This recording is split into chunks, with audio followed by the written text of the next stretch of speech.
The Messenger by Daniel Silva. The Saudis are active at every level of the terror chain, from planners to financiers, from cadre to foot soldier, from ideologist to cheerleader. Laurent Morawick, the Rand Corporation. Unless the ideological roots of the hatred that led to September 11th are addressed, the war on terrorism will not be won. It will be only a matter of time before the next Osama bin Laden emerges. Dory Gold, Hatred's Kingdom. We will control the land of the Vatican. We will control Rome and introduce Islam in it. Sheikh Mohammed bin Abdul Rahman al-Arifi, Imam of the Mosque at the King Fahd Defense Academy. Part 1. The Door of Death. Chapter 1. London. It was Ali Masudi who unwittingly roused Gabriel Allon from his brief and restless retirement. Masudi, the great Europhile intellectual and freethinker who, in a moment of blind panic, forgot that the English drive on the left side of the road.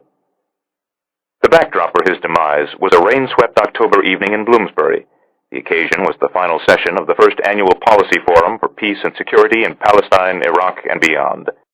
The conference had been launched early that morning amid great hope and fanfare, but by day's end it had taken on the quality of a traveling production of a mediocre play. Even the demonstrators who came in hope of sharing some of the flickering spotlight seemed to realize they were reading from the same tired script.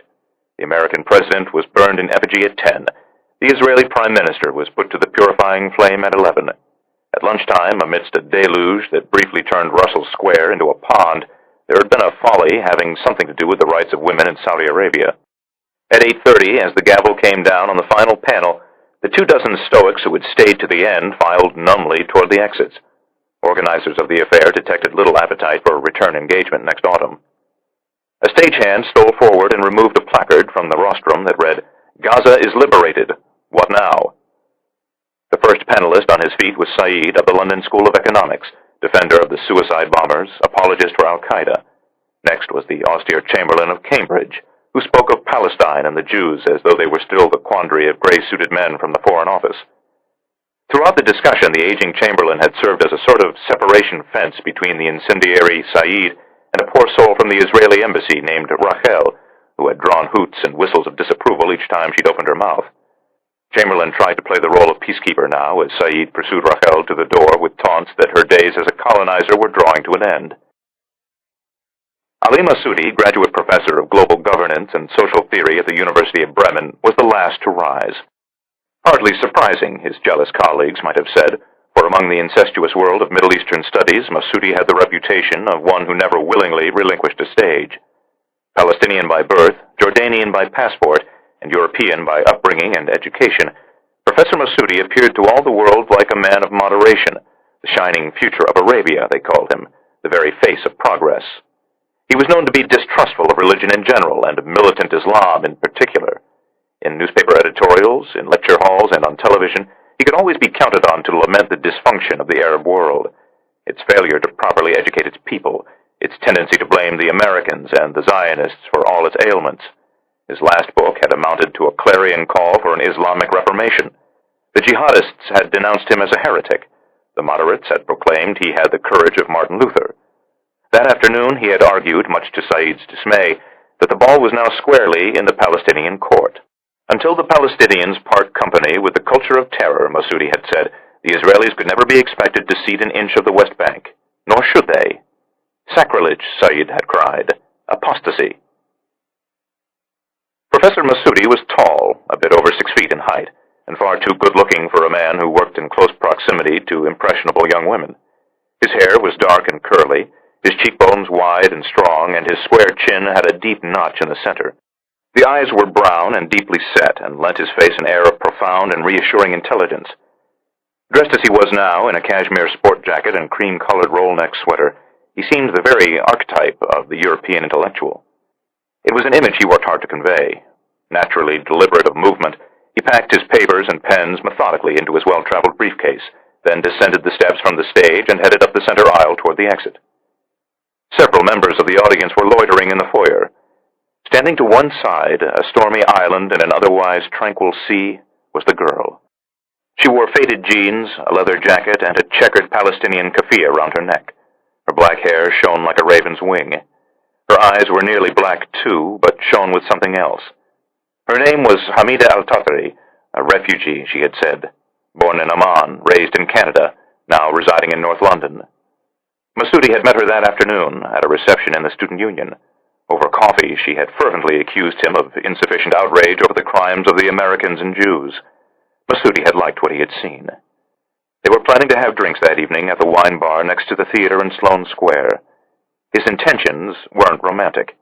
It wasn't Hamida's body he wanted. It was her zeal and her clean face, her perfect English and Canadian passport. She gave him a furtive glance as he crossed the foyer, but made no attempt to speak to him. Keep your distance after the symposium, he had instructed her that afternoon. A man in my position has to be careful about who he's seen with.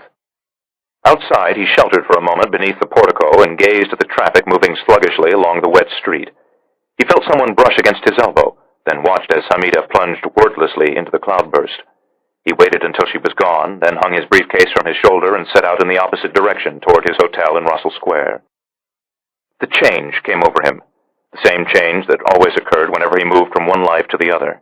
The quickening of the pulse, the sharpening of the senses, the sudden fondness for small details, such as the balding young man walking toward him beneath the shelter of an umbrella, whose gaze seemed to linger on Masudi's face an instant too long, or the newsagent who stared brazenly into Masudi's eyes as he purchased a copy of the Evening Standard, or the taxi driver who watched him 30 seconds later as he dropped the same newspaper into a rubbish bin in Upper Woburn Place. A London bus overtook him. As it churned slowly past, Masudi peered through the fogged windows and saw a dozen tired-looking faces, nearly all of them black or brown. The New Londoners, he thought. And for a moment the professor of global governance and social theory wrestled with the implications of this. How many secretly sympathized with his cause? How many would sign on the dotted line if he laid before them a contract of death?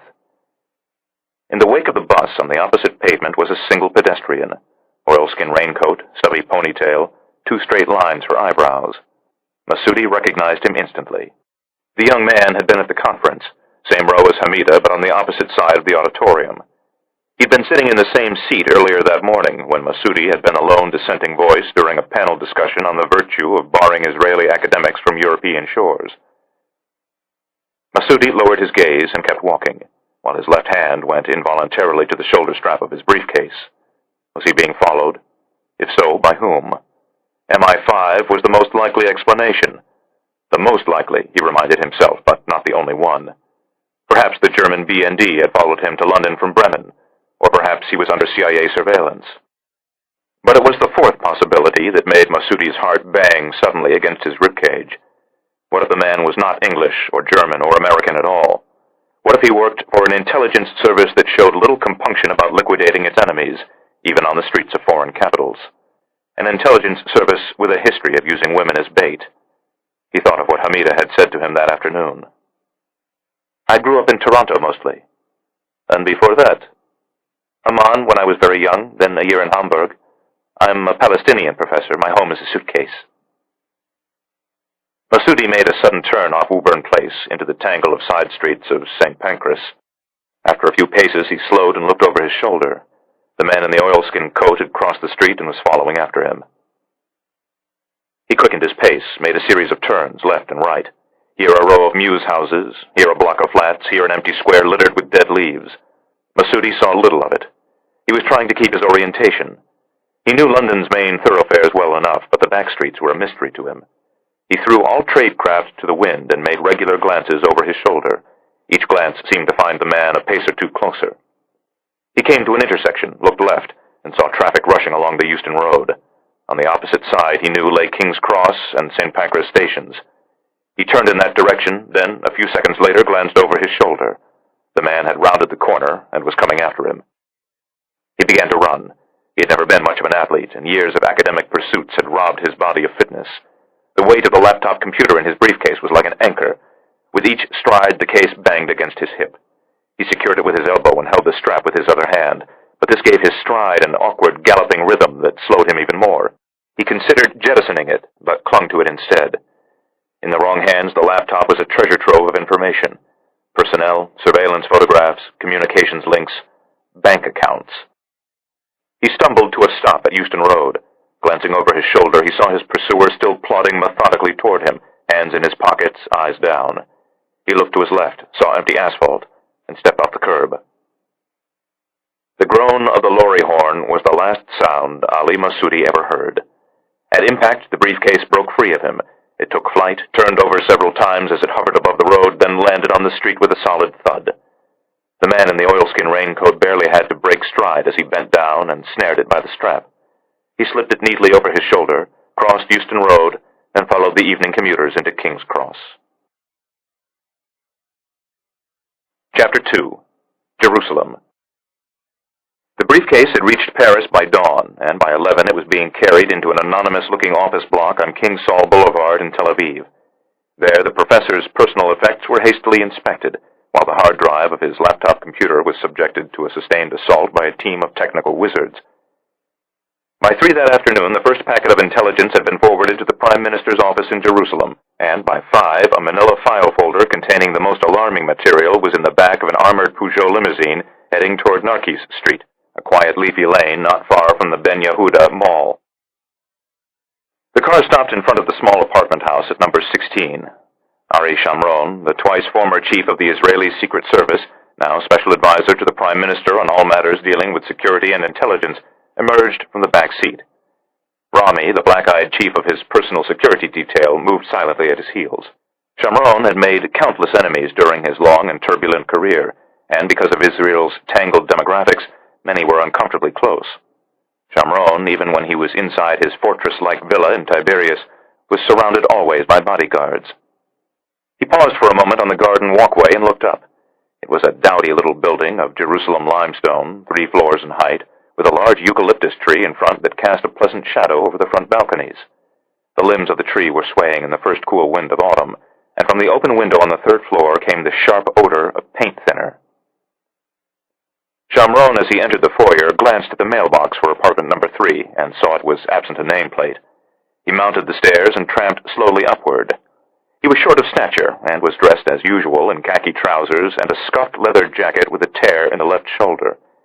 His face was full of cracks and fissures, and his remaining fringe of gray hair was cropped so short as to be nearly invisible. His hands were leathery and liver-spotted, and seemed to have been borrowed from a man twice his size. In one was the file. The door was ajar when he arrived on the 3rd floor landing. He placed his fingers against it and gently pushed. The flat he entered had once been meticulously decorated by a beautiful Italian Jewish woman of impeccable taste. Now the furniture, like the beautiful Italian woman, was gone, and the flat had been turned into an artist's studio. Not an artist, Shamron had to remind himself. Gabriel Allon was a restorer, one of the 3 or 4 most sought-after restorers in the world. He was standing now before an enormous canvas depicting a man surrounded by large predatory cats. Shamron settled himself quietly on a paint-smudged stool and watched him work for a few moments. He had always been mystified by Gabriel's ability to imitate the brushstrokes of the old masters. To Shamron, it was something of a parlor trick, just another of Gabriel's gifts to be utilized, like his languages or his ability to get a Beretta off his hip and into firing position in the time it takes most men to clap their hands. "It certainly looks better than when it first arrived," Shamron said. "But I still don't know why anyone would want to hang it in his home." "It won't end up in a private home," Gabriel said, his brush to the canvas. "This is a museum piece." "Who painted it?" Shamron asked abruptly, as though inquiring about the perpetrator of a bombing. "Bonham's auction house in London thought it was Erasmus Callinus," Gabriel said. "Callinus might have laid the foundations, but it's clear to me that Rubens finished it for him." He moved his hand over the large canvas. "His brushstrokes are everywhere." "What difference does it make?" "About 10 million pounds, Gabriel said. "Julian is going to do very nicely with this one." Julian Isherwood was a London art dealer and sometime secret servant of Israeli intelligence. The service had a long name that had very little to do with the true nature of its work. Men like Shamron and Gabriel referred to it as the office, and nothing more. "I hope Julian is giving you fair compensation." "My restoration fee, plus a small commission on the sale." "What's the total?" Gabriel tapped his brush against his palette and resumed working. "We need to talk," Shamron said. "So, talk." "I'm not going to talk to your back." Gabriel turned and peered at Chamron once more through the lenses of his magnifying visor. "And I'm not going to talk to you while you're wearing those things. You look like something from my nightmares." Gabriel reluctantly set his palette on the work table and removed his magnifying visor, revealing a pair of eyes that were a shocking shade of emerald green. He was below average in height and had the spare physique of a cyclist. His face was high at the forehead and narrow at the chin, and he had a long, bony nose that looked as though it had been carved from wood. His hair was cropped short and shot with gray at the temples. It was because of Chamron that Gabriel was an art restorer and not one of the finest painters of his generation, and why his temples had turned gray virtually overnight when he was in his early 20s. Chamron had been the intelligence officer chosen by Golda Meir to hunt down and assassinate the perpetrators of the 1972 Munich massacre, and a promising young art student named Gabriel Allon had been his primary gunman. He spent a few moments cleaning his palette and brushes, then went into the kitchen. Chamron sat down at the small table and waited for Gabriel to turn his back before hurriedly lighting one of his foul-smelling Turkish cigarettes. Gabriel, hearing the familiar click-click of Chamron's old Zippo lighter, pointed toward the Rubens in exasperation, but Chamron made a dismissive gesture and defiantly raised the cigarette to his lips. A comfortable silence settled between them while Gabriel poured bottled water into the tea kettle and spooned coffee into the French press. Chamron was content to listen to the wind moving in the eucalyptus trees outside in the garden. Devoutly secular, he marked the passage of time not by the Jewish festivals, but by the rhythms of the land, the day the rains came, the day the wildflowers exploded in the Galilee, the day the cool winds returned. Gabriel could read his thoughts. Another autumn, and we're still here. The covenant had not been revoked. "The Prime Minister wants an answer." Chamron's gaze still was focused on the tangled little garden. "He is a patient man, but he won't wait forever." "I told you that I'd give him an answer when I was finished with the painting." Chamron looked at Gabriel. "Does your arrogance know no bounds? The Prime Minister of the State of Israel wants you to be Chief of Special Operations, and you put him off over some 500-year-old piece of canvas." 400. Gabriel carried the coffee to the table and poured 2 cups. Chamron scooped sugar into his and gave it a single violent stir. "You said yourself the painting is nearly finished. What is your answer going to be?" "I haven't decided." "May I offer you a piece of helpful advice?" "And if I don't want your advice?" "I'd give it to you anyway." Chamron squeezed the life out of his cigarette butt. "You should accept the Prime Minister's offer before he makes it to someone else." "Nothing would make me happier." "Really? And what will you do with yourself?" Greeted by silence, Chamron pressed on. "Allow me to paint a picture for you, Gabriel. I'll do the best I can. I'm not gifted like you. I don't come from a great German Jewish intellectual family. I'm just a poor Polish Jew whose father sold pots from the back of a handcart." Chamron's murderous Polish accent had grown thicker. Gabriel couldn't help but smile. He knew that whenever Chamron played the downtrodden Jew from Lvov, something entertaining was certain to follow. "You have nowhere else to go, Gabriel. You said it yourself when we offered you the job the first time. What will you do when you're finished with this Rubens of yours? Do you have any more work lined up?" Chamron's pause was theatrical in nature, for he knew the answer was no. "You can't go back to Europe until you're officially cleared in the bombing of the Gare de Lyon. Julian might send you another painting, but eventually that will end too, because the packing and shipping costs will cut into his already tenuous bottom line. Do you see my point, Gabriel?" "I see it very clearly. You're trying to use my unfortunate situation as a means of blackmailing me into taking operations." "Blackmail? No, Gabriel. I know the meaning of blackmail, and God knows I've been known to use it when it suits my needs. But this is not blackmail. I'm trying to help you." "Help? Tell me something, Gabriel. What do you plan to do for money?" "I have money. Enough to live like a hermit, but not enough to live." Chamron lapsed into a momentary silence and listened to the wind. "It's quiet now, isn't it? Tranquil, almost. It's tempting to think it can go on like this forever, but it can't. We gave them Gaza without demanding anything in return, and they repaid us by freely electing Hamas to be their rulers. Next, they'll want the West Bank, and if we don't surrender it in short order, there's going to be another round of bloodletting, much worse than even the Second Intifada. Trust me, Gabriel, one day soon it will all start up again. And not just here. Everywhere. You think they're sitting on their hands doing nothing? Of course not. They're planning the next campaign.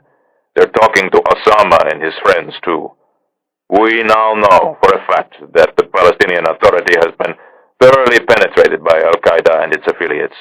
We also know that they are planning major attacks against Israel and Israeli targets abroad in the very near future. The office also believes the Prime Minister has been targeted for assassination, along with senior advisors. You included? Of course, Shamron said. I am, after all, the Prime Minister's special advisor on all matters dealing with security and terrorism. My death would be a tremendous symbolic victory for them. He looked out the window again at the wind moving in the trees. It's ironic, isn't it? This place was supposed to be our sanctuary. Now, in an odd way, it's left us more vulnerable than ever. Nearly half the world's Jews live in this tiny strip of land.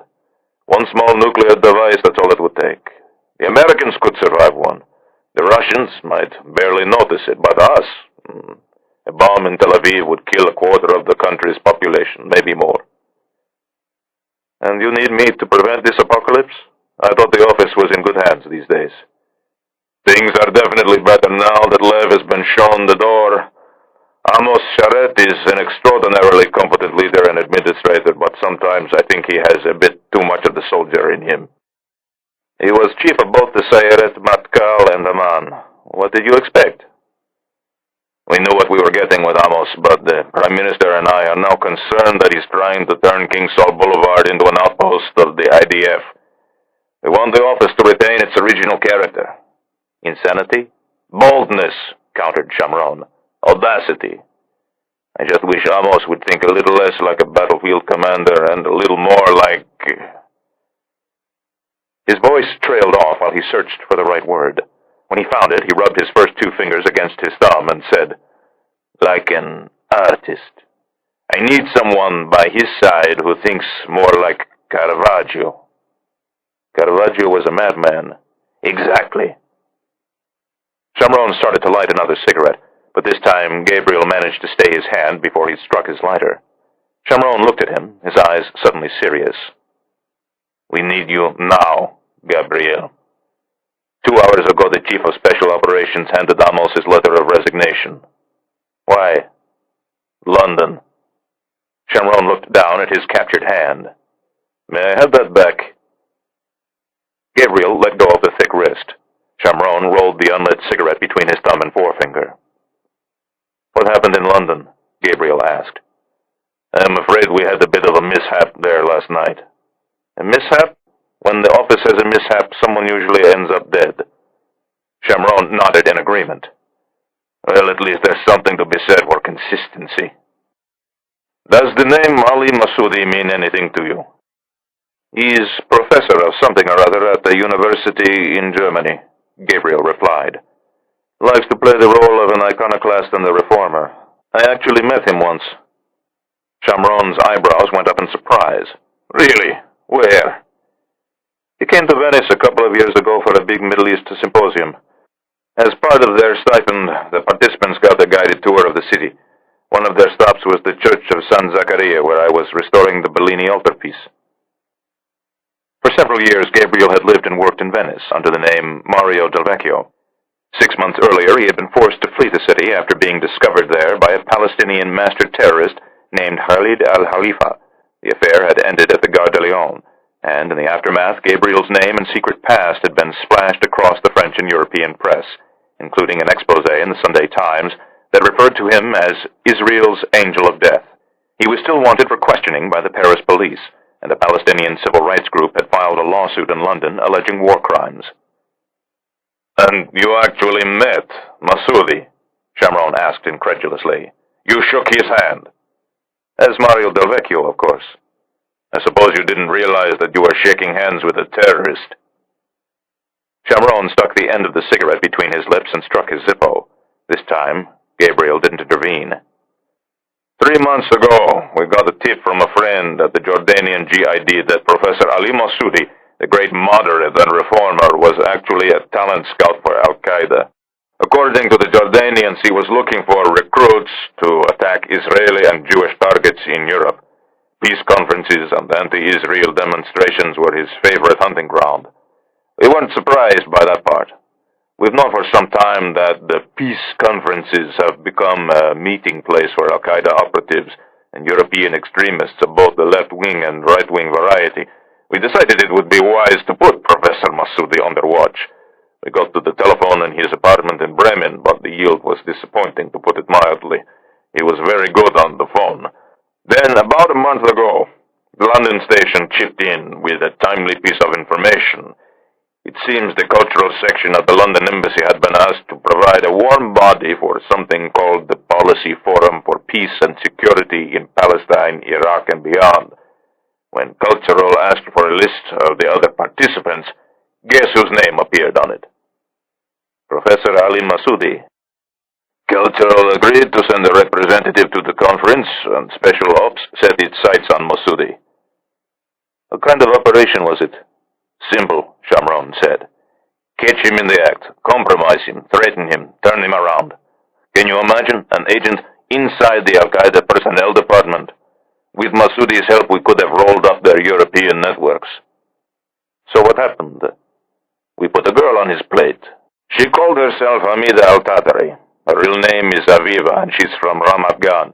But that's neither here nor there.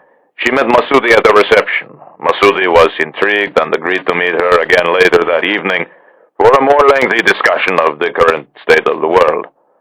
We followed Massoudi after the last session of the conference, but Massoudi apparently spotted the watcher and started to run. He looked the wrong way while crossing the Euston Road and stepped in front of a delivery truck. Gabriel winced. Fortunately, we didn't come away completely empty-handed, Shamron said. The watcher made off with Massoudi's briefcase. Among other things, it contained a laptop computer. Seems Professor Ali Massoudi was more than just a talent spotter.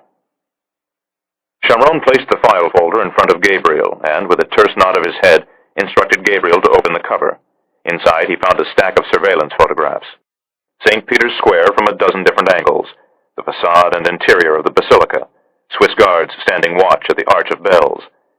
It was clear the photos had not been taken by an ordinary tourist, because the cameraman had been far less interested in the visual aesthetics of the Vatican than the security measures surrounding it.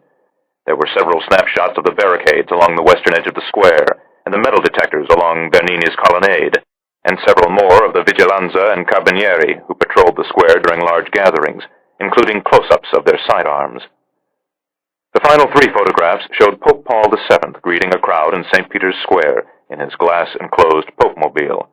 The camera lens had been focused not on the Holy Father, but on the plainclothes Swiss guards walking at his side. Gabriel viewed the photos a second time. Based on the quality of the light and the clothing worn by the crowds of pilgrims, it appeared that they had been taken on at least 3 separate occasions.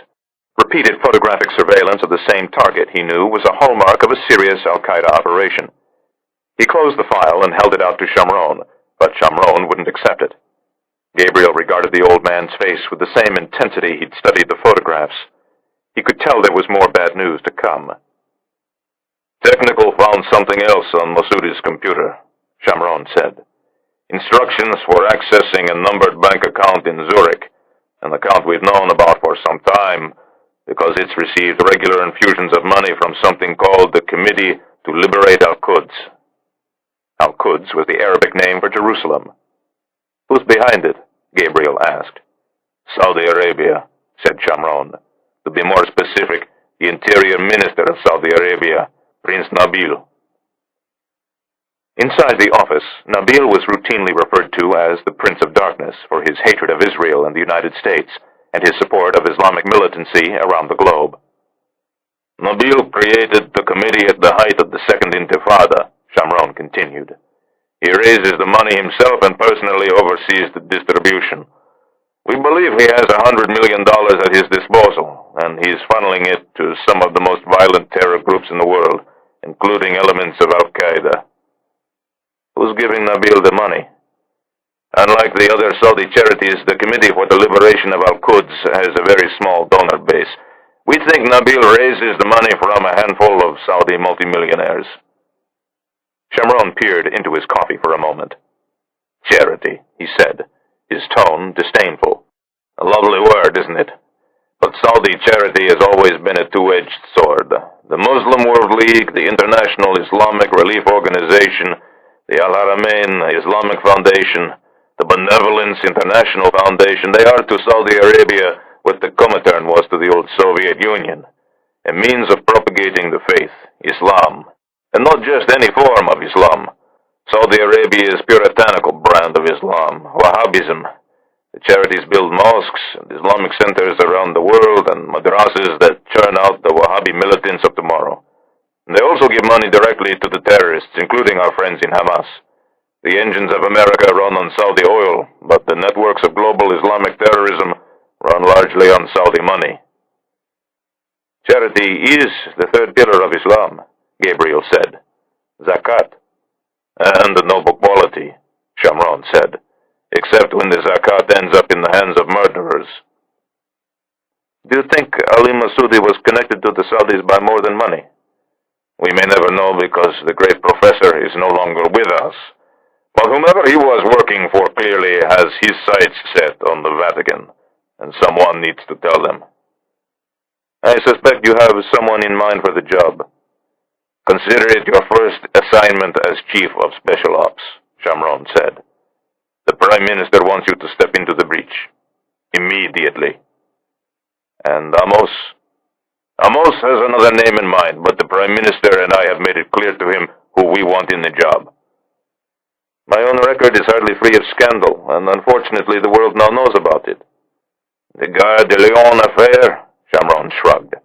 You were lured into it by a clever opponent. Besides, I've always believed that a career free of controversy is not a proper career at all. The Prime Minister shares that view. Maybe that's because he's been involved in a few scandals of his own. Gabriel exhaled heavily and looked down at the photographs once more. There are risks to sending me to Rome. If the French find out I'm on Italian soil... There's no need for you to go to Rome, Shamron said, cutting him off. Rome is coming to you. Donati? Shamron nodded. How much did you tell him? Enough for him to ask Alitalia if he could borrow a plane for a few hours, Shamron said. He'll be here first thing in the morning. Show him the photographs. Tell him as much as you need to in order to impress upon him that we think the threat is credible. And if he asks for help? Shamron shrugged. Give him whatever he needs. Chapter 3. Jerusalem. Monsignor Luigi Donati, private secretary to His Holiness Pope Paul VII, was waiting for Gabriel in the lobby of the King David Hotel at 11 the following morning. He was tall and lean and handsome as an Italian movie idol. The cut of his black clerical suit and Roman collar suggested that the Monsignor, while chaste, was not without personal vanity, as did the expensive Swiss watch on his wrist and the gold fountain pen lodged in his breast pocket. His dark eyes radiated a fierce and uncompromising intelligence, while the stubborn set of his jaw revealed that he was a dangerous man to cross. The Vatican press corps had described him as a clerical Rasputin, the power behind the papal throne. His enemies within the Roman Curia often referred to Donati as the Black Pope, an unflattering reference to his Jesuit past. It had been 3 years since their first meeting. Gabriel had been investigating the murder of an Israeli scholar living in Munich, a former office agent named Benjamin Stern.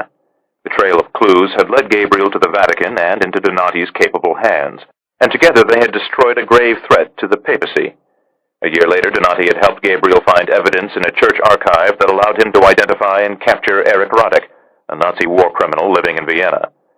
But the bond between Gabriel and Donati extended far beyond two men. Donati's master, Pope Paul VII, was closer to Israel than any of his predecessors and had taken monumental steps to improve relations between Catholics and Jews. Keeping him alive was one of Shamron's highest priorities. When Donati spotted Gabriel coming across the lobby, he smiled warmly and extended a long, dark hand.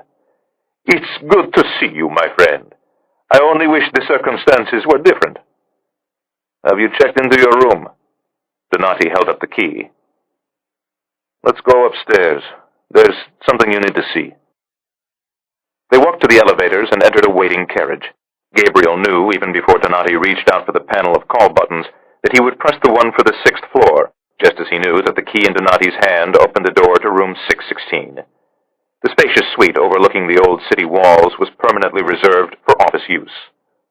Along with the usual luxury amenities, it contained a built-in audio recording system, which could be engaged by a tiny switch concealed beneath the bathroom sink.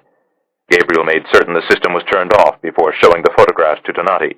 The priest's face showed no emotion as he regarded each image carefully, but a moment later, as he stood at the window gazing out toward the dome of the rock sparkling in the distance, Gabriel noticed the muscles of his jaw alternately clenching and unclenching with stress. "We've been through this many times before, Gabriel. The millennium, the Jubilee, nearly every Christmas and Easter. Sometimes the warnings are delivered to us by the Italian security services, and sometimes they come from our friends in the Central Intelligence Agency. Each time, we respond by clamping down on security, until the threat is deemed to have subsided. Thus far, nothing has materialized. The Basilica is still standing, and so, too, I'm pleased to say, is the Holy Father." "Just because they haven't succeeded doesn't mean they aren't trying, Luigi. The Wahhabi-inspired terrorists of al-Qaeda and its affiliates regard everyone who doesn't adhere to its brand of Islam as kuffar and mushrikun, worthy only of death. Kuffar are infidels and mushrikun are polytheists. They regard even Sunni and Shiite Muslims as mushrikun, but to their way of thinking, there's no bigger symbol of polytheism than the Vatican and the Holy Father. I understand all that, but as you say at your Passover Seder, why is this night different from all other nights? You're asking me why you should take this threat seriously? Precisely. Because of the messenger, Gabriel said, the man on whose computer we found these photographs. Who is he? I'm afraid I can't tell you that. Donati turned slowly away from the window and regarded Gabriel imperiously. I've laid bare some of the darkest secrets of the Roman Catholic Church to you. The least you can do in return is tell me where you got the photographs. Gabriel hesitated. Are you familiar with the name Ali Masudi? Professor Ali Masudi? Donati's expression darkened. Wasn't he killed in London a couple of nights ago? He wasn't killed, Gabriel said. He died in an accident. Dear God, please tell me you didn't push him in front of that truck, Gabriel. Save your sorrow for someone worthy of it. We know Masudi was a terrorist recruiter, and based on what we found on his laptop, he might have been a planner as well. Too bad he's dead.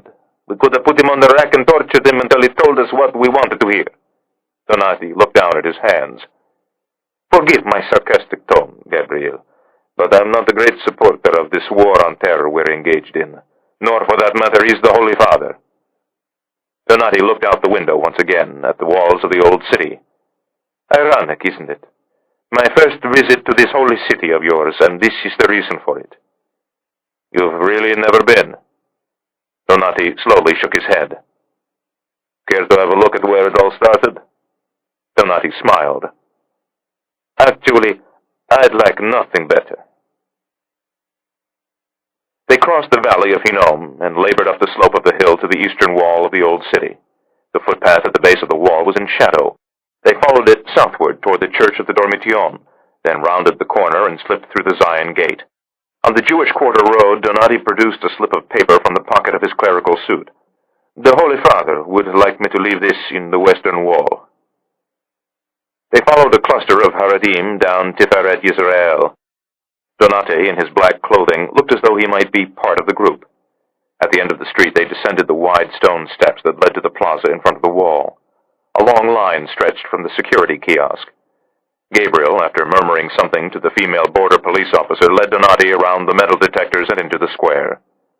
Don't you do anything like a normal person. You go ahead, Gabriel said. I'll wait here. Donati turned and inadvertently headed toward the women's side of the wall. Gabriel, with a discreet cluck of his tongue, guided him to the portion reserved for men.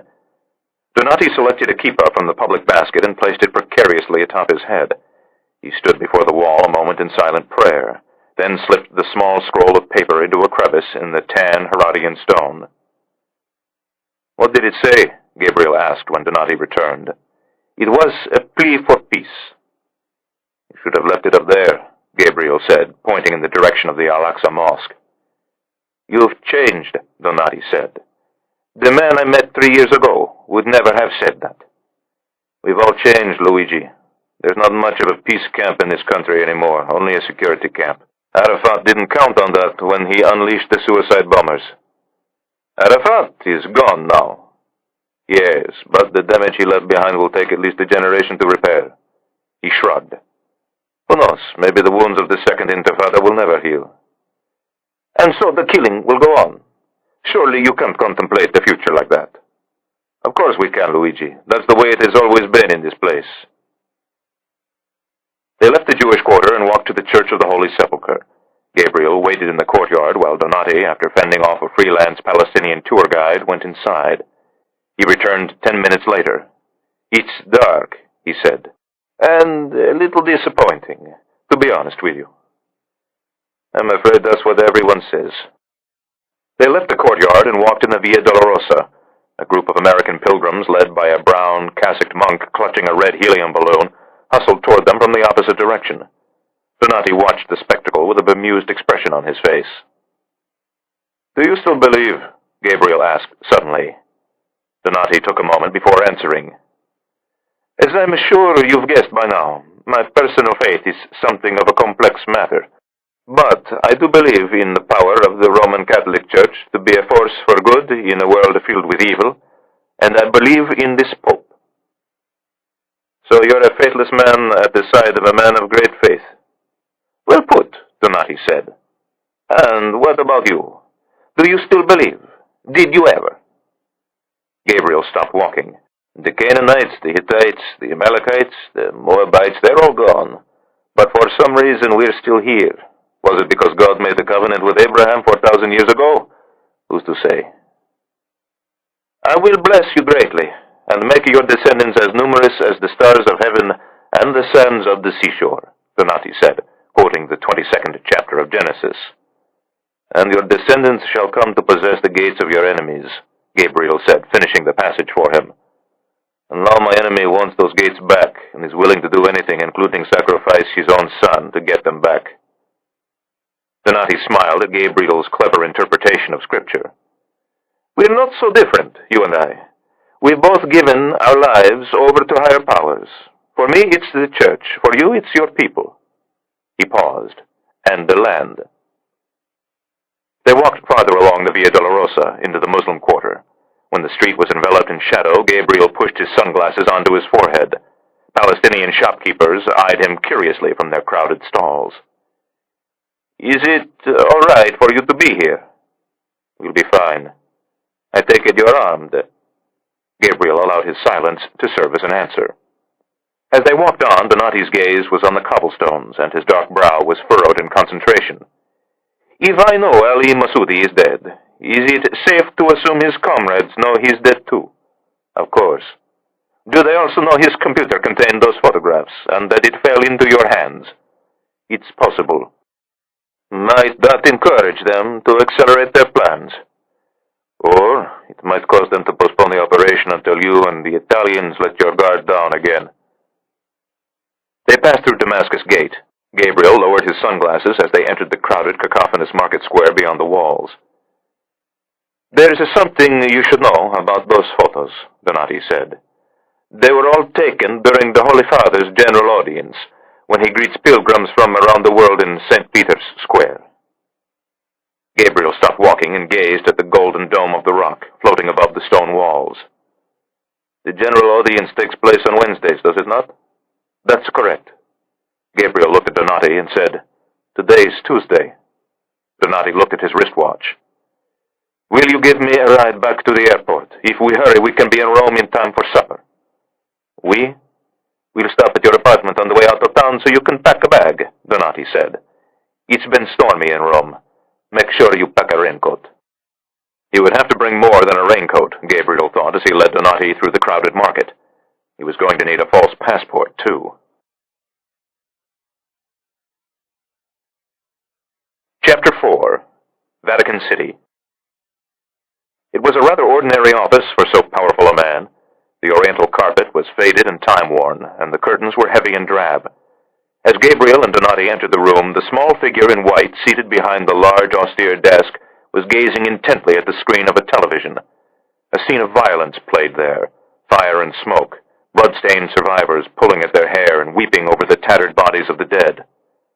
Pope Paul VII, Bishop of Rome, Pontifex Maximus, successor to St. Peter, pressed the power button on his remote control, and the image turned to black. "Gabriel," he said, "it's so good to see you again." The Pope rose slowly to his feet and extended a small hand, not with the fisherman's ring facing upward the way he did toward most people, but with the palm sideways. The grip was still strong, and the eyes that gazed fondly up at Gabriel were still vibrant and clear. Gabriel had forgotten how diminutive Pietro Lucchesi really was. 5'1" or 2, perhaps, but no more. He thought of the afternoon Lucchesi had emerged from the conclave, an elfin figure swimming in the hastily prepared cassock and barely visible over the balustrade of the Basilica's great loggia. A commentator for Italian television had proclaimed him Pietro the Improbable. Cardinal Marco Brindisi, the reactionary Secretary of State, who had assumed he would be the one to emerge from the conclave dressed in white, had acidly referred to Lucchesi as Pope Accidental I. For Gabriel, though, it was another image of Pietro Lucchesi that he would always think of first, the sight of him standing on the bema of the great synagogue of Rome, speaking words no pope had ever spoken before. "For these sins, and others soon to be revealed, we offer our confession, and we beg your forgiveness. There are no words to describe the depth of our grief. In your hour of greatest need, when the forces of Nazi Germany pull you from your houses in the very streets surrounding the synagogue, you cried out for help, but your pleas were met by silence. And so today, as I plead for forgiveness, I will do it in the same manner, in silence." The Pope retook his seat and looked at the television screen, as if the images of distant mayhem could still be seen there. "I warned him not to do it, but he didn't listen to me. Now he intends to come to Europe to mend fences with his former allies. I wish him well, but I think his chances for success are slim." Gabriel looked to Donati for an explanation.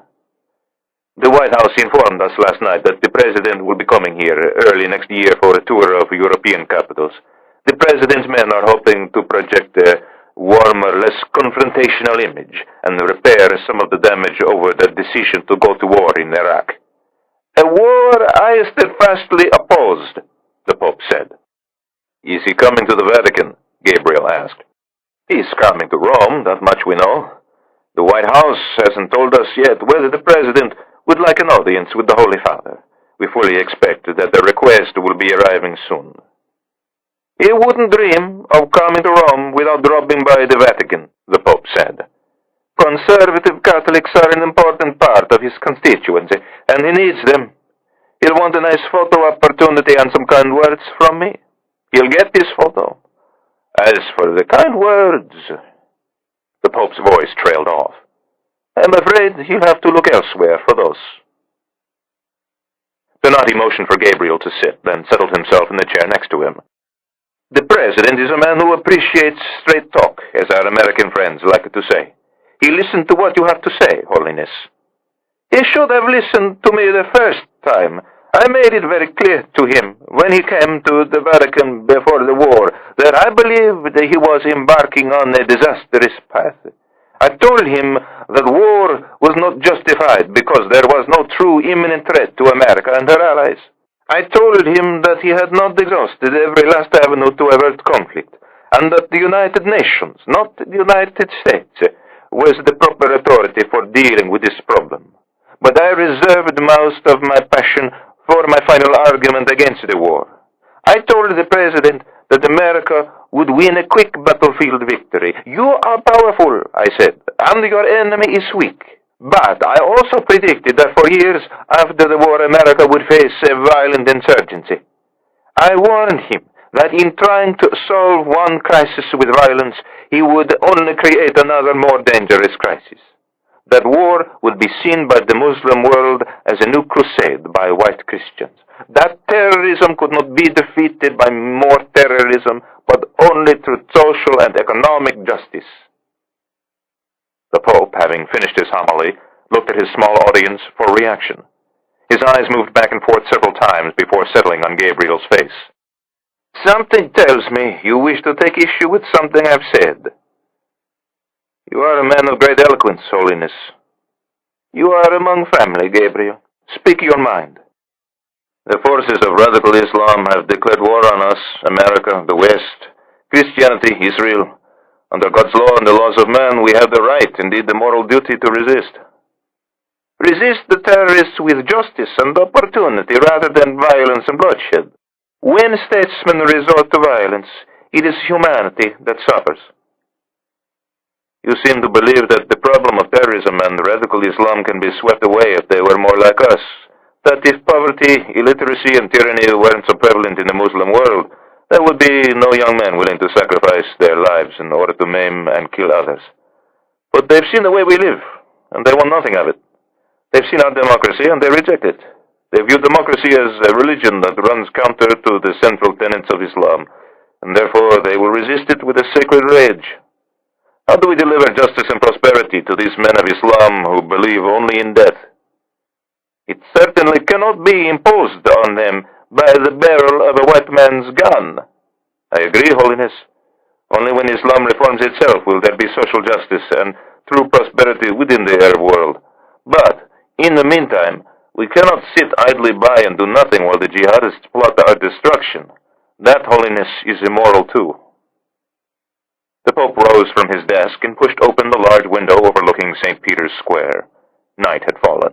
Rome stirred beneath his feet. I was right about the war, Gabriel, and I'm right about the future that awaits us all, Muslim, Christian, and Jew, if we do not choose another path. But who's going to listen to me? I'm just an old man in a cassock who lives in a gilded cage. Even my own parishioners don't listen to me anymore. In Europe, we are living as if God does not exist. Anti-Americanism is our only religion now. He turned and looked at Gabriel. And anti-Semitism. Gabriel was silent. The Pope said, Luigi tells me you've uncovered evidence of a plot against my life. Another plot, he added with a sad smile. I'm afraid so, Holiness. Isn't it ironic? I'm the one who tried to prevent the war in Iraq. I'm the one who has tried to build a bridge between Christians and Muslims, and yet I'm the one they want to kill. The Pope looked out his window. Perhaps I was mistaken. Perhaps they don't want a bridge after all. Most evenings, Pope Paul VII and Monsignor Donati dined alone in the private papal apartments with one or two invited guests for company. Donati tended to keep the mood deliberately light and relaxed, and talk of work was generally restricted to the sort of curial gossip that the Pope secretly loved. On that evening, however, the atmosphere in the papal dining room was decidedly different. The hastily assembled guest list did not consist of old friends, but of men responsible for protecting the pontiff's life. Colonel Karl Brunner, commandant of the Pontifical Swiss Guard, General Carlo Marchesi of the Carabinieri, and Martino Bellano, deputy chief of the Italian Security Service. Gabriel passed around the photographs and briefed them in his Venetian-accented Italian. His presentation was more sanitized than the one he had given Donati in Jerusalem that morning, and the name Ali Masudi was not spoken. Still, his tone left little doubt that Israeli intelligence regarded the threat as credible, and that steps needed to be taken to safeguard the pontiff and the territory of the Holy See. When he finished speaking, the faces of the security men were somber, but there was no visible sense of panic. They had been through this many times, and together they had put in place automatic procedures for elevating the security around the Vatican and the Holy Father when it was deemed necessary. Gabriel listened while the three men reviewed those procedures now. During a pause in their conversation, he carefully cleared his throat. Do you wish to suggest something? Donati asked. Perhaps it might be wise to move tomorrow's ceremony indoors to the papal audience chamber. The Holy Father is announcing the beatification of a Portuguese nun tomorrow, Donati said. We are expecting several thousand Portuguese pilgrims, along with the usual crowds.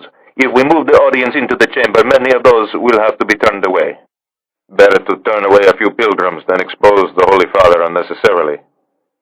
The Pope looked at Gabriel. Do you have specific credible evidence that the terrorists intend to strike tomorrow? No, Holiness.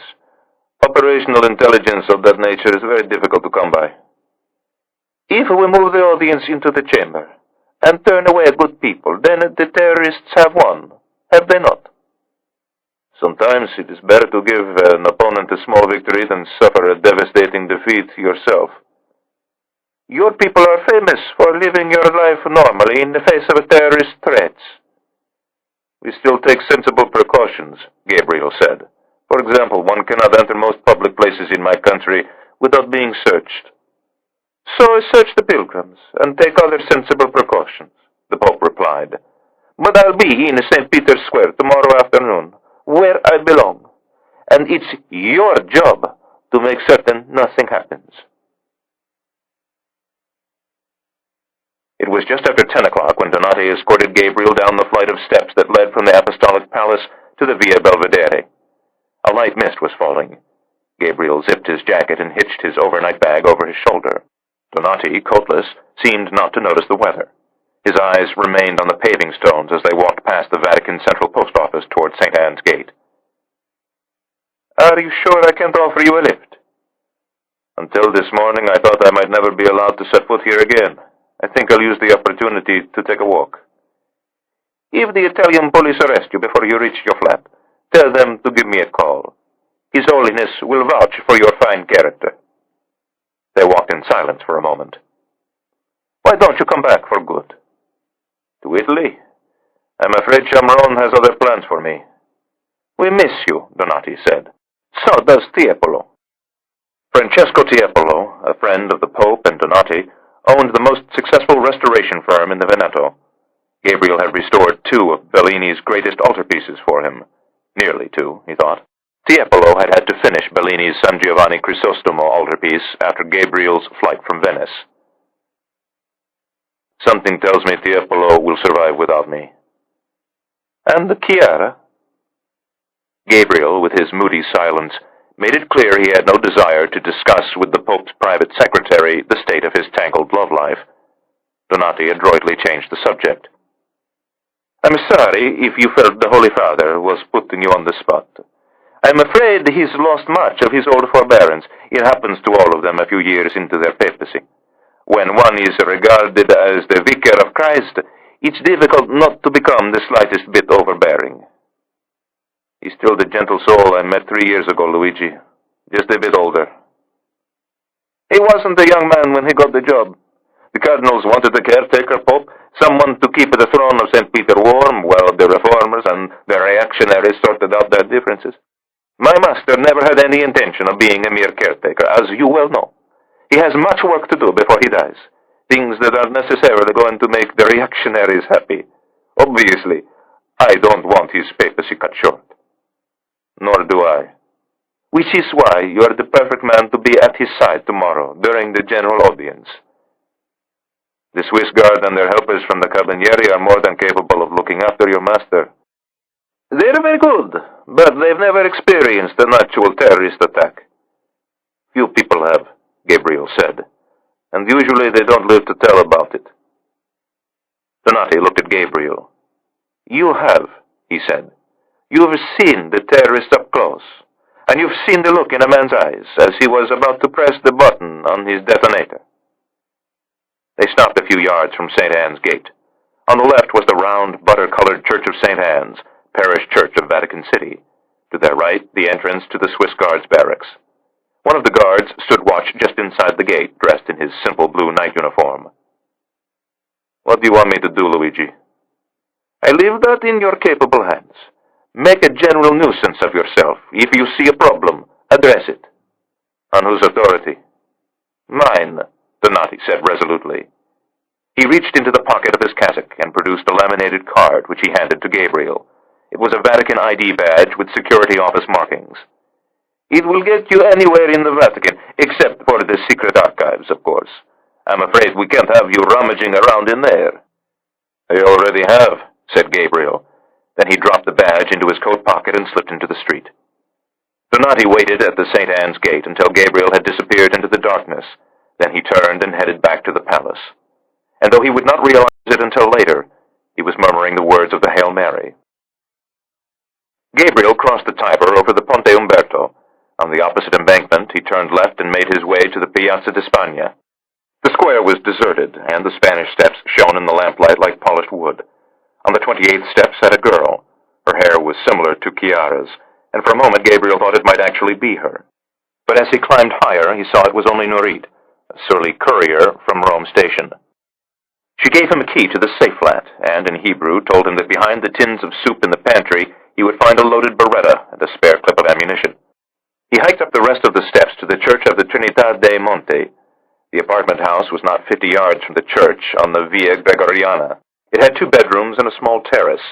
Gabriel retrieved the Beretta from the pantry, then went into the larger of the 2 bedrooms. The telephone, like all safe flat telephones, had no ringer, only a red light to indicate incoming calls. Gabriel, lying in bed in the clothes he'd donned to meet the Prime Minister, picked up the receiver and dialed a number in Venice. A woman's voice answered. "What is it?" she asked in Italian. Then, receiving no answer, she muttered a curse and slammed down the phone, hard enough so that Gabriel jerked the receiver away from his ear before replacing it gently in the cradle. He removed his clothing and pillowed his head, but as he was sliding towards sleep, the room was suddenly illuminated by a flash of lightning. Instinctively, he began to calculate the proximity of the strike. He saw a skinny black-haired boy with eyes as green as emerald chasing lightning in the hills above Nazareth. The thunderclap exploded before he reached the count of 4. It shook the building. More strikes followed in quick succession, and rain hammered against the bedroom window. Gabriel tried to sleep, but could not. He switched on the bedside lamp, opened the file containing the photographs taken from Ali Masoudi's computer, and worked his way through them slowly, committing each image to memory. An hour later, he switched off the light, and in his mind, flipped through the images once more. Lightning flashed over the bell towers of the church. Gabriel closed his eyes and counted. Chapter 5. Vatican City. By sunrise, the rain was gone. Gabriel left the safe flat early and headed back to the Vatican through the empty streets. As he crossed the river, dusty pink light lay on the umbrella pine atop the Janiculum Hill, but St. Peter's Square was in shadow and lamps still burned in the colonnade. A cafe was open, not far from the entrance of the Vatican press office. Gabriel drank 2 cups of cappuccino at a sidewalk table and read the morning newspapers. None of the major Rome dailies seemed to know that the Pope's private secretary had made a brief visit to Jerusalem yesterday, or that last night the Vatican and Italian security chiefs had gathered in the papal dining room to discuss a terrorist threat against the Holy Father's life. By 8 o'clock, preparations were underway in St. Peter's Square for the general audience. Vatican work crews were erecting folding chairs and temporary metal dividers in the esplanade in front of the basilica, and security personnel were placing magnetometers along the colonnade. Gabriel left the cafe and stood along the steel barricade separating the territory of the Holy See from Italian soil. He acted in a deliberately tense and agitated manner, made several glances at his wristwatch, and paid particular attention to the operation of the magnetometers. In short, he engaged in all the behaviors that the Carabinieri and Vigilanza, the Vatican police force, should have been looking for. It took 10 minutes for a uniformed Carabinieri to approach him and ask for identification. Gabriel, in perfect Italian, informed the officer that he was attached to the Vatican security office. "My apologies," the Carabinieri said, and moved off. "Wait," Gabriel said. The Carabinieri stopped and turned around. "Aren't you going to ask to see my identification?" The Carabinieri held out his hand. He gave the ID badge a bored glance, then handed it back. "Don't trust anyone," Gabriel said. "Ask for identification, and if it doesn't look right, call your superior." Gabriel turned and walked over to St. Anne's Gate, where a flock of nuns in gray habits were being admitted simply by saying, "Annona," the name of the Vatican supermarket. He tried the same tactic, and, like the nuns, was waved into Vatican territory. Just inside the gate, he withdrew his Vatican ID badge and chastised the Swiss guard in the Berlin-accented German he had acquired from his mother. Then he went back into the street. A moment later, there came an elderly priest with very white hair who informed the Swiss guard he was going to the Vatican pharmacy. The guard detained the priest at the gate until he could produce ID from the pocket of his cassock. Gabriel decided to check security at the other main entrance of the Vatican, the Arch of Bells. He arrived 5 minutes later, just in time to see a Curial cardinal and his 2 aides passing through the arch without so much as a glance from the Swiss guard standing at attention near his weather shelter. Gabriel held his badge in front of the guard's eyes. Why didn't you ask that cardinal for some identification? His red hat and pectoral cross are his identification. Not today, Gabriel said. Check everyone's ID. He turned and walked along the outer edge of the colonnade, pondering the scenes he had just witnessed. St. Peter's Square, for all its vastness, was largely secure, but if there was a chink in the Vatican's armor, it was the relatively large number of people who were allowed free movement behind the square. He thought of the photographs on Ali Masoudi's computer and wondered whether the terrorists had discovered the very same thing. He crossed the square to the bronze doors. There were no magic words to gain admittance to what was essentially the front door of the Apostolic Palace. Gabriel's badge was examined outside by a Swiss guard in full-dress uniform, and a second time inside the foyer by a guard in plain clothes. His security office clearance allowed him to enter the palace without signing in at the permissions desk, but he was required to surrender his firearm, which he did with a certain reluctance. The marble steps of the Scala Regia rose before him, shimmering in the glow of the vast iron lamps. Gabriel climbed them to the Cortili di San Damaso and crossed the courtyard to the other side, where a waiting elevator bore him upward to the third floor. He paused briefly in the loggia to admire the Raphael fresco, then hurried along the wide corridor to the papal apartments. Donati, wearing a cassock with a magenta sash, was seated behind the desk in his small office adjacent to the Pope's. Gabriel slipped inside and closed the door. "How many people work inside the Vatican?"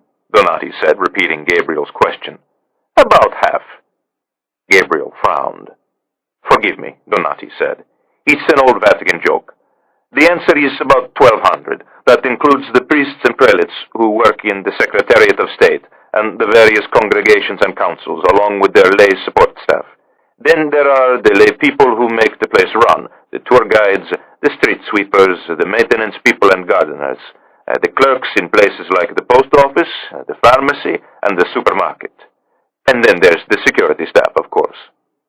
Gabriel held up his Vatican ID badge. "And they all get one of these?" "Not everyone can get into the Apostolic Palace, but they all have credentials that get them beyond the public sections of the Vatican." "You mean the square and the basilica?" "Correct." "What kind of background check do you perform on them?" "I take it you're not referring to the cardinals, bishops, monsignori, and priests." "We'll leave them aside." Gabriel frowned, then added, "from now." "Jobs at the Vatican are highly coveted. The salaries aren't terribly high, but all our employees have shopping privileges at the pharmacy and the supermarket. The prices are subsidized and much lower than those at Italian markets. The same is true for the prices at our gas station. Aside from that, the hours are reasonable, vacations are long, and the fringe benefits are quite good." This is the end of disc number 1. Please insert disc number 2.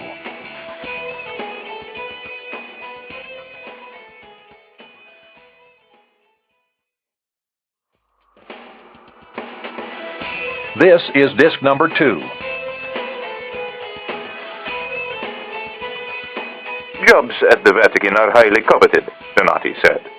"The salaries aren't terribly high, but all our employees have shopping privileges at the pharmacy and the supermarket. The prices are subsidized and much lower than those at Italian markets. The same is true for the prices at our gas station. Aside from that, the hours are reasonable, vacations are long, and the fringe benefits are quite good." "What about the background check for the people who get those jobs?" "The jobs are so coveted, and there are so few of them, that they almost always go to someone with a family connection, so the background check is fairly cursory." "I was afraid of that," Gabriel said. "And what about people like me, people with temporary credentials?" "You're asking how many?" Donati shrugged. "At any given time, I'd say there are several hundred people with temporary access to the Vatican." "How does the system work?" "They're usually assigned to one of the various pontifical councils or commissions as support staff or professional consultants.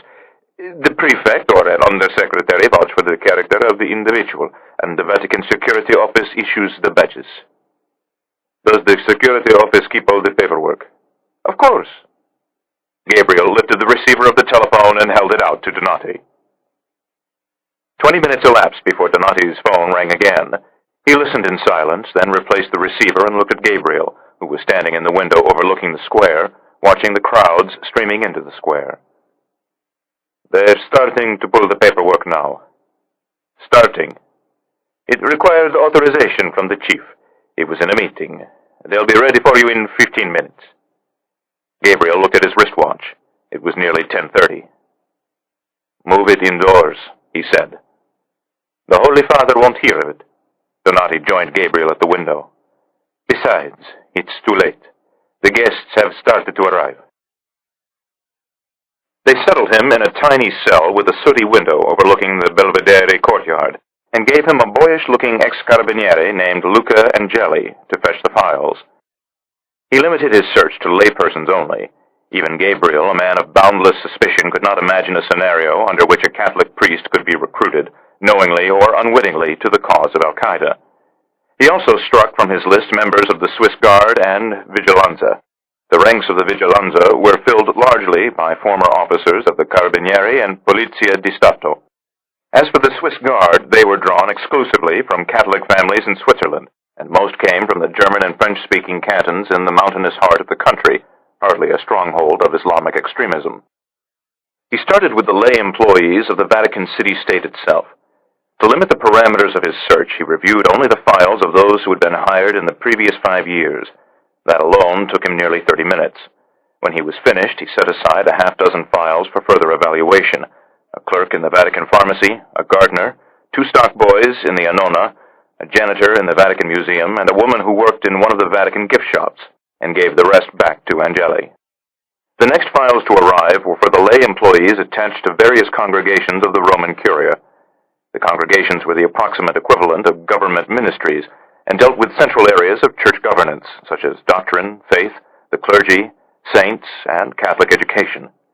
Each congregation was led by a cardinal, and each cardinal had several bishops and monsignori beneath him. Gabriel reviewed the files for the clerical and support staff of each of the 9 congregations, and finding nothing of interest, gave them back to Angeli. "What's left?" "The pontifical commissions and councils," said Angeli, "and the other offices." "Other offices?" "The administration of the patrimony of the Holy See, the prefecture of the economic affairs of the Holy See." "I get it," Gabriel said. "How many files?" Angeli held up his hands to indicate that the pile was well over a foot high. Gabriel looked at his watch. 11:20. "Bring them." Angeli started with the pontifical commissions. Gabriel pulled 2 more files for further review: a consultant to the Commission for Sacred Archaeology, and an Argentine scholar attached to the Pontifical Commission for Latin America. He gave the rest back to Angeli and looked at his watch. 11:45. He'd promised Donati that he would stand guard over the Pope in the square during the general audience at noon. He had time for only a few more files. "Skip the financial departments," Gabriel said. "Bring me the files for the pontifical councils." Angeli returned a moment later with a 6-inch stack of manila folders. Gabriel reviewed them in the order Angeli handed them over. The Pontifical Council for the Laity, the Pontifical Council for Promoting Christian Unity, the Pontifical Council for the Family, the Pontifical Council for Justice and Peace, the Pontifical Council for the Pastoral Care of Migrants and Itinerant People, the Pontifical Council for Legislative Texts, the Pontifical Council for Interreligious Dialogue. Gabriel held up his hand. He had found what he was looking for. He read for a moment, then looked up sharply. "Does this man really have access to the Vatican?" Angeli bent his thin body at the waist and peered over Gabriel's shoulder. "Professor Ibrahim El-Banna, he's been here for more than a year now." "Doing what?" "He's a member of a special commission searching for ways to improve relations between the Christian and Islamic worlds. There are 12 members in all, an ecumenical team of 6 Christian scholars and 6 Muslim scholars representing the various Islamic sects and schools of Islamic law. Ibrahim El-Banna is a professor of Islamic jurisprudence at Al-Azhar University in Cairo. He is also among the most respected scholars of the Hanafi school of Islamic law in the world. The Hanafi is predominant among Sunni Muslims," Gabriel said, pointedly finishing Angeli's sentence for him. "Don't you know that Al-Azhar is the hotbed of Islamic militancy? It's been thoroughly penetrated by the forces of al-Qaeda and the Muslim Brotherhood." "It is also one of the oldest and most prestigious schools of Islamic theology and law in the world. Professor Albana was chosen for the position because of his moderate views. He's met several times with the Holy Father himself. On 2 occasions, they were alone together. Where does the commission meet?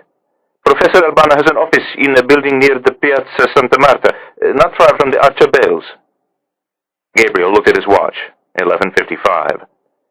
There was no way to talk to Donati. He would be downstairs with the Pope by now, preparing to enter the square. He thought of the instructions he'd given him the previous night in the Via Belvedere. Make a general nuisance of yourself. If you see a problem, address it. He got to his feet and looked at Angeli. I'd like to have a word with the Imam. Angeli hesitated. The initiative is very important to the Holy Father. If you level an accusation against Professor Albana without just cause, he will take great offense, and the Commission's work will be placed in jeopardy. Better an irate Imam than a dead Pope. What's the quickest way to the Piazza Santa Marta? We'll take the shortcut, Angeli said, through the Basilica. They slipped through the passage from the Scala Regia into the Chapel of the Blessed Sacrament, then hurried diagonally across the vast nave. Beneath the monument to Alexander VII was a doorway leading into the Piazza Santa Marta. As they stepped outside into the bright sunlight, a roar of wild applause rose from St. Peter's Square. The Pope had arrived for the general audience. Angeli led Gabriel across the small piazza and into a gloomy-looking Baroque office building. In the lobby, a nun sat motionless behind a reception table. She gave Gabriel and Angeli a disapproving look as they burst inside. Ibrahim Albana, said Luca Angeli without elaboration. The nun blinked twice rapidly. Room 412. They mounted the stairs, Angeli leading the way, Gabriel at his heels. When another swell of applause rose from the square, Gabriel gave Angeli a jab in the kidneys, and the Vatican security man began taking the steps 2 at a time. When they arrived at room 412, they found the door was closed. Gabriel reached for the latch, but Angeli stayed his hand and knocked firmly, but politely. Professor Albana! Professor Albana, are you there? Greeted by silence, Gabriel pushed Angeli aside and examined the ancient lock. With the slender metal pick in his wallet, he could have coaxed it open in a matter of seconds. But another roar of approval from the square reminded him there wasn't time. He seized hold of the latch with both hands and drove his shoulder into the door. It held fast. He threw his body against the door a second time, then a third. On the 4th attempt, Angeli joined him. The wood of the door jamb splintered, and they tumbled inside. The room was empty. Not just empty, thought Gabriel, abandoned. There were no books or files, no pens or loose papers, just a single letter-sized envelope positioned in the precise center of the desk. Angeli reached for the light switch, but Gabriel shouted at him not to touch it, then pushed the Italian back into the corridor. He drew a pen from his coat pocket and used it as a probe to examine the density of the envelope's contents. When he was reasonably certain it contained nothing but paper, he picked it up and carefully lifted the flap. Inside was a single sheet folded in thirds, handwritten Arabic script. We declare war on you, the Crusaders, with the destruction of your infidel temple to polytheism and the death of your so-called Supreme Pontiff, this man in white who you treat as though he were a god. This is your punishment for the sins of Iraq, Abu Ghraib, and Guantanamo Bay. The attacks will continue until the land of Iraq is no longer in American bondage and Palestine has been liberated from the clutches of the Jews. We are the Brotherhood of Allah. There is no God but Allah, and all praise to him. Gabriel ran down the stairs, Angeli at his back. Chapter 6, Vatican City. In nomine Patris et Filii et Spiritus Sancti. The Pope's voice, amplified by the Vatican public address system, resounded across St. Peter's Square and down the length of the Via della Conciliazione. 20,000 voices replied, Amen. Gabriel and Luca Angeli sprinted across the Piazza Santa Marta, then along the exterior wall of the Basilica. Before reaching the Arch of Bells, Angeli turned to the right and entered the permissions office, the main security checkpoint for most visitors to the Vatican. If Ibrahim Albana had cleared anyone else into the Vatican, the paperwork would exist there. Gabriel kept going toward the Arch of Bells. The Swiss guard on duty there, startled by the sight of a man running toward him, lowered his halberd defensively as Gabriel approached. He raised it again when he saw Gabriel waving his security office ID badge. Give me your sidearm, Gabriel ordered. Sir, give me your gun, Gabriel shouted at the guard in German. The guard reached inside his multicolored Renaissance tunic and came out with a very modern Sig Sauer 9mm, just as Luca Angeli emerged from the archway. Albana cleared a delegation of 3 German priests into the Vatican at 11:30. They're not priests, Luca. They're shaheeds, martyrs. Gabriel looked at the crowd gathered in the square. And I doubt they're inside the Vatican any longer. They're probably out there now, armed with explosives and only God knows what else. Why did they come through the Arch of Bells into the Vatican? To get their bombs, of course. It was the chink in the Vatican's security armor. The terrorists had discovered it through repeated surveillance and had used the Holy Father's initiative of peace to exploit it. Albana probably smuggled the bombs inside over time and stored them in his office. The shaheeds collected them after clearing security at the permissions office, then made their way into the square by some route without metal detectors. The Basilica, said Angeli. They could have entered the Basilica from this side and come out through one of the front doors. We could have passed them a few moments ago, and we never would have known it. Gabriel and Angeli vaulted the wooden fencing separating the Arch of Bells entrance area from the rest of the square and mounted the dais. Their sudden movement sent a murmur through the audience. Donati was standing behind the Pope. Gabriel went quietly to his side and handed him the note he'd taken from Albana's office. They're here. Donati looked down, saw the Arabic script, then looked up at Gabriel again. We found that in Ibrahim Albana's office. It says they're going to destroy the Basilica. It says they're going to kill the Holy Father. We have to get him off the dais. Now, Luigi. Donati looked out at the multitude in the square. Catholic pilgrims and dignitaries from around the globe. Schoolchildren in white. Groups of sick and elderly come to get the pontiff's blessing. The Pope was seated in a scarlet ceremonial throne. In the tradition he'd inherited from his predecessor, he was greeting the pilgrims in their native languages, moving rapidly from one to the next. And what about the pilgrims? Donati asked. How do we protect them? It may be too late for them, some of them at least. If we try to warn them, there'll be panic. Get the Holy Father out of the square as quickly and quietly as possible. Then we'll start moving the pilgrims out. Colonel Brunner, the Swiss Guard commandant, joined them on the dais. Like the rest of the Pope's personal security detail, he was dressed in a dark business suit and wore an earpiece. When Donati explained the situation, Brunner's face drained of color. We'll check him through the Basilica. And if they've concealed bombs in there? Gabriel asked. Brunner opened his mouth to reply, but his words were swept away by a searing blast wave. The sound came a millisecond later, a deafening thunderclap made more intense by the vast echo chamber of St. Peter's Square. Gabriel was blown from the dais, a scrap of paper on a gale-force wind. His body took flight, turned over at least once. Then he landed hard on the steps of the Basilica and blacked out. When he opened his eyes, he saw Christ's apostles peering down at him from their perch atop the facade. He did not know how long he was unconscious, a few seconds perhaps, but not longer. He sat up, ears ringing, and looked around. To his right were the curial prelates who had been on the dais with the Pope. They appeared shocked and tousled, but largely unhurt. To his left lay Donati, and next to Donati was Karl Brunner. The commandant's eyes were closed, and he was bleeding heavily from a wound at the back of his head. Gabriel got to his feet and looked around. Where was the Pope? Ibrahim Albana had cleared 3 priests into the Vatican. Gabriel suspected there were 2 more blasts to come. He found the Sig Sauer he'd taken from the Swiss Guard and shouted at the prelates to stay down. Then, as he climbed back onto the dais to look for Lucchese, the second bomb exploded. Another wave of searing heat and wind. Another thunderclap. Gabriel was hurled backward. This time he came to rest atop Donati. He got to his feet again. He wasn't able to reach the dais before the 3rd bomb detonated. When the thunderclap finally died out, he mounted the platform and looked out at the devastation. The shaheeds had distributed themselves evenly throughout the crowd near the front of the dais, one near the bronze doors, the second in the center of the square, and the 3rd close to the Arch of Bells. All that remained of them were 3 plumes of black smoke rising toward the cloudless, pale blue sky. On the spots where the bombers had been standing, the paving stones were blackened by fire, drenched in blood, and littered with human limbs and tissue. Farther away from the blast points, it was possible to imagine that the tattered corpses had moments before been human beings. The folding chairs that Gabriel had watched being put into place earlier that morning had been tossed about like playing cards, and everywhere there were shoes. How many dead? Hundreds, he thought. But his concern at that moment was not with the dead, but with the Holy Father. We declare war on you, the Crusaders, with the destruction of your infidel temple to polytheism. The attack, Gabriel knew, was not yet finished.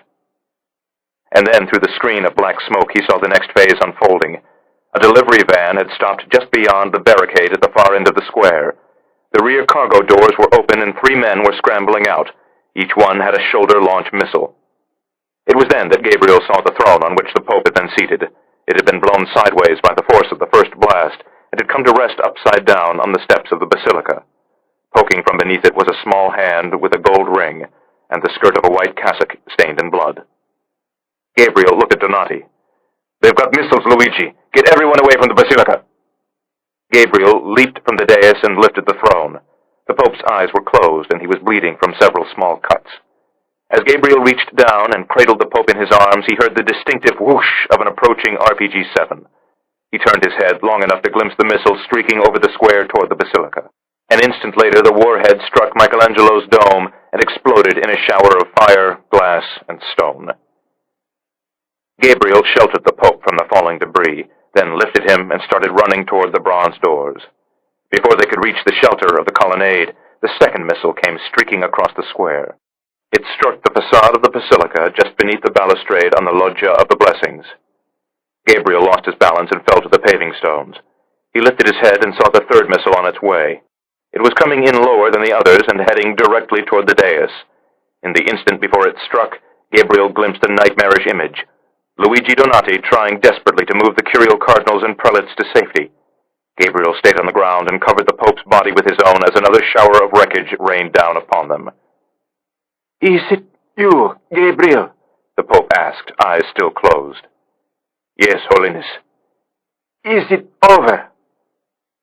3 bombs, 3 missiles, symbolic of the Holy Trinity, Gabriel reckoned. A calculated insult to the Mushrikun. "Yes, Holiness, I believe it's over." "Where's Luigi?" Gabriel looked toward the burning remains of the dais and saw Donati stagger out of the smoke, the body of a dead cardinal in his arms. "He's alive, Holiness." The Pope closed his eyes and whispered, "Thank God." Gabriel felt a hand grasp his shoulder. He turned around and saw a quartet of men in blue suits, guns drawn. "Let go of him," one of the men shouted. "We'll take him from here." Gabriel looked at the man for a moment, then slowly shook his head. "I've got him," he said. Then he stood up and carried the Pope into the Apostolic Palace, surrounded by Swiss guards. The apartment house stood in a cobbled vicolo near the Church of Santa Maria in Trastevere. 4 floors in height, its faded tan exterior was hung with power and telephone lines, and contained several large patches of exposed brickwork. On the ground floor was a small motorcycle repair shop that spilled into the street. To the right of the shop was a doorway leading to the flats above. Ibrahim Elbana had the key in his pocket. The attack had commenced 5 minutes after Elbana's departure from the Vatican. On the Borgo Santo Spirito, he had taken advantage of the panic to carefully remove his kufi and hang a large wooden cross around his neck. From there, he had walked to the Janiculum Park, and from the park down the hill to Trastevere. On the Via della Paglia, a distraught woman had asked Elbana for his blessing. He had bestowed it, imitating the words and gestures he'd seen at the Vatican, then immediately asked Allah to forgive his blasphemy. Now, safely inside the apartment house, he removed the offensive cross from his neck and mounted the dimly lit stairs. He had been ordered to come here by the Saudi who had conceived and planned the attack, the Saudi he knew only as Halil. It was to be the first stop on a secret journey out of Europe and back to the Muslim world. He had hoped to return to his native Egypt, but Halil had convinced him that he would never be safe there. "The American lackey Mubarak will hand you over to the infidels in the blink of an eye," Halil had said. "There's only one place on earth where the infidels can't get you." That place was Saudi Arabia, land of the Prophet, birthplace of Wahhabi Islam. Ibrahim Elbana had been promised a new identity, a teaching position at the prestigious University of Medina, and a bank account with $500,000.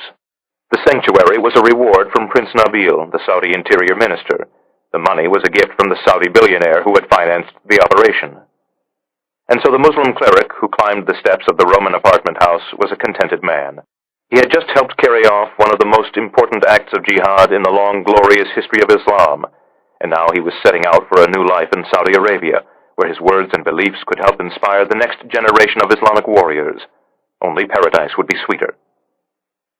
He reached the 3rd-floor landing and went to the door of apartment 3A. When he inserted the key into the lock, he felt a slight electric shock in his fingers. When he turned it, the door exploded, and then he felt nothing at all. that same moment, in the section of Washington known as Foggy Bottom, a woman woke from a nightmare. It was filled with the same imagery she saw every morning at this time: a flight attendant with her throat slashed, a handsome young passenger making one final phone call, an inferno. She rolled over and looked at the clock on her nightstand. It was 6:30. She picked up the remote control, aimed it at her television, and pressed the power button. God, no, she thought when she saw the basilica in flames. Not again. Chapter 7. Rome. Gabriel remained at the safe flat near the Church of the Trinità dei Monti for the next week. There were moments when it seemed as though none of it had really happened, but then he would wander out to the balcony and see the dome of the basilica looming over the rooftops of the city, shattered and blackened by fire, as if God, in a moment of disapproval or carelessness, had reached down and destroyed the handiwork of his children. Gabriel, the restorer, wished it was only a painting, an abraded canvas that he might heal with a bottle of linseed oil and a bit of pigment. The death toll climbed with each passing day. By the end of Wednesday, Black Wednesday, as Rome's newspapers christened it, the number of dead stood at 600. By Thursday, it was 650, and by the weekend it had exceeded 700. Colonel Karl Brunner of the Pontifical Swiss Guards was among the dead. So was Luca Angeli, who clung to life for 3 days in the Gemelli Clinic before being removed from life support. The Pope administered last rites and remained at Angeli's side until he died. The Roman Curia suffered terrible losses. 4 cardinals were among the dead, along with 8 curial bishops and 3 monsignori. Their funerals had to be conducted in the Basilica of St. John Lateran, because 2 days after the attack, an international team of structural engineers concluded the basilica was unsafe to enter. Rome's largest newspaper, La Repubblica, reported the news by printing a full-page photograph of the ruined dome, headlined with a single word: condemned. Since no Israelis were among the dead, the government of Israel had no official standing in the investigation.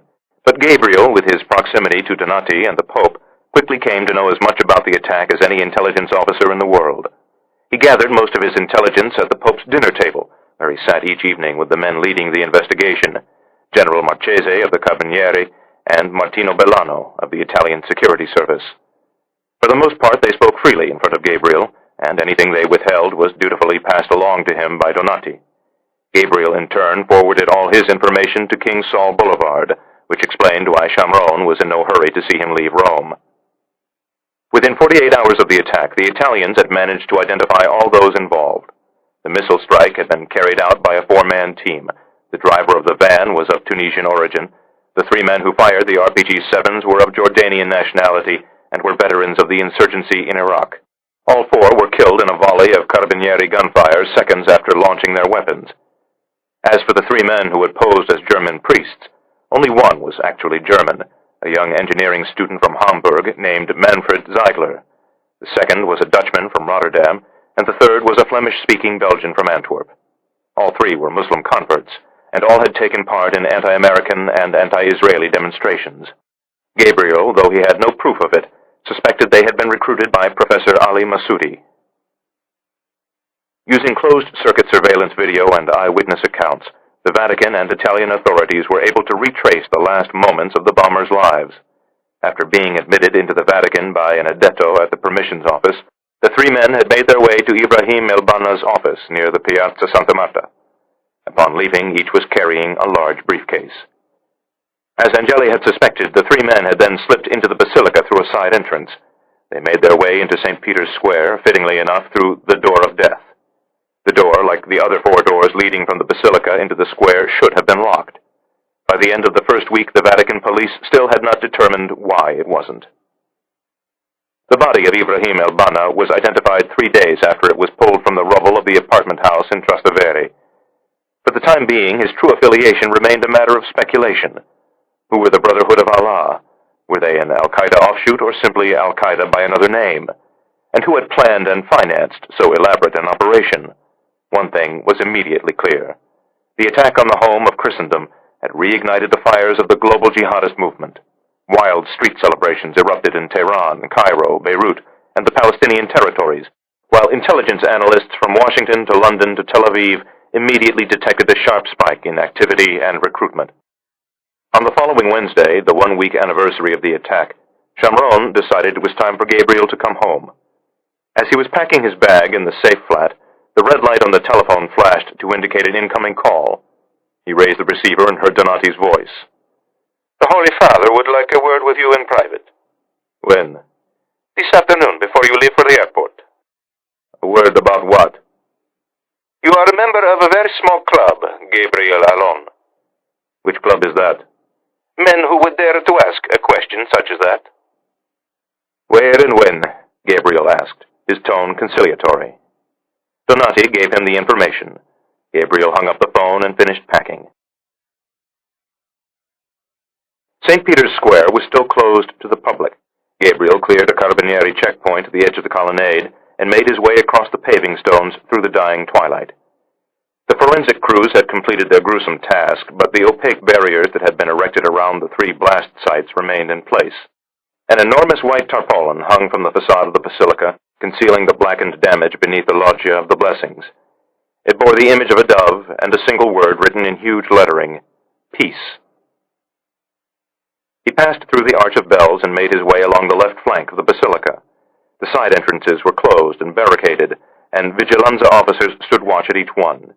In the Vatican gardens, it was possible to imagine that nothing had happened. Possible, thought Gabriel, until one looked at the ruined dome, which was lit now by a dusty sienna sunset. The Pope was waiting near the house of the gardener. He greeted Gabriel warmly, and together they set out toward the distant corner of the Vatican. A dozen Swiss guards in plain clothes drifted alongside them amid the stone pines, their long shadows thin upon the grass. Luigi and I have pleaded with the Swiss Guard to reduce the size of their detail, the Pope said. For the moment, it is non-negotiable. They're a bit jumpy, for understandable reasons. Not since the sack of Rome has a Swiss Guard commander died defending the Vatican from enemy attack. They walked on in silence for a moment. So, this is my fate, Gabriel. To be forever surrounded by men with radios and guns. How can I communicate with my flock? How can I give comfort to the sick and the afflicted if I am cut off from them by a phalanx of bodyguards? Gabriel had no good answer. It will never be the same, will it, Gabriel? No, Holiness, I'm afraid it will not. Did they mean to kill me? Without a doubt. Will they try again? Once they set their sights on a target, they usually don't stop until they succeed. But in this case, they managed to kill 700 pilgrims and several cardinals and bishops, not to mention the commandant of the Swiss Guard. They also managed to inflict severe physical damage to the basilica itself. In my opinion, they will regard their historical account as settled. They may not have succeeded in killing me, but they have succeeded in making me a prisoner of the Vatican. The Pope stopped and looked at the ruined dome. My cage isn't so gilded anymore. It took more than a century to build and a few seconds to destroy. It's not destroyed, Holiness. The dome can be restored. That remains to be seen, the Pope said with uncharacteristic gloominess. The engineers and architects aren't so sure it can be done. It might have to be brought down and rebuilt entirely. And the baldacchino suffered severe damage when the debris rained down upon it. This is not something that can simply be replaced. But then you know that better than most. Gabriel snuck a glance at his wristwatch. He would have to be leaving for the airport soon, or he would miss his flight. He wondered why the Pope had asked him here. Surely it wasn't to discuss the restoration of the basilica. The Pope turned and started walking again. They were heading toward St. John's Tower at the southwest corner of the Vatican. There's only one reason why I'm not dead now, the Pope said. And that's because of you, Gabriel. In all the sorrow and confusion of this terrible week, I haven't had the chance to properly thank you. I'm doing so now. I only wish I could do so in public. Gabriel's role in the affair had been carefully guarded from the media. So far, against all the odds, it had remained a secret. And I only wish I'd discovered Ibrahim al-Banna sooner, Gabriel said. 700 people might still be alive. You did everything that could have been done. Perhaps, Holiness, but it still wasn't enough. They arrived at the Vatican wall. The Pope mounted a stone staircase and climbed upward, Gabriel following silently after him. They stood at the parapet and looked out over Rome. Lights were coming on all over the city. Gabriel glanced over his shoulder and saw the Swiss guards stirring nervously beneath them.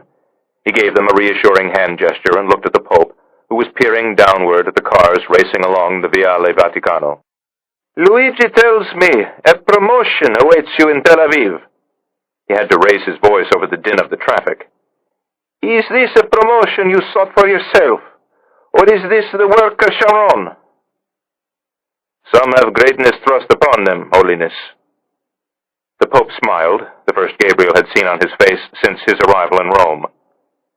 May I give you a small piece of advice? Gabriel nodded. Use your power wisely, even though you will find yourself in a position to punish your enemies. Use your power to pursue peace at every turn. Seek justice rather than vengeance. Gabriel was tempted to remind the Pope that he was only a secret servant of the state. The decisions of war and peace were in the hands of men far more powerful than he. Instead, he assured the Pope that he would take his advice to heart. Will you search for the men who attacked the Vatican? It's not our fight, not yet, at least. Something tells me it will be soon. The Pope was watching the traffic below him with a childlike fascination. It was my idea to put the dove of peace on the shroud covering the facade of the basilica. I'm sure you find the sentiment hopelessly naive. You probably consider me naive as well. I wouldn't want to live in this world without men such as you, Holiness. Gabriel made no attempt to hide the next glance at his watch. Your plane awaits you? The Pope asked. Yes, Holiness. Come, he said. I'll see you out. Gabriel started toward the steps, but the Pope remained at the parapet. Francesco Tiepolo called me this morning from Venice. He sends his regards. He turned and looked at Gabriel. So does Chiara. Gabriel was silent. She says she wants to see you before you go home to Israel. She was wondering whether you might stop in Venice on your way out of the country. The Pope took Gabriel by the elbow and, smiling, led him down the steps. I realize I have very little experience when it comes to matters of the heart, but will you allow an old man to give you one more piece of advice? Chapter 8. Venice. It was a small terracotta church built for a poor parish in the sestiere of Cannaregio. The plot of land had been too cramped for a proper church square, so the main entrance opened directly into the busy Salizada San Giovanni Crisostomo. Gabriel had once carried a key to the church in his pocket. Now he entered like an ordinary tourist and paused for a moment in the vestibule, waiting for his eyes to adjust to the dim light while a breath of cool air, scented with candle wax and incense, brushed against his cheek. He thought of the last time he had set foot in the church. It was the night Chamron had come to Venice to tell Gabriel that he had been discovered by his enemies, and that it was time for him to come home again. "There'll be no trace of you here," Chamron had said. "It will be as though you never existed." He crossed the intimate nave to the chapel of St. Jerome on the right side of the church. The altarpiece was concealed by heavy shadow. Gabriel dropped a coin into the light meter, and the lamps flickered into life, illuminating the last great work ever painted by Bellini. He stood for a moment, right hand pressed to his chin, head tilted slightly to one side, examining the painting in raked lighting. Francesco Tiepolo had done a fine job finishing it for him. Indeed, it was nearly impossible for Gabriel to tell where his painting left off and Tiepolo's began. Hardly surprising, he thought. They had both served their apprenticeships with the master Venetian restorer, Umberto Conti. The meter ran out, and the lights switched off automatically, plunging the painting into darkness again. Gabriel went back into the street and made his way westward across Cannaregio until he came to an iron bridge, the only one in all of Venice. In the Middle Ages, there had been a gate in the center of the bridge, and at night a Christian watchman had stood guard so that those imprisoned on the other side could not escape. He crossed the bridge and entered a darkened sottoportego. At the end of the passageway, a broad square opened before him, the Campo di Ghetto Nuovo, center of the ancient ghetto of Venice. More than 5,000 Jews had once lived in the ghetto. Now it was home to only 20 of the city's 400 Jews, and most of those were elderly who resided in the Casa Israelitica di Riposo. He crossed the Campo and stopped at number 2899. A small brass plaque read, Comunità Ebraica di Venezia, Jewish Community of Venice. He pressed the bell and quickly turned his back to the security camera over the doorway. After a long silence, a woman's voice, familiar to him, crackled over the intercom. Turn around, she said. Let me have a look at your face. He waited where she had told him to wait, on a wooden bench in a sunlit corner of the Campo, near a memorial for the Venetian Jews who were rounded up in December 1943 and sent to their deaths at Auschwitz. 10 minutes elapsed, then 10 minutes more. When finally she emerged from the office, she took her time crossing the square, then stopped several feet away from him, as though she were afraid to come any closer. Gabriel, still seated, pushed his sunglasses onto his forehead and regarded her in the dazzling autumn light. She wore faded blue jeans, snug around her long thighs and flared at the bottom, and a pair of high-heeled suede boots. Her white blouse was tailored in such a way that it left no doubt about the generous figure beneath it. Her riotous auburn hair was held back by a chocolate-colored satin ribbon, and a silk scarf was wound round her neck. Her olive skin was very dark. Gabriel suspected she'd been to the sun recently. Her eyes, wide and oriental in shape, were the color of caramel and flecked with gold. They tended to change color with her mood. The last time Gabriel had seen Chiara's eyes, they were nearly black with anger and streaked with mascara. She folded her arms defensively beneath her breasts and asked what he was doing in Venice. Hello, Chiara. Don't you look lovely? The breeze took her hair and blew a few strands across her face. She brushed it away with her left hand. It was absent the diamond engagement ring Gabriel had given her. There were other rings on her fingers now and a new gold watch on her wrist. Gabriel wondered if they were gifts from someone else. I haven't heard from you since I left Jerusalem, Chiara said in the deliberately even tone she used whenever she was trying to keep her emotions in check. It's been months. Now you show up here without warning and expect me to greet you with my arms open and a smile on my face? Without warning? I came here because you asked me to come. Me? What on earth are you talking about? Gabriel searched her eyes. He could tell she was not dissembling. Forgive me, he said. It seems I was brought here under false pretenses. She toyed with the ends of her scarf, clearly enjoying his discomfort. Brought here by whom? Donati and Tiepolo, reckoned Gabriel. Maybe even His Holiness himself. He stood abruptly. It doesn't matter, he said. I'm sorry, Chiara. It was nice to see you again. He turned and started to walk away, but she seized his arm. Wait, she said. Stay for a moment. Are you going to be civil? Civility is for divorced couples with children. Gabriel sat down again, but Chiara remained standing. A man in dark glasses and a tan blazer emerged from the Sottoportego. He looked admiringly at Chiara, then crossed the Campo and disappeared over the bridge that led to the pair of old Sephardic synagogues at the southern end of the ghetto. Chiara watched the man go, then tilted her head and scrutinized Gabriel's appearance. Has anyone ever told you that you bear more than a passing resemblance to the man who saved the Pope? He is an Italian, Gabriel said. Didn't you read about him in the newspapers? She ignored him. When I saw the footage on television, I thought I was hallucinating. I knew it was you. That night, after things calmed down, I checked in with Rome. Shimon told me you'd been at the Vatican. A sudden movement in the Campo caused her to turn her head. She watched as a man with a salt and pepper beard and a fedora hat hurried toward the entrance of the community center. It was her father, the chief rabbi of Venice. She raised the toe of her right boot and balanced her weight on the heel. Gabriel knew the gesture well. It meant something provocative was coming. Why are you here, Gabriel Allon? I was told you wanted to see me. And so you came, just like that. Just like that. The corners of her lips started to curl into a smile. What's so funny? He asked. Poor Gabriel. You're still in love with me, aren't you? I always was. Just not enough to marry me. Can we do this in private? Not for a while. I need to keep an eye on the office. My other job. she said in a tone of mock conspiracy. Please give Rabbi Zoli my regards. I'm not sure that's such a good idea. Rabbi Zoli is still furious with you. She dug a key from her pocket and tossed it to him. He looked at it for a long moment. Even after months of separation, it was difficult for Gabriel to imagine Chiara leading a life of her own. In case you're wondering, I live there alone. It's more than you have a right to know, but it's the truth. Make yourself comfortable. Get some rest. You look like hell. Full of compliments today, aren't we?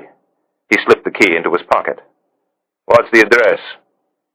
You know, for a spy, you're a terrible liar. What are you talking about? You know my address, Gabriel. You got it from operations, the same place you got my telephone number.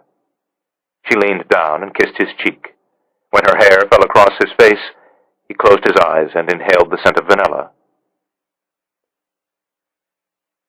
Her building was on the other side of the Grand Canal in Santa Croce, in a small enclosed corte with but one passage in and out. Gabriel, as he slipped into her apartment, had the sensation of walking into his own past. The sitting room seemed posed for a magazine photo shoot. Even her old magazines and newspapers appeared to have been arranged by a fanatic in pursuit of visual perfection. He walked over to an end table and browsed the framed photographs. Chiara and her parents, Chiara and an older brother who lived in Padua, Chiara with a friend on the shore of the Sea of Galilee.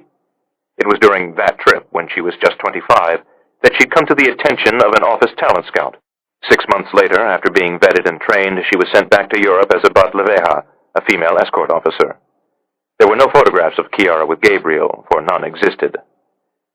He went to the window and looked out. 30 feet below, the oily green waters of the Rio del Meggio flowed sluggishly by. A clothing line stretched to the building opposite. Shirts and trousers hung drunkenly in the sunlight, and at the other end of the line an old woman sat in an open window with her fleshy arm draped over the sill. She seemed surprised to see Gabriel. He held up the key and said he was Chiara's friend from Milan. He lowered the blinds and went into the kitchen.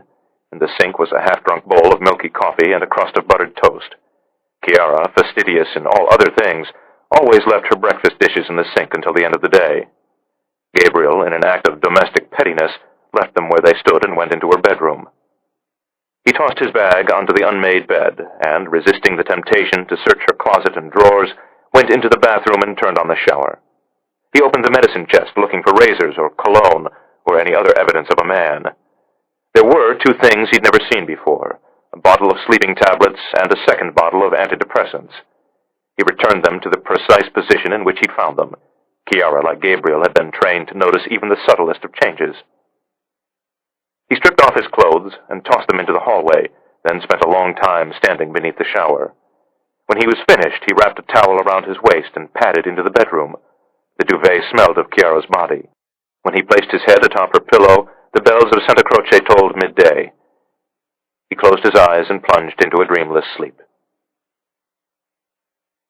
He woke in late afternoon to the sound of a key being pushed into the lock, followed by the clatter of Chiara's boot heels in the entrance hall. She didn't bother calling out that she was home. She knew he came awake at the slightest sound or movement. When she entered the bedroom, she was singing softly to herself, a silly Italian pop song she knew he loathed. She sat on the edge of the bed, close enough so that her hip pressed against his thigh. He opened his eyes and watched her remove her boots and wriggle out of her jeans. She pressed her palm against his chest. When he pulled the ribbon from her hair, auburn curls tumbled about her face and shoulders. She repeated the question she had posed to him in the ghetto. "Why are you here, Gabriel Allon?"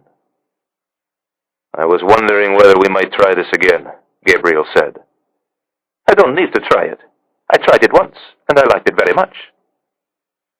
He unwound the silk scarf from her throat and slowly loosened the buttons of her blouse. Chiara leaned down and kissed his mouth. It was like being kissed by Raphael's Alba Madonna. "If you hurt me again, I'll hate you forever." "I won't hurt you." "I never stopped dreaming of you." "Good dreams?" "No," she said. "I dreamt only of your death." The only trace of Gabriel in the apartment was an old sketch pad. He had it when they lived in Venice together, and Chiara, without his knowledge, had stolen it from the apartment in Narkis Street the day she walked out on him. He turned to a fresh page and regarded her body with a professional dispassion. She was seated at the end of the couch, with her long legs folded beneath her, and her body wrapped in a cotton bedsheet. Her face was turned toward the window and lit by the setting sun. Gabriel was relieved to see the first lines around Kiara's eyes. He always feared she was far too young for him, and that one day, when he was old, she would leave him for another man. He tugged at the bedsheet, exposing her breast. She held his gaze for a moment, then closed her eyes. "You're lucky I was here," she said. "I might have been away on assignment." She was a talker. Gabriel had learned long ago it was pointless to ask her to remain silent while posing for him.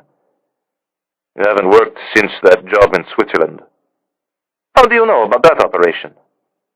Gabriel gave her an inscrutable glance over the top of his sketch pad and reminded her not to move. "So much for the concept of need to know. It seems you can walk into operations anytime you feel like it and find out what I'm doing." She started to turn her head, but Gabriel stilled her with a sharp, "But I shouldn't be surprised.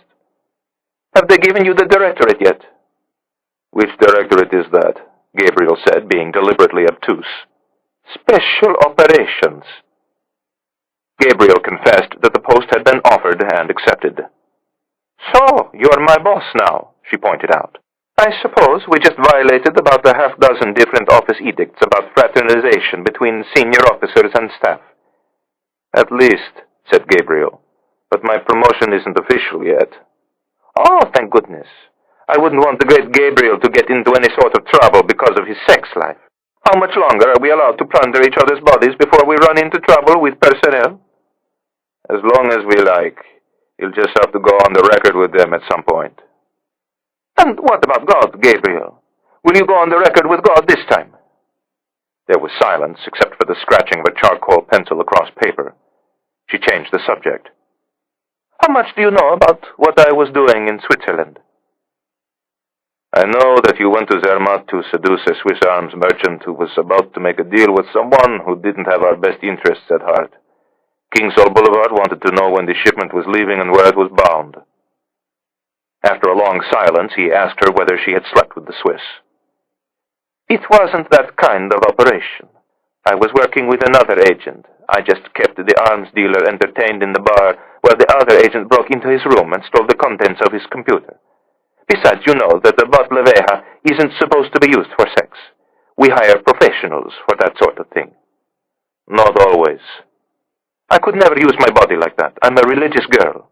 She smiled at him mischievously. "We got it, by the way. The boat had a mysterious accident near the coast of Crete. The weapons are now on the bottom of the sea."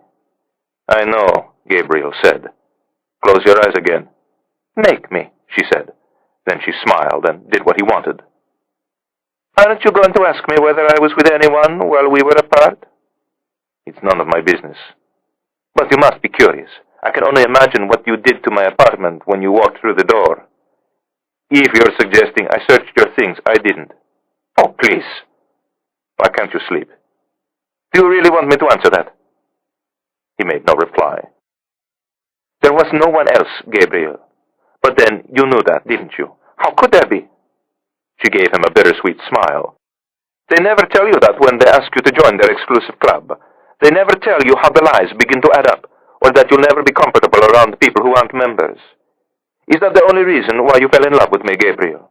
Because I was office?" "I like your fettuccine and mushrooms. You make the best fettuccine and mushrooms in all of Venice." "What about you? Were you with any other women while I was gone?" "I spent all my time with a very large canvas." "Ah, yes, I forgot about your affliction. You can't make love to a woman unless she knows you've killed on behalf of your country. I'm sure you could have found someone suitable at King Saul Boulevard if you'd set your mind to it. Every woman in the office lusts after you." "You're talking too much. I'll never finish this if you keep talking." "I'm hungry. You shouldn't have mentioned food. How's Leia, by the way?" Gabriel stopped sketching and glared at Kiara over the top of the sketch pad, as if to tell her he did not appreciate the rather cavalier juxtaposition of food and his wife. "I'm sorry," Kiara said. "How is she?" Gabriel heard himself say that Leia was doing well, that 2 or 3 days a week he drove up to the psychiatric hospital atop Mount Herzl to spend a few minutes with her.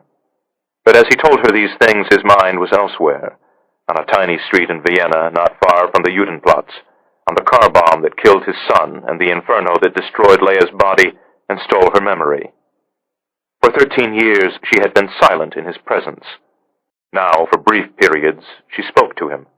Recently, in the garden of the hospital, she had posed to him the same question Chiara had a moment earlier. Were there other women while I was gone? He had answered her truthfully. Did you love this girl, Gabriel? I loved her, but I gave her up for you. Why on earth would you do that, my love? Look at me. There's nothing left of me. Nothing but a memory. Chiara had lapsed into silence. The light on her face was fading slowly from coral red to gray.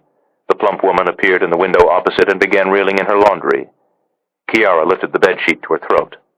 What are you doing? I don't want Signor Lorenzetto to see me naked. Gabriel, in pulling the sheet down to its original position, left a smudge of charcoal on her breast. I suppose I have to move back to Jerusalem, she said, unless you feel like telling Shamron that you can't take over special ops because you're coming back to Venice. It's tempting, Gabriel said. Tempting, but not possible. You are a loyal soldier, Gabriel. You always do what you're told. You always did. She brushed the charcoal from her breast. At least I won't have to decorate the apartment. Gabriel's eyes remained downward toward the sketch pad. Chiara studied his expression, then asked, Gabriel, what have you done to the apartment? I'm afraid I needed a place to work. So you just moved some things around? You know, I'm getting hungry too. Gabriel Allon, is there anything left? It's warm tonight, he said. Let's take the boat out to Murano and have fish. Chapter 9. Jerusalem. It was 8 o'clock the following evening when Gabriel returned to Narkis Street. Shamron's car was parked at the curb, and Rami, his bodyguard, was standing watch in the walkway outside number 16. Upstairs, Gabriel found all the lights on and Shamron drinking coffee at the kitchen table. How did you get in? In case you've forgotten, this used to be an office safe flat. There's a key in housekeeping. Yes, but I changed the locks over the summer. Really? I guess I'll have to change them again. Don't bother. Gabriel pushed open the window to vent the smoke from the room. 6 cigarette butts lay like spent bullets in one of Gabriel's saucers. Shamron had been here for some time. How was Venice? Shamron asked. Venice was lovely, but the next time you break into my flat, please have the courtesy of not smoking. Gabriel picked up the saucer by the edge and poured the cigarette butts into the garbage. What's so urgent it couldn't wait till the morning? Another Saudi link to the attack on the Vatican. Gabriel looked up at Shamron. What is it? Ibrahim el-Banna. The Egyptian cleric? Why am I not surprised? Gabriel sat down at the table. 2 nights ago, our station chief in Cairo held a secret meeting with one of our top sources inside the Egyptian Mukhabarat. It seems Professor Ibrahim el-Banna had a well-established militant pedigree, long before he went to the Vatican. His older brother was a member of the Muslim Brotherhood, and was a close associate of Ayman al-Zawahiri, the number 2 man in al-Qaeda. A nephew went to Iraq to fight the Americans and was killed in the siege of Fallujah. Apparently, tapes of the Imam's sermons are required listening among Egyptian Islamic militants. Too bad our friend in the Mukhabarat didn't tell the Vatican the truth about el-Banna. 700 people might be alive, and the dome of the basilica might not have a hole in it. The Egyptians knew something else about Professor el-Banna, Shamron said. Throughout much of the 80s and 90s, when the problem of Islamic fundamentalism was exploding in Egypt, Professor el-Banna received regular cash payments and instructions from a Saudi who posed as an official of the International Islamic Relief Organization, one of the main Saudi charities. This man called himself Khalil, but Egyptian intelligence knew his real name, Ahmed bin Shafiq. What makes this even more interesting is bin Shafiq's occupation at that time. He was GID, said Gabriel. Exactly. The GID, or General Intelligence Department, was the name of the Saudi Intelligence Service. What do we know about him? Until 4 years ago, bin Shafiq was chief of a clandestine GID unit codenamed Group 205, which was responsible for establishing and maintaining links between Saudi Arabia and Islamic militant groups around the Middle East. Egypt was one of Group 205's top priorities, along with Afghanistan, of course. What's the significance of the number? It was the extension of bin Shafiq's office in GID headquarters. What happened 4 years ago? Bin Shafiq and his operatives were funneling materiel and money to the terrorists of Hamas and Islamic Jihad. A Palestinian informant told us about the operation, and we told the Americans. The American president showed our evidence to the king and brought pressure on him to shut down Group 205. That was 6 months after 9/11, and the king had no choice but to accede to the president's wishes, much to the dismay of bin Shafiq and other hardliners inside the kingdom. Group 205 was terminated, and bin Shafiq was run out of the GID. Has he ever gone over to the other side of the street? Are you asking whether he's a terrorist? The answer is we don't know. What we do know is that Islamic militancy is in his blood. His grandfather was a commander of the Ikhwan, the Islamic movement created by Ibn Saud at the turn of the 19th century in the Najd. Gabriel knew the Ikhwan well. In many respects, they were the prototype and spiritual precursor of today's Islamic militant groups. Where else did bin Shafiq operate when he was with Group 205? Afghanistan, Pakistan, Jordan, Lebanon, Algeria. We even suspect he's been in the West Bank. So it's possible we're dealing with someone who has terrorist contacts ranging from al-Qaeda to Hamas to the Muslim Brotherhood of Egypt. If bin Shafiq has gone over to the other side, he's the nightmare scenario, the perfect terrorist mastermind. We found another interesting tidbit in our own files, Shamron said. About 2 years ago, we were receiving reports of a Saudi trolling the camps of southern Lebanon, looking for experienced fighters. According to the reports, this Saudi called himself Khalil, the same name bin Shafiq used in Cairo. Unfortunately, we didn't pursue it. Frankly, if we chased down every moneyed Saudi who was trying to raise an army to wage jihad, we wouldn't get much else done. Hindsight, as they say, is 20/20. How much more do we have on bin Shafiq? Precious little, I'm afraid. What about a photograph? Shamron shook his head. As you might expect, he's somewhat camera-shy. We need to share, Ari. The Italians need to know that there may be a Saudi connection. So do the Americans. I know. Shamron's tone was gloomy. The idea of sharing a hard-won piece of intelligence was heresy to him, especially if nothing was to be gained in return. It used to be blue and white, he said, referencing the national colors of Israel. That was our motto, our belief system. We did things ourselves. We didn't ask others for help, and we didn't help others with problems of their own making. The world has changed, Ari. Perhaps it's a world I'm not cut out for. When we were fighting the PLO or Black September, it was simple Newtonian physics. Hit them here, squeeze them there, watch them, listen to them, identify the members of their organization, eliminate their leadership. Now we're fighting a movement, a cancer that has metastasized to every vital organ of the body. It's like trying to capture fog in a glass. The old rules don't apply. Blue and white isn't enough. I can tell you one thing, though. This isn't going to go down well in Washington. The Saudis have many friends there. Money will do that, Gabriel said.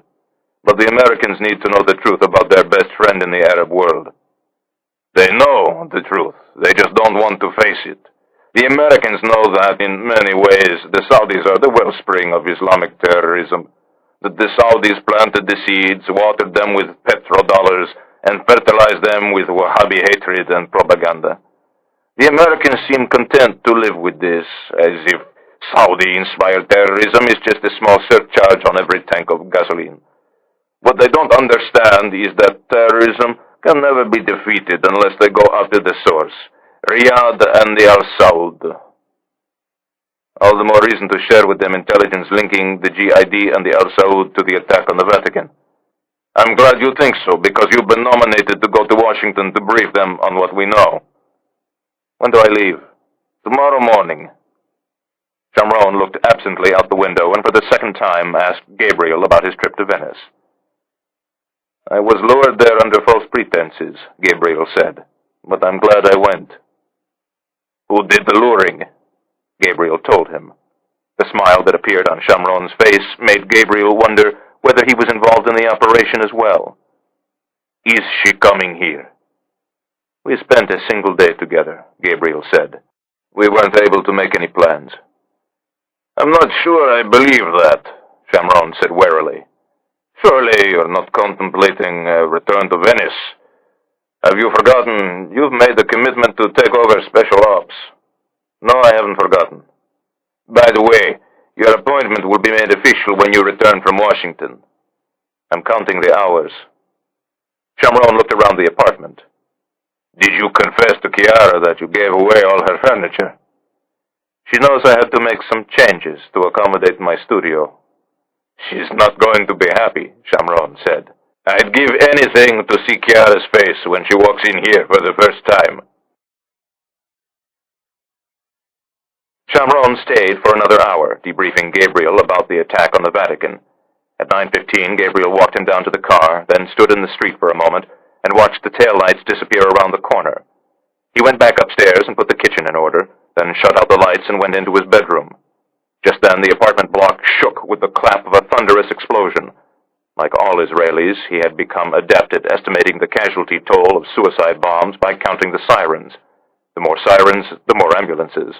The more ambulances, the more dead and wounded. He heard a single siren, then another, then a third. Not too large, he thought. He switched on the television and waited for the first bulletin. But 15 minutes after the explosion, there was still no word. In frustration, he picked up the phone and dialed Shamron's car. There was no answer.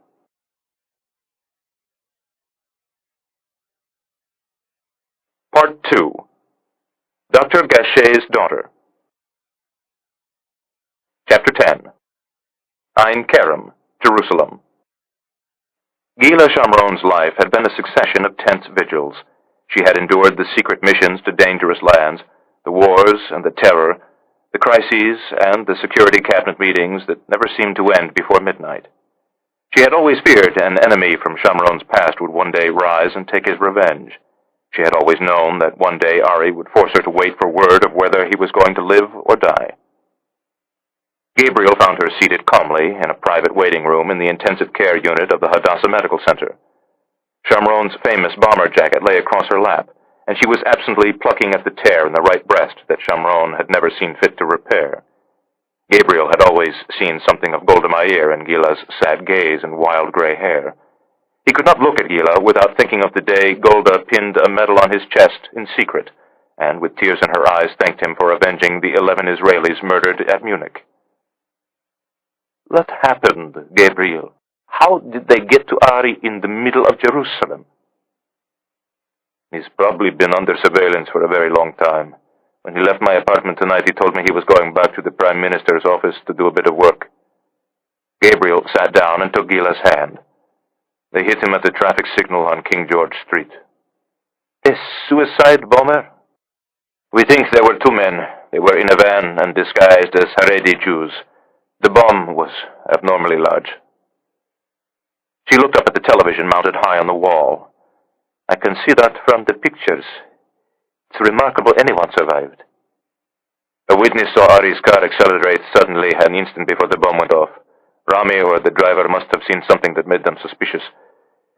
The armor plating withstood the force of the blast, but the car was thrown into the air. Apparently, it rolled at least twice." "Who did this? Was it Hamas? Islamic Jihad? The Al-Aqsa Martyrs Brigades?" "There's been a claim by the Brotherhood of Allah." "The same people who did the Vatican?" "Yes, Gila." "Do you believe them?" "It's early," Gabriel said. "What have the doctors told you?" "He's going to be in surgery for at least another 3 hours. They say we'll be able to see him when he comes out, but only for a minute or two. They've warned me he won't look good." Gila studied him for a moment, then looked up at the television again. "You are worried he's not going to live, aren't you, Gabriel?"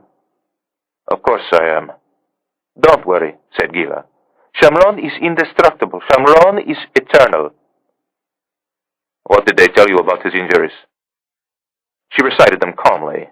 The inventory of damaged organs, head trauma, and broken bones made clear to Gabriel that Shamron's survival was by no means assured. Ari came through it the best of the three, Gila said. Apparently Rami and the driver were hurt much worse. Poor Rami. He's been standing guard over Ari for years, and now this. Where's Jonathan? He was on duty in the north tonight. He's on his way. Shamron's only son was a colonel in the Israel Defense Force. Ronit, his wayward daughter, had moved to New Zealand in order to get away from her domineering father. She was living there on a chicken farm with a Gentile. It had been years since she and Shamron had spoken. Ronit's coming too, Gila said. Who knows? Maybe something good can come out of all this. Ronit's absence has been very hard on him. He blames himself, as well he should. Ari's very hard on his children. But then you know that, don't you, Gabriel? Gila stared directly into Gabriel's eyes for a moment, then looked suddenly away. For years, she had thought him a desk man of some sort who knew much about art and spent a great deal of time in Europe. Like the rest of the country, she had learned the true nature of his work by reading the newspapers. Her demeanor toward him had changed since his unmasking. She was quiet around him, careful never to upset him, and incapable of looking him too long in the eye. Gabriel had seen behavior like Gila's before, as a child, whenever people had entered the Allon home. Death had left its mark on Gabriel's face, just as Birkenau had stained the face of his mother. Gila couldn't gaze long into his eyes because she feared what she might see there. This is the end of disc number 2. Please insert disc number 3.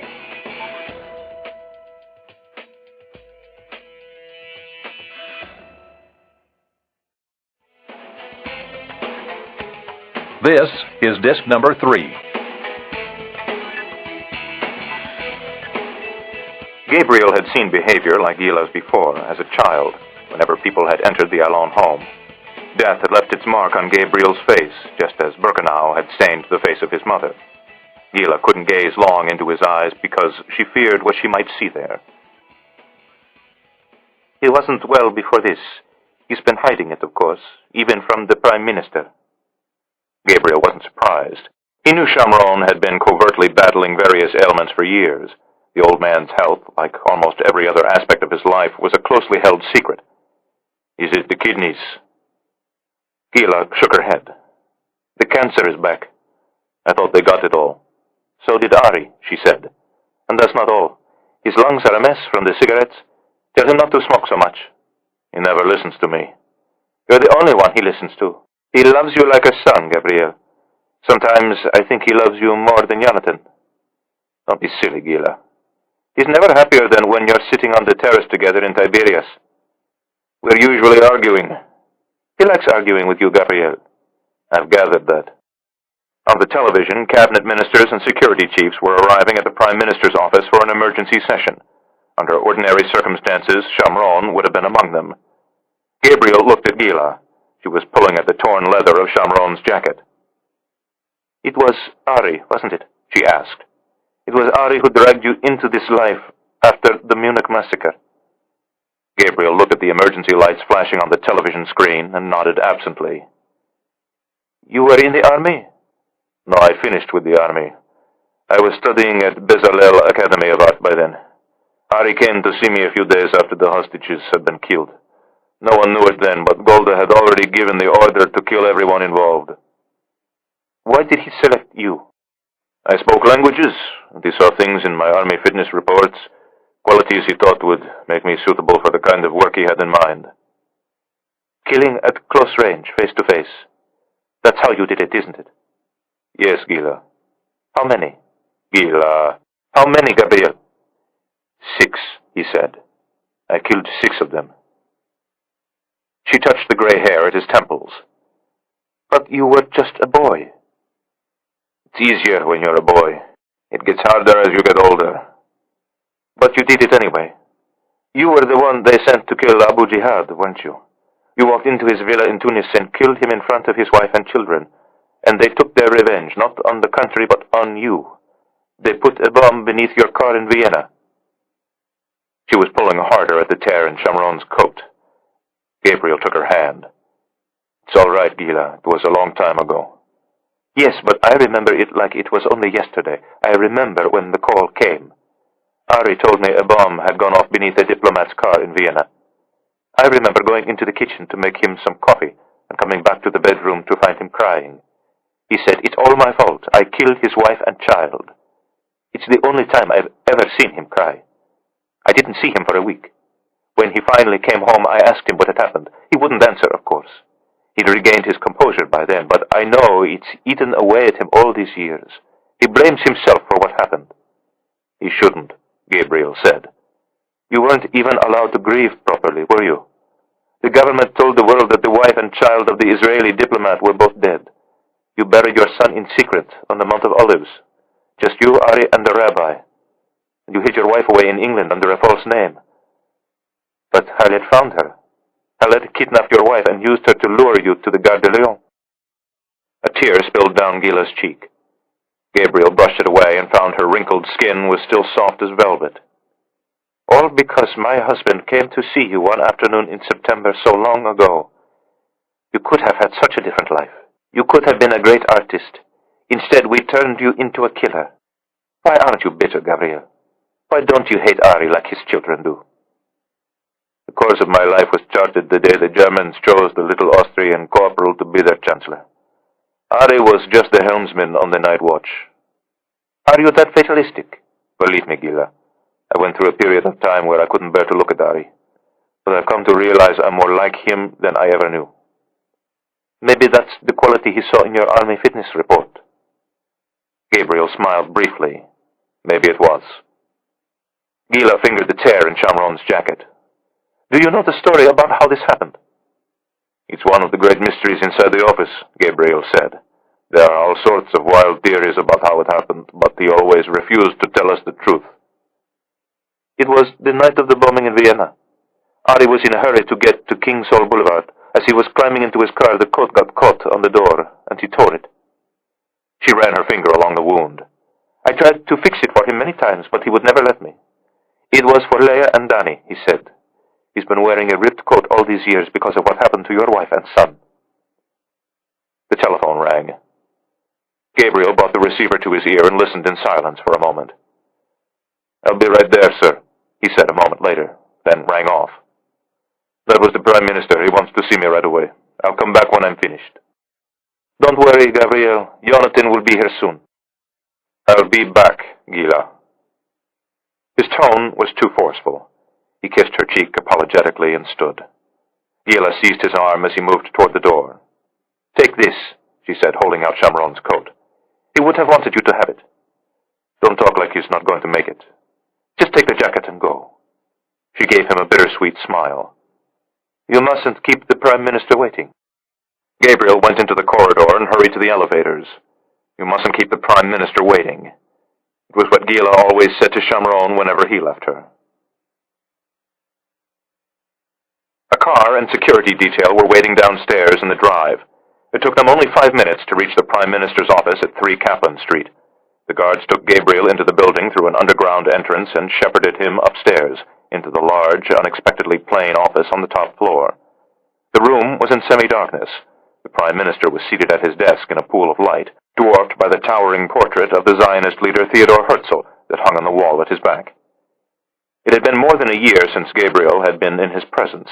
In that time, his hair had turned from silver to white, and his brown eyes had taken on the roomy look of an old man. The meeting of the security cabinet had just broken up, and the Prime Minister was alone except for Amos Charette, the new Director General of the office, who was seated tensely in a leather armchair. Gabriel shook his hand for the first time. It's a pleasure to finally meet you, Amos said. I wish the circumstances were different. Gabriel sat down. You're wearing Shamron's jacket, the Prime Minister said. Gila insisted I take it. It becomes you, he smiled distantly. You know, you're even beginning to look a little like him. Is that supposed to be a compliment? He was very handsome when he was a young man. He was never young, Prime Minister. None of us were. We were all old before our time. We gave up our youth to build this country. Shamron hasn't taken a day off since 1947, and this is how it ends. The Prime Minister shook his head. No, he'll live. Trust me, Gabriel. I've known him longer than even you. Shamron is eternal, that's what Gila says. Maybe not eternal, but he's not going to be killed by a bunch of terrorists. The Prime Minister scowled at his wristwatch. You had something you wanted to discuss with me, sir. Your promotion to Chief of Special Ops. I've agreed to take the position, sir. I realize that, but perhaps now isn't the best time for you to be running the division. May I ask why not? Because all your attention needs to be focused on tracking down and punishing the men who did this to Shamron. The Prime Minister lapsed into a sudden silence, as if giving Gabriel an opportunity to mount an objection. Gabriel sat motionless, his gaze downward toward his hands. You surprise me, the Prime Minister said.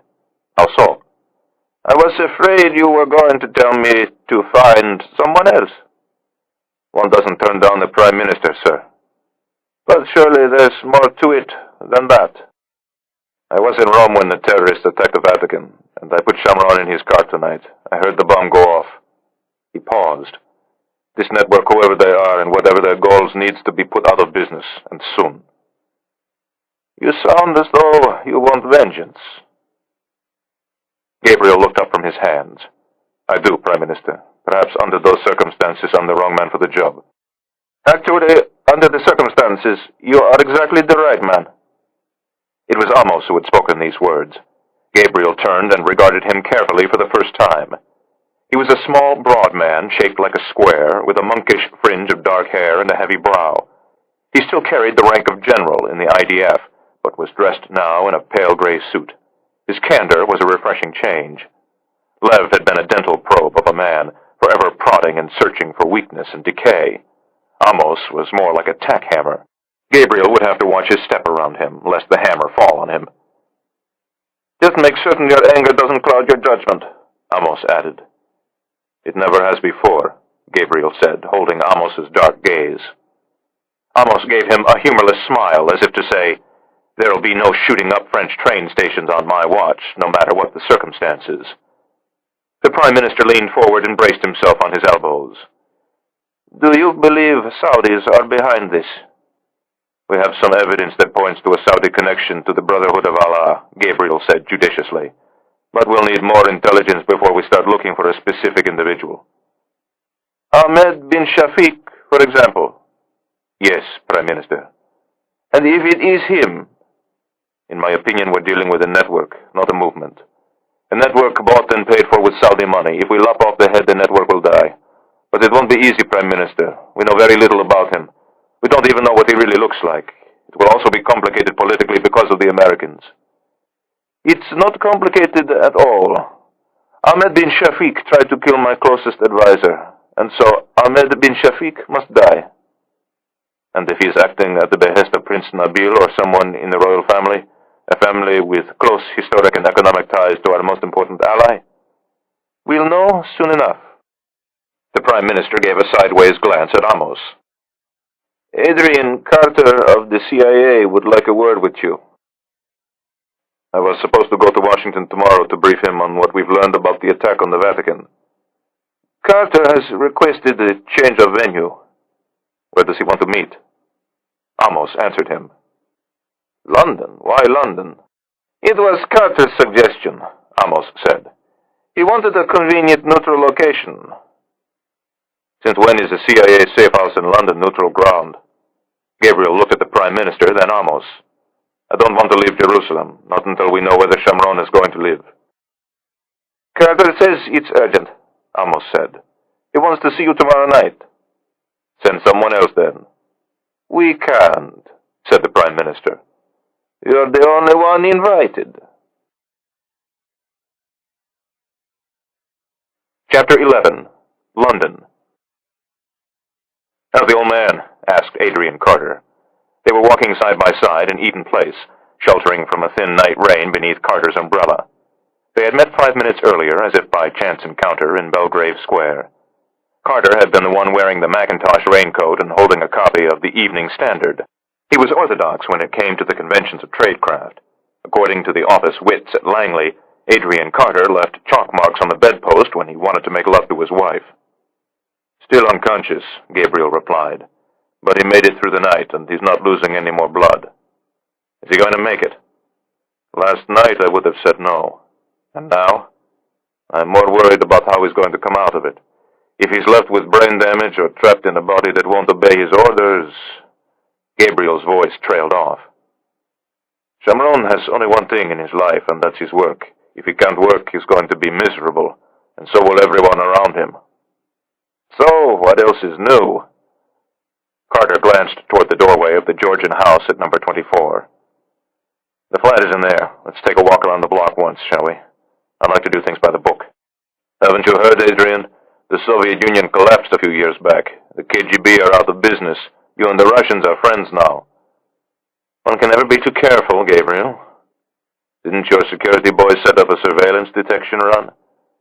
"There are no boys, Gabriel." "Is that in the agency's safe flat?" "Not exactly," Carter said. "It belongs to a friend." "A friend of the agency?" "A friend of the president, actually." Carter gave a gentle tug on Gabriel's coat sleeve and led him down the darkened street.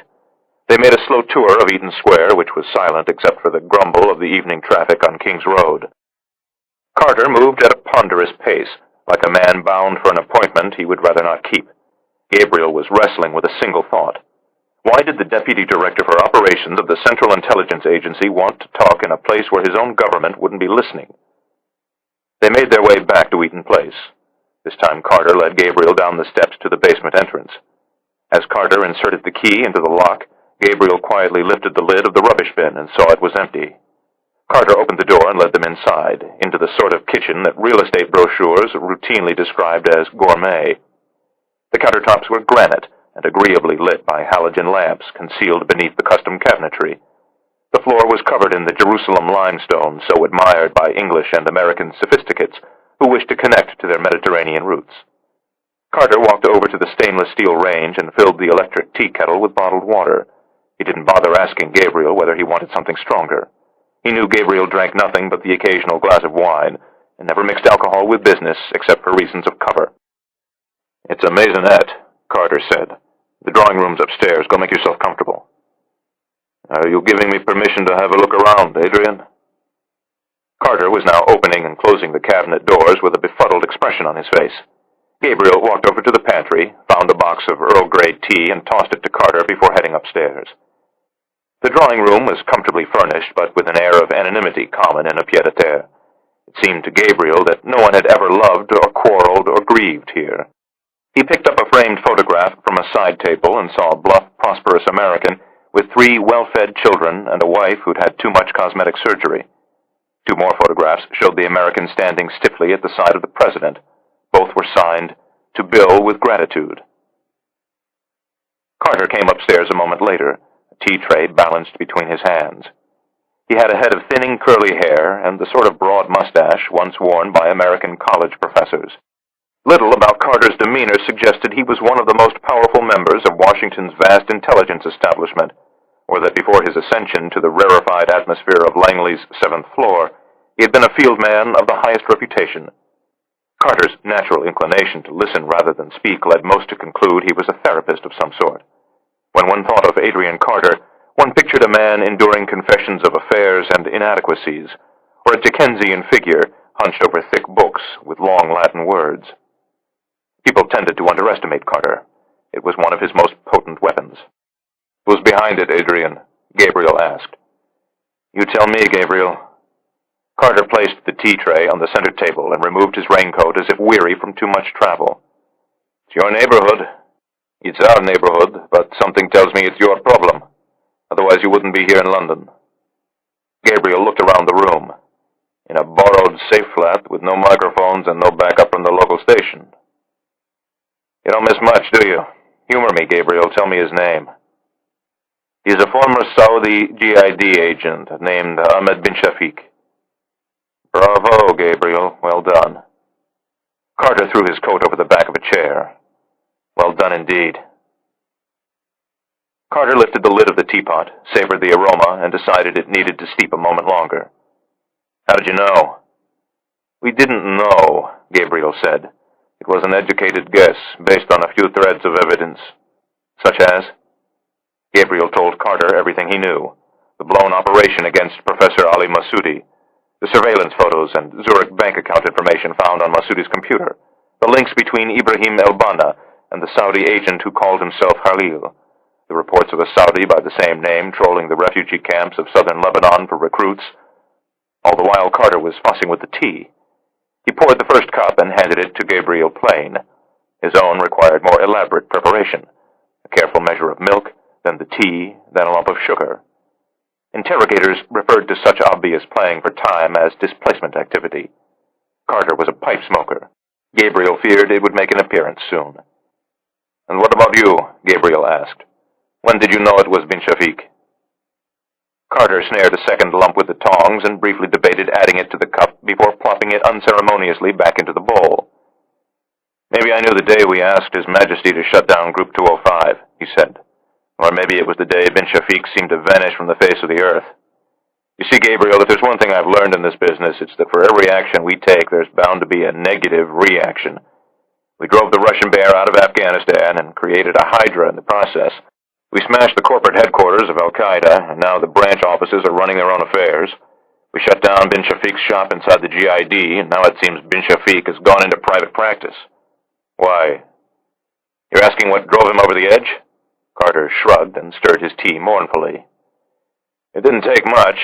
Ahmed bin Shafiq is a true Wahhabi believer. Grandson of an Ikhwan warrior," said Gabriel, which earned him an admiring nod from Carter. "One may argue about why the Saudis support terrorism," Carter said.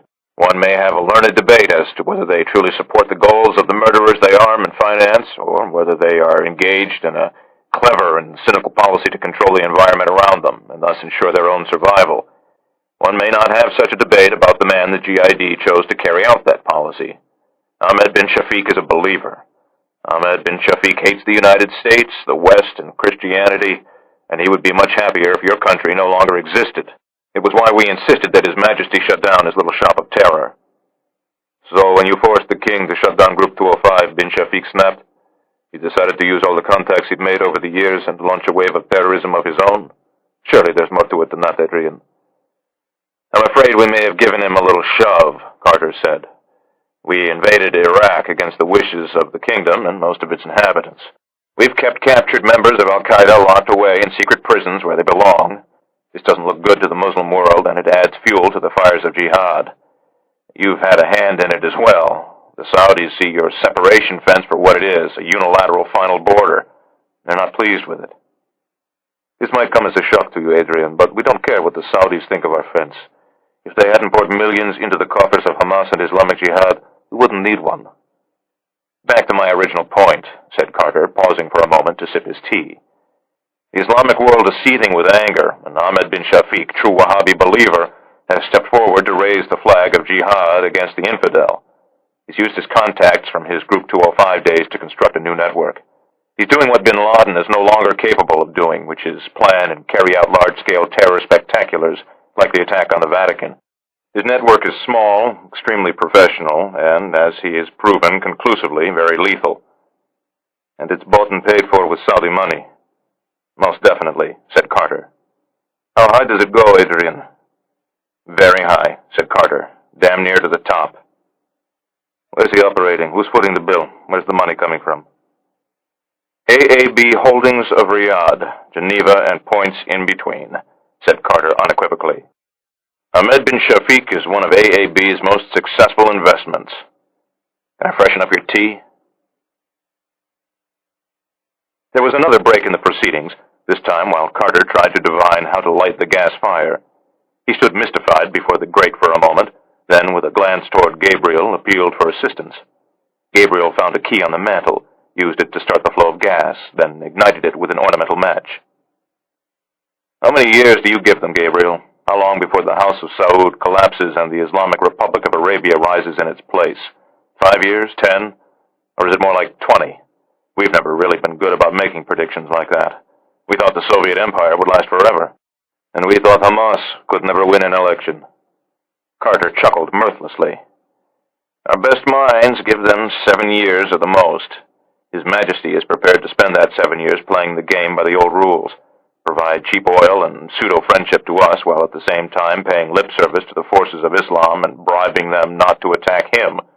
And when it's over, he'll flee to his string of palaces along the Riviera and live out the rest of his days in luxury that is too grotesque even to contemplate, hopefully with his head still attached to his body.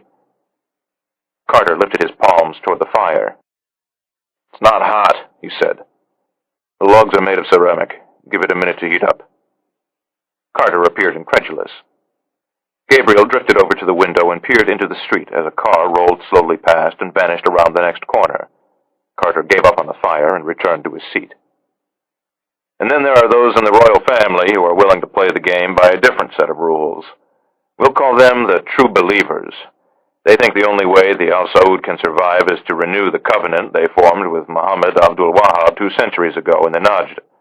But this new covenant has to take into account new realities. The monster that the Al Saud created 200 years ago now holds all the cards, and the true believers are prepared to give the monster what it wants: infidel blood, jihad without end. Some of these true believers want to go further: the expulsion of all infidels from the peninsula, an embargo on oil sales to America and any other country that does business with yours. They believe oil should no longer be treated as simply an unending pool of liquid money that flows from the terminals of Ras Tanura into the Zurich bank accounts of the Al Saud. They want to use it as a weapon that could be used to cripple the American economy and make the Wahhabis masters of the planet, just as Allah intended when he placed that sea of oil beneath the sands of the Al-Hassa. And some of these true believers, such as the chairman and CEO of AAB Holdings of Riyadh, Geneva, and points in between, are actually willing to shed a little infidel blood themselves." "You're referring to Abdul Aziz al-Bakri." "I am indeed," said Carter. "Know much about him?" "Plenty." "Humor me." "At last accounting, he was something like the 15th richest man in the world, with a personal fortune in the vicinity of $10 billion. Give or take $1 billion or $2 billion. He's the President, Chairman, and Lord High Emperor of AAB Holdings of Riyadh, Geneva, and points in between. A for Abdul, A for Aziz, and B for al-Bakri. AAB owns banks and investment houses. AAB does shipping and steel. AAB is cutting down the forests of the Amazon and strip mining the Andes of Peru and Bolivia. AAB has a Belgian chemical company and a Dutch pharmaceutical. AAB's real estate and development division is one of the world's largest. Abdul Aziz al-Bakri owns more hotels than anyone else in the world." Carter picked up where Gabriel left off. "He has a palace in Riyadh he rarely visits, and 2 former wives there he never sees. He owns a mansion on the Ile de la Cité in Paris, a princely estate in the English countryside, a townhouse in Mayfair, oceanfront villas in Saint-Tropez, Marbella, and Maui, ski chalets in Zermatt and Aspen, a Park Avenue apartment recently appraised at $40 million, and a sprawling compound overlooking the Potomac that I pass every day on the way to work." Carter seemed to find the mansion on the Potomac the most grievous of al-Bakri's sins. Carter's father had been an Episcopal minister from New Hampshire, and beneath his placid exterior beat the heart of a Puritan. "Al-Bakri and his entourage travel the world in a gold-plated 747, he continued. "Twice a year, once in February and again in August, AAB's operations go seaborne when al-Bakri and his entourage set up shop aboard Alexandra, his 300-foot yacht. Have I forgotten anything?" "His friends call him Zizi," Gabriel replied. "He has one of the world's largest private collections of French Impressionist art, and we've been telling you for years that he's up to his eyeballs in funding terrorism, especially against us." "I didn't realize that." "Realize what?" "That Zizi is a collector. A very aggressive one, actually. Ever had the pleasure of meeting him?" "I'm afraid Zizi and I are at different ends of the trade." Gabriel frowned. "So what's the connection between Zizi al-Bakri and Ahmed bin Shafiq?" Carter blew thoughtfully on his tea, a sign that he was not yet ready to answer Gabriel's question.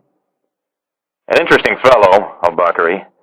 Did you know that his father was Ibn Saud's personal banker?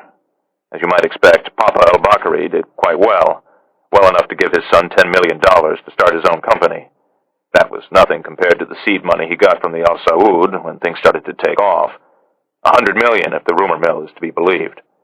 AAB is still a favorite dumping ground for Saudi royal cash, which is one of the reasons why Zizi is so interested in making sure the House of Saud survives."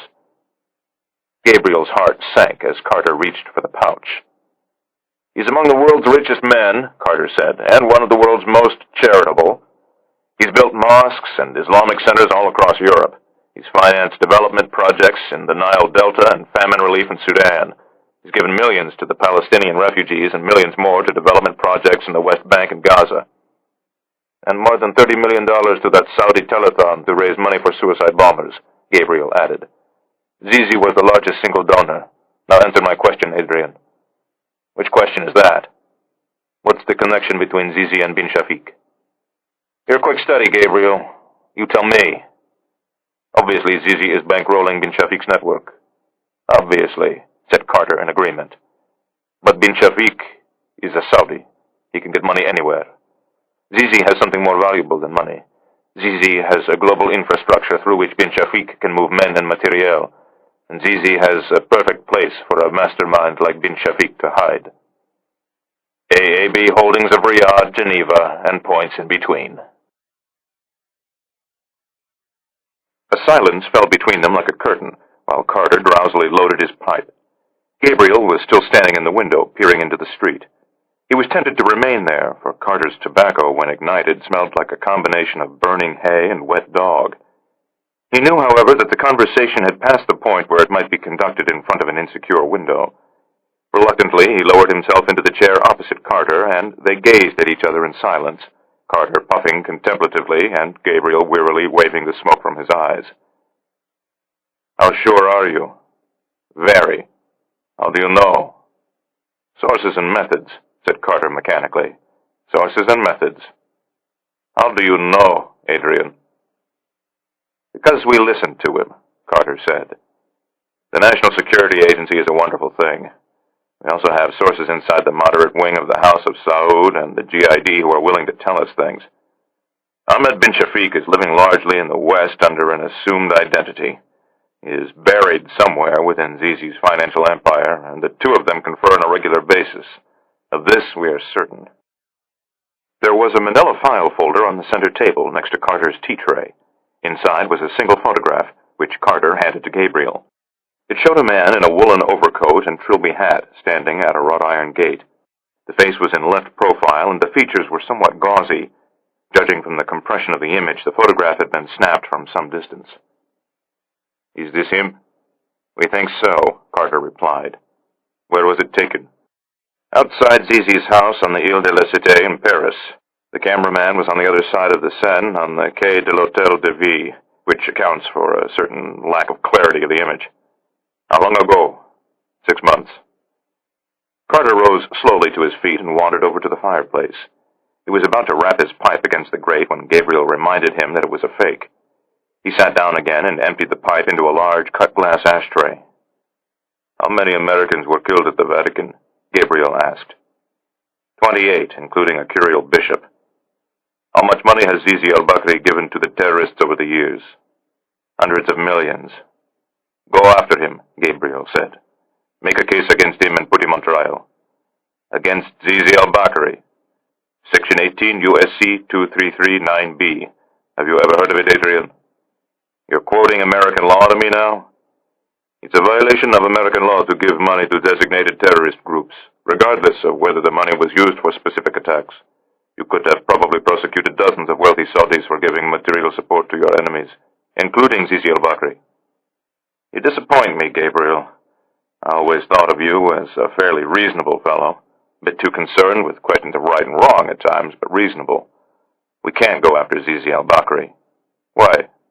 "Money," said Carter. Then he added, "And oil, of course." "Of course." Carter toyed with his lighter. "The Saudi royal family has a lot of friends in Washington. The kind of friends only money can buy. Zizi has friends as well. He's endowed academic chairs and filled them with associates and supporters. He's underwritten the creation of Arab studies departments at a half-dozen major American universities. He's almost single-handedly financed a major renovation of the Kennedy Center. He gives to the pet charitable projects of influential senators and invests in the business ventures of their friends and relatives. He owns a chunk of one of our most prominent banks and bits and pieces of several other prominent American companies. He's also served as a middleman on countless Saudi American business deals. Is the picture becoming clear to you now? It was, but Gabriel wanted to hear more.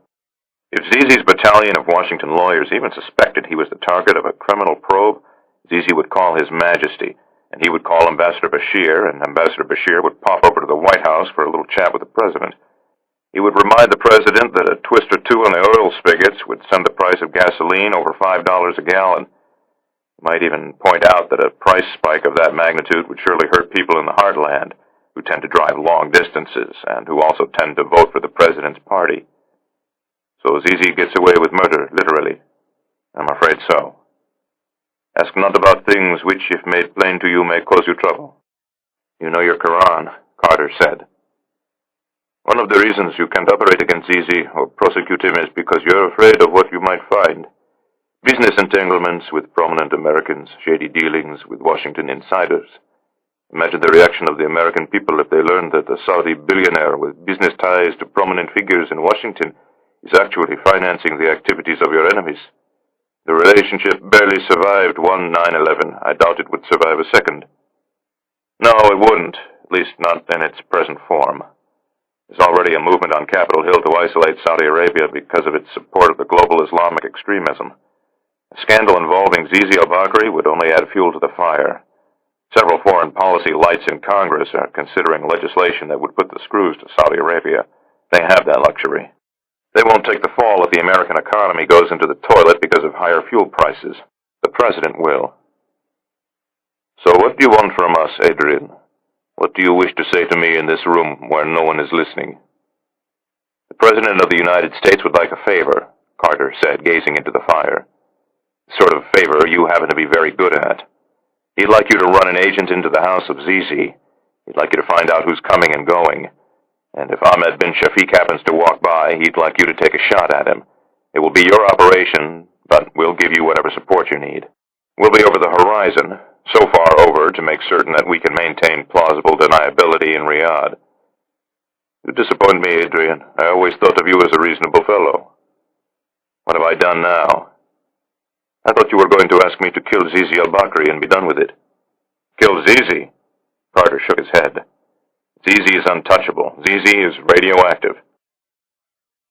Gabriel returned to his outpost by the window and peered into the street as a pair of lovers hurried along the pavement through the swirling rain. We're not contract killers, he said. We can't be hired to do dirty jobs you can't do yourself. You want bin Shafiq dead, but you're not willing to risk the fallout. You're setting us up to take the fall. I could remind you of a few salient facts, said Carter. I could remind you that this president has remained steadfastly at your side while the rest of the world has treated you as the Jew among nations. I could remind you that he allowed you to build the separation fence while the rest of the world accused you of behaving like South Africans. I could remind you that he allowed you to lock Arafat away in the Muqata while the rest of the world accused you of behaving like Nazi stormtroopers. I could remind you of the many other times this president has carried your dirty water, but I won't, because that would be impolitic. It would also suggest that this request is a quid pro quo of some sort, which it most certainly is not. Then what is it? A recognition, said Carter.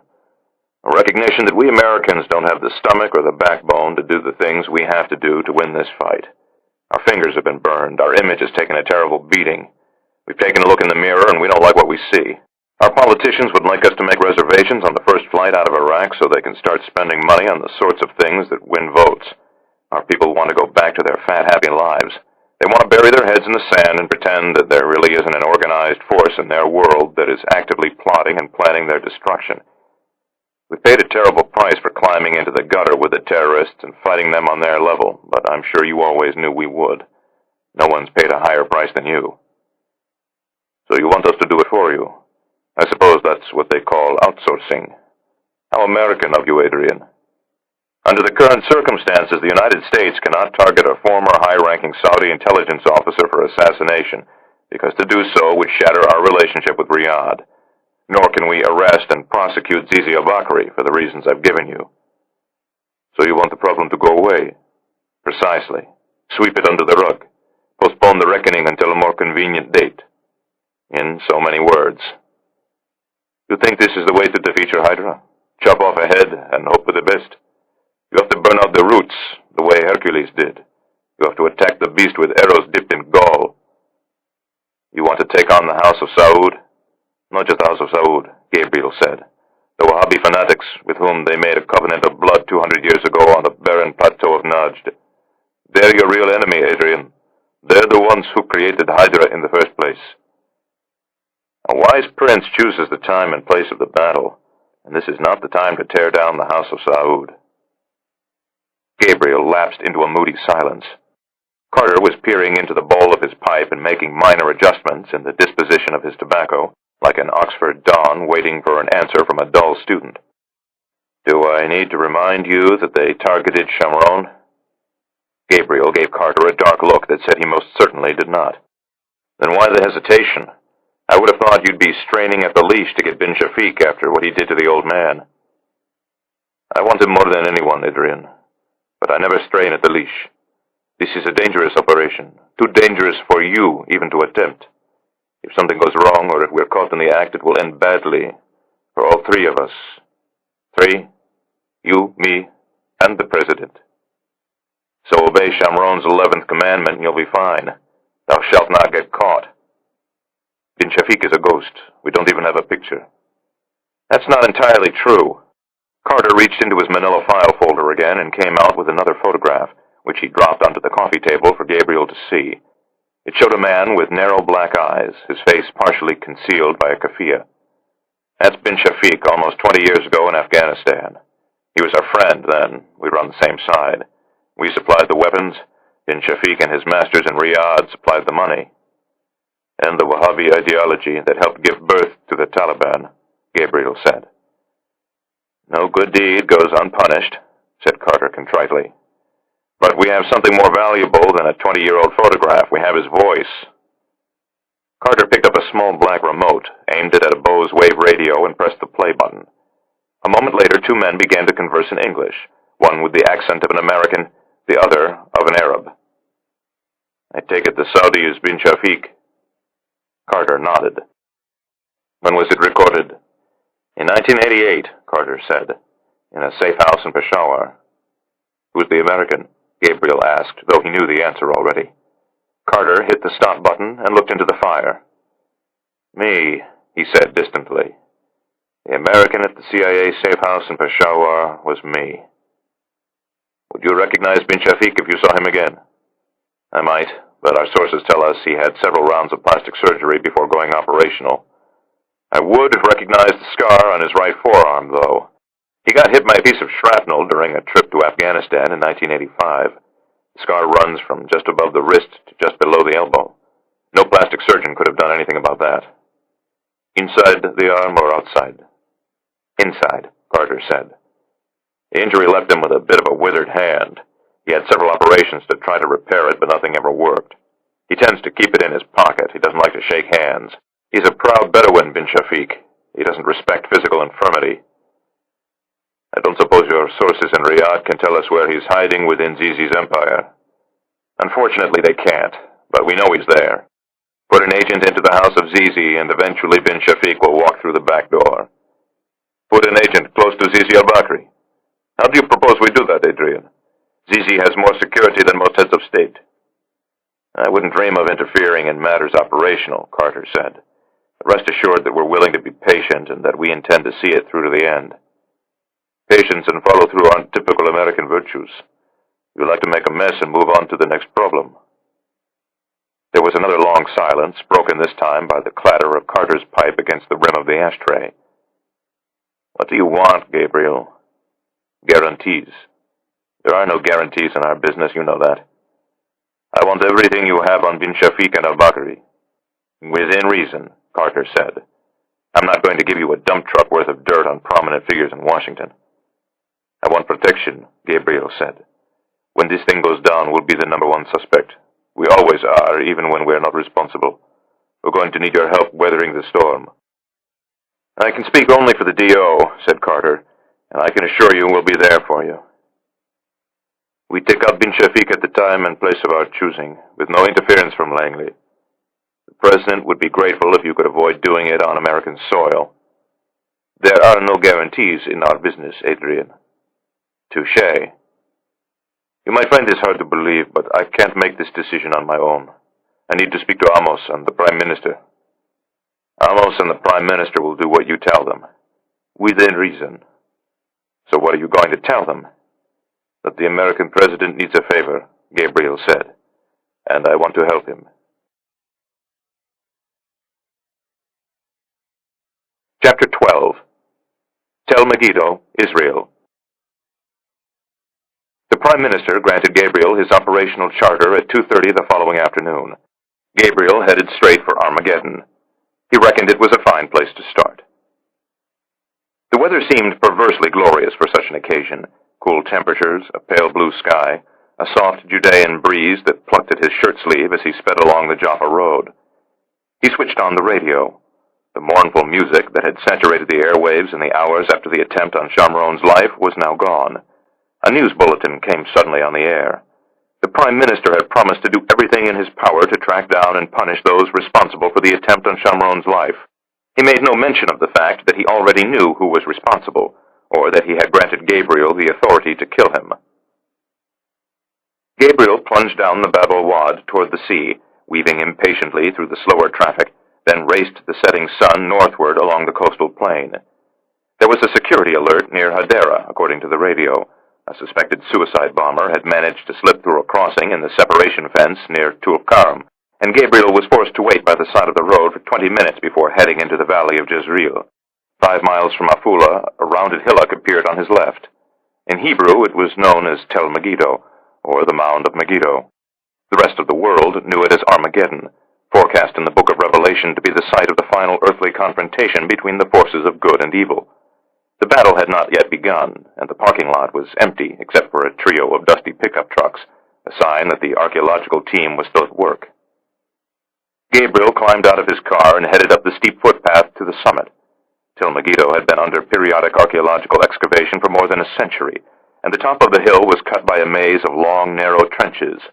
Evidence of more than 20 cities had been discovered beneath the soil atop the Tel, including one believed to have been built by King Solomon. He stopped at the edge of a trench and peered down. Crouched on all fours was a small figure in a tan bush jacket, picking at the soil with a hand trowel. Gabriel thought of the last time he had stood over a man in an excavation pit, and felt as though a lump of ice had been placed suddenly at the back of his neck. The archaeologist looked up and regarded him with a pair of clever brown eyes, then looked down again and resumed his work. "I've been waiting for you," said Eli Lavon. "What took you so long?" Gabriel sat in the dirt at the edge of the pit and watched Lavon work. They had known each other since the Black September operation. Eli Lavon had been an Ayin, a tracker. His job was to follow the terrorists and learn their habits. In many respects, his assignment had been more dangerous even than Gabriel's, for Lavon had sometimes been exposed to the terrorists for days and weeks on end with no backup. After the unit was disbanded, he'd settled in Vienna and opened a small investigative bureau called Wartime Claims and Inquiries. Operating on a shoestring budget, he had managed to track down millions of dollars worth of looted Jewish assets, and had played a significant role in prying a multi-billion-dollar settlement from the banks of Switzerland. These days, Lavon was working the dig at Megiddo and teaching archaeology part-time at Hebrew University. "What have you got there, Eli?" "A piece of pottery, I suspect." A gust of wind took his wispy, unkempt hair and blew it across his forehead. "What about you?" "A Saudi billionaire who's trying to destroy the civilized world." "Haven't they already done that?" Gabriel smiled. "I need you, Eli.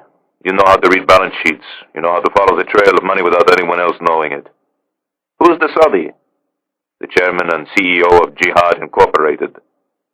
"Does the chairman have a name?" "Abdulaziz al-Bakri." "Zizi al-Bakri?" "One and the same." "I suppose this has something to do with Shamron." "And the Vatican." "What's Zizi's connection?" Gabriel told him. "I guess I don't need to ask what you intend to do with bin Shafiq," Lavon said. "Zizi's business empire is enormous. Bin Shafiq could be operating from anywhere in the world. How are we going to find him?" "We're going to put an agent into Zizi's inner circle and wait for bin Shafiq to walk into it." "An agent in Zizi's camp?" Lavon shook his head. "Can't be done." "Yes, it can." "How?" "We're going to find something Zizi wants," Gabriel said. Then I'm going to give it to him. I'm listening. Gabriel sat down at the edge of the excavation trench with his legs dangling over the side and told Lavone how he planned to penetrate Jihad Incorporated. Lavone kept working. From the bottom of the trench came the sound of his work. Pick, pick, brush, brush, blow. Who's the agent? He asked when Gabriel had finished. I don't have one yet. Lavone was silent for a moment. Pick, pick, brush, brush, blow. What do you want from me? Turn Zizi al-Bakri and the AAB holdings inside out. I want a complete breakdown of every company he owns or controls. Profiles of all his top executives and the members of his personal entourage. I want to know how each person got there and how they've stayed. I want to know more about Zizi than Zizi knows about himself. And what happens when we go operational? You'll go too. I'm too old and tired for any rough stuff. You're the greatest surveillance artist in the history of the office, Ellie. I can't do this without you. Lavone sat up and brushed his hands on his trousers. Run an agent into Zizi al-Bakri's inner circle. Madness. He tossed Gabriel a hand trowel. Get down here and help me. We're losing the light. Gabriel climbed down into the pit and knelt beside his old friend. Together they scratched at the ancient soil until night fell like a curtain over the valley. It was after 9 o'clock by the time they arrived at King Saul Boulevard. Lavone was long retired from the office, but still gave the odd lecture at the academy, and still had credentials to enter the building whenever he pleased. Gabriel cleared him into the file rooms of the research division, then headed down to a gloomy corridor 2 levels below ground. At the end of the hall was room 456C. Affixed to the door was a paper sign written in Gabriel's own stylish Hebrew hand that read, Temporary Committee for the Study of Terror Threats in Western Europe. He decided to leave it for now. He opened the combination lock, switched on the lights, and went inside. The room seemed frozen in time. They'd had several names for it, the pod, the quad, the tank. Yakov, a pockmarked tough from the Arab Affairs Department of Shabak, had christened it the Hellhole. Yossi from research had called it the Village of the Damned, but then Yossi had read classics at Oxford and always brought an air of erudition to his work, even when the subjects weren't worthy of it. Gabriel paused at the trestle table that Dina and Ramona had shared. Their constant squabbling over territory had driven him to near madness. The separation line he had drawn down the center of the table was still there, along with the warning Ramona had written on her side of the border, cross at your own risk. Ramona was a captain in the IDF and worked for Amman, military intelligence. She was also Gila Shamron's niece. She believed in defensible borders and had responded with retaliatory raids each time Dina had strayed over the line. At Dina's place now was the short note she had left there on the final day of the operation. May we never have to return here again. How naive, thought Gabriel. Dina, of all people, should have known better. He continued his slow tour of the room. In the corner stood the same pile of outmoded computer equipment that no one had ever bothered to remove. Before becoming the headquarters of Group Khaled, room 456C had been nothing more than a dumping ground for old furniture and obsolete electronics, often used by the members of the night staff as a spot for romantic trysts. Gabriel's chalkboard was still there, too. He could scarcely decipher the last words he had written. He gazed up at the walls, which were covered with photographs of young Palestinian men. One photograph seized his attention, a boy with a beret on his head and a keffiyeh draped over his shoulders, seated on the lap of Yasser Arafat, Khaled al-Khalifa, at the funeral of his father, Sabri. Gabriel had killed Sabri, and he had killed Khaled as well. He cleared the walls of the old photographs and put 2 new ones in their place. One showed a man in a keffiyeh in the mountains of Afghanistan. The other showed the same man in a cashmere overcoat and trilby hat standing before a billionaire's home in Paris. Group Khaled was now Group Bin Shafiq. For the first 48 hours, Gabriel and Lavone worked alone. On the 3rd day, they were joined by Yossi, a tall, balding man with the bearing of an English intellectual. Ramona came on the 4th day, as did Yakov, who arrived from Shabak headquarters, carrying a box filled with material on the terrorists who had attacked Shamron's car on the Jaffa Road. Dina was the last to arrive. Small and dark-haired, she had been standing in Tel Aviv's Dizengoff Street on October 19, 1994, when a Hamas suicide bomber had turned the number 5 bus into a coffin for 21 people. Her mother and 2 of her sisters were among those killed. Dina had been seriously wounded and now walked with a slight limp. She had dealt with the loss by becoming an expert in terrorism. Indeed, Dina Sarid could recite the time, place, and Busher's bill of every act of terror ever committed against the State of Israel. She had once told Gabriel she knew more about the terrorists than they knew about themselves. Gabriel had believed her. They divided into the areas of responsibility. Ahmed bin Shafiq and the Brotherhood of Allah became the province of Dina, Yaakov, and Ramona, while Yossi joined Lavon's excavation of AAB holdings. Gabriel, at least for the moment, worked largely alone, for he had given himself the unenviable task of attempting to identify every painting ever acquired or sold by Zizi al-Bakri. As the days wore on, the walls of room 456C began to reflect the operation's unique nature. Upon one wall slowly appeared the murky outlines of a lethal new terrorist network led by a man who was largely a ghost. To the best of their ability, they retraced bin Shafiq's long journey through the bloodstream of Islamic extremism. Wherever there had been trouble, it seemed, there had been bin Shafiq, handing out Saudi oil money and Wahhabi propaganda by the fistful. Afghanistan, Lebanon, Egypt, Algeria, Jordan, Pakistan, Chechnya, Bosnia, and of course the Palestinian Authority. They were not without significant leads, however, because in carrying out two major attacks, bin Shafiq and the Brotherhood had surrendered more than a dozen names that could be investigated for connections and associations. And then there was Ibrahim el-Banna, the Egyptian Imam of Death, and Professor Ali Masudi, the recruiter and talent spotter. On the opposite wall there appeared another network, AAB holdings of Riyadh, Geneva, and points in between. Using open sources, and some that were not so open, Lavon painstakingly sifted through the layers of Zizi's financial empire and assembled the disparate pieces like bits of an ancient artifact.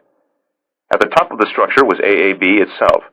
Beneath it was an intricate financial web of subholding companies and corporate shells that allowed Zizi to extend his influence to nearly every corner of the globe under conditions of near-perfect corporate secrecy.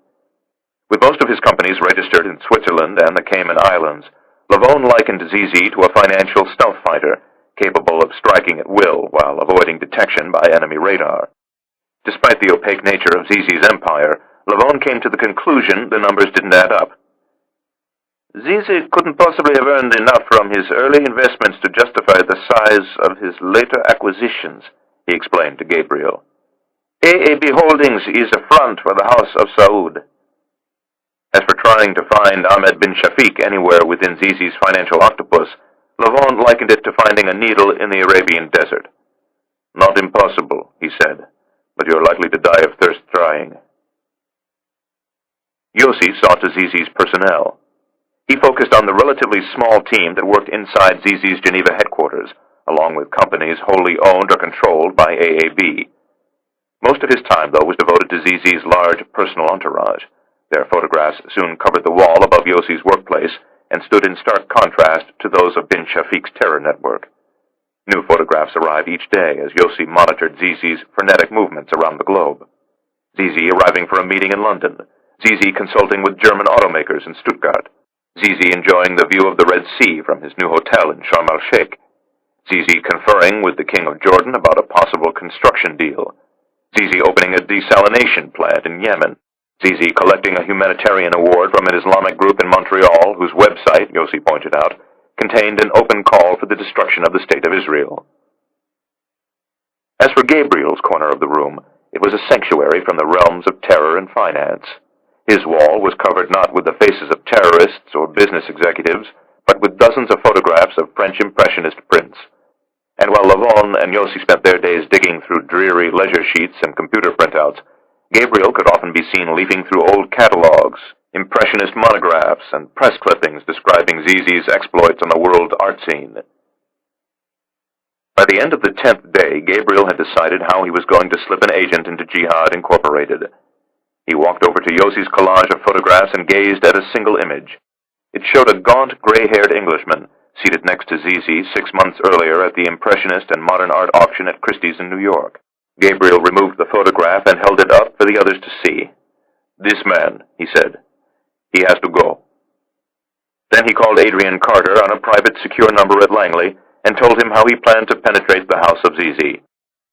"All you need now is a painting and a girl," Carter said. "You find the painting, I'll get you the girl."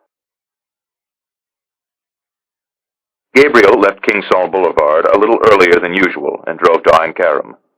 There were still security guards posted outside the intensive care unit of the Hadassah Medical Center, but Shamron was alone when Gabriel entered his room. The prodigal son has decided to pay me a visit, he said bitterly. It's a good thing we're a desert people. Otherwise, you would put me on an ice floe and cast me out to sea. Gabriel sat down next to the bed. I've been here at least a half dozen times. When? Late at night when you're asleep. You hover over me, like Gila and the doctors. Why can't you come during the day like a normal person? I've been busy. The Prime Minister isn't too busy to come see me at the reasonable hour. Shamron, his injured neck immobilized by a heavy plastic brace, gave Gabriel a vindictive sideways glance. He told me he's allowing Amos to find his own man for special ops so that you can run this fool's errand for Adrian Carter and the Americans. I take it you disapprove. Vehemently. Shamron closed his eyes for a long moment, long enough for Gabriel to cast a nervous glance at the bank of monitors next to his bed. Blue and white, he said finally. We do things for ourselves. We don't ask others for help, and we don't help others with problems of their own making. We certainly don't volunteer to serve as a patsy for Adrian Carter. You're in this hospital bed instead of at your desk in the Prime Minister's office. That makes Zizi al-Bakri and Ahmed bin Shafiq my problem too. Besides, the world has changed, Ari. We need to work together to survive. The old rules don't apply. Shamron lifted his heavily veined hand and pointed toward the plastic water cup on his bedside table. Gabriel held it to Shamron's lips while he sipped water through the straw. At whose request are you undertaking this errand? Shamron asked. Is it Adrian Carter or higher up the chain of command? Greeted by Gabriel's silence, Shamron angrily pushed the water cup away. Is it your intention to treat me as some sort of invalid? I'm still the Prime Minister's special advisor on all matters dealing with security and intelligence. I'm still the... His voice trailed off with a sudden fatigue. You're still the Mamuna, Gabriel said, finishing the sentence for him. In Hebrew, Mamuna meant the one in charge. For many years, the title had been reserved for Shamron. You're not going after some kid from Nablus, Gabriel. You have Ahmed bin Shafiq and Zizi al-Bakri in your sights. If something goes wrong, the world will fall on you from a very great height, and your friend Adrian Carter won't be there to help scrape you up. You might want to consider taking me into your confidence. I've done this sort of thing a time or two. Gabriel poked his head into the corridor and asked the protective agents posted there to make certain any audio or visual surveillance of Shamron was switched off. Then he sat down again in the bedside chair and, with his mouth close to Shamron's ear, told him everything. Shamron's gaze, for a moment at least, seemed a little more focused.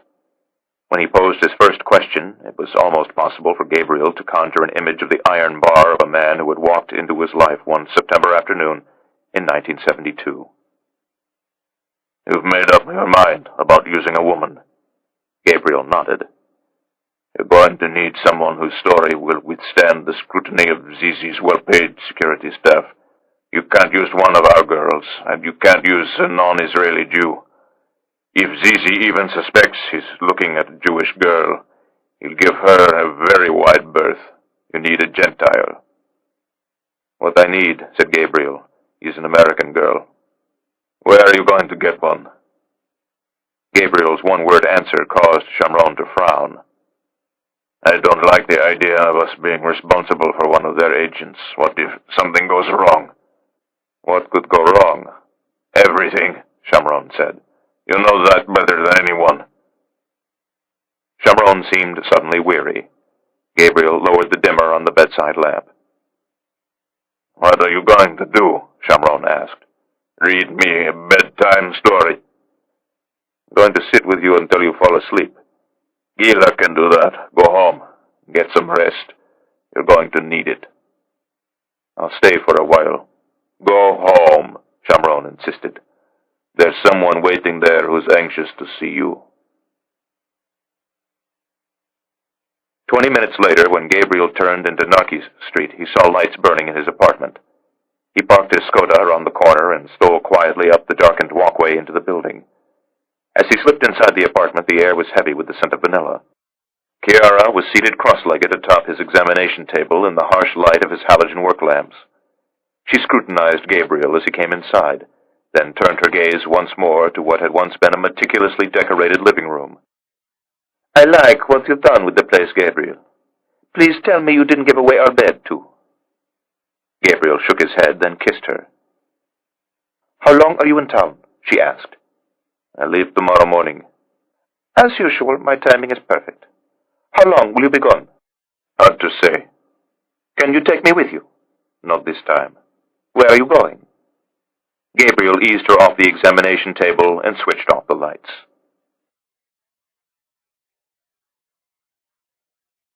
Chapter 13.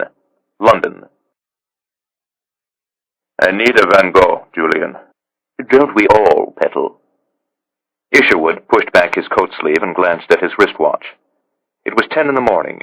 He was usually in his gallery by now, not strolling along the lakeshore in St. James's Park. He paused for a moment to watch a flotilla of ducks slicing through the calm water toward the island. Gabriel used the opportunity to cast his eyes around the park to see if they were being followed. Then he hooked Isherwood by the inside of the elbow and towed him toward the Horse Guards Road. They were a mismatched pair, figures from different paintings. Gabriel wore dark jeans and suede brogues that made no sound as he walked.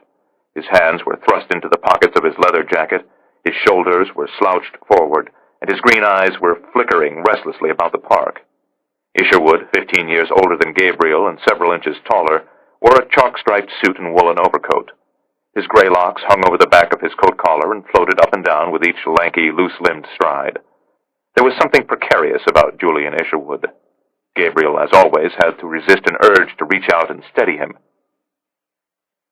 They had known each other for 30 years. Isherwood's backbone of England's surname and English scale concealed the fact that he was not, at least technically, English at all. British by nationality and passport, yes, but German by birth, French by upbringing, and Jewish by religion. Only a handful of trusted friends knew that Isherwood had staggered into London as a child refugee in 1942, after being carried across the snowbound Pyrenees by a pair of Basque shepherds, or that his father, the renowned Paris art dealer Samuel Isakowitz, had been murdered at the Sobibor death camp along with Isherwood's mother. There was something else Isherwood kept secret from his competitors in the London art world, and from nearly everyone else for that matter. In the lexicon of the office, Julian Isherwood was a scion, a volunteer Jewish helper. He had been recruited by Ari Shamron for a single purpose: to help build and maintain the cover of a single very special agent. "How's my friend Mario Del Vecchio?" Isherwood asked. "Vanished without a trace," said Gabriel. "I hope my unveiling didn't cause you any problems." "None whatsoever." "No rumors on the street? No awkward questions at the auctions? No visits from the men of MI5? "Are you asking me whether people in London regard me as a poisonous Israeli spy?" "That's exactly what I'm asking you." "All quiet on this front. But then we were never very flashy about our relationship, were we? That's not your way. You're not flashy about anything. One of the 2 or 3 best art restorers in the world, and no one really knows who you are. It's a shame, that." They came to the corner of Great George Street. Gabriel led them to the right into Birdcage Walk. "Who knows about us in London, Julian? Who knows that you had a professional relationship with Mario?" This is the end of disc number 3. Please insert disc number 4.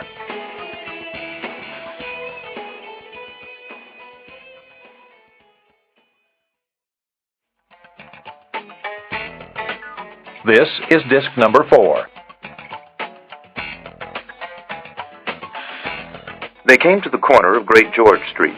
Gabriel led them to the right into Birdcage Walk. "Who knows about us in London, Julian? Who knows that you had a professional relationship with Mario?" Isherwood looked up at the dripping trees along the pavement. "Very few people, really. There's Jeremy Crabb over at Bonham's, of course.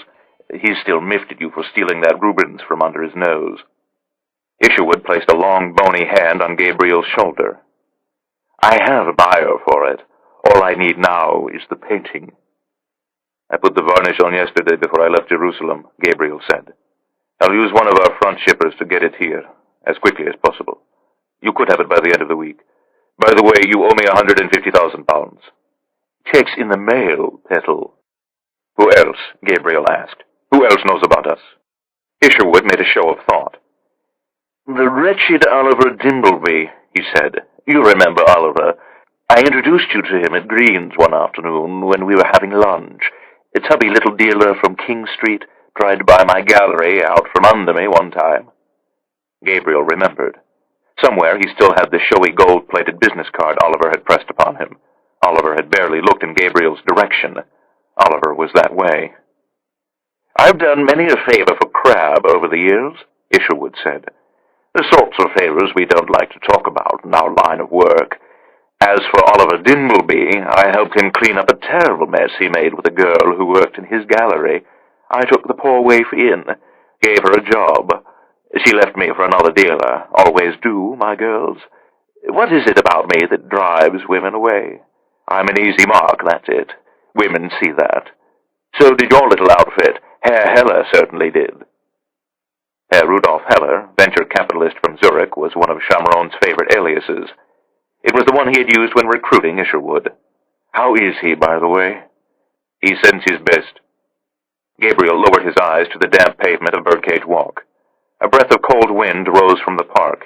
Dead leaves rattled across their path. I need a Van Gogh, Gabriel said again. Yes, I heard you the first time. The problem is, I don't have a Van Gogh. In case you've forgotten, Isherwood Fine Arts specializes in old masters. If you want impressionists, you'll have to look elsewhere. But you know where I can get one.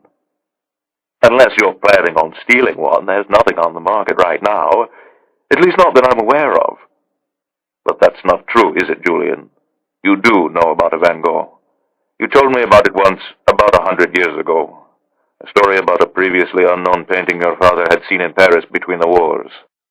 Not just my father, Isherwood said. I've seen it too.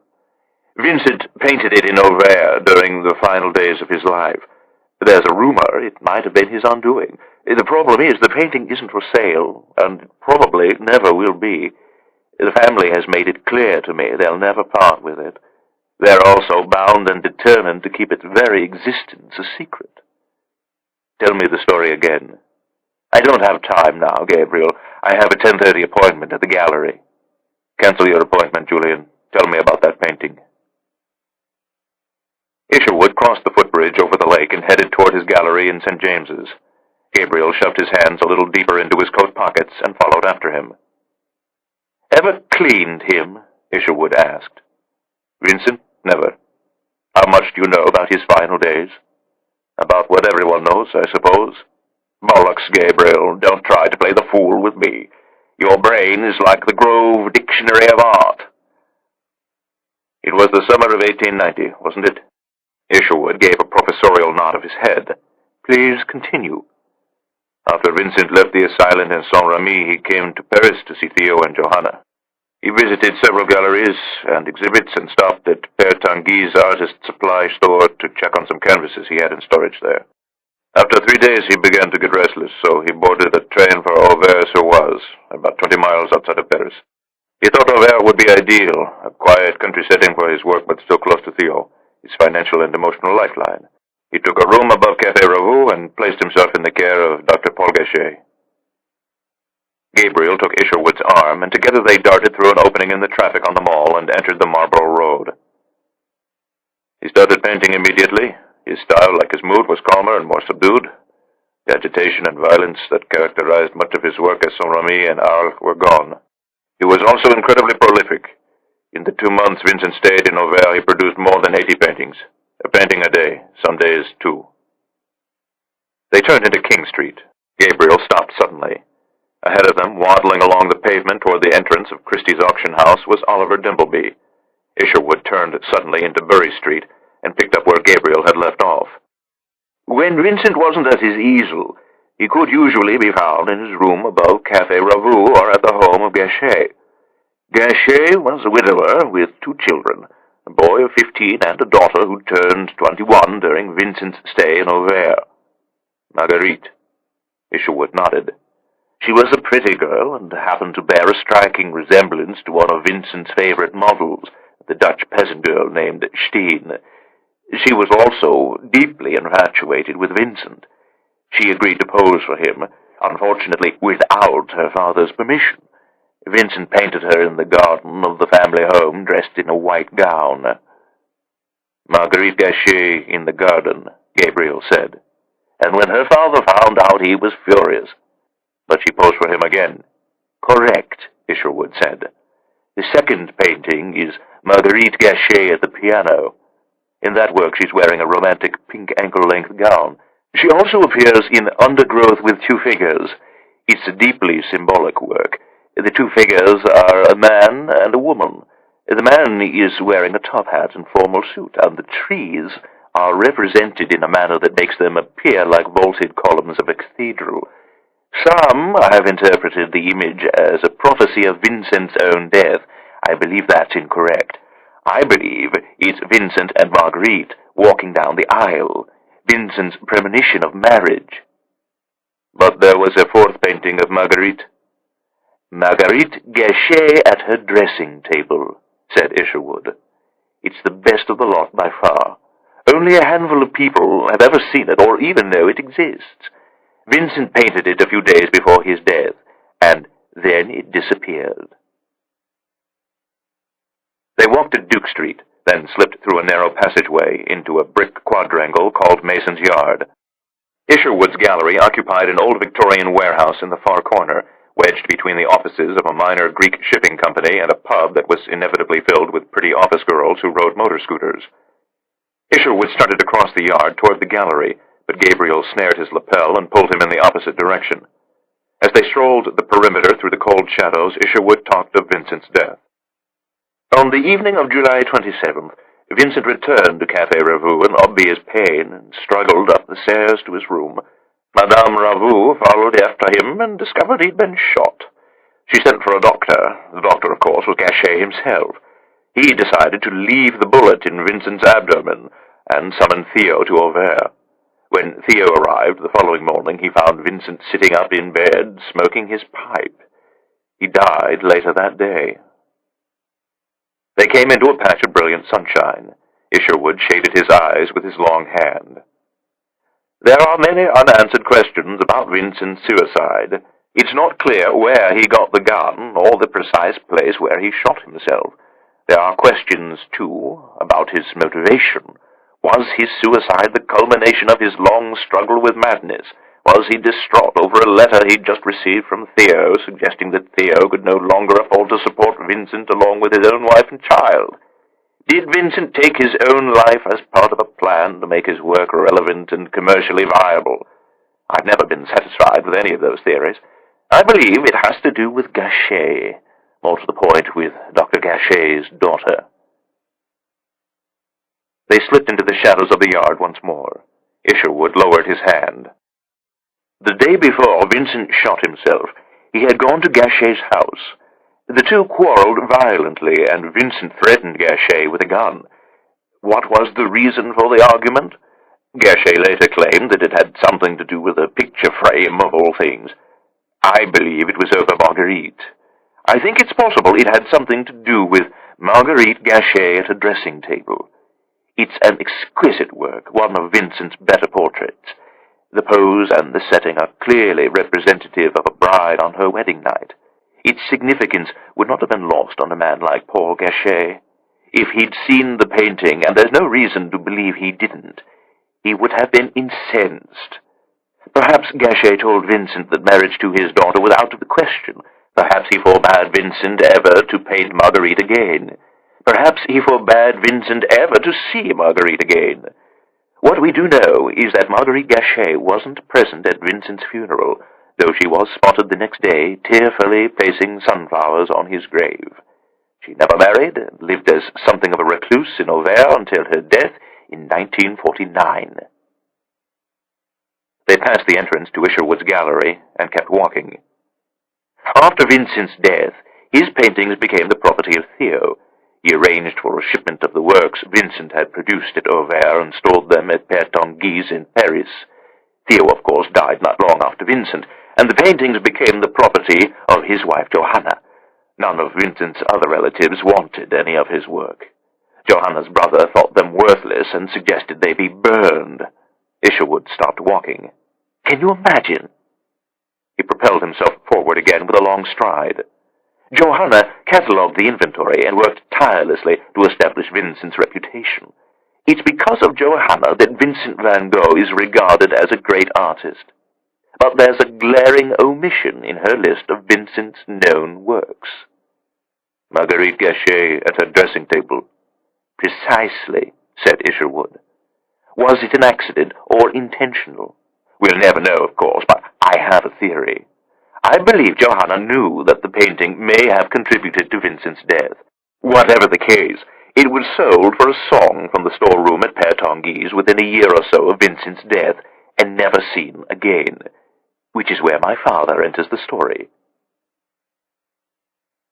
They completed their first circuit of the yard and started a second. Isherwood's pace slowed as he began to talk of his father. "He was always a Berliner at heart. He would have stayed there forever. That wasn't possible, of course. My father saw the storm clouds coming and didn't waste any time getting out of town. By the end of 1936, we'd left Berlin and moved to Paris." He looked at Gabriel. "Too bad your grandfather didn't do the same thing. He was a great painter, your grandfather. You come from a good bloodline, my boy." Gabriel quickly changed the subject. "Your father's gallery was on Rue de la Boetie, wasn't it?" "Of course," Isherwood replied. "The Rue de la Boetie was the center of the art world at that time. Paul Rosenberg had his gallery at number 21. Picasso and Olga lived on the other side of the courtyard at number 23. Georges Wildenstein, Paul Guillaume, Josse Hessel, Etienne Bignou, everyone was there. Isakovit's Fine Arts was next door to Paul Rosenberg's. We lived in an apartment above the exposition rooms. Picasso was my Uncle Pablo. He used to let me watch him paint, and Olga would give me chocolates until I was sick." Isherwood permitted himself a brief smile, which faded quickly as he resumed the story of his father in Paris. "The Germans came in May 1940 and started looting the place. My father rented a chateau in Bordeaux on the Vichy side of the line and moved most of his important pieces there. We followed him soon after. The Germans crossed over into the unoccupied zone in 1942, and the roundups and deportations began. We were trapped. My father paid a pair of Basque shepherds to take me over the mountains to Spain. He gave me some documents to carry with me, a professional inventory, and a couple of diaries. It was the last time I ever saw him." A horn sounded loudly in Duke Street. A squadron of pigeons burst into flight over the shadowed yard. It was years before I got around to reading the diaries. In one of them I found an entry about a painting my father had seen in Paris one night at the home of a man named Isaac Weinberg. Marguerite Gachet at her dressing table. Weinberg told my father he'd bought the painting from Johanna not long after Vincent's death, and had given it to his wife as a birthday gift. Apparently Mrs. Weinberg bore a resemblance to Marguerite. My father asked Isaac whether he would be willing to sell. Isaac said he wasn't. He asked my father not to mention the painting to anyone, and my father was all too happy to oblige him. Isherwood's mobile phone chirped. He ignored it. "In the early 70s, right before I met you, I was in Paris on business. I had a few hours to kill between appointments and decided to look up Isaac Weinberg. I went to the address in the Marais that was listed in my father's notebooks, but Weinberg wasn't there. He hadn't survived the war. But I met his son, Mark, and told him about the entry in my father's notes. He denied the story at first, but finally relented and allowed me to see the painting after swearing me to eternal secrecy. It was hanging in his daughter's bedroom. I asked whether he might be interested in parting with it. He refused, of course. You're certain it's Vincent?" "Without a doubt." "And you haven't been back since?" "Monsieur Weinberg made it quite clear the painting would never be for sale. I didn't see the point. Isherwood stopped walking and turned to face Gabriel. All right, Petal, I've told you the story. Now suppose you tell me what this is all about. I need that Van Gogh, Julian. Whatever for? Gabriel took Isherwood's sleeve and led him toward the door of the gallery. There was an intercom panel next to the glass door, with 4 buttons and 4 corresponding nameplates. One read, Isher, U, Fine, Rs, by appointment only. Isherwood opened the door with a key and led Gabriel up a flight of stairs covered in a time-worn brown carpet. On the landing were 2 more doors. To the left was a melancholy little travel agency. The owner, a spinster named Miss Archer, was seated at her desk beneath a poster of a happy couple splashing in azure water. Isherwood's door was on the right. His latest secretary, an apologetic-looking creature named Tanya, glanced up furtively as Isherwood and Gabriel came inside. This is Mr. Klein, said Isherwood. He'd like to have a look at something upstairs. No interruptions, please. That's a good girl, Tanya, darling. They entered a lift the size of a phone booth and rode it upward, standing so close to one another that Gabriel could smell last night's claret on Isherwood's breath. A few seconds later, the lift shuddered to a stop, and the door opened with a groan. Isherwood's exposition room was in semi-darkness, illuminated only by the mid-morning sun filtering through the skylight. Isherwood settled himself on the velvet-covered divan in the center of the room, while Gabriel led himself on a slow tour. The paintings were nearly invisible in the deep shadows, but Gabriel knew them well. A Venus by Luini, a Nativity by Del Varga, a Baptism of Christ by Bardone, a Luminous Landscape by Claude. Isherwood opened his mouth to speak, but Gabriel raised a finger to his lips, and from his coat pocket removed what appeared to be an ordinary Nokia cellular telephone. It was indeed a Nokia mobile phone, but it contained several additional features not available to ordinary customers, such as a GPS beacon and a device that could detect the presence of hidden transmitters. Gabriel toured the room again, this time with his eyes on the display panel of the phone. Then he sat down next to Isherwood, and in a low voice told him why he needed the Van Gogh. Zizi, al-Bakri? Asked Isherwood incredulously. A bloody terrorist? Are you sure? He's not planting the bombs, Julian. He's not even making the bombs. But he's footing the bill. He's using his business empire to facilitate the movement of the men and material around the globe. In today's world, that's just as bad. Worse. I met him once, but not so he'd remember. Went to a party at his estate out in the Gloucestershire. Huge party. Sea of people. Zizi was nowhere to be found. Came down at the end like bloody Gatsby, surrounded by bodyguards, even inside his own home. Strange chap. Voracious collector, though, isn't he? Art, women, anything money can buy. Predatory, from what I hear. Never had any dealings with him, of course. Zizi's tastes don't run to the old masters. Zizi goes for the Impressionists and a bit of other modern stuff. All the Saudis are like that. They don't hold with the Christian imagery of the old masters. Gabriel sat down next to Isherwood. He doesn't have a Van Gogh, Julian. He's dropped hints from time to time that he's looking for one. And not just any Van Gogh. He wants something special. From what I hear, he buys very carefully. He spends buckets of money, but he does it wisely. He's got a museum-quality collection, but I didn't realize it was Sans Van Gogh. His art advisor is an Englishman named Andrew Malone. Know him? Unfortunately, Andrew and I are well acquainted. He's burrowed his way deeply into Zizi's pockets. Spends holidays on Zizi's yacht. Big as the bloody Titanic, from what I hear. Andrew is as slippery as they come. Dirty, too. In what way? He's taking it on both ends, Petal. What do you mean, Julian? Andrew has an exclusive agreement with Zizi, which means he's not supposed to take money from any other dealer or collector. It's the way big boys like Zizi ensure that the advice they're being given is untainted by any conflicts of interest. What's Malone up to? Shakedowns, double commissions, you name it. You're sure, Julian? Positive, Petal. Everyone in town knows that in order to do business with Zizi, you have to pay a toll to Andrew Malone. Isherwood was suddenly off the divan and pacing the length of the exposition room. So what's your plan, then? Lure Zizi out of his hole with a Van Gogh? dangle it in front of him and hope he takes it hook, line, and sinker. But there'll be something at the other end of the line, won't there? One of your agents? Something like that. And where are you planning to stage this extravaganza? Here, I take it. Gabriel looked around the room approvingly. Yes, he said. I think this will do quite nicely. I was afraid of that. I need a dealer, Gabriel said. Someone well known in the trade, someone I can trust. I'm old masters, not impressionists. It won't matter for a quiet deal like this. Isherwood didn't argue the point. He knew Gabriel was right. Have you considered the consequences for moi if your little gambit proves successful? I'll be a marked man. I can deal with the likes of Oliver Dimbleby, but al-Qaeda is another thing altogether. Obviously, we'll have to make some post-operational provisions for your security. I love your euphemisms, Gabriel.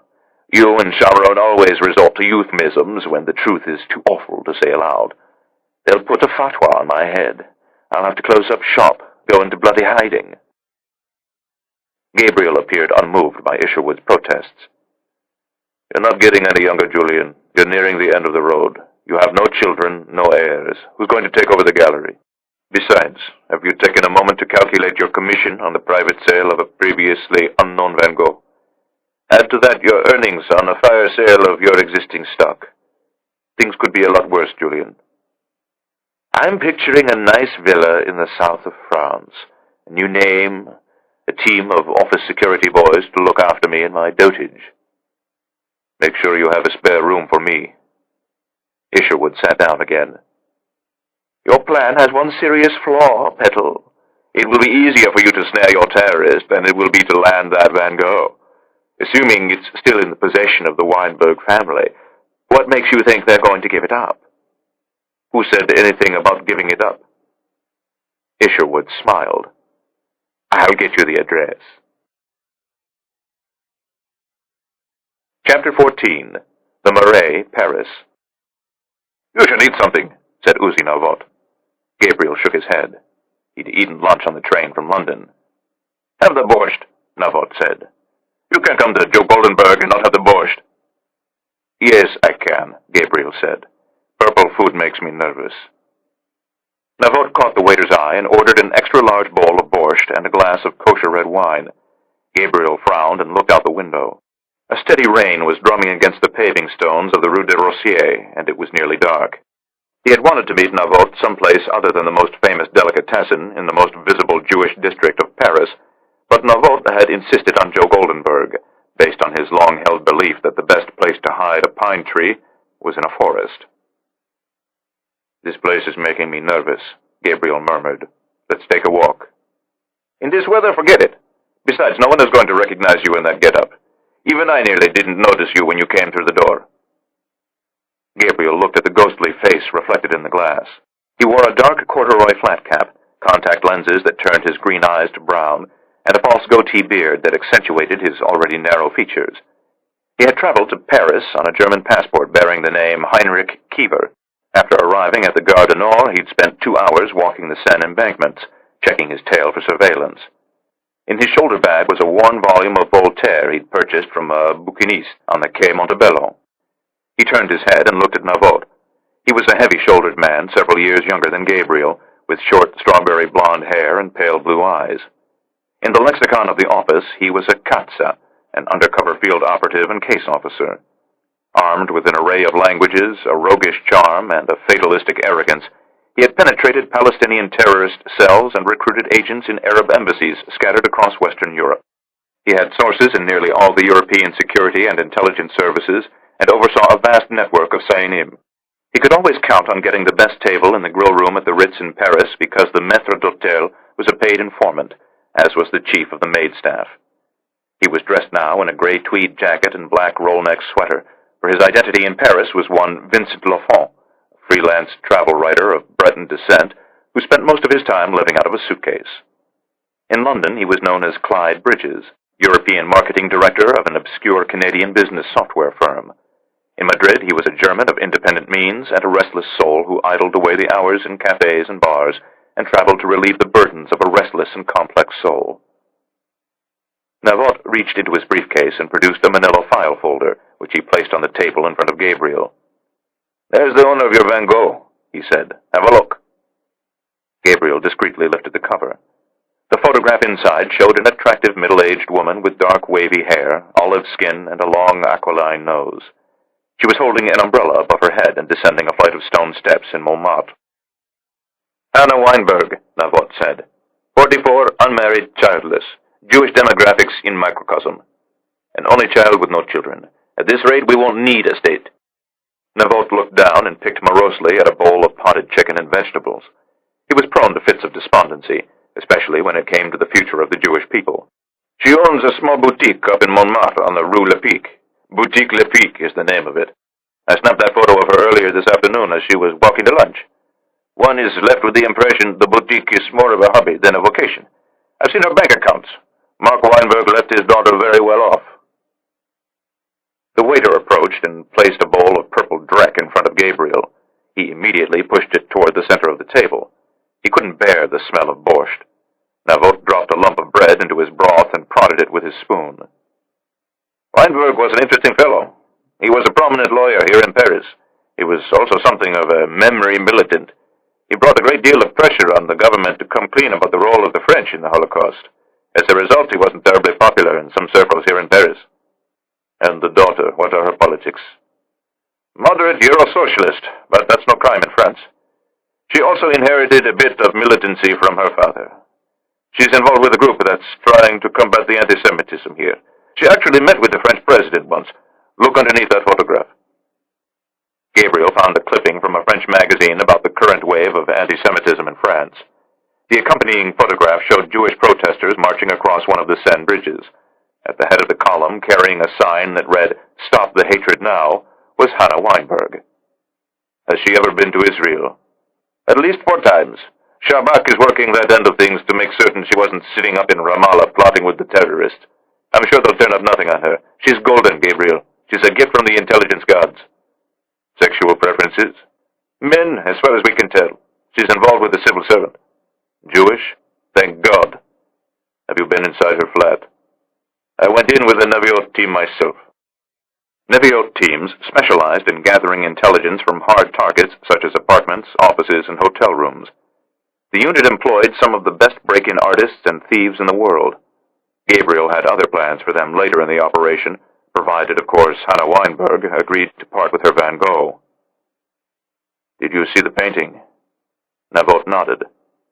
"She kept it in her childhood bedroom." "How did it look?"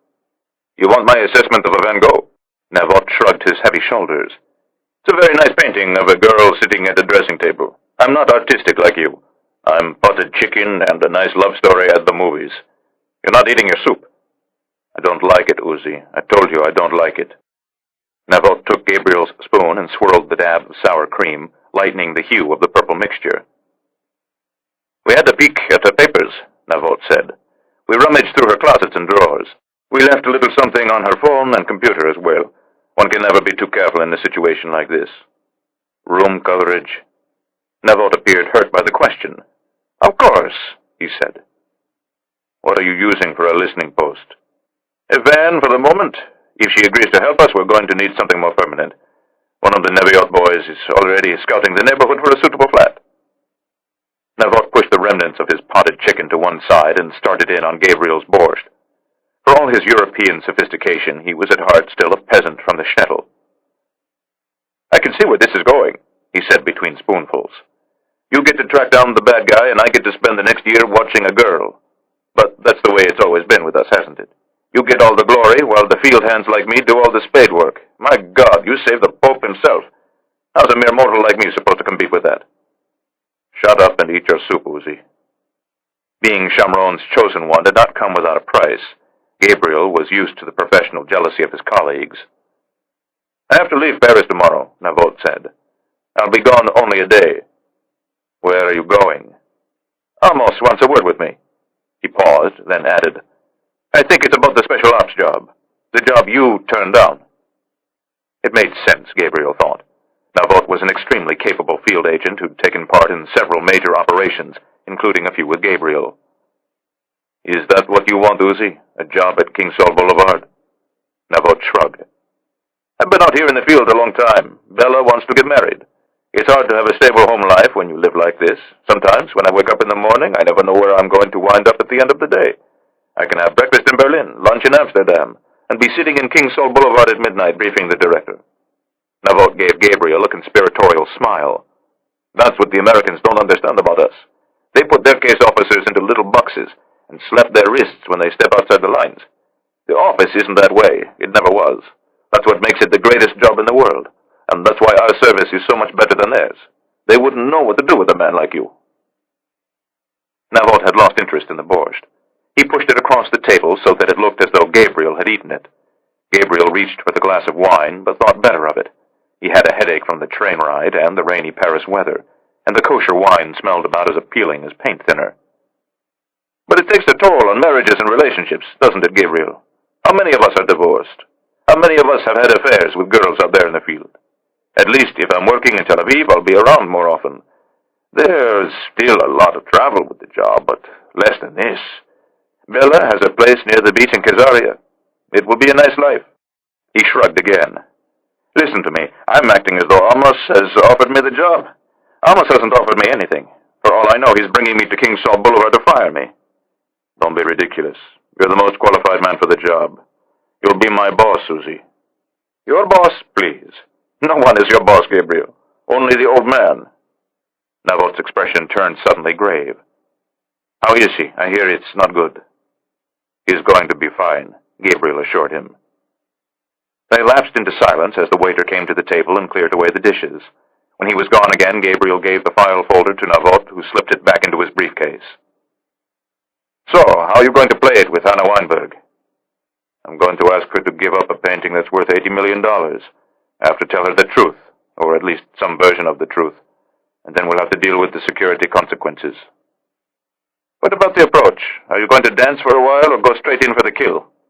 I don't dance, Susie. I've never had time for dancing. At least you won't have any trouble convincing her who you are. Thanks to the French security service, everyone in Paris knows your name and your face. When do you want to start? Tonight. You're in luck, then. Navot looked toward the window. Gabriel followed his gaze and saw a woman with dark hair walking down the Rue des Rosiers beneath the shelter of an umbrella. He stood without a word and headed toward the door. Don't worry, Gabriel, Navot muttered to himself. I'll take care of the check. At the end of the street, she turned left and disappeared.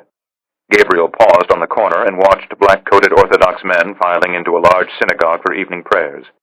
Then he looked down the Rue Pavée and saw the silhouette of Hannah Weinberg receding gently into the shadows. She stopped at the doorway of an apartment building and reached into her handbag for the key. Gabriel set out down the pavement and stopped a few feet from her as her hand was outstretched toward the lock. Mademoiselle Weinberg? She turned and regarded him calmly in the darkness. Her eyes radiated a calm and sophisticated intelligence. If she was startled by his approach, she gave no sign of it. You are Hannah Weinberg, are you not? Yes, she said. What can I do for you, monsieur? I need your help, Gabriel said. I was wondering whether we might have a word in private. Are we acquainted, monsieur? No, said Gabriel. Then how can I possibly help you? It would be better if we discuss this in private, mademoiselle. I don't make a habit of going to private places with strange men, monsieur. Now, if you'll excuse me. She turned away and raised the key toward the lock again. It's about your painting, Mademoiselle Weinberg. I need to talk to you about your Van Gogh. She froze and looked at him again. Her gaze was still placid. I'm sorry to disappoint you, monsieur, but I don't have a Van Gogh. If you'd like to see some paintings by Vincent, I suggest you visit the Musée d'Orsay. She looked away again. Marguerite Gachet at her dressing table, said Gabriel calmly. It was purchased by your grandfather from Theo Van Gogh's widow, Johanna, and given to your grandmother as a birthday present. Your grandmother bore a vague resemblance to Mademoiselle Gachet. When you were a child, the painting hung in your bedroom. Shall I go on? Her composure disappeared. Her voice, when she spoke again after a moment of stunned silence, was unexpectedly vehement. How do you know about the painting? I'm not at liberty to say. Of course not. She said this as an insult. My father always warned me that one day a greedy French art dealer would try to get the painting away from me.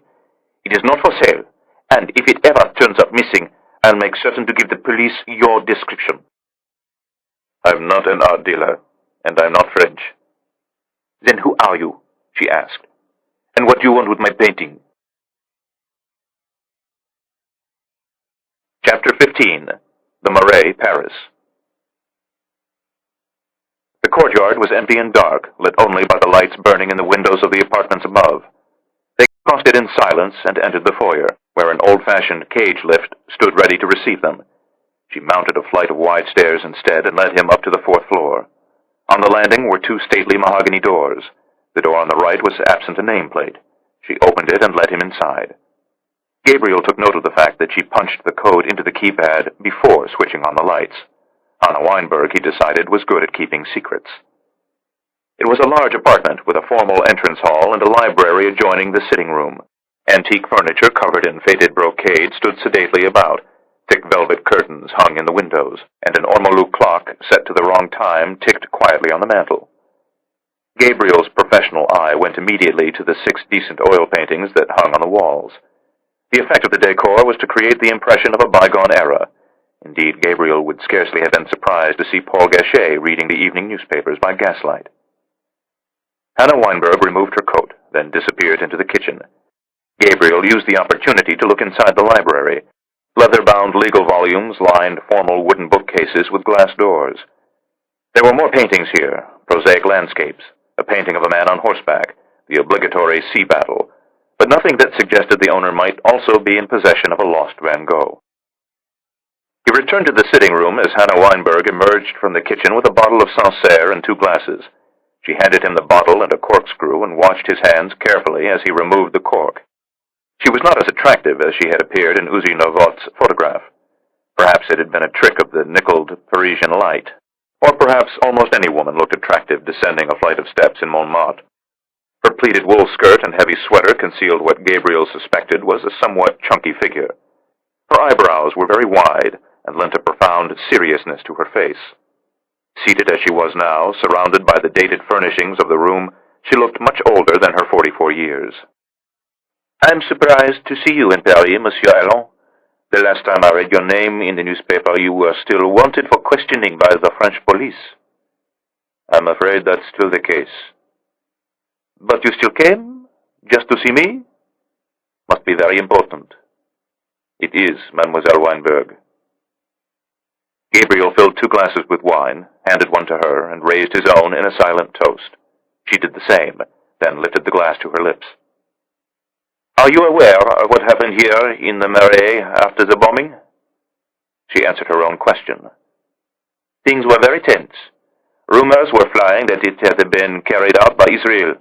Everyone believed it was true, and unfortunately, the French government was very slow to do anything about the situation. Even after they knew it was all a lie. Our children were beaten in the streets, rocks were thrown through the windows of our homes and shops. Terrible things were spray-painted on the walls of the Marais and other Jewish neighborhoods. We suffered because of what happened inside that train station." She gave him a scrutinizing look, as though trying to determine whether he was really the man she had seen in the newspapers and on television. "But you suffered too, didn't you? Is it true your wife was involved in it?" The directness of her question surprised Gabriel. His first instinct was to lie, to conceal, to guide the conversation back onto ground of his choosing.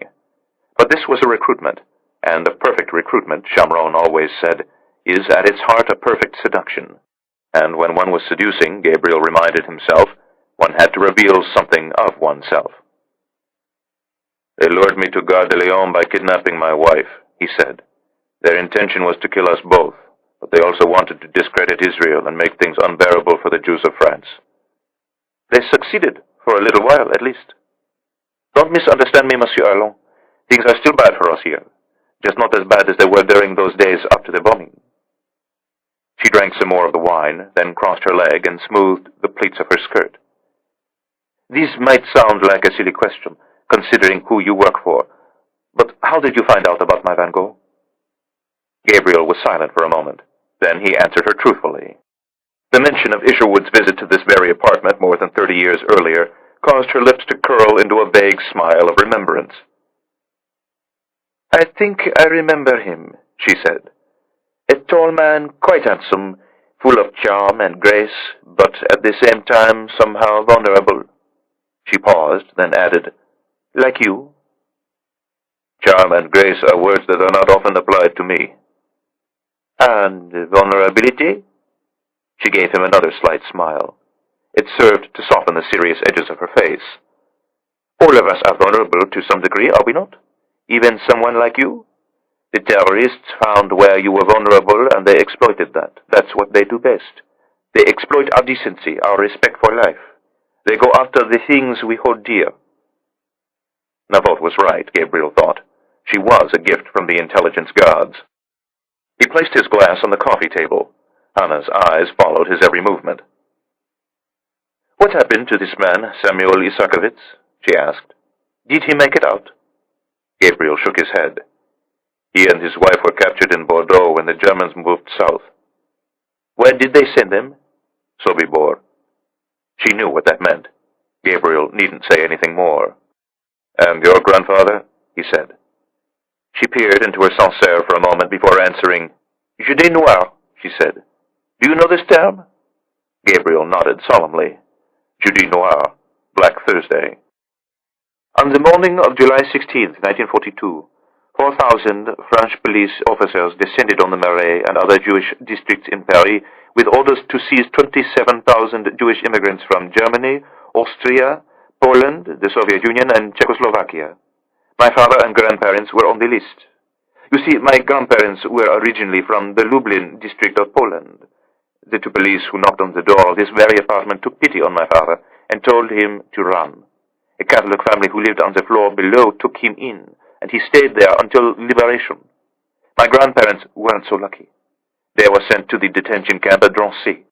5 days after that, a sealed rail car to Auschwitz. Of course, that was the end for them." "And the Van Gogh?"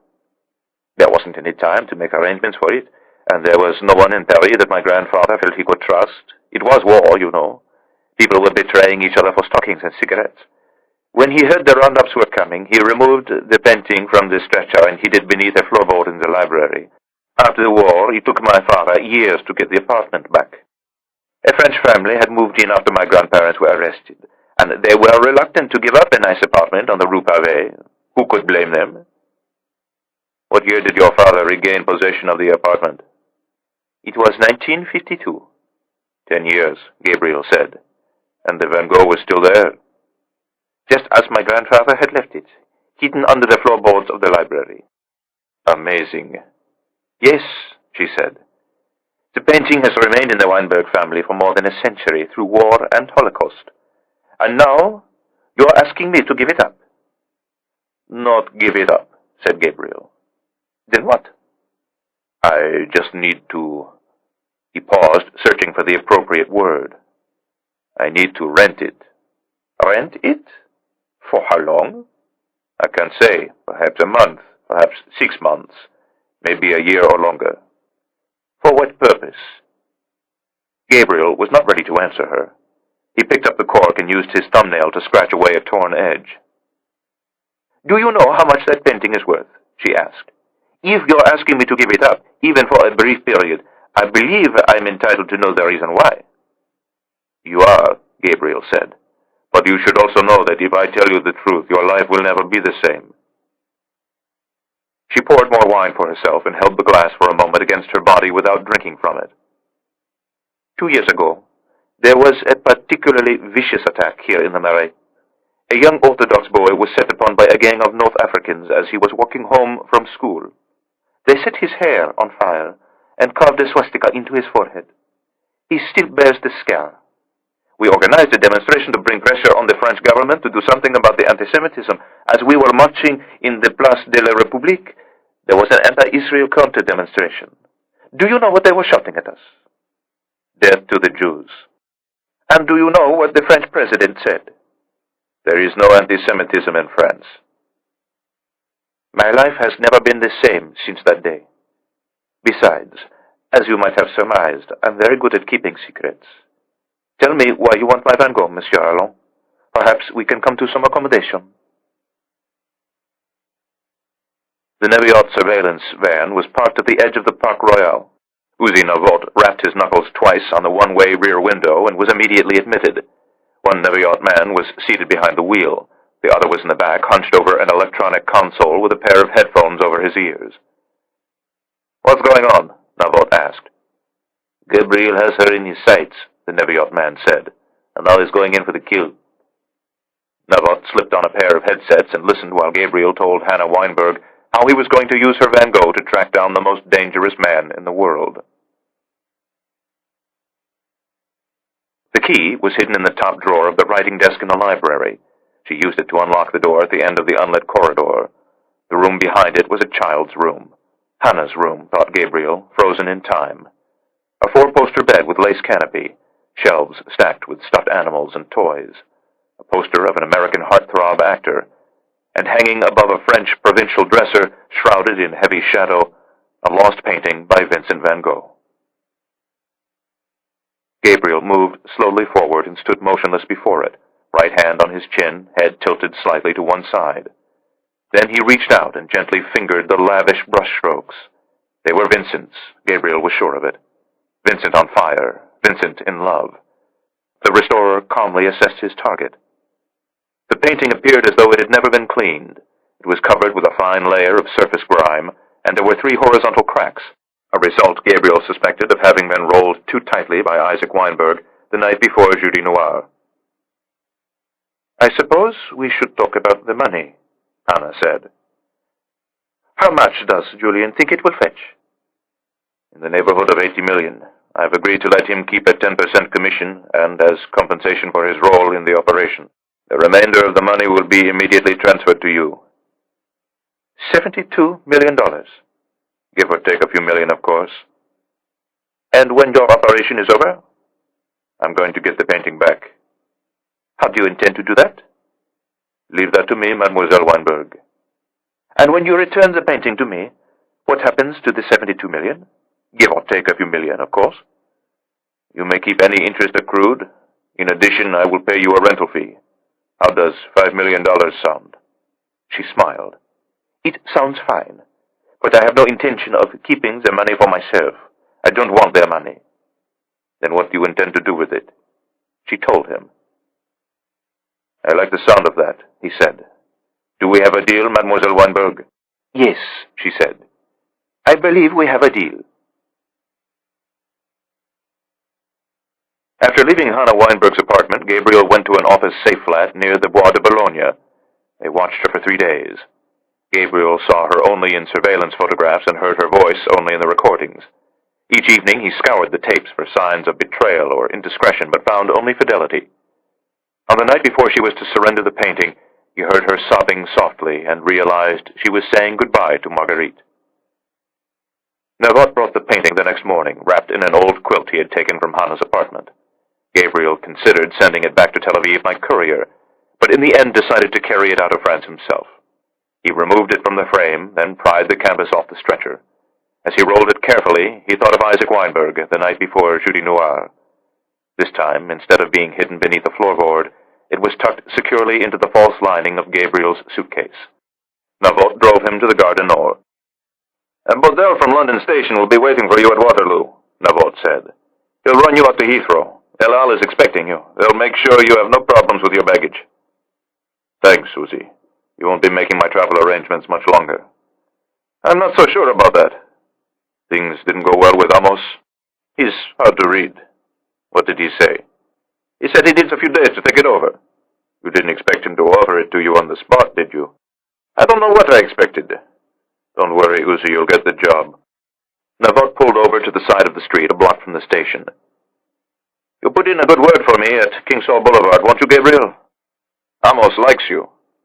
"What gave you that impression?" "I could just tell," he said. "Everyone likes you." Gabriel climbed out, took his suitcase from the back seat, and disappeared into the station. Navot waited at the curb until 5 minutes after Gabriel's scheduled departure, then pulled out into the traffic and drove away. The apartment was in darkness when Gabriel arrived. He switched on a halogen lamp and was relieved to see his studio was still intact. Chiara was sitting up in bed as he entered their room. Her hair was newly washed and drawn back from her face by a velvet elastic band. Gabriel removed it and loosened the buttons of her nightgown. The painting lay next to them as they made love. "You know," she said, "most men just come home from Paris with an Hermès scarf and some perfume." The telephone rang at midnight. Gabriel answered it before it could ring a second time. "I'll be there tomorrow," he said a moment later, then hung up the phone. "Who was that?" Chiara asked. "Adrian Carter. "What did he want?" He wants me to come to Washington right away." "What's in Washington?" "A girl," said Gabriel. "Carter's found the girl." Chapter 16. McLean, Virginia. "How was the flight?" "Eternal." "It's the autumn jet stream patterns," Carter said pedantically. "It adds at least 2 hours to flights from Europe to America." "Israel isn't in Europe, Adrian. Israel is in the Middle East." "Really?" "You can ask your director of intelligence. He'll clear up the confusion for you." Carter gave Gabriel a contemptuous look, then returned his eyes to the road. They were driving toward Washington along the Dulles Access Road in Carter's battered Volvo. Carter was wearing a corduroy sports jacket with patches on the elbows. It reinforced his professorial image. All that was missing was the campus book bag and the NPR coffee mug. He was driving well below the posted speed limit and making repeated glances into his rearview mirror. "Are we being followed?" Gabriel asked. "Speed cops," said Carter. "They're fanatical on this road. Any problems at passport control?" "None," Gabriel said. "In fact, they seemed very happy to see me." It was something Gabriel had never understood about America, the geniality of their border policemen. He had always found something reassuring in the bored surliness of the Israelis who stamped passports at Ben Gurion Airport. American customs agents were far too cordial. He looked out the window. They had left the Dulles Access Road and were driving now through McLean. He'd been to Virginia just once before, a brief visit to a CIA safe house deep in the horse country near Middleburg. He found McLean to be an archetypal American suburb, neat and prosperous but somehow lifeless. They skirted the downtown commercial district, then entered a residential section with large tract homes. The developments had names like Marywood and Colonial Estates. A road sign floated toward them, George Bush Center for Intelligence. "You're not actually thinking about taking me into headquarters, are you?" "Of course not," Carter said. "We're going into the district." The district, Gabriel knew, was the way Washingtonians referred to their little village on the Potomac. They crossed a highway overpass and entered an area of rolling hills and dense woods. Gabriel, through the trees, glimpsed great houses overlooking the river. "What's her name?" "Sarah Bancroft," Carter replied. "Her father was a senior executive in the international division of Citibank. For the most part, Sarah was raised in Europe. She's comfortable abroad in a way that most Americans aren't. She speaks languages. She knows which fork to use when." "Education?" "She came back here for college. Did a bachelor's in art history at Dartmouth, then a stretch at the Courtauld Institute of Art in London. I take it you're familiar with the Courtauld?" Gabriel nodded. It was one of the world's most prestigious schools of art. Its graduates included an art dealer from St. James's named Julian Isherwood. "After the Courtauld, she did her doctorate at Harvard," Carter said. "Now she's a curator at the Phillips Collection in Washington. It's a small museum near—" "I know the Phillips Collection, Adrian." "Sorry," Carter said earnestly. A large white-tailed deer darted from the trees and crossed their path. Carter let his foot off the gas and watched the animal bound silently away through the darkening woods. "Who brought her to your attention?" Gabriel asked, but Carter made no response. He was hunched over the wheel now and scanning the trees along the edge of the road for more deer. "Where there's one," he said, "there's usually another." "Just like the terrorists," Gabriel said. He repeated his question. "She applied to join us a few months after 9/11, Carter said. She'd just finished her Ph.D. She looked interesting on paper, so we brought her in and gave her to the psychiatrists and personnel. They put her through the ringer and didn't like what they saw. Too independent-minded, they said. Maybe even a bit too smart for her own good. When we turned her down, she landed at the Phillips." "So you're offering me one of your rejects?" "The word hardly applies to Sarah Bancroft." Carter reached into the pocket of his corduroy blazer and handed Gabriel a photograph. Sarah Bancroft was a strikingly beautiful woman, with shoulder-length blonde hair, wide cheekbones, and large eyes the color of a cloudless summer sky. How old? 31. Why isn't she married? Carter hesitated a moment. Why isn't she married, Adrian? She had a boyfriend while she was at Harvard, a young lawyer named Ben Callahan.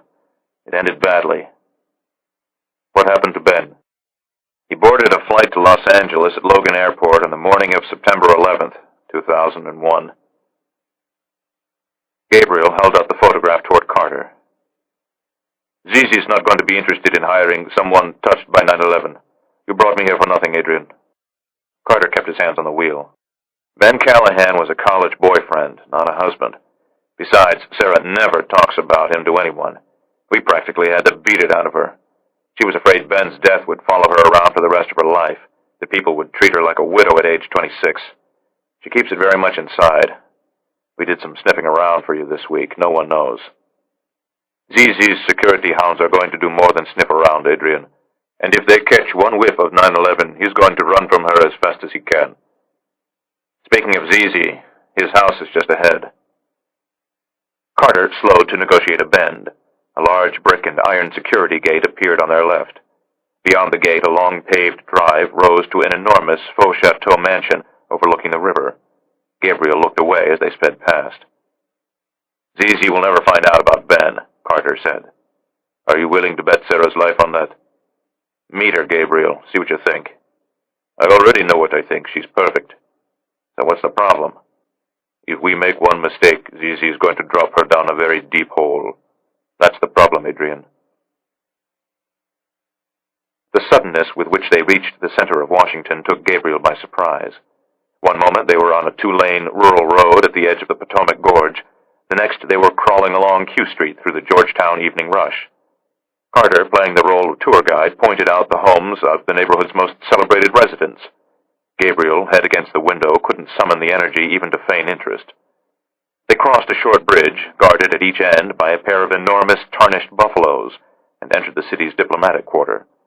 Just beyond Massachusetts Avenue, Carter pointed to a turreted red brick structure on the left side of the street. That's the Phillips, he said helpfully. Gabriel looked to his right and saw a bronze version of Mohandas Gandhi hiking across a tiny triangular park. Why Gandhi, he wondered. What did the ideals of the Mahatma have to do with this patch of American global power? Carter drove another block and parked in a restricted diplomatic zone outside a tired-looking Latin American embassy. He left the engine running and made no movement to indicate he intended to get out of the car. This part of town is called DuPont Circle, he said, still in tour guide mode. It's what passes for avant-garde in Washington. An officer of the Secret Service Uniform Division rapped his knuckle on Carter's window and gestured for him to move along. Carter, eyes straight ahead, held his ID against the glass, and the officer walked back to his squad car. A moment later, something caught Carter's attention in the rearview mirror. Here she comes, he said. Gabriel looked out his window as Sarah Bancroft floated virtuously past, dressed in a long dark overcoat with a narrow waist. She held a leather briefcase in one hand, a cell phone in the other. Gabriel heard her voice briefly as she passed. Low, sophisticated, a trace of an English accent, a remnant, no doubt, of her time at the Courtauld and a childhood spent in international schools abroad. What do you think? Asked Carter. I'll let you know in a minute. She came to the corner of Q Street and 20th Street.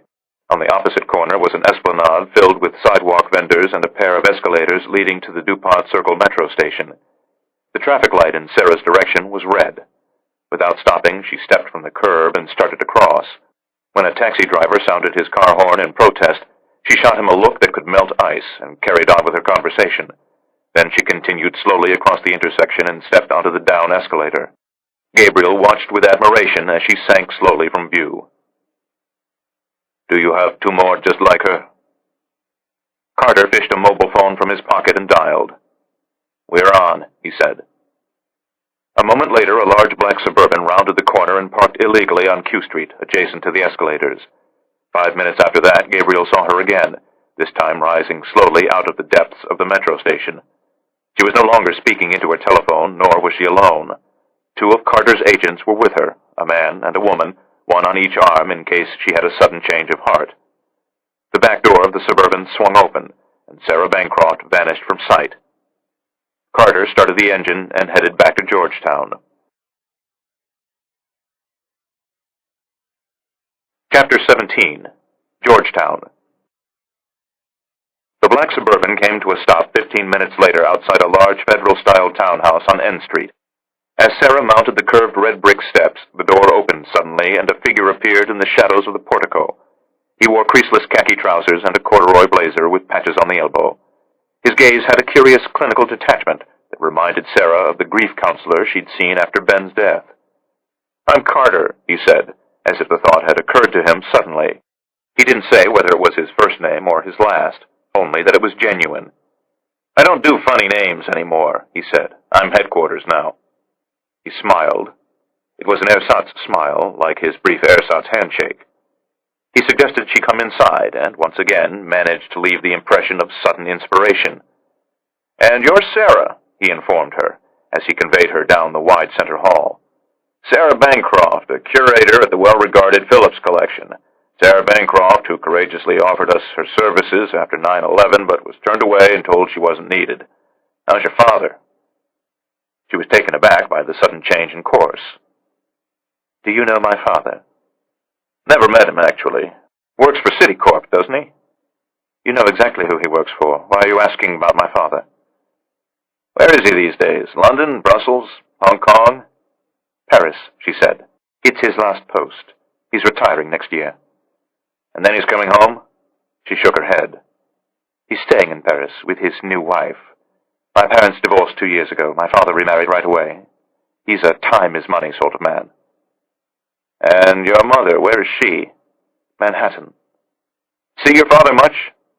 "Holidays, weddings, the occasional awkward lunch when he's in town. My parents divorced badly. Everyone took sides, the children included." "Why are you asking me these questions? What do you want from—" "You believe in that?" he asked, cutting her off. "Believe in what?" "Taking sides." "Depends on the circumstances, I suppose. Is this part of the test? I thought I failed your test." "You did," said Carter, "with flying colors." They entered the sitting room. It was furnished with the formal but anonymous elegance usually reserved for hotel hospitality suites. Carter helped her off with her coat and invited her to sit. "So why am I back?" "It's a fluid world, Sarah. Things change. So tell me something. Under what circumstances do you think it's right to take sides?" "I haven't given it much thought."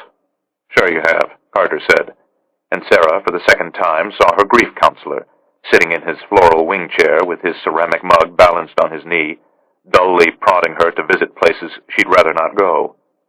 "Come on, Sarah," Carter was saying. "Give me just one example of when you believe it's all right to take sides." "I believe in right and wrong," she said, lifting her chin a little. "Which probably explains why I flunked your little tests. Your world is shades of gray. I tend to be a bit too black and white." "Is that what your father told you?" No, she thought, it was Ben who accused her of that failing. "What's this all about?" she asked. "Why am I here?" But Carter was still turning over the implications of her last response. "And what about the terrorists?" he asked, and once again it seemed to Sarah as if the thought had just popped into his head. "That's what I'm wondering about. How do they fit into Sarah Bancroft's world of right and wrong? Are they evil, or is their cause legitimate? Are we the innocent victims, or have we brought this calamity upon ourselves? Must we sit back and take it, or do we have the right to resist them with all the force and anger we can muster?" "I'm an assistant curator at the Phillips Collection," she said.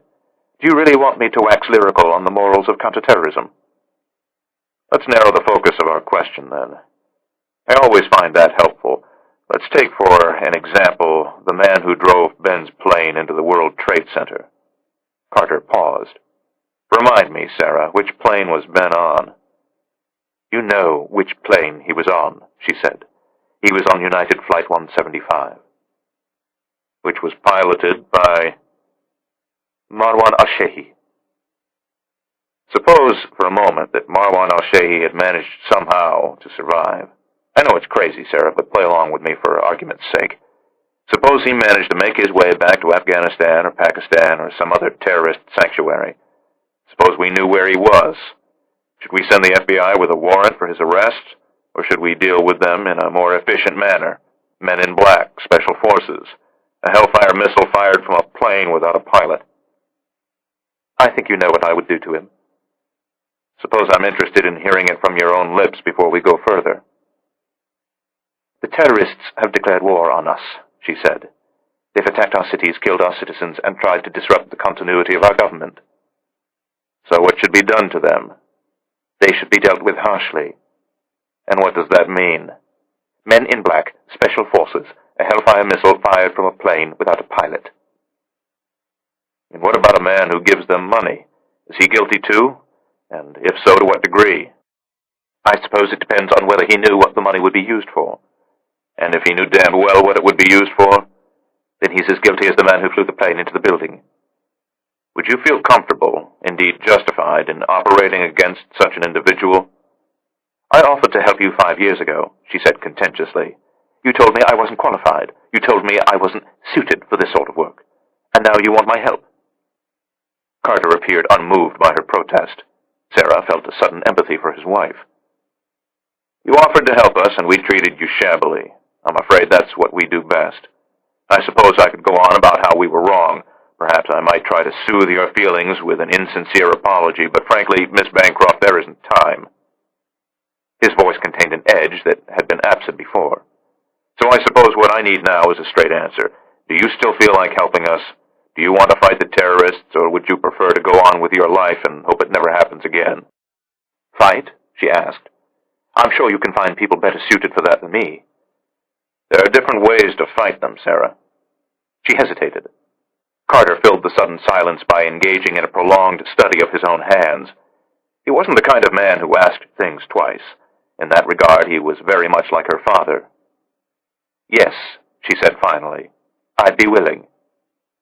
And what if it involved working with an intelligence service other than the Central Intelligence Agency? He asked, as though discussing an abstract theory. An intelligence service that is closely allied with us in this fight against the Islamic terrorists. And who might that be? Carter was good at evading questions. He proved it again now. There's someone I'd like you to meet. He's a serious chap, a little rough around the edges. He's going to ask you a few questions. Actually, he's going to put you under the lights for the next few hours. It's going to get rather personal at times. If he likes what he sees, he's going to ask you to help us in a very important endeavor. This endeavor is not without risk, but it's critical to the security of the United States, and it has the agency's full support. If you're interested, remain where you are. If not, walk out the door and we'll pretend you stumbled in here by mistake. This is the end of disc number 4. Please insert disc number 5.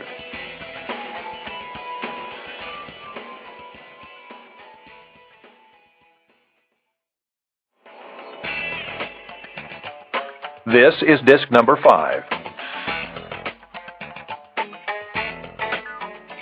This endeavor is not without risk, Carter told Sarah, but it is critical to the security of the United States, and it has the agency's full support. If you're interested, remain where you are. If not, walk out the door and we'll pretend you stumbled in here by mistake. Sarah would never be sure how Carter had summoned him or from where he came. He was small and spare, with short cropped hair and gray temples. His eyes were the greenest Sarah had ever seen. His handshake, like Carter's, was fleeting but probing as a doctor's touch. His English was fluent but heavily accented.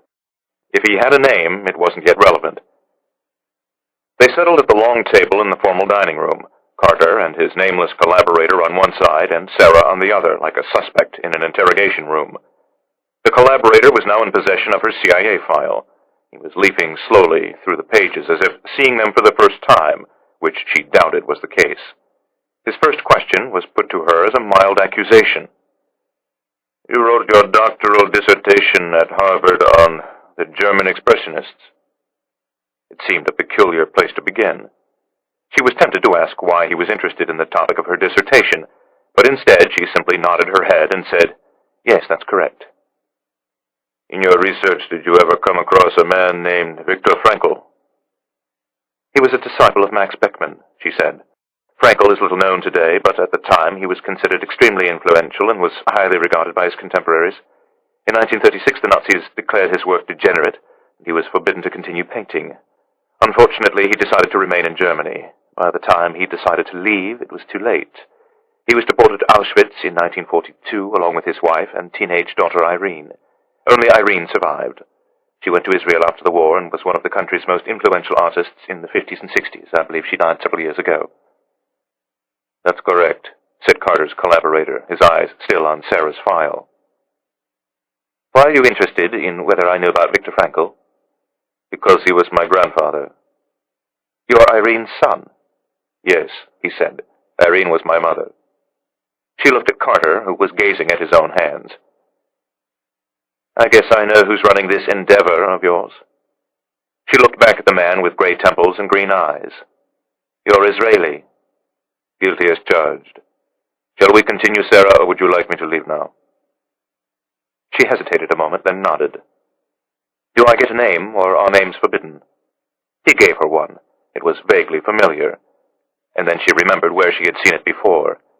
The Israeli agent who was involved in the bombing of the Gare de Lyon in Paris. You're the one who... Yes, he said. I'm the one. He looked down at the open file again and turned to a new page. But let's get back to you, shall we? We have a lot of ground to cover in very little time. He started slowly, a climber plodding his way through the foothills, conserving his strength for the unseen perils that lay ahead. His questions were short and efficient and methodically posed, as though he were reading them from a prepared list, which he wasn't. He devoted the first hour to her family. Her father, the high-flying City Corp executive who'd had no time for his children, but plenty of time for other women. Her mother, whose life had crumbled after the divorce, and was now living like a hermit in her classic 8 Manhattan apartment on Fifth Avenue. Her older sister, who Sarah described as the one who got all the brains and beauty. Her little brother, who had checked out of life early, and, much to her father's disappointment, was now working for pennies in a ski rental shop somewhere in Colorado. After family came another hour devoted solely to her expensive European schooling. The American in St. John's Wood, where she'd done her elementary years. The International Middle School in Paris, where she'd learned how to speak French and get into trouble. The all-girls boarding school outside Geneva, where she'd been incarcerated by her father for the purpose of sorting herself out. It was in Switzerland, she volunteered, where she discovered her passion for art. Each of her answers was greeted by the scratching of his pen. He wrote in red ink on a legal pad the color of sunflowers. At first, she thought he was scribbling in shorthand or some form of hieroglyphics. Then she realized he was making notes in Hebrew. The fact that it was written right to left, and that he could write with equal speed with either hand, served to reinforce her impression that she had passed through the looking glass. At times he seemed to have all the time in the world. At others he would glare at his wristwatch and frown, as though calculating how much farther they could push on before making camp for the night. From time to time he slipped into other languages.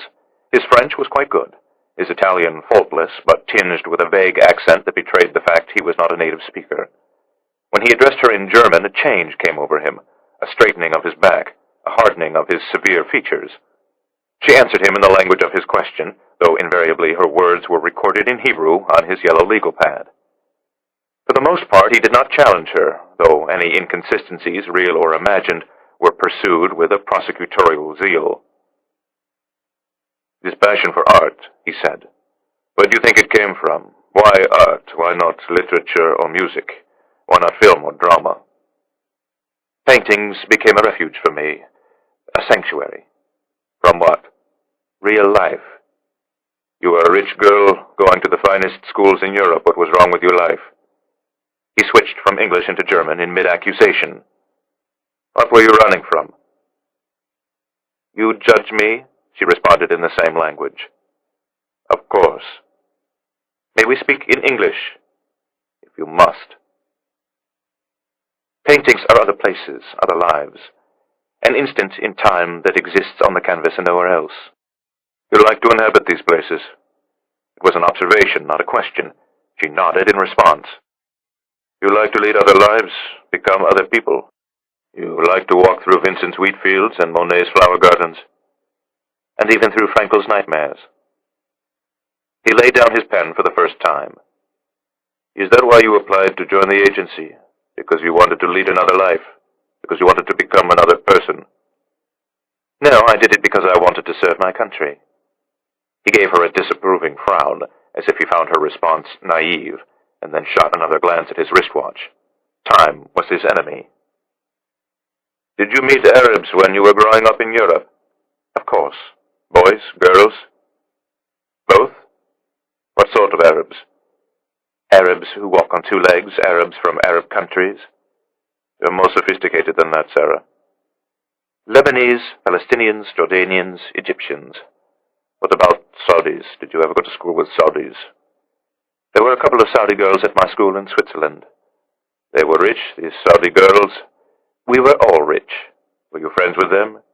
They were hard to get to know. They were standoffish. They kept to themselves. And what about Arab boys? What about them? Were you ever friends with any of them? I suppose. Ever date any of them? Ever sleep with any of them? No. Why not? I guess my taste didn't run to Arab men. You had French boyfriends? A couple. British? Sure. But no Arabs? No Arabs. Are you prejudiced against Arabs? Don't be ridiculous. So it's conceivable you could have dated an Arab, you just didn't. I hope you're not going to ask me to serve as bait in a honey trap, because don't be ridiculous. Then why are you asking me these questions? Because I want to know whether you'd be comfortable in a social and professional setting with Arab men. The answer is yes. You don't automatically see a terrorist when you see an Arab man? No. Are you sure about that, Sarah? I suppose it depends on the sort of Arab you have in mind. He looked at his watch. It's getting late, he said to no one in particular. I'm sure poor Sarah is famished. He drew a heavy red line across his page of hieroglyphics. Let's order some food, shall we? Sarah will feel better after she has something to eat. They ordered kebabs from a carryout in the heart of Georgetown. The food came 20 minutes later, delivered by the same black Suburban that had brought Sarah to the townhouse 3 hours earlier. Gabriel treated its arrival as a signal to begin the night session. For the next 90 minutes, he focused on her education and her knowledge of art history. His questions came at such a rapid-fire pace, she scarcely had time for her food.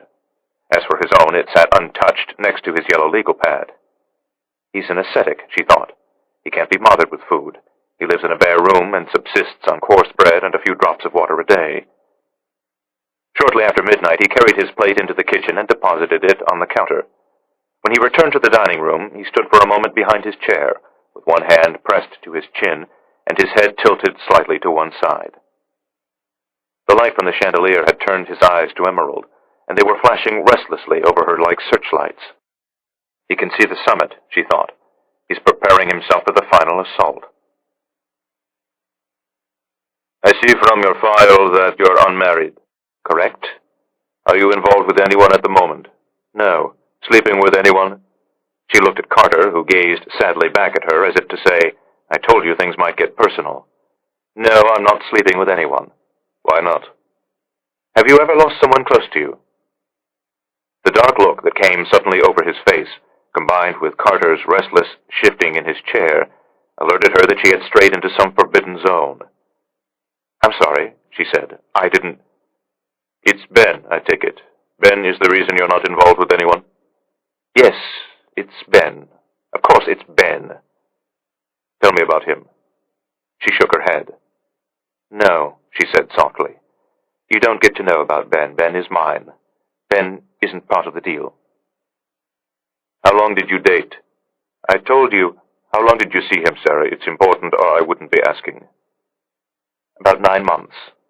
And then it ended. Yes, it ended. You ended it, didn't you? Yes. Ben was in love with you. Ben wanted to marry you. Yes. But you didn't feel the same way. You weren't interested in marriage. Maybe you weren't interested in Ben. I cared about him very much. But I wasn't in love with him.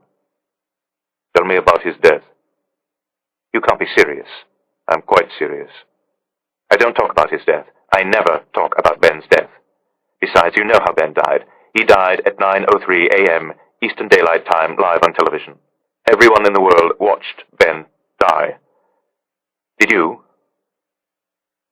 Some of the passengers from Flight 175 managed to make phone calls. That's correct. Was Ben one of them? Yes. Did he call his father? No. Did he call his mother?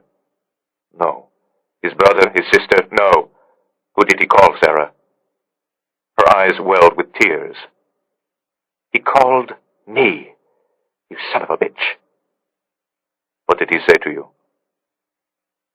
He told me the plane had been hijacked. He told me they'd killed the flight attendants. He told me the plane was making wild movements. He told me he loved me and that he was sorry. He was about to die, and he told me he was sorry. And then we lost the connection. What did you do? I turned on the television and saw the smoke pouring from the North Tower of the World Trade Center. It was a few minutes after Flight 11 struck. No one was really sure then what had happened. I called the FAA and told them about Ben's call. I called the FBI. I called the Boston police. I felt so utterly fucking helpless. And then I watched television. I waited for the phone to ring again. It never did. At 9:03 a.m. Eastern Daylight Time, the second plane hit the World Trade Center. The South Tower was burning. Ben was burning. A single tear spilled onto her cheek. She punched it away and glared at him. Are you satisfied? He was silent. Now it's my turn to ask a question, and you'd better answer it truthfully or I'm leaving. Ask me anything you like, Sarah. What do you want from me? We want you to quit your job at the Phillips Collection and go to work with Jihad Incorporated. Are you still interested? It was left to Carter to place the contract in front of her. Carter with his Puritan righteousness and corduroy blazer. Carter with his therapeutic demeanor and American accented English. Gabriel slipped out like a night thief and crossed the street to Carter's battered Volvo. He knew what Sarah's answer would be. She had given it to him already. The South Tower was burning, she had said. Ben was burning. And so Gabriel was not concerned by the gallows expression on her face 20 minutes later when she emerged stoically from the townhouse and descended the steps to the waiting Suburban.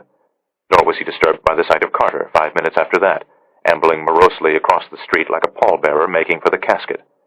He climbed behind the wheel and started the engine. We have a plane at Andrews waiting to take you back to Israel, he said.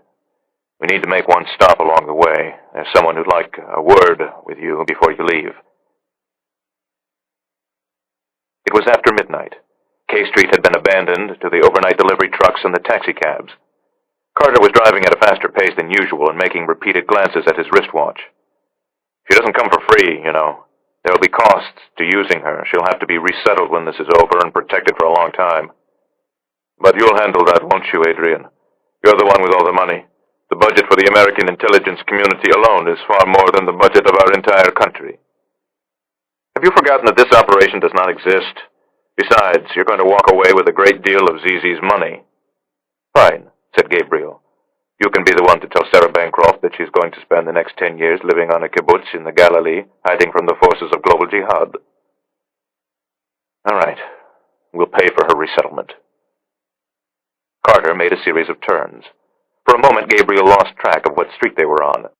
They passed the facade of a large neoclassical building, then turned into an official-looking driveway. On the left was a fortified guardhouse with bulletproof glass. Carter lowered his window and handed over his badge to the guard. We're expected. The guard consulted a clipboard, then handed back Carter's ID. Pull through, then stop in front of the barricade on the left. The dogs will give the car the once-over, then you can head on in. Carter nodded and raised his window. Gabriel said, Where are we? Carter wound his way through the barricades and stopped where he'd been told. The back door of the White House, he said. Who are we seeing? Gabriel asked. But Carter was now speaking to another officer, this one struggling to control a large German shepherd straining at a thick leather leash. Gabriel, whose fear of dogs was legendary within the office, sat motionless while the animal prowled the perimeter of the Volvo, searching for concealed explosives. A moment later, they were directed through another security gate. Carter pulled into an empty parking space on East Executive Drive and shut down the engine. This is as far as I go. Who am I seeing, Adrian? Go through that gate over there and walk up the drive toward the house. He'll be out in a minute. The dogs came first. 2 coal-black terriers that shot from the diplomatic entrance like bullets from a gun barrel and launched a preemptive strike on Gabriel's trousers. The president emerged a few seconds later. He advanced on Gabriel with one hand out while the other was gesturing for the terriers to break off their onslaught. The two men shook hands briefly, then set off along the footpath that ran around the periphery of the south lawn. The terriers launched one more sortie against Gabriel's ankles. Carter watched as Gabriel turned and murmured something in Hebrew that sent the dogs scurrying toward the protection of a Secret Service agent. Their conversation lasted just 5 minutes, and to Carter it seemed the president did most of the talking. They moved at a brisk pace, stopping only once in order to settle what appeared to be a minor disagreement. Gabriel removed his hands from his coat pockets and used them to illustrate whatever point he was trying to make. The president appeared unconvinced at first. Then he nodded and clapped Gabriel hard on the shoulders. They completed their circuit and parted at the diplomatic entrance. As Gabriel started back toward East Executive Drive, the dogs trotted after him, then turned and darted into the White House after their master. Gabriel slipped through the open gate and climbed into Carter's car. "How was he?" Carter asked as they turned into 15th Street. "Resolute. Looked like you had a bit of an argument." "I'd characterize it as a polite disagreement." "About what?" "Our conversation was private, Adrian, and it will remain so." "Good man," said Carter. Chapter 18. London. The announcement that Isherwood Fine Arts had sold Daniel in the Lion's Den by Sir Peter Paul Rubens for the sum of £10 million came on the first Wednesday of the new year. By Friday, the clamor had been eclipsed by a rumor that Isherwood was bringing aboard a partner. It was Oliver Dimbleby, Isherwood's tubby nemesis from King Street, who heard it first, though later even Dimbleby would be hard-pressed to pin down its precise origin. To the best of his recollection, the seeds were planted by Penelope, the luscious hostess from the little wine bar in Jermyn Street where Isherwood could often be seen whiling away slow afternoons. "She's blonde," Penelope had said. "Natural blonde, Oliver. Not like your girls. Pretty. American with a bit of an English accent." At first, Penelope suspected Isherwood was once again making a fool of himself with a younger woman, but she soon realized that she was witnessing a job interview. "And not just any job, Oliver. Sounded like something big." Dimbleby would have thought nothing of it had he not received a report of a second sighting, this one from Percy, a notorious gossip who waited tables in the breakfast room at the Dorchester Hotel. "It definitely weren't lovers," he told Dimbleby with the assurance of a man who knew his material. "It was all salary and benefits. There was a fair amount of haggling. She was playing hard to get." Dimbleby slipped Percy 10 quid and asked whether he'd caught the woman's name. "Bancroft," said Percy. "Sarah Bancroft, stayed 2 nights. Bill paid in its entirety by Isherwood Fine Arts, Mason's Yard, St. James's." A third sighting, a cozy dinner at Mirabelle, confirmed to Dimbleby that something was definitely afoot. The next evening he bumped into Jeremy Crabb, director of the Bonham's Old Masters Department, at the bar in Green's restaurant. Crabb was drinking a very large whiskey and still licking his wounds over Isherwood's monumental coup. "I had that Rubens, Oliver, but Julie outfoxed me. He's 10 million richer, and I'm facing a firing squad at dawn. And now he's expanding operations, getting himself a flashy new frontman from what I hear. But don't quote me, Oliver. It's nothing but malicious talk." When Dimbleby asked whether Isherwood's flashy frontman might in fact be an American woman named Sarah Bancroft, Crabb gave him a sideways smile. "Anything's possible, love. Remember, we are talking about Juicy Julie Isherwood." For the next 48 hours, Oliver Dimbleby devoted his copious spare time to researching the provenance of one Sarah Bancroft. A drinking companion on the faculty of the Courtauld described her as a meteor. The same companion learned from an acquaintance at Harvard that her dissertation was considered required reading for anyone serious about the German Expressionists. Dimbleby then dialed up an old chum who cleaned paintings at the National Gallery of Art in Washington and asked him to poke around the Phillips for clues about her departure. It was a squabble over money, reported the chum. 2 days later, he called Dimbleby back and said it had something to do with an office love affair gone bad. A third call brought the news that Sarah Bancroft had parted company with the Phillips collection on good terms, and that the motive for her departure was nothing more than a desire to spread her wings. As for her personal life, meaning her marital status, she was described as single and unavailable. Which left but one unanswered question. Why was Isherwood suddenly taking on a partner? Jeremy Crabb heard he was ill. Roddy Hutchinson heard he had a tumor in his abdomen the size of a honeydew melon. Penelope, the girl from Isherwood's wine bar, heard he was in love with a wealthy Greek divorcee and was planning to spend his remaining days in blessed fornication on a beach in Mykonos. Dimbleby, though he found the lavish rumors entertaining, suspected that the truth was far more prosaic. Julian was getting on. Julian was tired. Julian had just pulled off a coup. Why not bring someone on board to help lighten the load? His suspicions were confirmed 3 days later when a small item appeared at the bottom of the Times Arts page, announcing that Sarah Bancroft, formerly of the Phillips Collection in Washington, D.C., would be joining Isherwood Fine Arts as its first associate director. "I've been at this for 40 years, Isherwood told the Times. I needed someone to help shoulder the burden, and the angels sent me Sarah." She arrived the following week, on the Monday. By coincidence, Oliver Dimbleby was waddling along Duke Street at the precise moment she turned through the passageway into Mason's yard, wearing a Burberry trench coat, her blonde hair swept back so that it hung between her shoulder blades like a satin cape. Dimbleby did not realize then who she was, but Oliver being Oliver, he poked his head through the passageway for a look-see at her backside. To his surprise, she was making a beeline toward Isherwood's gallery in the far corner of the quadrangle. She rang the bell that first day and had to wait 2 very long minutes for Tanya, Isherwood's lethargic secretary, to buzz her up. It was Tanya's initiation of the new girl, thought Dimbleby. Tanya, he suspected, would be gone by Friday. Her impact was instantaneous. Sarah was a whirlwind. Sarah was a much-needed breath of fresh air. Sarah was all things Isherwood was not: prompt, regimented, disciplined, and, of course, very American. She started arriving at the gallery at 8 each morning.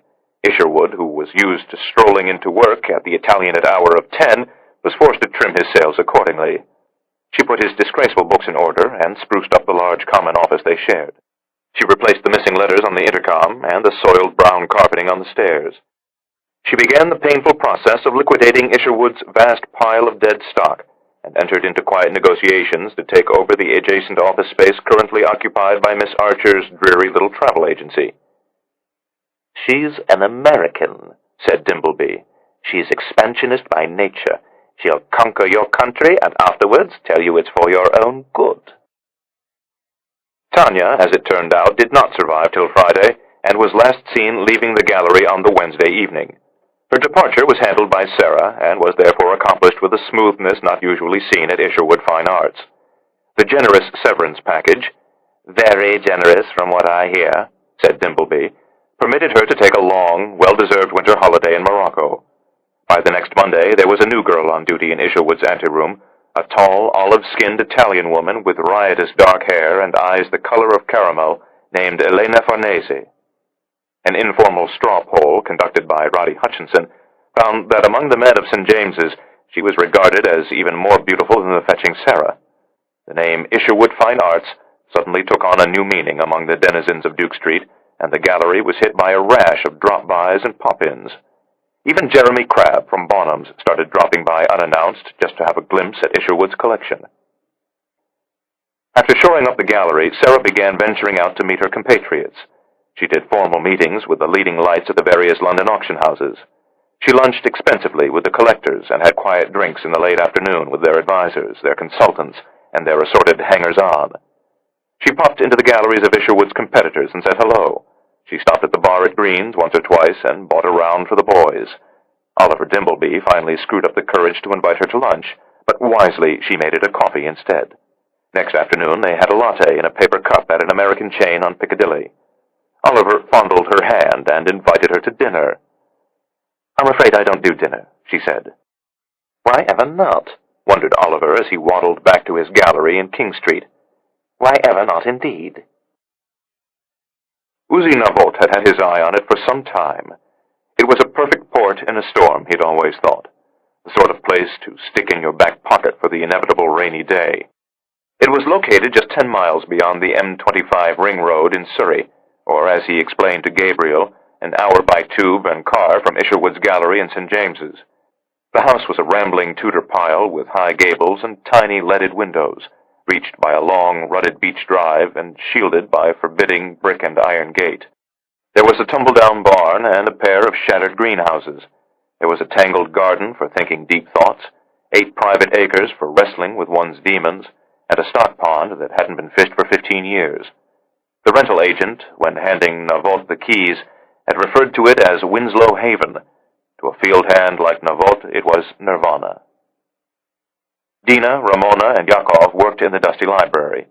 Lavon and Yossi set up shop in a rambling rumpus room hung with the heads of many dead animals. As for Gabriel, he made a shakedown studio for himself in a light-filled second-floor drawing room overlooking the garden. Because he could not show his face round the art world of London, he dispatched others to procure his supplies. Their missions were special operations unto themselves. Dina and Yossi made separate trips to L. Cornelison and Sons in Russell Street, carefully dividing the order between them so that the girls who worked there would not realize they were filling the order of a professional restorer.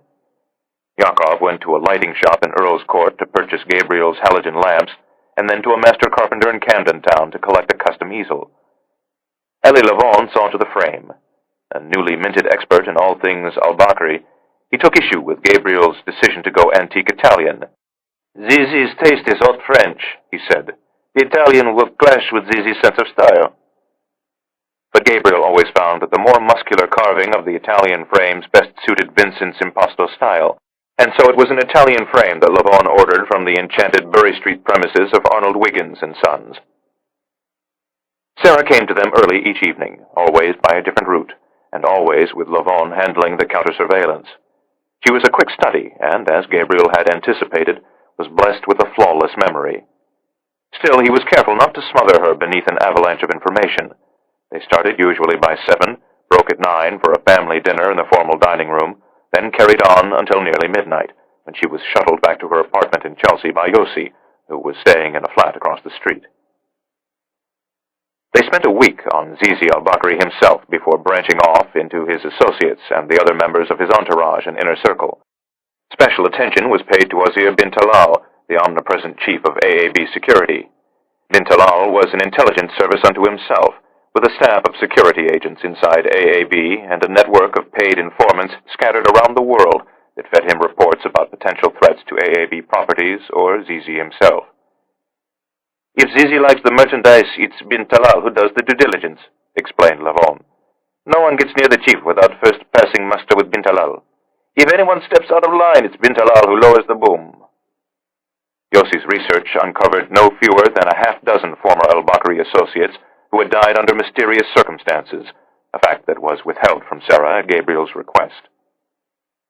In the days that followed, the Surrey safe house was visited by what were known in the office as experts with handles. The first was a woman from Hebrew University who spent 2 nights lecturing Sarah on Saudi social customs. Next came a psychiatrist who spent 2 more nights counseling her on ways to combat fear and anxiety while working undercover.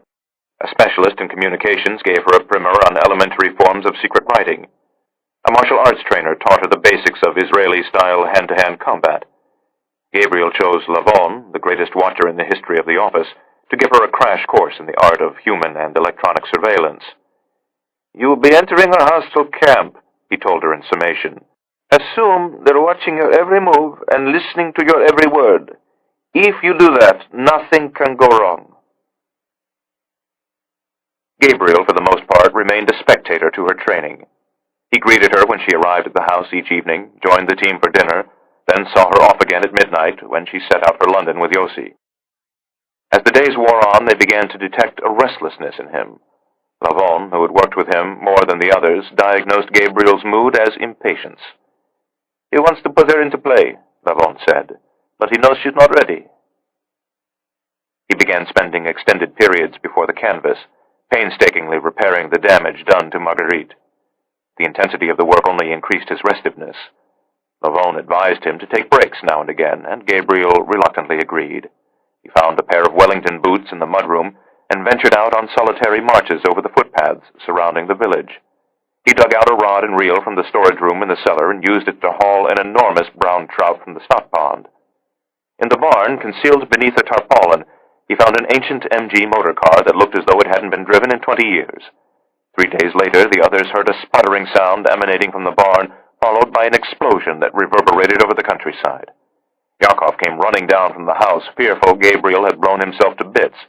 but instead found him standing over the open hood of the MG, covered in engine grease up to his elbows, and smiling for the first time since they'd come to Surrey.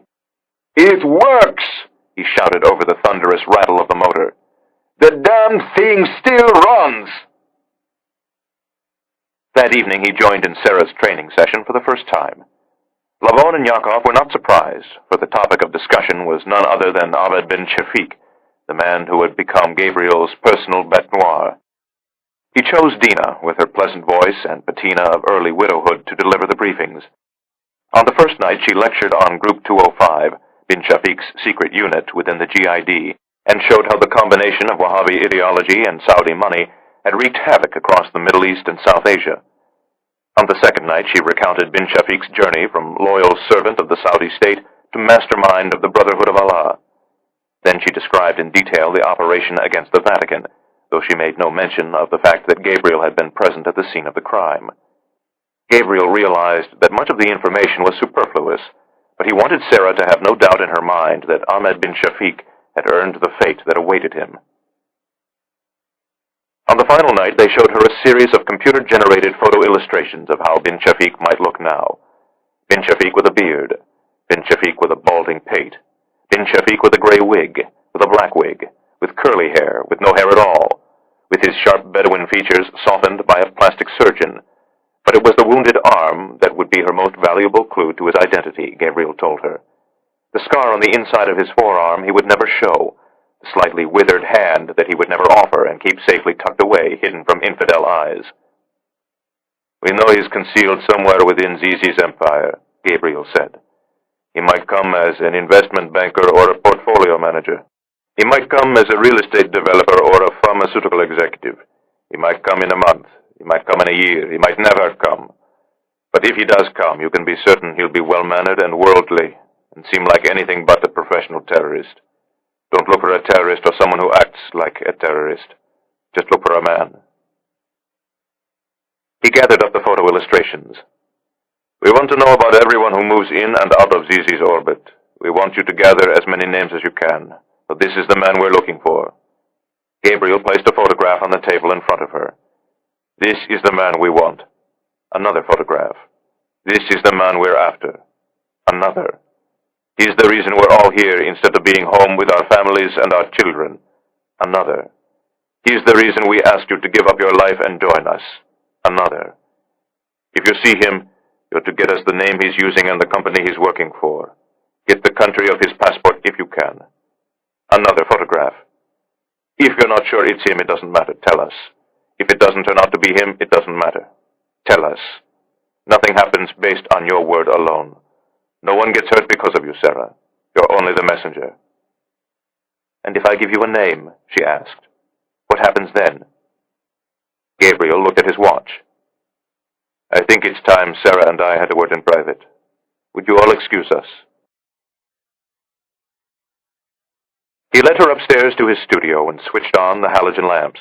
Marguerite Gachet glowed seductively under the intense white light. Sarah sat down in an ancient wing chair. Gabriel slipped on his magnifying visor and prepared his palette. "How much longer?" she asked. It was the same question Shamron had posed to him that windswept afternoon in October, when he had come to Narkis Street to haul Gabriel out of exile. A year, he should have said to Shamron that day, and then he wouldn't be here in a safe house in Surrey, about to send a beautiful American girl into the heart of Jihad Incorporated. "I've removed the surface dirt and pressed the creases back into place with a warm, damp spatula," Gabriel said. "Now I have to finish the inpainting and apply a light coat of varnish, just enough to bring out the warmth of Vincent's original colors." "I wasn't talking about the painting." He looked up from his palette. "I suppose that depends entirely on you." "I'm ready when you are," she said. "Not quite." "What happens if Zizi doesn't bite? What happens if he doesn't like the painting? Or me?" "No serious collector with money like Zizi is going to turn down a newly discovered Van Gogh. And as for you, you won't have much choice in the matter. We're going to make you irresistible." "How?" "There are some things it's better you not know." "Like what happens to Ahmed bin Shafiq if I see him?" He added pigment to a puddle of medium and mixed it with a brush. You know what happens to Ahmed bin Shafiq. I made that very clear to you in Washington the night we met. Tell me everything, she said. I need to know. Gabriel lowered his visor and lifted his brush to the canvas. When he spoke again, he spoke not to Sarah but to Marguerite. We'll watch him. We'll listen to him if we can. We'll take his photograph and get his voice on tape and send it to our experts for analysis. And if your experts determine it's him, at the time and place of our choosing, we'll put him down. Put him down? Assassinate him. Kill him. Liquidate him. You choose the word that makes you most comfortable, Sarah. I've never found one. How many times have you done this? He put his face close to the painting and murmured, Many times, Sarah. How many have you killed? 10? 20? Has it solved the problem of terrorism, or has it just made things worse? If you find Ahmed bin Shafiq and kill him, what will it accomplish? Will it end, or will another man step forward and take his place? Eventually, another murderer will take his place. In the meantime, lives will be saved, and justice will be done. Is it really justice? Can justice really be done with a silenced pistol or a booby-trapped car? He lifted the visor and turned around, his green eyes flashing in the glare of the lamps. Are you enjoying this little debate about the moral relevancy of counterterrorism? Is it making you feel better? You can rest assured Ahmed bin Shafiq never wastes time wrestling with these questions of morality. You can be certain that if he ever manages to acquire a nuclear device, the only debate he'll have is whether to use it against New York or Tel Aviv. Is it justice, Gabriel, or only vengeance? Again, he saw himself and Shamron. This time, the setting was not Gabriel's flat in Narkis Street, but a warm afternoon in September 1972, the day Shamron first came for him. Gabriel had posed the same question. It's not too late, Sarah. You can get out if you want. We can find someone else to take your place. There is no one else like me. Besides, I don't want out. Then what do you want? Permission to sleep at night. Sleep, Sarah. Sleep very well. And you? I have a painting to finish. He turned around and lowered his visor again. Sarah was not done with him. Was it true, she asked, all the things written about you in the newspapers after the Gare de Lyon attack? Most of it. You killed the Palestinians from Black September who carried out the Munich massacre? Some of them. Would you do it again, knowing everything you know now? He hesitated a moment. Yes, Sarah, I would do it again, and I'll tell you why. It wasn't about vengeance. Black September was the most lethal terror group the world had ever seen, and it needed to be put out of business. But look at what it cost you. You lost your family. Everyone who engages in this fight loses something. Take your country, for example. You were innocent, a shining beacon of freedom and decency. Now you have blood on your hands and men in secret prisons. We don't do this sort of work because we enjoy it. We do it because we have to. We do it because we have no choice. You think I have a choice? You think Dina Sarid has a choice? We don't. And neither do you. He looked at her for a moment. Unless you'd like me to find someone else to go in your place. There is no one else like me, she repeated. When will I be ready? Gabriel turned and lifted his brush to the painting. Soon, he thought. 1 or 2 days more of in-painting, then a coat of varnish. Then she would be ready. All that remained was her field training. Lavon and Uzi Navot put her through her paces. For 3 days and nights they took her into the streets of London and drilled her on the basic tenets of tradecraft.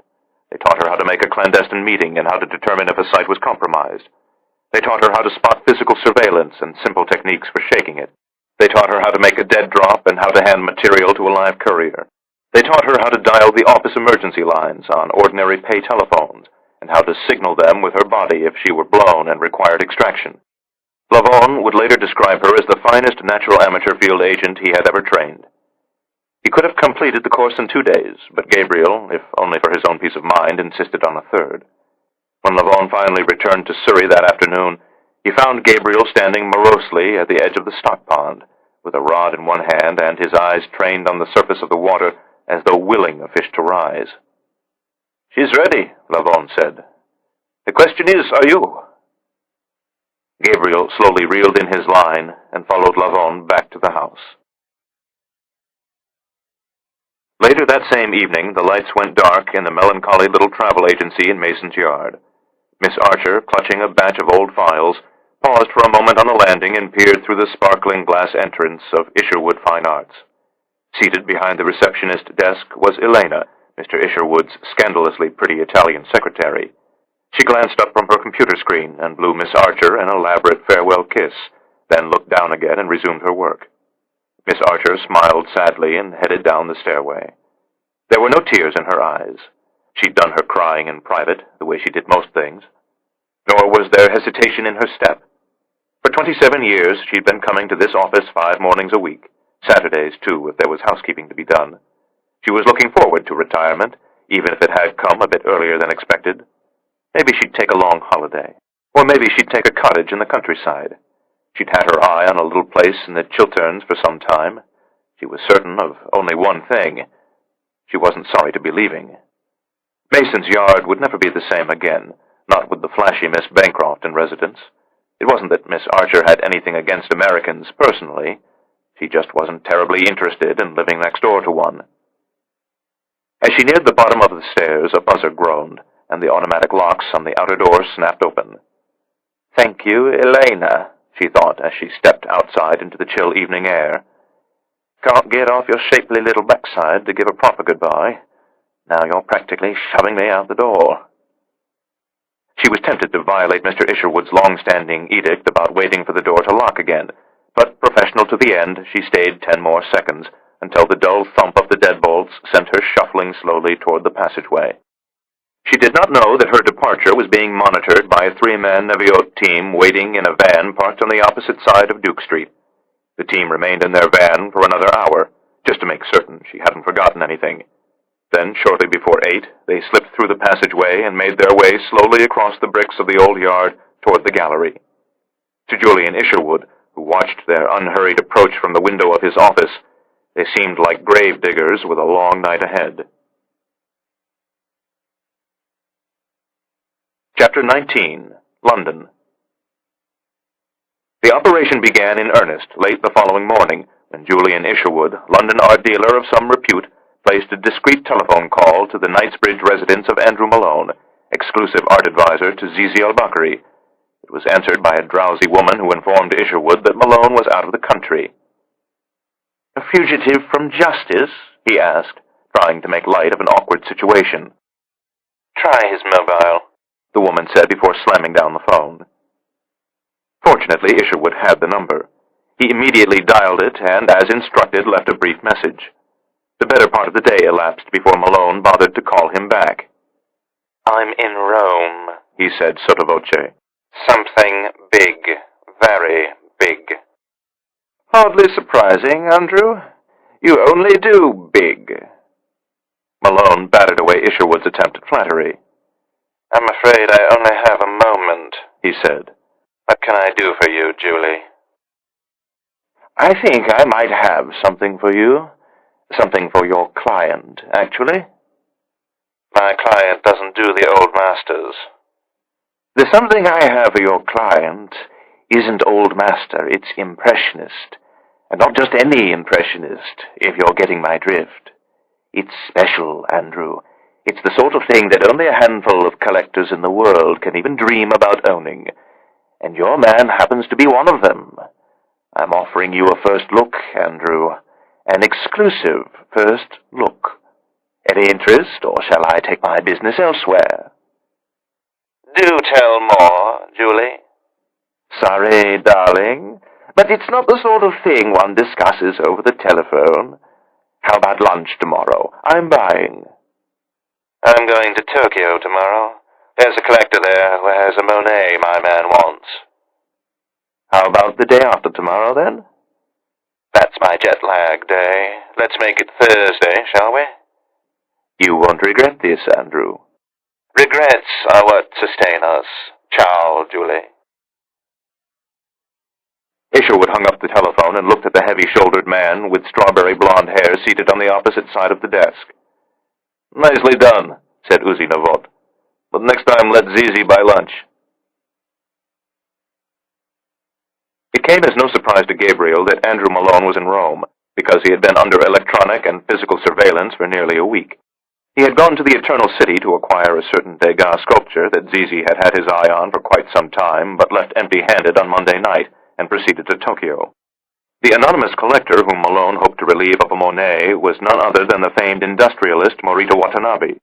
Based on the defeatist expression on Malone's face as he was leaving Watanabe's apartment, Gabriel concluded the negotiations had not gone well.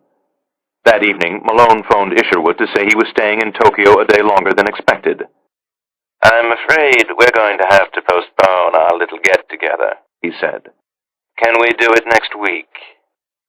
Gabriel, who was anxious to get underway, instructed Isherwood to hold fast, and the meeting was pushed back just one day, from the Thursday to the Friday, though Isherwood did agree to make it a late lunch so that Malone could catch a few hours of sleep in his own bed.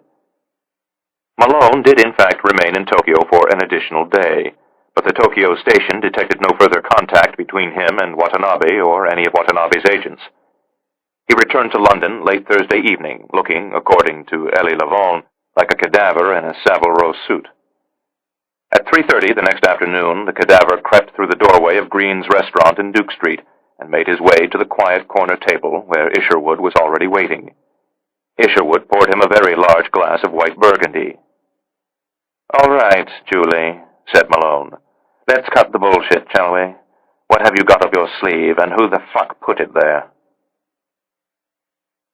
Chiara was waiting at the top of the landing 90 minutes later when Isherwood, fortified by 2 bottles of excellent white burgundy at Gabriel's expense, came teetering up the newly carpeted stairs.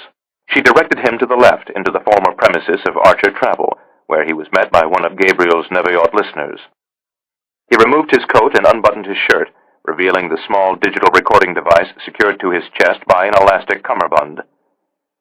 "I don't usually do this sort of thing on the first date," he said. The Neviot man removed the recorder and smiled.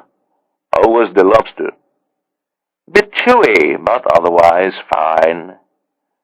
"You did well, Mr. Isherwood, very well." "It's my last deal, I suspect. Now let's hope I don't go out with a bang." The recording could have been sent by secure transmission, but Gabriel, like Adrian Carter, was still old-fashioned about some things, and he insisted that it be downloaded onto a disk and hand-carried to the Surrey safehouse.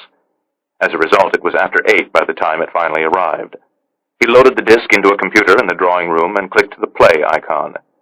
Dina was sprawled on the couch with her injured leg elevated to relieve the constant pain she never mentioned to any of the others.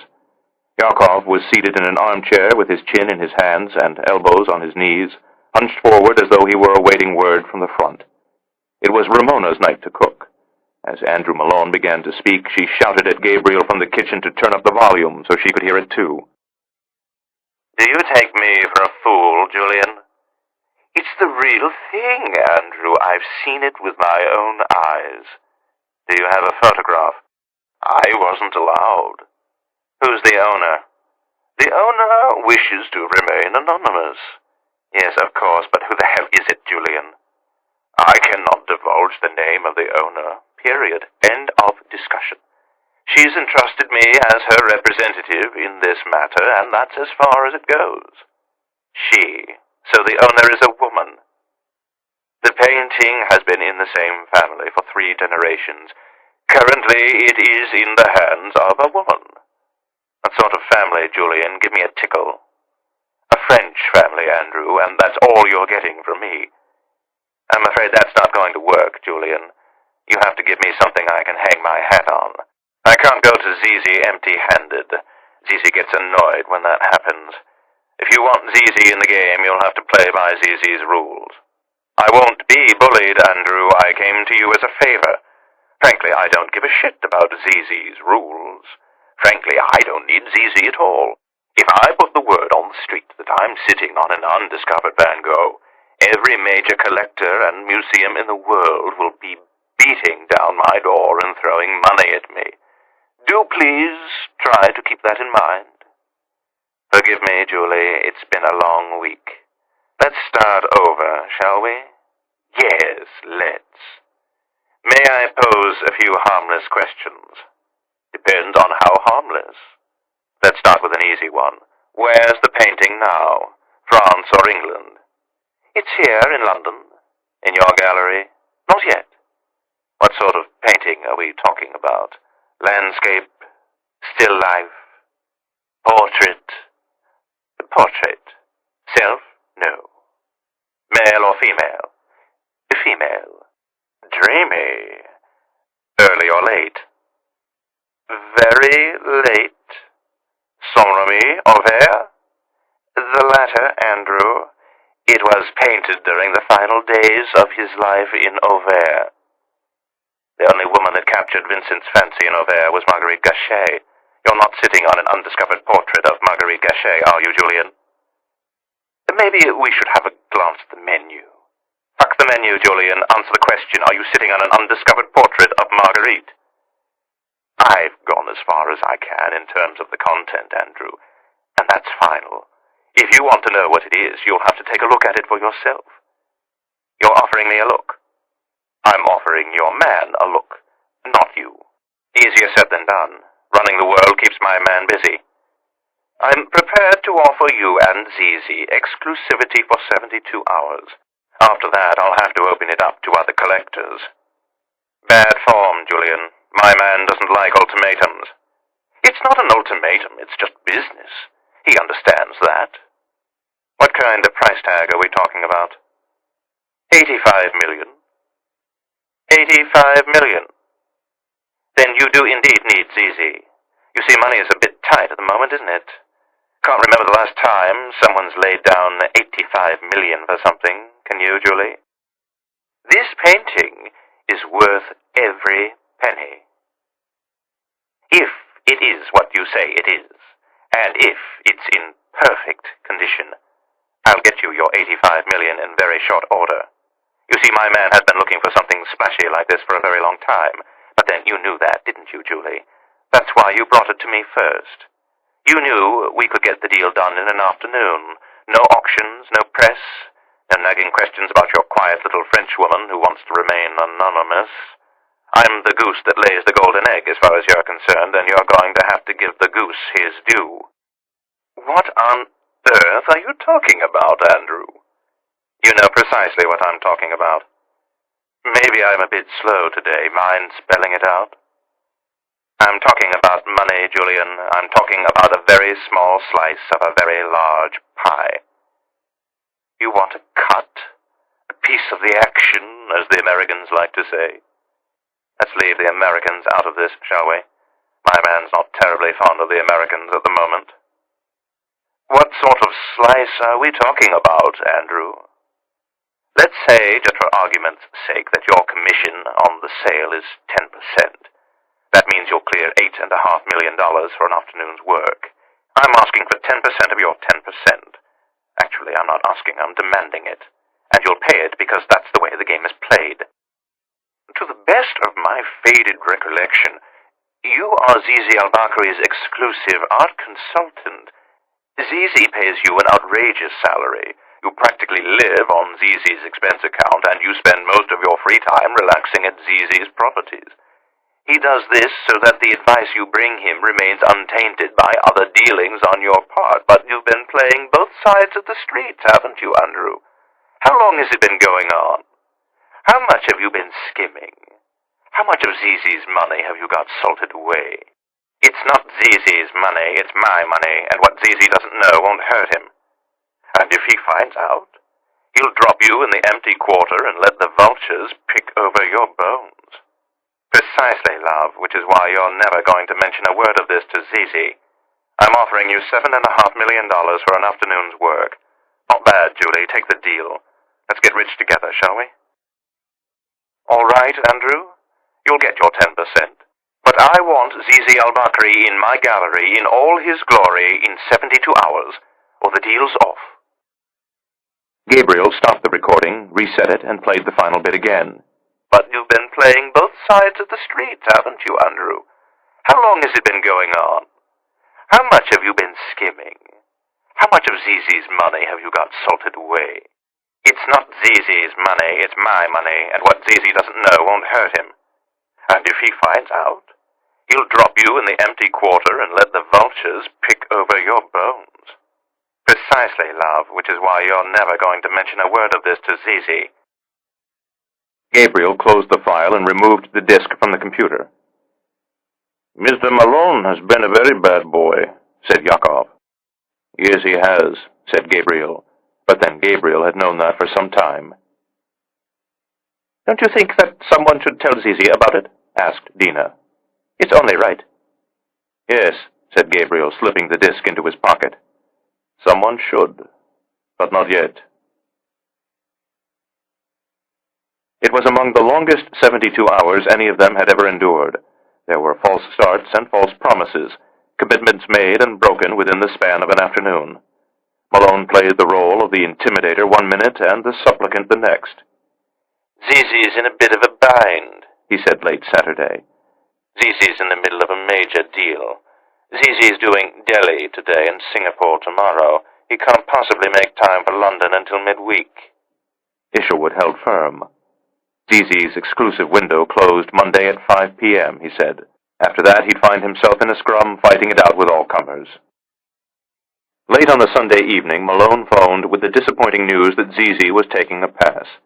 Gabriel was not the least bit concerned, because that very afternoon the Neviot team stationed in Archer Travel had seen a well-dressed Arab in his mid-30s making an obvious reconnaissance run of Mason's Yard. Lavon, after viewing the surveillance photographs, identified the man as Jafar Sharuki, a former Saudi National Guardsman who served as one of Zizi's advanced security men. He's coming, Lavon said. Zizi always likes to play hard to get. The call they were all expecting came at precisely 10:22 the following morning. It was Andrew Malone, and even though they could not see him, they knew the cadaver was all smiles. Zizi was on his way to London, he said. Zizi would be at Isherwood's gallery at 4:30. Zizi has a few rules, Malone said before ringing off. No alcohol or cigarettes, and make sure those two girls of yours are properly dressed. Zizi likes pretty girls, but he likes them modestly attired. He's a religious man, our Zizi. He's easily offended. Chapter 20. London. Marguerite Gachet was the first to arrive. She came in the back of an unmarked van, driven by a Bodel from London Station, and was secreted into the premises of Isherwood Fine Arts through the secure loading bay. The delivery was monitored by two men from Wazir bin Talal's security unit, who were seated in a parked car in Duke Street, and by Jafar Sharuki, the advance man, who was picking at a plate of fish and chips in the pub next door to Isherwood's gallery. Confirmation of the painting's safe transfer arrived at the Surrey safe house at 3:18 p.m. in the form of a secure email from the Neviot team. It was taken in by Dina, then read aloud to Gabriel, who was at that moment slowly pacing the threadbare carpet in the drawing room. He paused for a moment and tipped his head, as though listening to distant music, then resumed his restless journey. He felt as helpless as a playwright on opening night. He had created the characters, given them their lines, and could see them now on a stage of his making. He could see Isherwood in his chalk-striped suit and lucky red tie, craving a drink and nibbling on the nail of his left forefinger to relieve the tension. And Chiara, seated behind her glossy new receptionist desk, with her hair drawn sensibly back and her long legs crossed primly at the ankle. And Sarah, in the black Chanel suit she'd bought at Harrods 2 weeks earlier, propped serenely on the divan in the upstairs exhibition room, with her eyes on Marguerite Gachet and her thoughts on the monster who would be coming up the lift in 2 hours' time. If he could have rewritten anyone's role, it would have been Sarah's. It was too late for that now. The curtain was about to rise. And so all the playwright could do now was pace the drawing room of his safe house and wait for the updates. At 3:04, Mr. Baker's 747 was seen on low approach to Heathrow Airport, Mr. Baker being their code name for Zizi al-Bakri. At 3:32 came word that Mr. Baker and his entourage had cleared VIP customs. At 3:45 they were seen boarding their limousines, and at 3:52 those same limousines were seen trying to set a land speed record on the A4. At 4:09, Mr. Baker's artistic advisor, whom they codenamed Marlowe, telephoned Isherwood from the motorcade to say they were running a few minutes behind schedule. That turned out not to be the case, however, because at 4:27 the same motorcade was spotted turning into Duke Street from Piccadilly. There then followed the first stumble of the afternoon. Thankfully, it was Zizi's and not theirs. It came as the first limousine was attempting to negotiate the narrow passageway from Duke Street into Mason's Yard. A moment into the exercise, the driver determined that the cars were too large to fit through the breach. Sharuki, the advance man, had neglected to take a proper measurement. And so the final message that Gabriel received from the Neviot team stated that Mr. Baker, chairman and CEO of Jihad, Inc., was getting out of his car and walking to the gallery. But Sarah was not waiting in the upstairs exhibition room.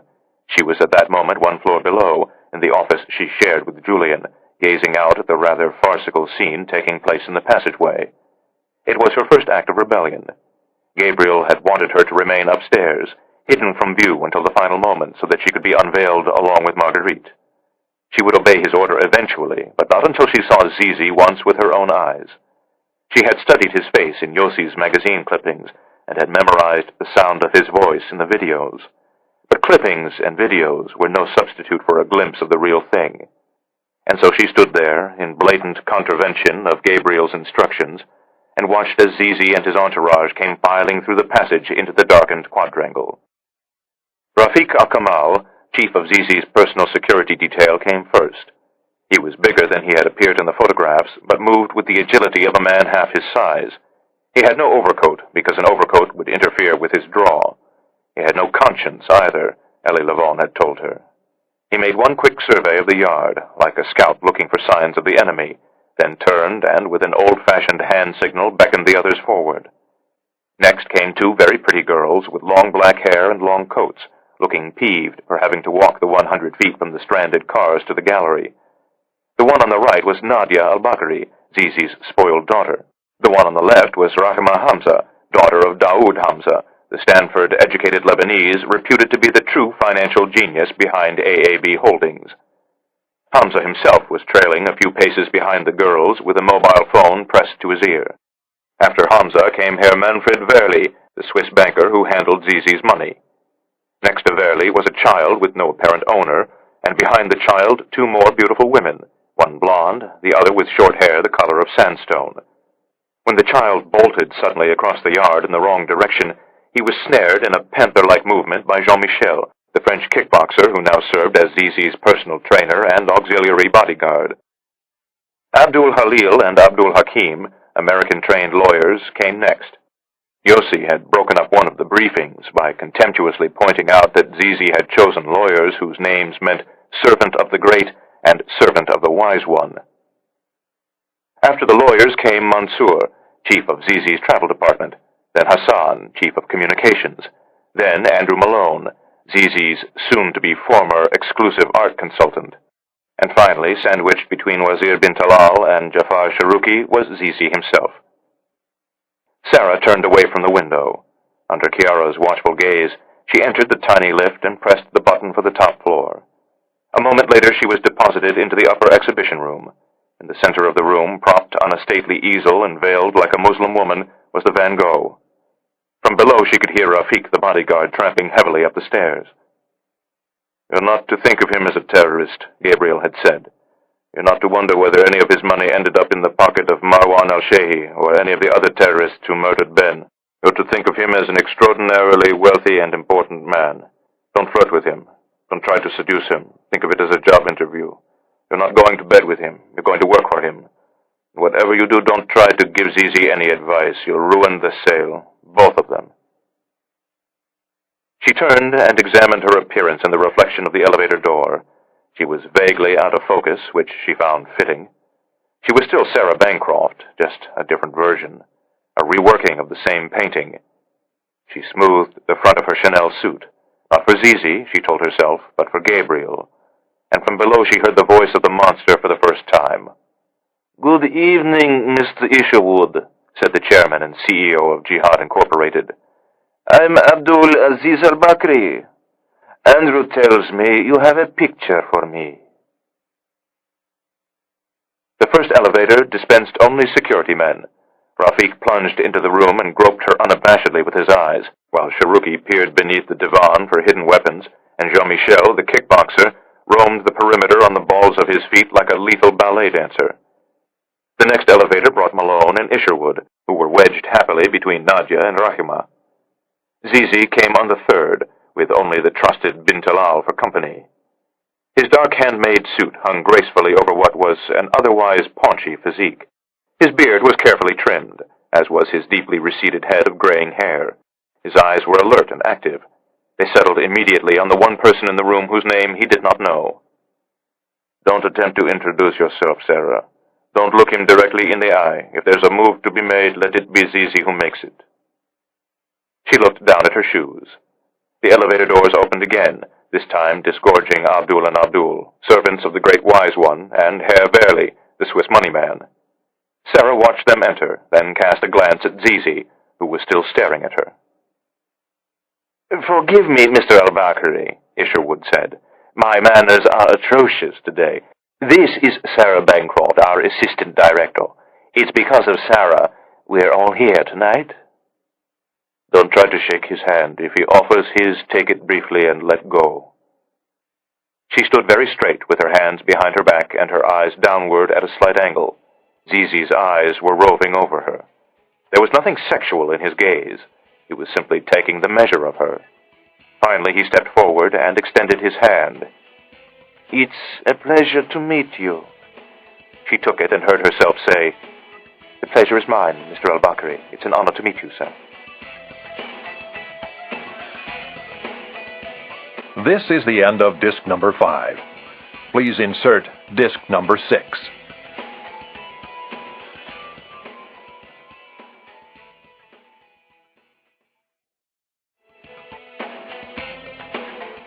This is disc number 6. Finally, Zizi stepped forward and extended his hand. "It's a pleasure to meet you." Sarah took it and heard herself say, "The pleasure is mine, Mr. al-Bakri. It's an honor to meet you, sir." He smiled and held on to her hand a moment more than was comfortable. Then he released it suddenly and made for the painting. Sarah turned, and this time was treated to a view of his back, which was soft through the shoulders and wide in the hips. "I'd like to see the painting, please," he said to no one in particular, but Sarah was once more listening only to the voice of Gabriel. "Do the presentation on Zizi's timetable," he had said. "If you force him to sit through a story, you'll only make him angry. Remember, Zizi is the star of the show, not Marguerite." Sarah slipped past him, careful not to brush his shoulder, then reached up and slowly removed the baize covering. She remained in front of the canvas for a moment longer, gathering up the fabric and blocking Zizi's view, before finally stepping to one side. "May I present Marguerite Gachet at her dressing table by Vincent van Gogh," she said formally. "Oil on canvas, of course, painted in Auvers in July 1890. A collective gasp rose from Zizi's entourage, followed by an excited murmur. Only Zizi remained silent. His dark eyes were casting about the surface of the painting, his expression inscrutable. After a moment, he lifted his gaze from the canvas and looked at Isherwood. "Where did you find it?" "I wish I could take credit for it, Mr. al-Bakri, but it was Sarah who discovered Marguerite." Zizi's gaze moved to Sarah. "You?" he asked with admiration. "Yes, Mr. al-Bakri." "Then I'll ask you the same question I asked of Mr. Isherwood. Where did you find her?" As Julian explained to Mr. Malone, the owner wishes to remain anonymous. "I'm not asking for the identity of the owner, Miss Bancroft. I'd just like to know how you discovered it." "You'll have to give him something, Sarah. He's entitled to it. But do it reluctantly and be discreet. A man like Zizi appreciates discretion." "It was the result of several years of investigation on my part, Mr. al-Bakri." "How interesting. Tell me more, please, Miss Bancroft." "I'm afraid I can't without violating my agreement with the owners, Mr. al-Bakri." "Owner," said Zizi, correcting her. "According to Andrew, the painting is the property of a French woman." "Yes, that's correct, sir, but I'm afraid I can't be any more specific." "But I'm just curious about how you found it." He folded his arms across his chest. "I love a good detective story." "I would love to indulge you, Mr. al-Bakri, but I'm afraid I can't. All I can tell you is that it took me 2 years of searching in Paris and Auvers to find the painting, and another year to convince the owner to give it up." "Perhaps someday When sufficient time has elapsed, you'll be gracious enough to share more of this fascinating story with me. Perhaps, sir, she said. As for the authentication, we have determined the work is unquestionably Vincent's, and, of course, we are prepared to stand behind that authentication. I'd be happy to examine the reports of your authenticators, Miss Bancroft, but quite frankly, I don't need to see them. You see, it's quite obvious to me that this painting is truly the work of Van Gogh. He placed his hand on her shoulder. Come here, he said paternally. Let me show you something. Sarah took a step closer to the canvas. Zizi pointed to the upper right corner. Do you see that slight mark on the surface? If I'm not mistaken, that's Vincent's thumbprint. You see, Vincent was notoriously cavaliere in the way he handled his work. When he finished this one, he probably picked it up by the corner and carried it through the streets of Auvers to his room above Café Ravoux. At any given time, there were dozens of paintings in his room there. He used to lean them against the wall, one atop the next. He was working so quickly that the previous paintings were never quite dry when he laid the new ones on top. If you look carefully at this one, you can see the cross-hatched impression of canvas on the surface of the paint. His hand was still resting on her shoulder. Very impressive, Mr. al-Bakri, but I'm not surprised, sir. Your reputation precedes you. I learned a long time ago that a man in my position cannot rely on the promises of others. He must be constantly on guard against deceptive schemes and clever forgeries. I'm quite confident no one could ever slip a forgery past me, in business or in art. One would be foolish even to try, Mr. al-Bakri. Zizi looked at Isherwood. You have quite a knack for finding undiscovered work. Didn't I read something the other day about a Rubens of yours? You did, sir. And now a Van Gogh. Zizi's gaze moved back to the painting. Andrew tells me you have a price in mind. We do, Mr. al-Bakri. We think it's quite reasonable. So do I. He looked over his shoulder at Herr Verley, the banker. Do you think you can find 85 million somewhere in the accounts, Manfred? I think it's quite possible, Zizi. Then we have a deal, Mr. Isherwood. He looked at Sarah and said, I'll take her. At 4:53, the Neviot team sent word to Gabriel that the proceedings had moved to the lower offices, and that Isherwood was now in discussions with Herr Verley and Abdul over matters of payment and transfer of custody.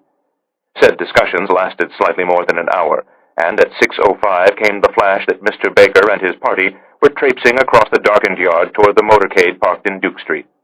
Elie Lavon handled the pursuit. For a few minutes it seemed the mansion in Mayfair was their destination, but by 6:30 it was clear that Mr. Baker and party were headed back to Heathrow and destinations unknown. Gabriel ordered Lavon to break off the chase. He didn't care where Mr. Baker was going now. He knew they would all meet again soon. The video recording arrived at 7:45. It had been shot by the security camera mounted in the far corner of the exhibition room above the closed landscape. Gabriel, as he watched it, felt as though he were seated in a box high above the stage. This is Sarah Bancroft, our assistant director. It's because of Sarah we're all here tonight. We have a deal, Mr. Isherwood. I'll take her. Gabriel stopped the recording and looked at Dina. You've sold him one girl, she said. Now you just have to sell him the other. Gabriel opened the audio file of Isherwood's meeting with Andrew Malone and clicked play. It's not Zizi's money, it's my money, and what Zizi doesn't know won't hurt him. And if he finds out, he'll drop you in the empty quarter and let the vultures pick over your bones. Chapter 21. London. The denunciation of Andrew Malone arrived at the headquarters of AAB Holdings in Geneva at 10:22 a.m. the following Thursday. It was addressed to Mr. Abdulaziz al-Bakri, Esquire, and hand-delivered by a motorcycle courier wearing the uniform of a local Geneva messenger service. The sender's name was a Miss Rebecca Goodhart, Earl's Court, London, but inspection by an AAB security underling determined that Miss Goodhart was merely a pseudonym for an anonymous snitch. After finding no evidence of radiological, biological, or explosive material, The underling forwarded the parcel to the office of Wazir bin Talal. There it remained until late Friday afternoon, when bin Talal returned to Geneva after a one-day trip to Riyadh. He had other more pressing matters to attend to, and so it was nearly 8 o'clock before he got around to opening the envelope. He immediately regretted the delay, for the allegations were quite serious in nature. On no fewer than 9 occasions, according to Miss Goodhart, Andrew Malone had taken cash payments in violation of his personal services contract with Abdulaziz al-Bakri. The allegations were supported by a packet of corroborating evidence, including bank deposit receipts, faxes, and personal emails taken from Malone's home computer. Bin Talal immediately placed a call to his superior's lakeside Geneva mansion, and by 9 that evening he was placing the documents on the desk of an irate Zizi al-Bakri. That same evening, at 11 London time, Bin Talal placed a call to Malone's Knightsbridge residence and ordered him to come to Geneva on the first available flight. When Malone protested that he had a prior commitment, and that it was a weekend for heaven's sake, Bin Talal made it clear that the summons was mandatory, and failure to appear would be regarded as a grave offense. The call was recorded by a Neviot team and forwarded immediately to Gabriel at the Surrey safe house, along with the rather shaky call Malone placed to British Airways 10 minutes later, reserving a seat on the 8:30 a.m. flight to Geneva. Elie Lavon booked a seat on the flight as well. Upon arrival in Geneva, the two men were met by a pair of incongruous cars, Malone by a black S-Class Mercedes driven by one of Zizi's chauffeurs, and Lavon by a mud-spattered Opel piloted by a Bodel from Geneva Station. Lavon ordered the Bodel to give the Mercedes wide berth. As a result, they arrived at Zizi's lakeside mansion several minutes after Malone. They found a secluded parking space farther down the street, but did not have to wait long, because 20 minutes later Malone emerged from the house looking more ashen than usual. He proceeded directly back to the airport and booked a seat on the earliest flight back to London, which was at 5 o'clock. Lavon did the same. At Heathrow, the two men went their separate ways, Lavon to Surrey and Malone to Knightsbridge, where he informed his wife that unless he could come up with £4 million in extremely short order, Zizi al-Bakri was going to personally throw him off an extremely high bridge. That was Saturday night. By the following Wednesday, it was clear to Gabriel and the rest of his team that Zizi was in the market for a new exclusive art consultant. It was also clear he had his eye on someone in particular, because Sarah Bancroft, Assistant Director of Isherwood Fine Arts of Mason's Yards and James's, was under surveillance.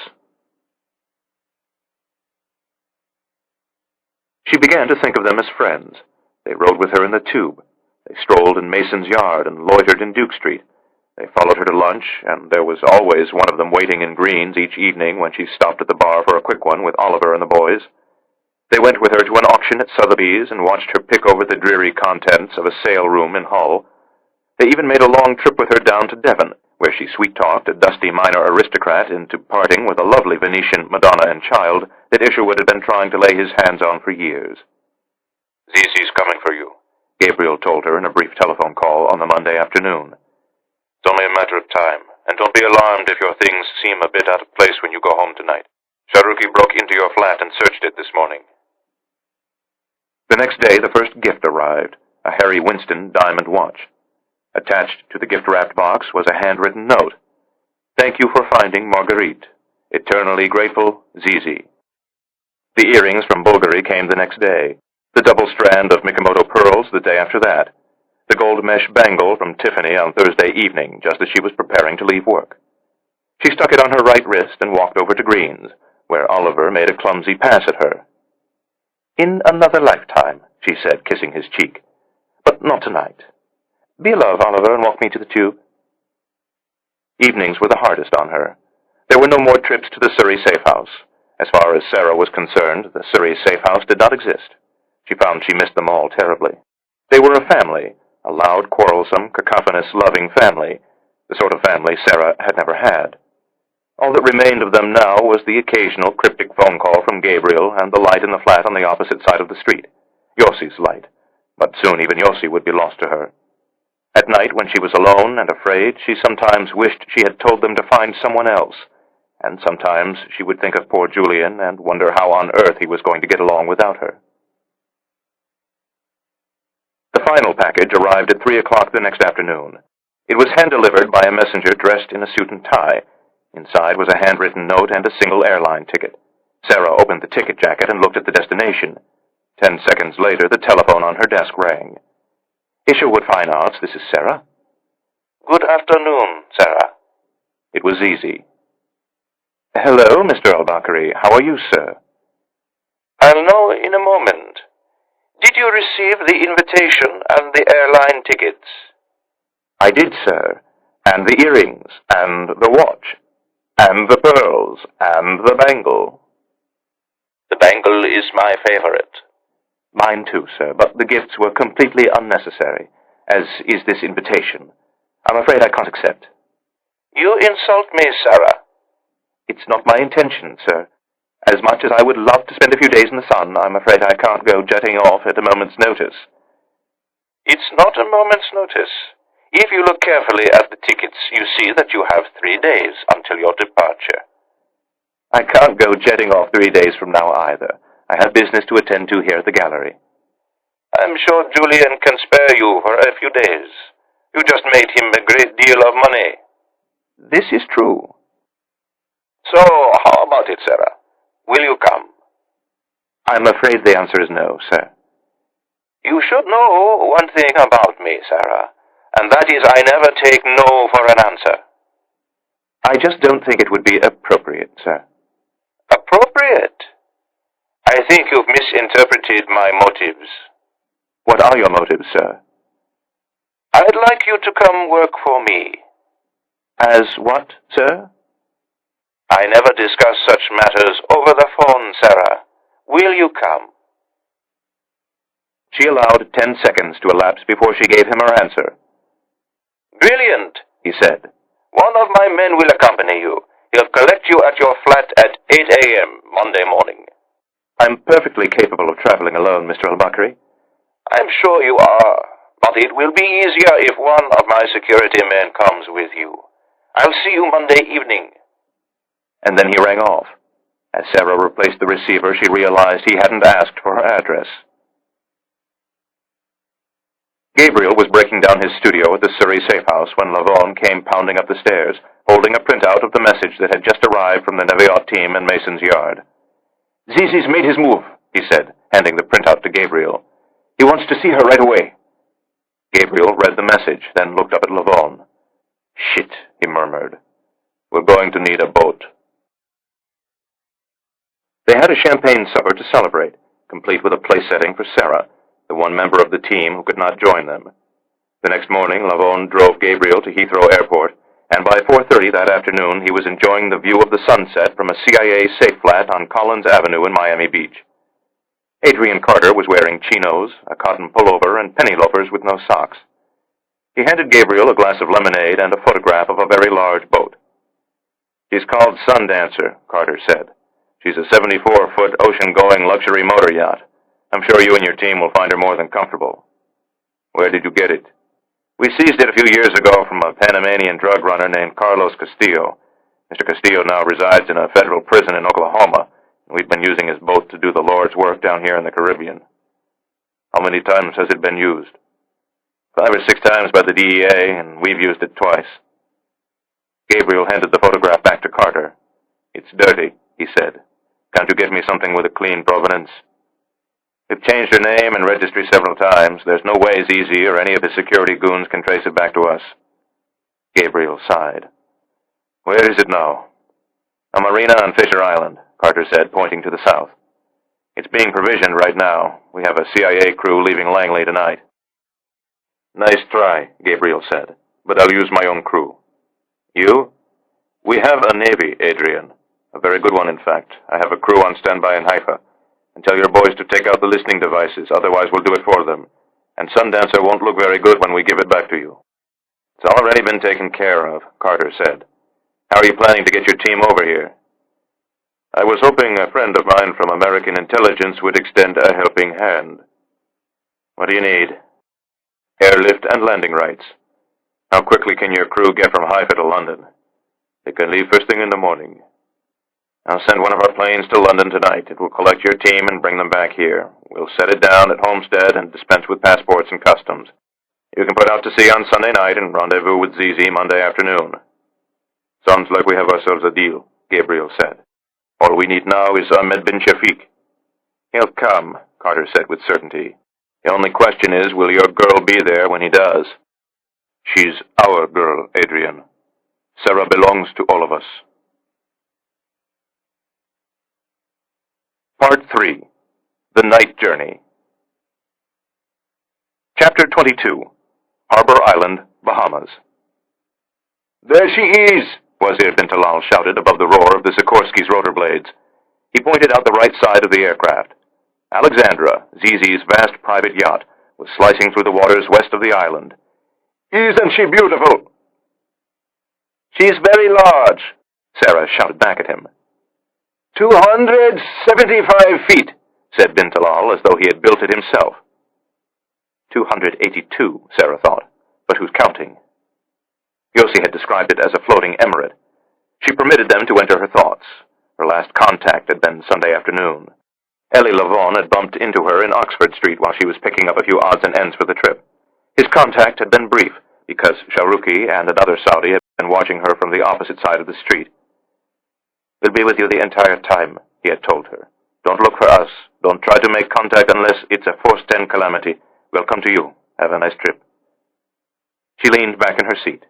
She was still wearing the jeans and woolen sweater she put on that morning. Only 10 hours removed from the chilly damp of London, her body was unprepared for the onslaught of tropical heat. The jeans felt as though they were glued to her thighs, and the sweater seemed to be sawing at the side of her neck. She glanced at bin Talal, who seemed to be having no difficulty adjusting to the abrupt change of climate. He had a wide face, 2 small dark eyes, and a goatee beard.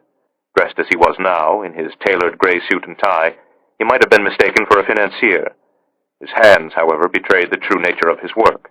They looked like a pair of dull axe blades. The roar of the rotor blade made further conversation impossible, and for this she was eternally grateful. Her loathing of him was now limitless. Since just after dawn, he had been a constant presence at her side, menacing in his politeness. At the airport, he had insisted on coming with her to the duty-free shops, and had intervened with a company credit card when she bought a flask of aloe lotion. During the flight, he had shown an endless interest in all aspects of her life. "Please, Miss Sarah, tell me about your childhood. Please, Miss Sarah, tell me about your interest in art. Please, Miss Sarah, tell me why you decided to leave Washington and come to London." To escape him, she had feigned sleep. 2 hours later, when she feigned waking, he probed at her some more. "You say your father worked for Citicorp. You know, it's quite possible he and Mr. al-Bakri have actually met. Mr. al-Bakri has had many dealings with Citicorp." With that, she had slipped on her headphones to watch an in-flight film. Bin Talal had selected the same one. When she looked out the window again, Alexandra seemed to fill the horizon. She could see Nadia and Rahima catching the last of the day's sunlight on the foredeck, their black hair twisting in the wind, and Abdul huddled with Herr Verli on the afterdeck, plotting their next conquest. And floating above it all, dressed in white with one arm raised in greeting, was Zizi. "Turn back," she thought. "Drop me on solid ground. You stay here, Mr. Bin Talal. I'll see myself back to London, thank you." But she knew there was no turning back now. Gabriel had given her one last chance in Surrey, and she had agreed to see it through. The Sikorsky settled over the Alexandra's stern and sank slowly toward the helipad. Sarah saw something else. Zizi in the exhibition room of Julian's gallery, warning her that no one could slip a forgery past him, in business or in art. "I'm not a forgery," she told herself as she climbed out of the helicopter. "I'm Sarah Bancroft. I used to be a curator at the Phillips Collection in Washington. Now I work for Isherwood Fine Arts in London. I've forgotten more about art than you'll ever know. I don't want your job or your money. In fact, I don't want anything to do with you." Bin Talal showed her to her quarters. They were larger than her flat in Chelsea. A sprawling bedroom with separate seating area, a marble bathroom with sunken tub and jacuzzi, a sweeping private deck, which at that moment was lit by the setting sun. The Saudi laid her bag on the king-sized bed like a hotel bellman and started to pull at the zipper. Sarah tried to stop him. "That's not necessary. I can see to my own bag, thank you." "I'm afraid it is necessary, Miss Sarah." He lifted the top and started removing her things. "What are you doing?" "We have rules, Miss Sarah." The profound courtesy was now absent from his voice. "It's my job to make certain the guests adhere to those rules. No alcohol, no tobacco, and no pornography of any kind." He held up an American fashion magazine she'd picked up at the airport in Miami. I'm afraid I have to confiscate this. Do you have any alcohol? She shook her head. And no cigarettes either. You don't smoke? Occasionally, but I don't make a habit of it. I'll need your mobile phone until you leave Alexandria. Why? Because guests aren't allowed to use cellular phones aboard this craft. Besides, they won't function because of the ship's electronics. If it won't function, then what's the use of confiscating it? I assume your cell phone has the ability to take photographs as well as record and store video and audio clips. That's what the little man said who sold it to me, but I never use it that way. He held out his enormous hand. Your telephone, please. I can assure you it will be well cared for. I have work to do. I can't be cut off from the world. You are more than welcome to use our shipboard satellite phone system. And you'll be listening in, won't you? She thought. She dug her phone from her handbag, switched off the power, and surrendered it to him. Now your camera, please. Mr. Al-Bakri does not like cameras around when he is trying to relax. It is against the rules to photograph him, his employees, or any of his guests. Are there other guests besides me? He ignored her question. Did you bring a BlackBerry or any other kind of PDA? She showed it to him. He held out his hand. If you read my email, so help me. We have no desire to read your email. Please, Miss Sarah, the sooner we get this over with, the sooner you can settle in and relax. She handed him the BlackBerry. Did you bring an iPod or any other type of personal stereo? You've got to be kidding. Mr. Al-Bakri believes personal stereos are rude and inconsiderate. Your room contains a state-of-the-art audio and visual entertainment system. You won't need your own. She gave him the iPod. Any other electronics? A hairdryer? He held out his hand. You can't take a girl's hairdryer. You have one in your bathroom that's compatible with the ship's electrical system. In the meantime, let me have yours, just so there's no confusion. I promise not to use it. Your hairdryer, please, Miss Sarah. She pulled the hairdryer from her suitcase and gave it to him. Mr. Al-Bakri has left a gift for you in the closet. I'm sure he would be flattered if you wore it to dinner. It's scheduled for 9 o'clock this evening. I suggest you try to sleep until then. You've had a long day, and then there's the time difference, of course. Of course. Would you like to be awakened at 8 o'clock? I can manage on my own. I brought a travel alarm clock. He smiled humorlessly. I'll need that too. Much to her surprise, she slept. She dreamt nothing and woke in darkness, unsure of where she was. Then a puff of warm sea wind caressed her breast like the breath of a lover, and she realized she was aboard Alexandria and that she was utterly alone. She lay very still for a moment, wondering if they were looking at her. Assume they're watching your every move and listening to your every word, Ellie had told her. She pictured another scene taking place somewhere aboard the ship. Wazir bin Talal downloading every email from her BlackBerry. Wazir bin Talal running a check on every number dialed from her mobile phone. Wazir bin Talal tearing apart her hairdryer and her iPod and her travel alarm clock, looking for bugs and tracking devices. But there were no bugs or tracking devices, for Gabriel had known they would ransack her possessions the moment she entered their camp. In a situation like this, Sarah, simple is best. We'll do it the old-fashioned way. Body talk, telephone codes. She raised her wristwatch to her face and saw it was 5 minutes to 8. She closed her eyes again and allowed the breeze to flow over her body.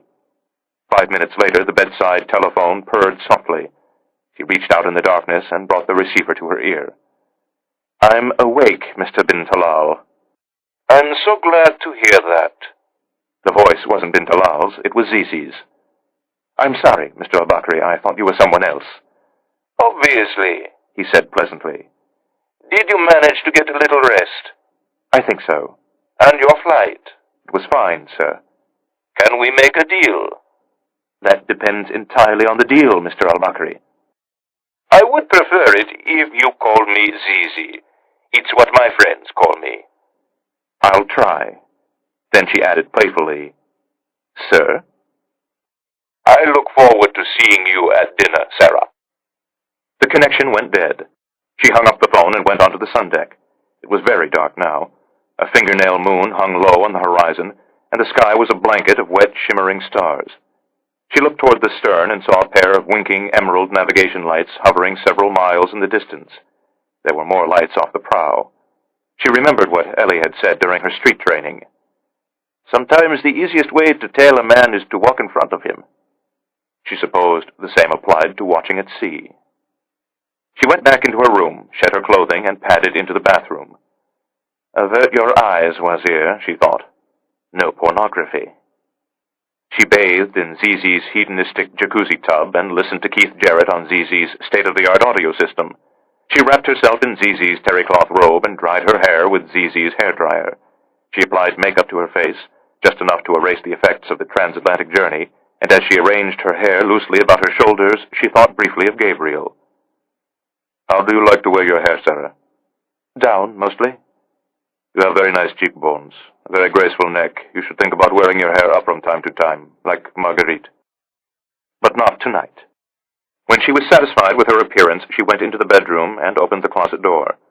Lying on one of the shelves was a gift-wrapped box. She removed the paper and lifted the lid.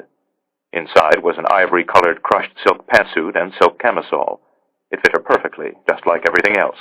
She added the Harry Winston watch, the Bulgari earrings, the Mikimoto pearls, and the Tiffany bracelet. At 9:05, she left the room and made her way to the afterdeck. Try to forget we even exist. Be Sarah Bancroft and nothing can go wrong. ZZ greeted her lavishly. Sarah! So lovely to see you again. Everyone, this is Sarah. Sarah, this is everyone. There are too many names for you to remember at once, unless you're one of those people who's extremely good with names. I suggest we do it slowly. Please, sit down, Sarah. You've had a very long day. You must be famished. He settled her near the end of the long table and went to his own place at the opposite end, and Abdul was seated to her right and Herr Verli, the banker, to her left. Across from her was Mansour, the chief of the travel department, and Herr Verli's skittish wife, who seemed to find the entire spectacle appalling. Next to Fraulein Verli sat Jean-Michel, the personal trainer. His long blonde hair was pulled back into a ponytail, and he was gazing at Sarah with unabashed interest, much to the distress of his wife, Monique. Farther along the table sat Rahima and her beautiful boyfriend, Hamid, who was an Egyptian film star of some sort. Nadia sat proprietarily next to her father. Several times during the long meal, Sarah cast her eyes in ZZ's direction, only to find Nadia glaring back at her. Nadia, she suspected, was going to be as much of a problem as Bint Alal. ZZ, after reliably establishing that Sarah did not speak Arabic, decreed that the languages of the night were French and English. Their conversation was frighteningly banal. They talked of clothing and films, restaurants that ZZ liked to commandeer, and a hotel in Nice that he was thinking about buying. The war, terrorism, the plight of the Palestinians, the American president, none of these seemed to exist. Indeed, nothing seemed to exist beyond the rails of Alexandra or the boundaries of ZZ's empire. ZZ, sensing that Sarah was being left out, asked her once again to explain how she had found the Van Gogh. When she refused to rise to his baiting, he smiled wolfishly and said, "One day I'll get it out of you."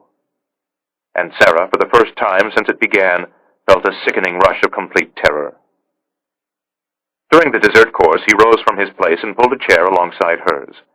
He was dressed in a cream-colored linen suit, and the tops of his pudgy cheeks were colored red from the sun. "I trust you found the food to your liking." "It was delicious. You must have been cooking all afternoon." "Not me," he said modestly. "My chefs." "You have more than one?" "3, actually. We have a crew and staff of 40. They work exclusively for me, regardless of whether Alexandra is at sea or waiting in port. You'll get to know them during our trip. If you need something, don't hesitate to ask. I take it your accommodations are satisfactory." "More than satisfactory, Mr. al-Bakri." "ZZ," he reminded her. He toyed with a strand of ebony prayer beads. "Mr. Bint Alal told me you were upset by some of our rules and security procedures." "Perhaps taken by surprise would be a better description.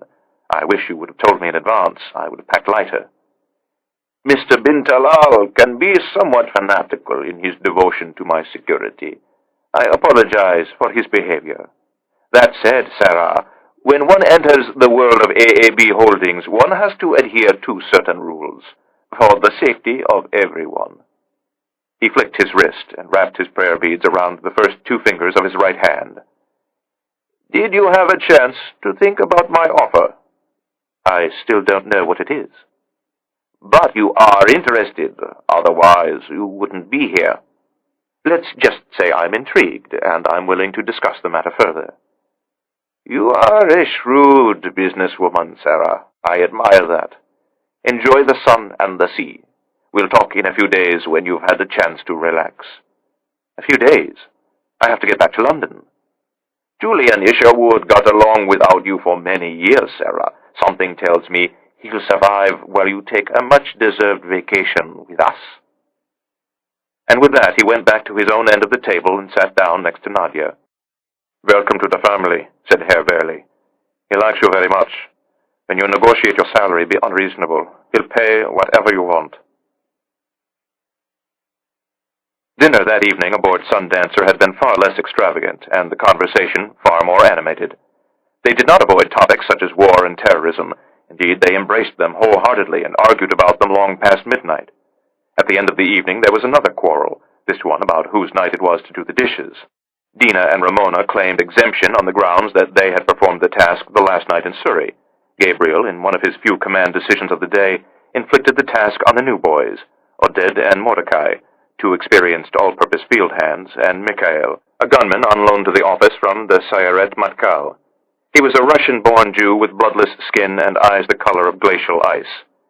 A younger version of you, Yakov had said. Good with a gun, but no conscience. He practically took down the command structure of Hamas all by himself.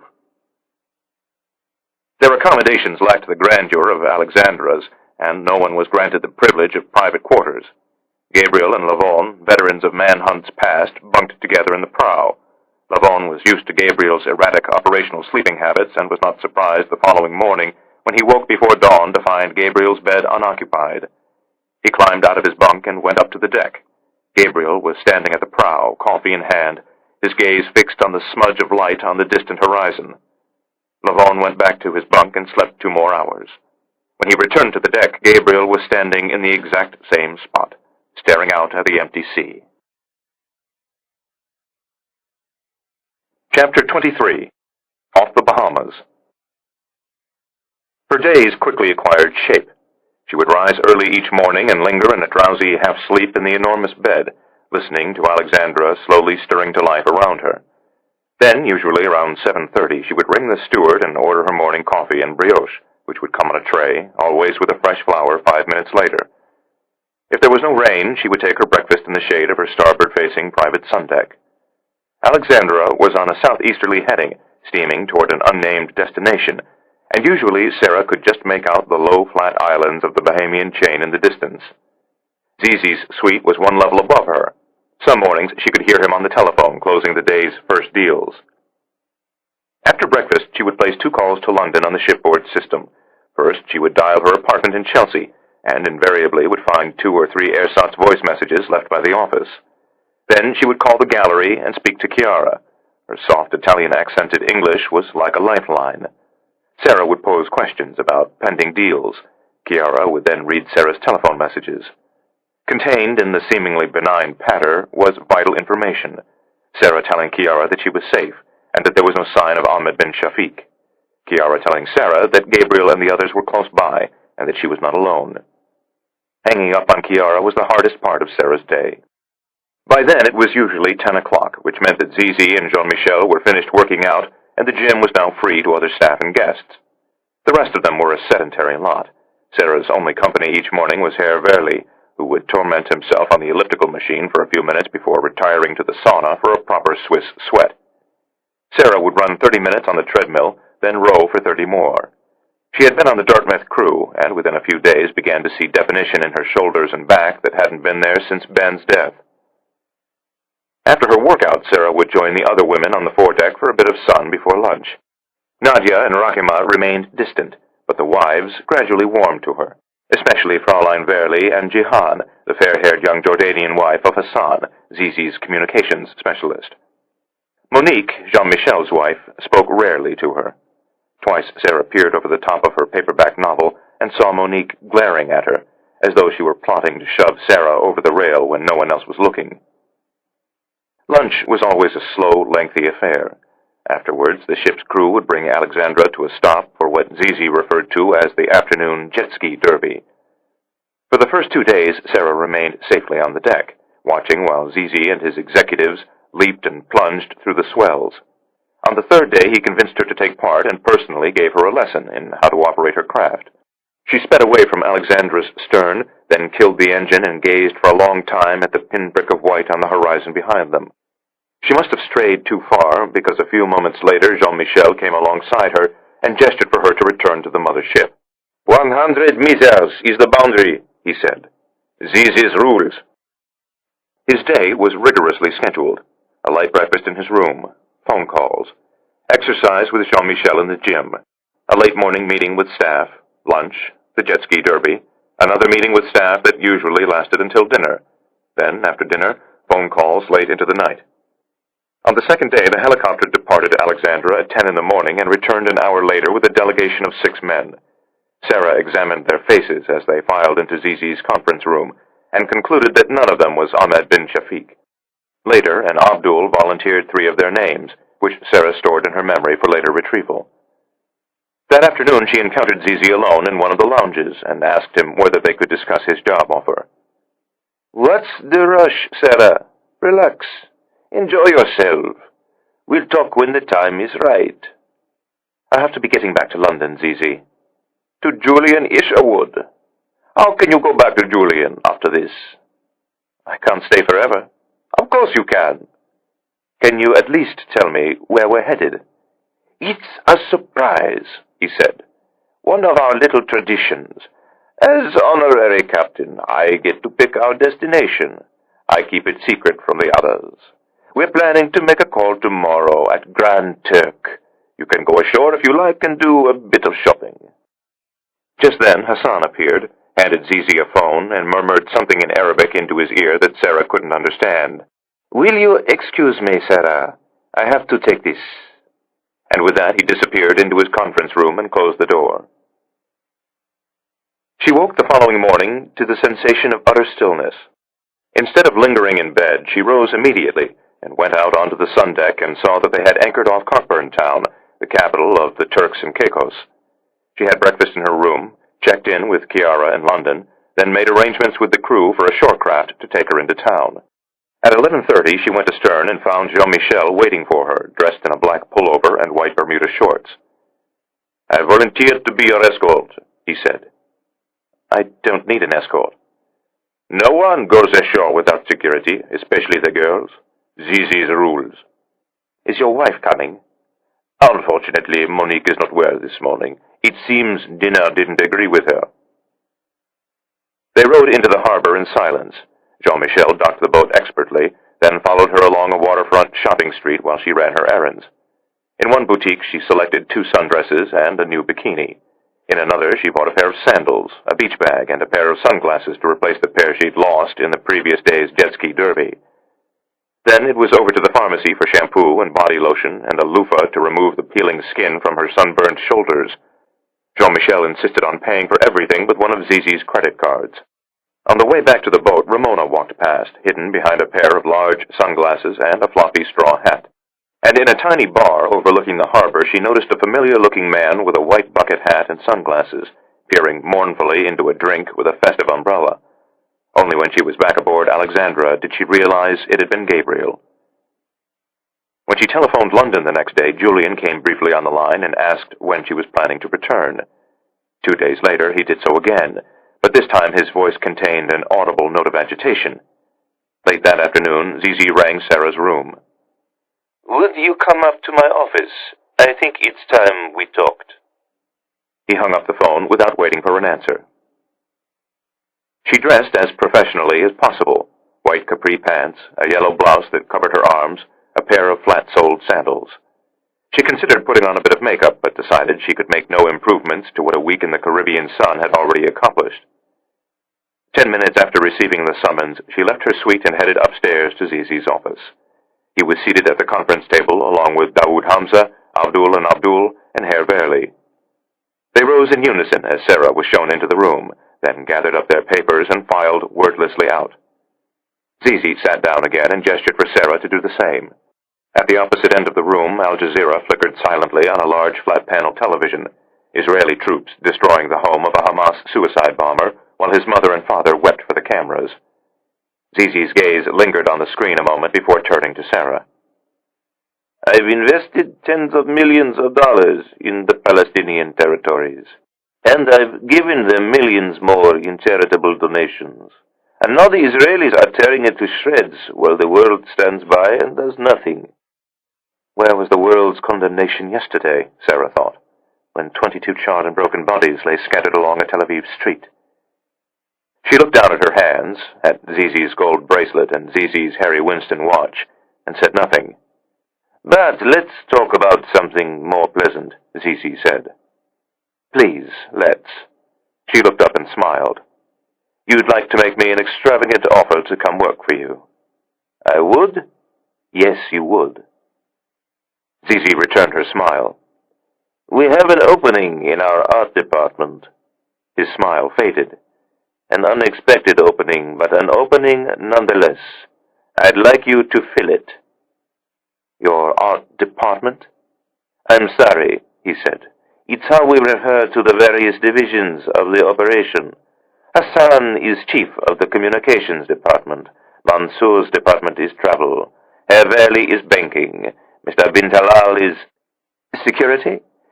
Exactly, Zizi said. Who's the chief of your art department? At the moment, it's me. But I'd like you to take over that job. What about Andrew Malone? Andrew Malone is no longer working for me. Zizi fussed for a moment with his prayer beads. His eyes went again to the television screen and remained there while he spoke. My arrangement with Andrew was supposed to be exclusive. I paid him a generous retainer. In return, he was to give me advice with no possible conflict of interest on his part. As it turned out, Andrew repeatedly betrayed me. For the last several years, he's been taking money from me and from the people I've been buying from, a flagrant violation of our agreement. Among the dealers and collectors who made payments to Andrew in violation of his contract was Julian Isherwood. He looked at her. Were you aware of any cash payment by Julian Isherwood to Andrew Malone? I wasn't, she said. And if it happened, I'm sorry. I believe you, he said. Andrew would have sworn Julian to secrecy. He was careful to cover his tracks in his double dealings. Unfortunately, he could not hide the evidence of his betrayal inside his bank accounts. That's how we found out about it. He made another glance at the television and frowned. The job I have in mind for you is much larger than Andrew's. Not only will you assist me in the acquisition of works, but you will also be responsible for the care and conservation of the collection. It's my intention to begin lending some of my pieces to European and American museums as a means of fostering better cultural relations between my country and the West. As a former curator, you are more than suited to managing those transactions. He scrutinized her for a moment. Would you be interested in such a position? I would, but you would like to discuss money and benefits before giving me an answer, which I understand completely. If you don't mind my asking, how much is Julian paying you now? Actually, I think I would mind. He sighed heavily and gave his prayer beads a twirl. Is it your intention to make this as difficult as possible? I try not to make a habit of negotiating against myself. I'm prepared to pay you a salary of $500,000 a year, plus housing, plus an unlimited expense account. The job would require a great deal of travel, and of course you would be spending a great deal of time with me and my extended family. That was the reason I invited you on this cruise. I wanted you to get to know us. I trust you've enjoyed yourself and our hospitality. Very much, she said. He held up his hands. Well? I'll need a guaranteed contract of 3 years. Done. 500 the first year, 600 the second, and 750 the third. Done. And then there's the signing bonus. Name your figure. 250,000. I was prepared to give you another 500. Do we have a deal? I believe we do. Her smile quickly faded. I'm not looking forward to telling Julian about it. It's just business, Sarah. Julian will understand. He's going to feel very hurt. Perhaps it would be easier if I spoke to him. No, she said, shaking her head. I'll do it myself. I owe it to him. You're obviously a woman of integrity. He stood suddenly. I'll instruct the lawyers to draw up your contract. Herr Valley will issue you a check for your signing bonus, along with an AAB credit card for your expenses. He extended his hand. Welcome to the family, Sarah. She shook it, then moved toward the door. Sarah, she turned around. Please don't make the same mistake Andrew did. As you can see, I'm very generous to the people who work for me, but I get very angry when they betray me. Julian Isherwood, upon hearing the news, was predictably appalled. He railed against Zizi, then against Sarah. Don't bother coming back to the gallery for your things, he shouted. You're not welcome here, you or your bloody Saudi sheikh. After slamming down the phone, he made his way over to Green's, where he found Oliver Dimbleby and Jeremy Crabb huddled conspiratorially at the end of the bar. Why the long face, Julie? Dimbleby asked, a touch too gleefully. I've lost her. Who? Sarah, said Isherwood. She's left me for Zizi al-Bakri. Don't tell me she's actually taken Andrew Malone's old job. Isherwood nodded solemnly. Tell her to stay out of Zizi's cookie jar, said Crabb. He'll chop off her hand. Legal there, you know. How did he get her? Dimbleby asked. Money, of course. That's how they get everything. True indeed, said Dimbleby. At least we still have the lovely Elena. We do, thought Isherwood. But for how long?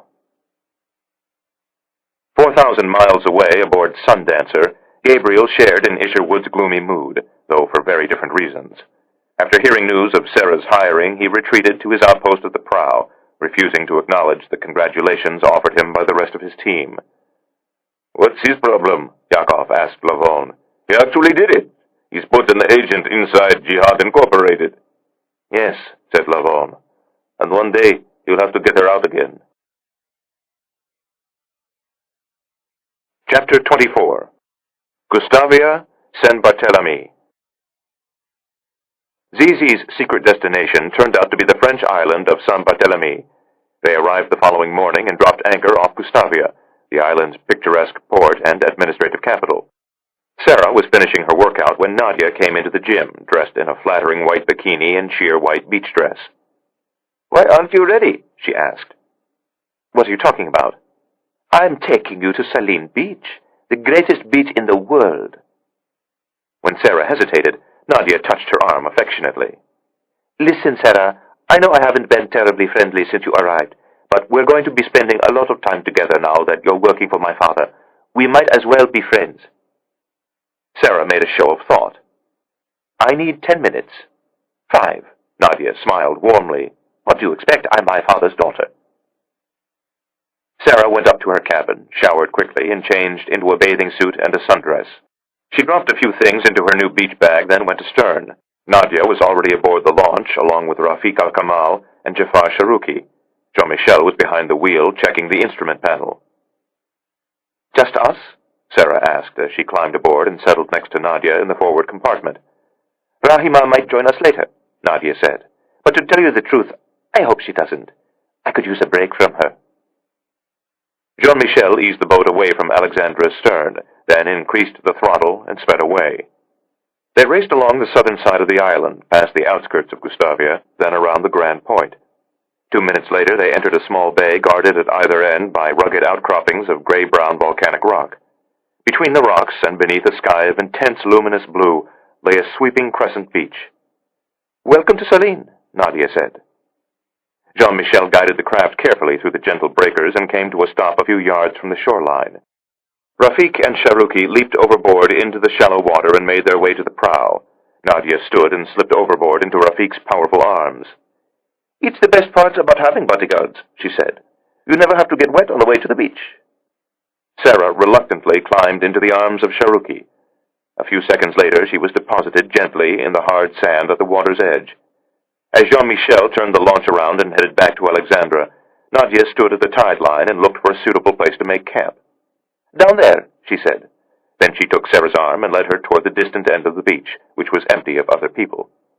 Rafik and Sharuki trailed after them with the chairs and the bags.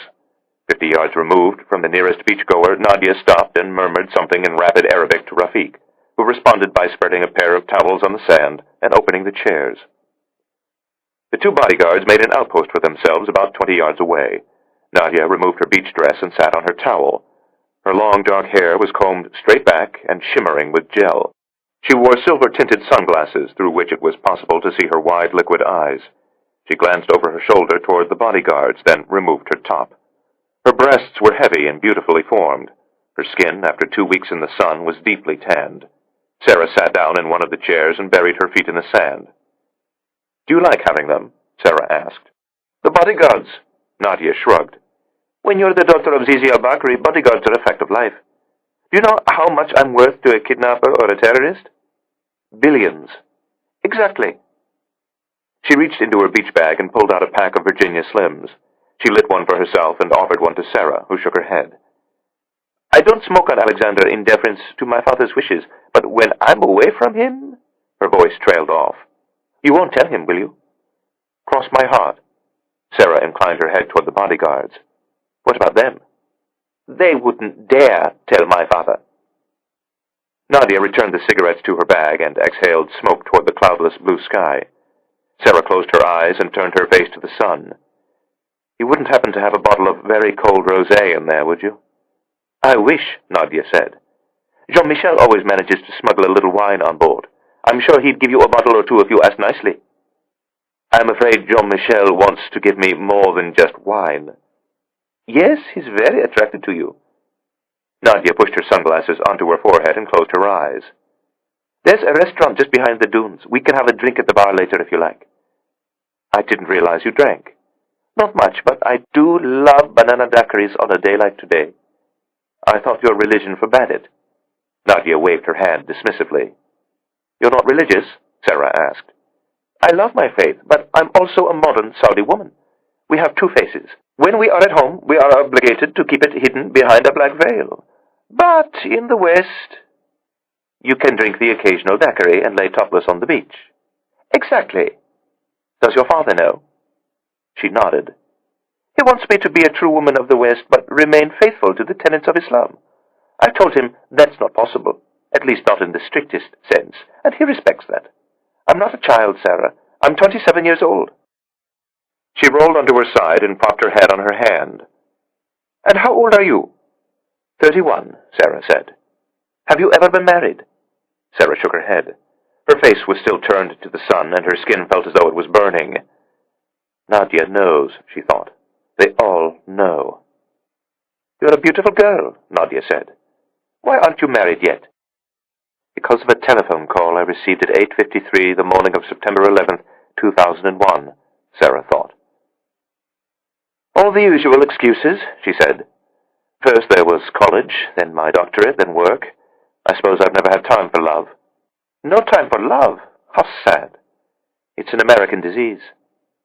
Nadia lowered her sunglasses over her eyes and rolled onto her back.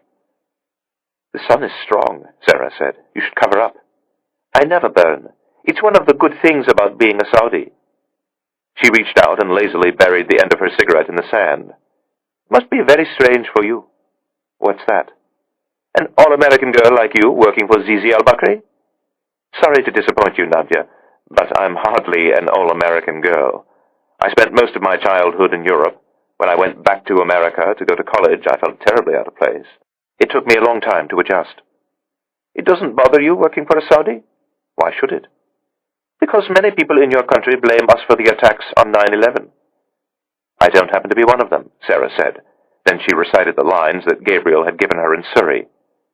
"Osama chose Saudis to carry out the attacks so he could drive a wedge between your country and ours. He's declared war on the House of Saud as well as America. We're allies in the fight against al-Qaeda, not adversaries." "The Saudi intelligence services have warned my father repeatedly that he is a target of the terrorists Because of his close relationship with the royal family. That's why we have such stringent security. She gestured toward the bodyguards. That's why we have to bring gorillas to the beach instead of two nice-looking boys. She rolled over onto her stomach, exposing her back to the warm sun. Sarah closed her eyes and drifted into a hazy, dream-filled sleep. She woke an hour later to find their once secluded spot surrounded by other people.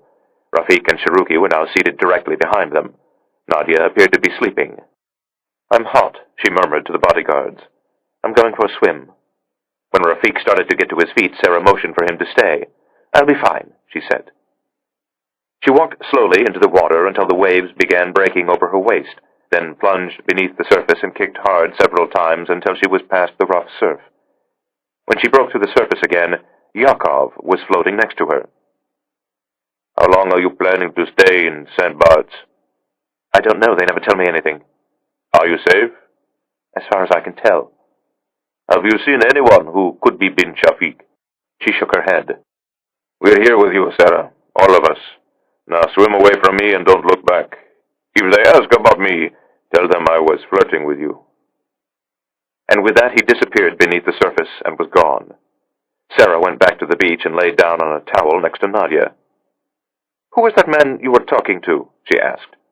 Sarah felt her heart give a sideways lurch. She managed to answer calmly.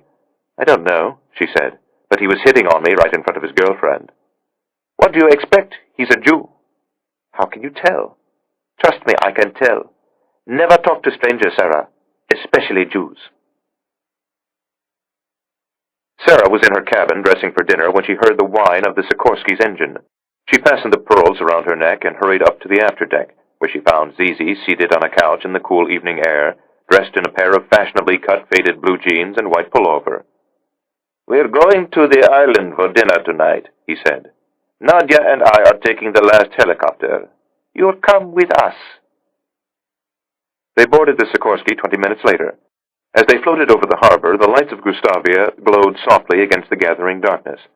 They passed over the ridge of steep hills behind the port and descended toward the airfield, where the others were waiting at the end of the tarmac, clustered around a convoy of gleaming black Toyota Land Cruisers. With Zizi safely in place, the convoy set out toward the airport exit. On the opposite side of the road, in the parking lot of the island's main shopping center, Sarah briefly glimpsed Yossi and Ramona sitting astride a motor scooter.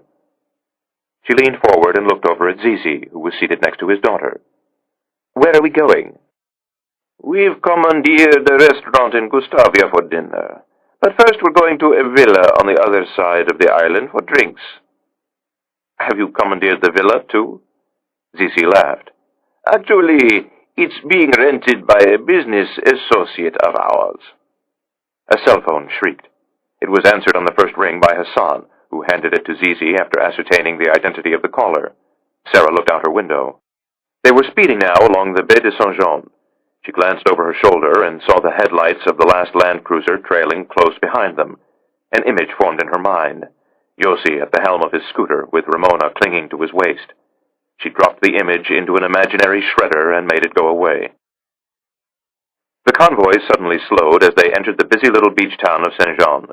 There were shops and restaurants on both sides of the narrow road, and sunburned pedestrians weaving haphazardly through the sluggish traffic. Jean-Michel swore softly as a man and a woman on a motorbike squirted past through a narrow opening in the traffic jam. On the other side of the village, the traffic thinned suddenly, and the road climbed the cliffs along the edge of the bay. They rounded a hairpin turn, and for an instant the sea lay below them, mercury-colored in the light of the newly risen moon. The next town was Lorient, less glamorous than Saint-Jean, and far less crowded. A tidy shopping center, a shuttered gas station, a beautician who served local women, a burger stand that catered to shirtless boys who rode motorcycles. Seated alone at a chrome-topped table dressed in khaki shorts and sandals was Gabriel. Zizi closed his cell phone with a loud snap and handed it over his shoulder without looking to Hassan. Nadia was holding a strand of her own hair and inspecting the ends for damage. "There's a decent nightclub in Gustavia," she said absently. "Maybe we can go dancing after dinner." Sarah made no reply and looked out the window again. They passed a cemetery with above-ground grave sites and started up a steep hill.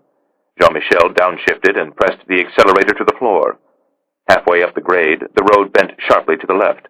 As the Land Cruiser swerved, Sarah was thrust against Nadia's body. Her bare skin felt feverish from the sun. A moment later, they were heading onto a narrow, windswept point. Near the end of the point, the convoy slowed suddenly and turned through a security gate into the forecourt of a large white villa ablaze with light. Sarah glanced over her shoulder as the iron gate began to close automatically. A motor scooter sped past, ridden by a man with khaki shorts and sandals, then disappeared. The door of the Land Cruiser opened. Sarah climbed out. He stood in the entranceway next to a fair-haired woman of early middle age and greeted each member of Zizi's large entourage as they came filing up the flagstone steps. He was tall, with the broad, square shoulders of a swimmer and narrow hips. His hair was dark and tightly curled. He wore a pale blue Lacoste sweater and white trousers. The sleeves of the sweater were pulled down to his wrists, and his right hand was thrust into his pocket. Zizi took Sarah by the arm and made the introduction. "This is Sarah Bancroft, the new chief of my art department. Sarah, this is Alain Al-Nasser. Alain runs a venture capital firm for us in Montreal." "It's very nice to meet you, Sarah." Fluent English, lightly accented, hand firmly in the pocket. He nodded at the woman. "My wife, Sophie." "Bonsoir, Sarah." The woman extended her hand. Sarah shook it, then held out her own hand to Alain Al-Nasser. But he looked quickly away and threw his arms elaborately around Wasir bin Talal. Sarah went inside the villa. It was large and airy, with one side open to an enormous outdoor terrace. There was a turquoise swimming pool, and beyond the pool only the darkening sea. A table had been laid with drinks and snacks.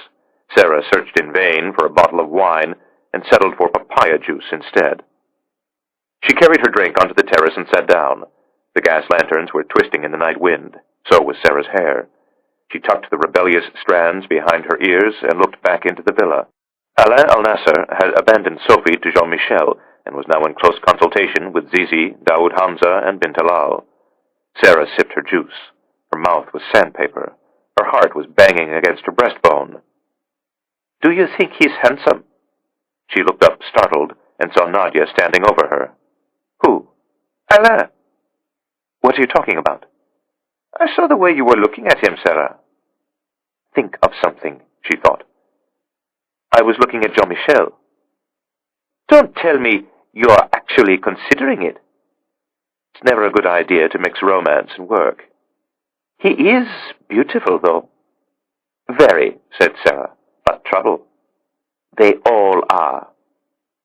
"How well do you know Alain?" "Not very," she said. "He's been working for my father for about 3 years. I take it he's not Saudi." "We don't do names like Alain.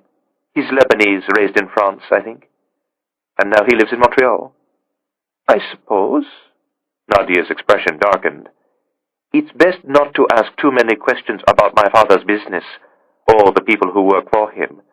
My father doesn't like it." Nadia walked away and sat down next to Rahima. Sarah looked out to sea, at the lights of a passing vessel. She remembered Gabriel's words. "We know he's concealed somewhere within Zizi's empire. He might come as an investment banker or a portfolio manager. He might come as a real estate developer or a pharmaceutical executive. Or a venture capitalist named Alain Al-Nasser," she thought. Alain, who is Lebanese but was raised in France, I think. Alain, with a rounded face that does not quite match his body, but looks vaguely like one she had seen in a country house in Surrey that does not exist. Alain, who was at that very moment being led into a back room for a private meeting with the chairman and CEO of Jihad Incorporated. Alain, who would not shake Sarah's hand. Is it merely because he fears contamination by an infidel female? Or is it because the hand is slightly withered, the result of a shrapnel wound he received in Afghanistan, courtesy of the Russians? "In a situation like this, Sarah, simple is best. We'll do it the old-fashioned way. Body talk. Telephone codes." "Body talk?" "Wristwatch on the left hand, wristwatch on the right. Coat collar up, coat collar down. Handbag in the left, handbag in the right. Newspapers folded under the arm. You'd be surprised. I've always been partial to hair, myself." "Hair? How do you like to wear your hair, Sarah?" "Down, mostly." "You have very nice cheekbones, a very graceful neck. You should think about wearing your hair up from time to time, like Marguerite." "Too old-fashioned." "Some things never go out of fashion. Put your hair up for me now." She reached into her handbag for the clasp Chiara had given her on her last day at the gallery and did as Gabriel asked. "You look very beautiful with your hair up. This will be our signal if you see a man you think is bin Shafiq." "And what happens then?" "Leave that to us, Sarah." This is the end of disc number 6. Please insert disc number 7.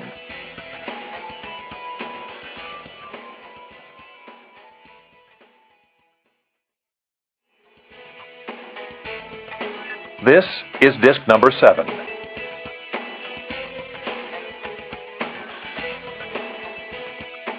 "You look very beautiful with your hair up," Gabriel had said. "This will be our signal if you see a man you think is bin Shafiq." "And what happens then?" "Leave that to us, Sarah." Chapter 25. Gustavia St. Barthélemy. That night, for the first time since boarding Alexandra, Sarah did not sleep. She lay in the large bed, forcing herself to remain motionless so that bin Talal, if he was watching her through concealed cameras, would not suspect her of a restless conscience. Shortly before 6, the sky began to grow light, and a red stain appeared above the horizon. She waited another half hour before ordering coffee. When it came, she had a pounding headache.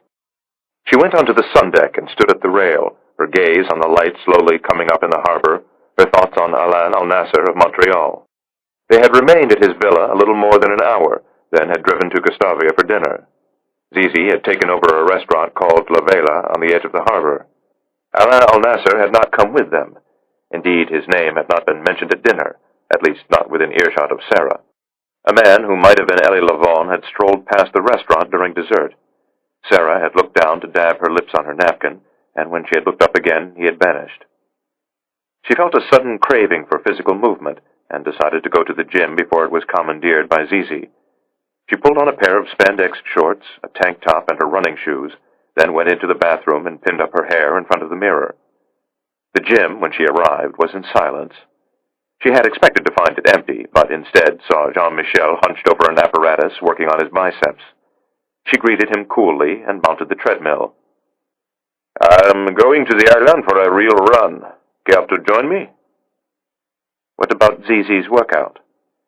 "He says his back is sore." "Sounds as though you don't believe him." "His back is always sore whenever he wants a day off." He finished his set and wiped his glistening arms with a towel. "Let's go before the traffic gets too heavy." They boarded a launch and set out toward the inner harbor. There was no wind yet, and the waters were still calm.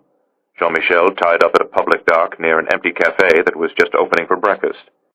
They stretched for a few moments on the quay, then set out through the quiet streets of the old town. Jean-Michel moved effortlessly beside her. As they started the twisting ascent up the hillside behind the port, Sarah fell a few paces behind. A motor scooter overtook her, ridden by a helmeted girl in blue jeans with shapely hips. She pushed herself harder and closed the gap. At the top of the hill, she stopped to catch her breath while Jean-Michel jogged lightly in place. "What's wrong?" "I've gained nearly 10 pounds on this trip." "It's nearly over." "How much longer are we staying?" "2 more days in Saint-Barth." He pulled his lips down in a typically Gallic expression. "Maybe 3. Zizi is getting anxious to leave, I can tell." Just then, the first flight of the day swept low over their heads and plunged down the opposite side of the hill toward the runway below. Without warning, Jean-Michel started down the road after it. They ran past the airport and the island's main shopping center, then rounded a bend in the road and started toward Saint-Jean village. The first traffic began to appear. Twice they had to leap onto the sandy shoulder of the road to avoid approaching trucks. Jean-Michel led her through an opening in the stone wall at the edge of the road and down a sandy pathway to the beach. "It's better if we run here," he said. "I'm going to do a couple of fast intervals. Do you think you can stay out of trouble?" "What makes you think I can't keep up with you?" He lengthened his stride. Sarah struggled to keep pace with him. "The interval is about to begin," he said. "Are you ready?" "I thought this was the interval." Jean-Michel sprinted away. Sarah, exhausted from her sleepless night, slowed to a walk, reveling in the fact that for the first time since entering Zizi's camp she was alone. It did not last long. 2 minutes later, Jean-Michel came sprinting back toward her, arms pumping like pistons. Sarah turned and started running again. Jean-Michel overtook her and slowed his pace. "I'm famished," she said. "How about some breakfast?" "First, we finish the run. We'll have something at that cafe next to the boat." It took them 20 minutes to cover the distance back to the harbor. The cafe was beginning to fill by the time they arrived, but Jean-Michel found an empty table outside in the shade and sat down. Sarah looked over the menu for a few moments, then lifted her gaze toward the men's clothing boutique opposite the cafe. The window display was filled with handmade French dress shirts of expensive-looking cotton. Sarah closed the menu and looked at Jean-Michel. "I should buy Zizi a thank-you present." "The last thing Zizi needs is a gift.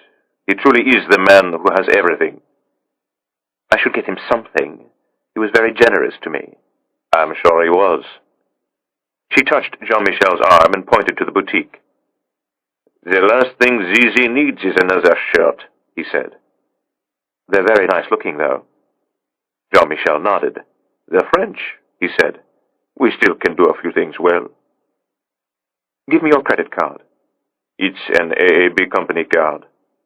"I'll reimburse you."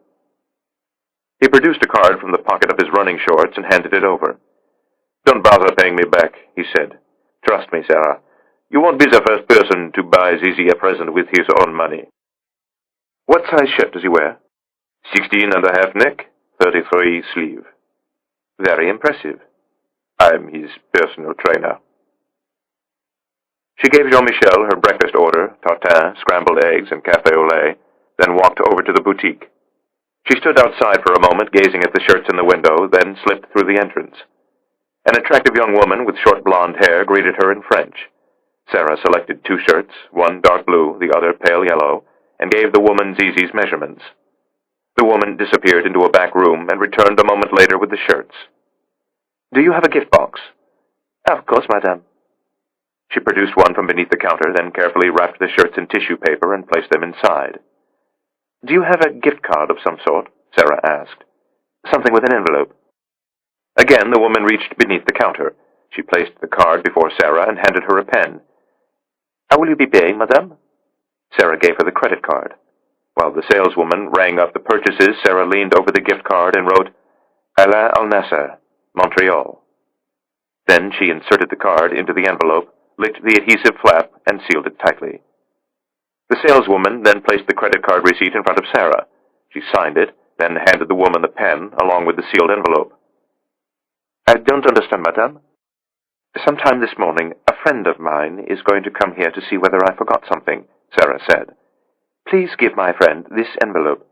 If you do, you'll be paid handsomely. Discretion is important. Do you understand me, madame?" "Of course."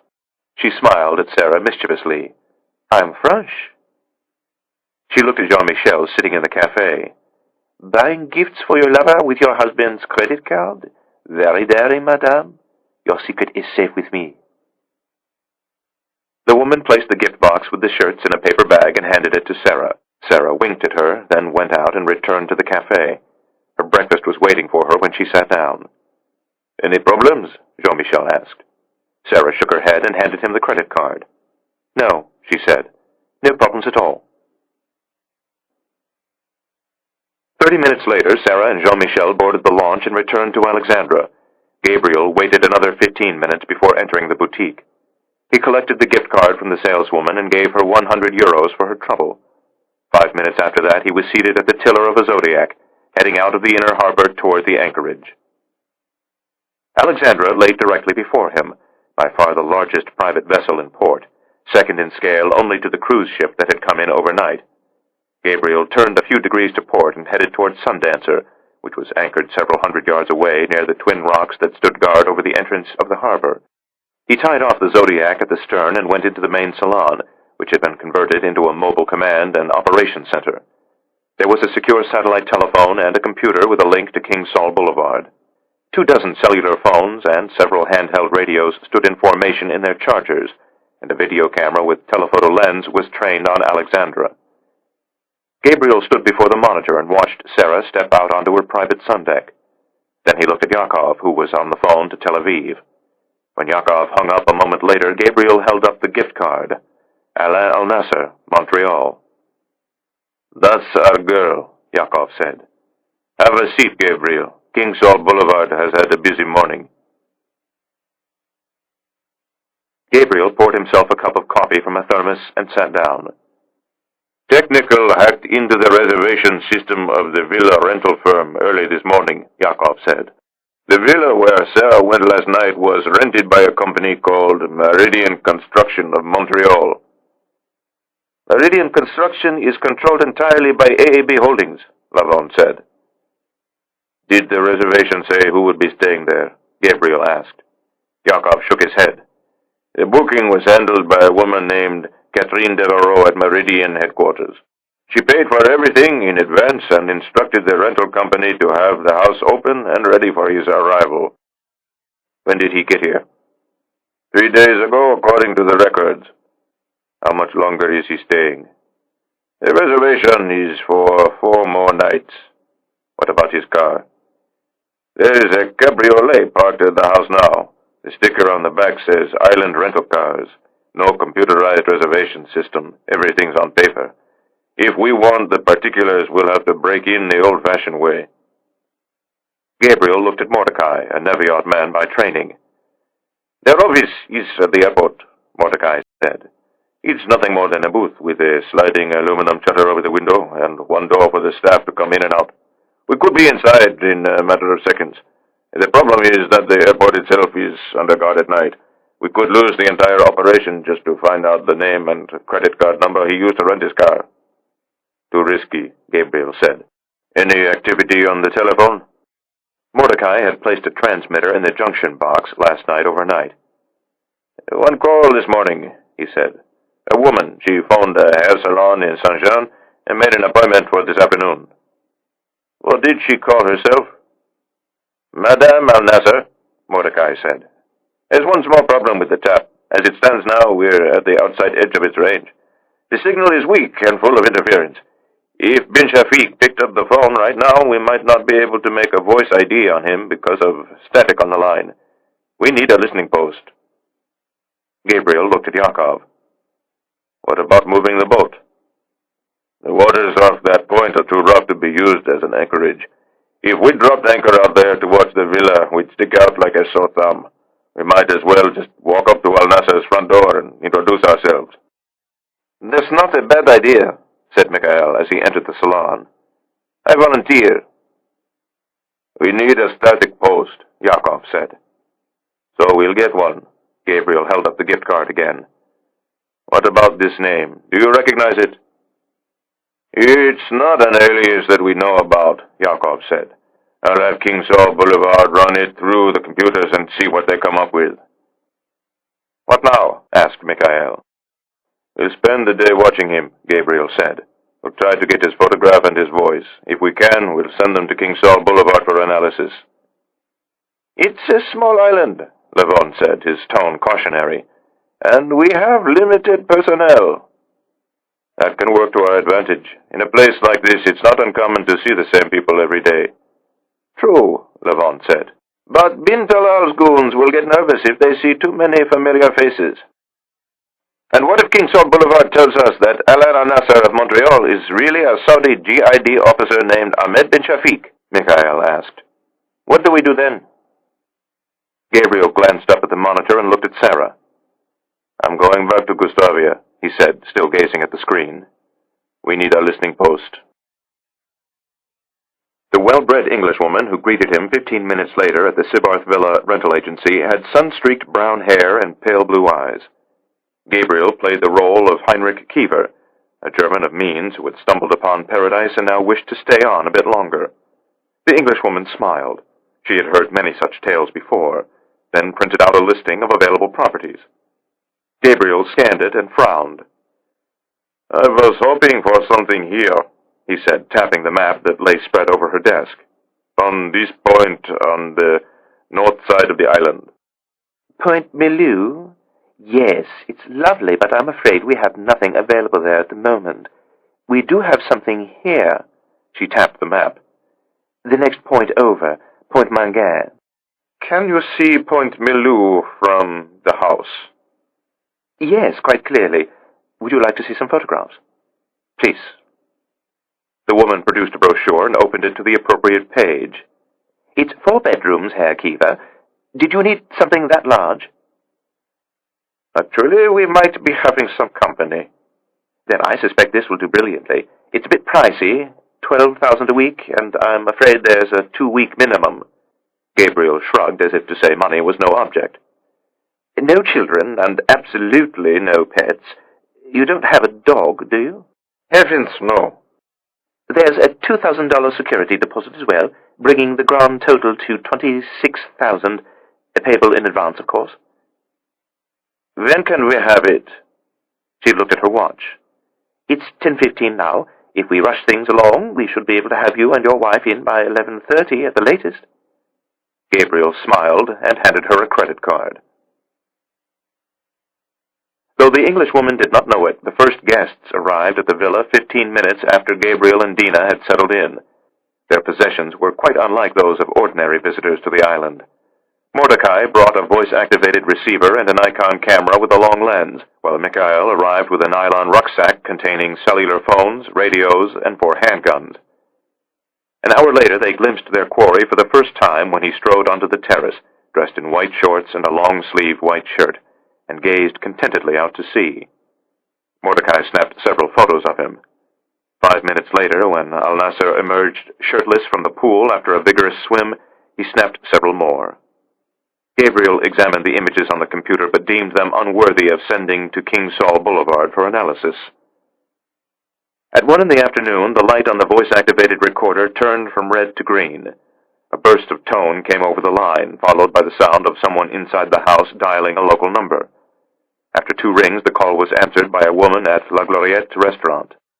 Gabriel closed his eyes in disappointment when the next voice on the line was that of Madame Al-Nasser, requesting a lunch reservation for 2 o'clock. He briefly considered putting a team inside the restaurant, but ruled it out after obtaining a description of the cramped beachside dining room. Mordecai, however, managed to take 2 more photographs of Al-Nasser, one as he was climbing out of his car in the parking lot, and a second as he was sipping a drink at his table. In both, he was wearing dark sports sunglasses and a long-sleeved shirt. Gabriel dispatched them to King Saul Boulevard for analysis. 1 hour later, as Al-Nasser and his wife were leaving the restaurant, King Saul Boulevard sent a flash over the secure link that the results were inconclusive.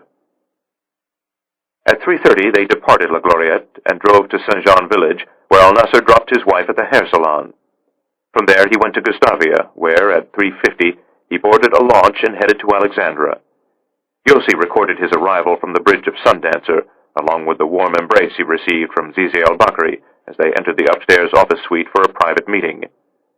Sarah was not on board to see Al-Nasser's arrival, for at that moment she and most of Zizi's entourage were snorkeling in Ile-Fourche, a small deserted island about a mile northeast of St. Bart's. The meeting lasted a little over an hour. Yossi recorded Al-Nasser's departure from Zizi's office and the altogether determined expression on his face as he boarded the launch and headed back to Gustavia. Mikhail followed him back to St. Jean village, where he collected his newly coiffed wife from the salon shortly after 6 o'clock.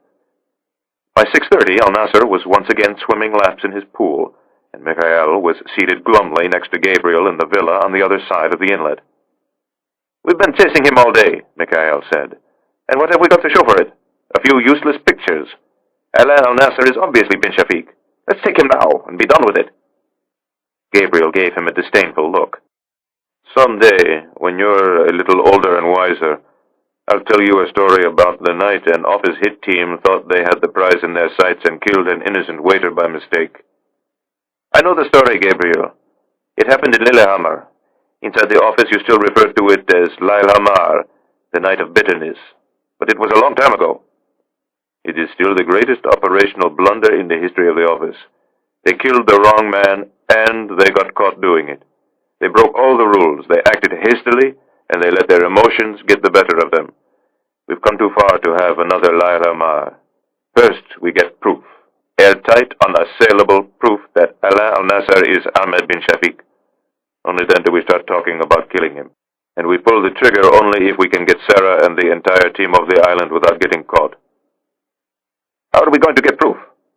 "The photographs aren't good enough," Gabriel said. "We need his voice." "He doesn't speak." "Everyone speaks. We just have to make him speak while we're listening." "And how are you going to do that?" Just then, the green light shone on the telephone recorder, and a burst of dial tone came blaring over the speakers. Madame al-Nasser's call lasted less than 30 seconds. When it was over, Gabriel listened to it again just to make certain he'd gotten the details right. La Poivre, we'd like a table for 2 at 9 o'clock. We're booked then, madame. I can do 8 or 9:30. 8 is too early. We'll take the 9:30, please. Your name? Al-Nasser. Gabriel pressed the stop button and looked at Mikhail. Patience, my boy. Good things come to those who wait. The restaurant, known as La Poivre, is one of the island's undiscovered gems. It stands at the far end of a pleasant little shopping center in Saint-Jean, at the intersection of the main coast road and a narrow track that climbs the heights overlooking the beach. It has no view other than the traffic and the parking lot, and little in the way of ambiance. The dining room is the size of an average suburban patio. The service is sometimes listless, but the food, when it finally arrives, is always among the best on the island. Still, because of its unremarkable location, those who come to St. Bart's to be seen are rarely seen at La Poivre, and nothing much out of the ordinary ever happens there. It is why, to this day, they still talk about the incident that occurred there involving Monsieur and Madame al-Nasser. The staff know the story well, as do the locals who drink pastis at the tiny bar. Afternoons, during the docile period between lunch and the evening rush, they often recount it over a glass of rosé or an espresso and a cigarette. The reservation had been for 9:30, but they had come on the early side. Odette, the hostess on duty that night, remembers it as 9:15, but Etienne, the bartender, will tell you with great certainty that it was 9:20. There were no tables yet available, and so they had a seat at the bar to wait. Etienne saw to the drinks, of course. A glass of champagne for Madame al-Nasser, a pineapple juice for the gentleman. Nothing else? Etienne had asked. But the gentleman had smiled without charm, and in a voice barely above a whisper had replied, "Just the juice, please." A table opens sometime after 9:30. Again, there is a mild dispute over the time. Denise, the waitress, recalls it as 9:40, but Odette, keeper of the reservation sheet and watcher of the clock, swears it was no later than 9:35. Regardless of the time, Monsieur and Madame al-Nasser were not happy with the table. Madame complained that it was too close to the entrance of the toilet, but one had the impression that Monsieur al-Nasser disliked the table for a different reason, though he never voiced an opinion. It was nearly 10 before the next table opened. This one was against the rail overlooking the street. Monsieur al-Nasser sat in the chair facing the bar, but Etienne remembers that his gaze was fixed permanently on the traffic flowing along the coast road. Denise surprised them of the evening's menu and took their drink orders. Madame ordered a bottle of wine. Côte de Rhône, says Denise. Bordeaux, according to Etienne. Of the wine's color, however, there is no dispute. It was red, and much of it would soon be splashed across Madame's white tropical pantsuit. The catalyst for the incident arrived at La Poivre at 10:15. He was small of stature and unimpressive of build. Etienne made him at 5'8", 150 pounds at the most. He wore a pair of baggy khaki shorts that hadn't been washed in some time, an oversized gray T-shirt with a tear in the left sleeve, a pair of reefer sandals with Velcro straps, and a golf cap that had seen better days. Strangely, no one can summon a compelling portrait of his face. Etienne remembers a pair of outdated eyeglasses. Odette recalls an untrimmed mustache that really didn't suit his features. Denise only remembers the walk. His legs had a slight outward bend to them, she will tell you, like a man who can run very fast or is good at football. He had no name that night, but later would come to be known simply as Claude. He had come to Saint-Jean by motorbike from the direction of Gustavia, and had spent the better part of the evening drinking Heineken at the bar a few doors down. When he arrived at 10:15 looking for a table, his breath stank of cigarettes and hops, and his body didn't smell much better. When Odette explained that there were no tables, and that I wouldn't seat him if we had one, he mumbled something unintelligible and asked for the key to the toilet, to which Odette replied that the toilet was for paying customers only. He then looked at Etienne and said, "Heineken." Etienne put a bottle on the bar, shrugged at Odette, and handed him the key. How long he remained inside is also a matter of some dispute. Estimates range from 2 minutes to 5, and wild theories have been spun as to exactly what he was doing in there. The poor couple seated at the table rejected by Monsieur and Madame al-Nasser later described his piss as one for the ages, and said it was followed by much flushing and running of water into the basin. When finally he emerged, he was pulling at the fly of his khaki shorts and smiling like a man relieved of a great burden. He started back toward the bar, with his gaze targeted squarely upon the waiting Heineken, and then the trouble began. Denise had just finished refilling Madame Al-Nasser's glass of wine. Madame was raising it for a drink, but lowered it in disgust as Claude came out of the toilet tugging at his crotch. Unfortunately, she placed the glass on the table and released it in order to lean forward and tell Monsieur Al-Nasser about the spectacle. As Claude teetered past, his hand knocked against the glass, spilling its contents into the lap of Madame Al-Nasser. Accounts of what transpired next vary according to who is telling the story. All agree Claude made what appeared to be a good-faith attempt to apologize, and all agree that it was Monsieur Al-Nasser who chose the path of escalation. Harsh words were exchanged, as were threats of violence.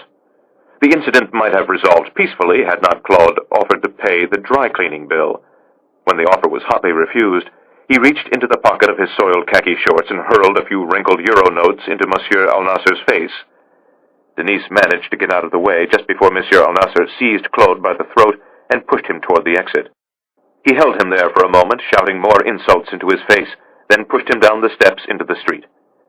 There was a smattering of applause from the other patrons and much concern about the wretched state of Madame Al-Nasser's garments. Only Etienne bothered to tend to the figure sprawled on the pavement. He helped the man to his feet and, with serious reservations, watched as he mounted his motorbike and wobbled down the coast road. To this day, Etienne harbors doubts about the authenticity of that evening's events. A black belt in karate, he saw something in the drunkard's carriage that told him he was a fellow student of the arts. Had the little man in the glasses and golf hat chosen to fight back, Etienne says with the conviction of one who knows, he could have torn Monsieur Al-Nasser's arm from the socket and served it to him for dinner with his Bordeaux. It wasn't Bordeaux, Denise will tell you. It was Corderon. Corderon, Bordeaux. It doesn't matter. And I'll tell you something else. When that little bastard drove away, he was grinning from ear to ear, like he just won the lotto. Elie Lavone had watched Gabriel's performance from the parking lot, and so it was Lavone who described it for the rest of the team that evening at the villa. Gabriel was slowly pacing the tiled floor, nursing a club soda for his hangover, and holding a bag of ice to a swollen left elbow. His thoughts were on the scene now taking place half a world away in Tel Aviv, where a team of specialists in the science of voice identification was deciding whether the man known as Alain Al-Nasser would live or die. Gabriel knew what the answer would be. He had known it the instant his quarry had risen from his table in a killing rage, and he had seen proof of it a few seconds later when he'd managed to lift the right sleeve of his quarry's shirt and sneak a glance at the ugly shrapnel scar on his forearm. At 11:30, the lights came on in the villa across the inlet. Gabriel went out onto the terrace, and on the opposite point, Ahmed bin Shafiq did the same. To Mikhail, it seemed that the two men were staring at each other over the darkened divide. At 11:35, the satellite phone purred softly. Yakov answered it, listened a moment in silence, then rang off and called Gabriel inside. Chapter 26. Point Mangan, Saint-Barthélemy. They gathered in the open-air living room of the villa and sprawled on the sailcloth couches and wicker chairs. Dina made the first pot of coffee, while Lavone taped a large-scale map of the island onto the wall. Gabriel stared at it gloomily for a long time in silence. When finally he spoke, he uttered a single word. Zoeter. Then he looked at Lavone. Do you remember Zoeter, Elie? Lavone raised an eyebrow, but said nothing.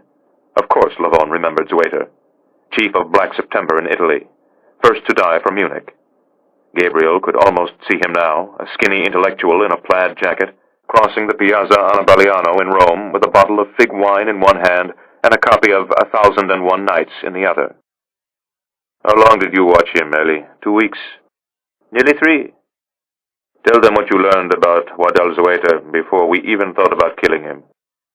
That he stopped each evening in the same small market, that he always went to the Trieste bar to make a few phone calls, and that he always went into his apartment building through entrance C, that the lights in the foyer operated on a timer, and that he always stood in the dark for a moment, searching his pockets for a 10-lira coin to operate the lift.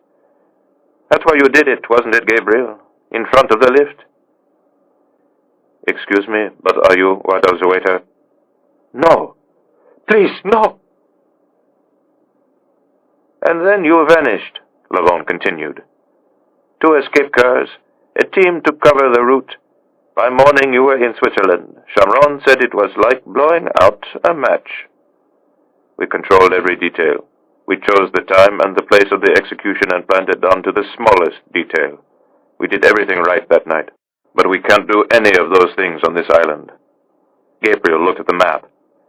We operate best in cities, not places like this. That might be true, said Dina. But you can't let him leave here alive. Why not? Because he has the resources of a billionaire at his fingertips. Because he can fly off to the Najd at a moment's notice and be lost to us forever. There are right ways to do these things, and there are wrong ways. This is definitely the wrong way. Don't be afraid to pull the trigger because of what happened at the Gare de Lyon, Gabriel. This has nothing to do with Paris. We have a professional target, a small battlefield, a haphazard escape route, and an unpredictable variable named Sarah Bancroft. Shall I go on? But Dina is right, Yossi said. We have to do it now. We might never get another shot at him. The 11th commandment. Thou shalt not get caught. That's our first responsibility. Everything else is secondary. Did you see him aboard Zizi's yacht today? Ramona asked. Shall we watch the tape again? Did you see his face when he came out? What do you think they were talking about, Gabriel? Investments? He tried to kill my uncle. He has to die. What would we do about the woman? Yossi asked. She's an accomplice, Lavon said. She's obviously part of his network. Why is her voice the only one we hear? Doesn't she find it a bit odd that her husband never picks up the phone? So, do we kill her? If we don't, we'll never make it off this island. Dina suggested they put the entire operation to a vote. Yakov shook his head. In case you haven't noticed, he said, this is not a democracy. Gabriel looked at Lavon.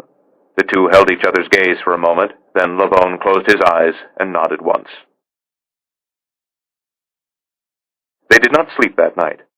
In the morning, Yossi rented a second Suzuki Vitara four-wheel drive, while Yakov and Ramona each rented Piaggio motorbikes. Oded and Mordecai went to a marine supply outlet in Gustavia and purchased 2 Zodiacs with outboard engines. Dina spent much of that day calling the island's most exclusive restaurants, trying to book a table for 30. At 1:30, she learned that Le Tétu, a trendy beachside restaurant in Saint-Jean, had already been booked that evening for a private party and would not be open to the public.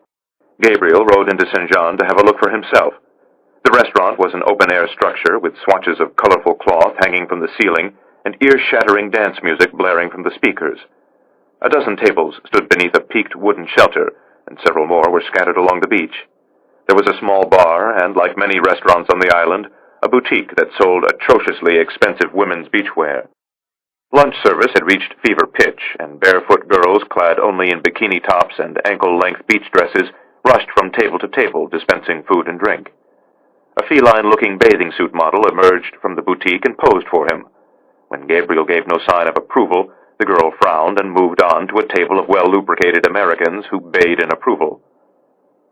He walked over to the bar and ordered a glass of rosé, then carried it over to the boutique. The changing rooms and toilets were down a narrow passage, at the end of which was the parking lot. He stood there for a moment, visualizing movement, calculating time. Then he swallowed half of the rosé and went out. It was perfect, he thought. But there was one problem. Snatching Sarah from a table was out of the question. Zizi's bodyguards were heavily armed, and, to a man, were all former officers of the Saudi National Guard. To get Sarah cleanly, they had to move her into the changing rooms at a prearranged time, and to do that they would have to get her a message. As Gabriel rode off on his motorbike, he called Lavon at the villa and asked whether she was on the island. The restaurant at Celine has no view of the sea, only of the sand dunes and a broad salt marsh framed by scrub-covered green hills. Sarah sat on the shaded veranda, her fingers wrapped around the stem of a wine glass filled with icy rosé. Next to her sat Nadia, the modern Muslim woman, who was working on her third daiquiri and improving in mood with each passing minute. On the opposite side of the table, Monique and Jean-Michel were silently quarreling. The Frenchman's eyes were concealed behind a pair of dark wraparound sunglasses, but Sarah could see he was scrutinizing the young couple who had just arrived on a motorbike and were now tramping up the stairs to the veranda. The man was tall and lanky, clad in knee-length swimming trunks, flip-flops, and a cotton pullover. His English accent betrayed an Oxbridge education, as did the imperious manner in which he inquired about the availability of a table. The girl's accent was indeterminate Middle European. Her bikini top was still wet from her swim and clung suggestively to a pair of generous, sun-tanned breasts.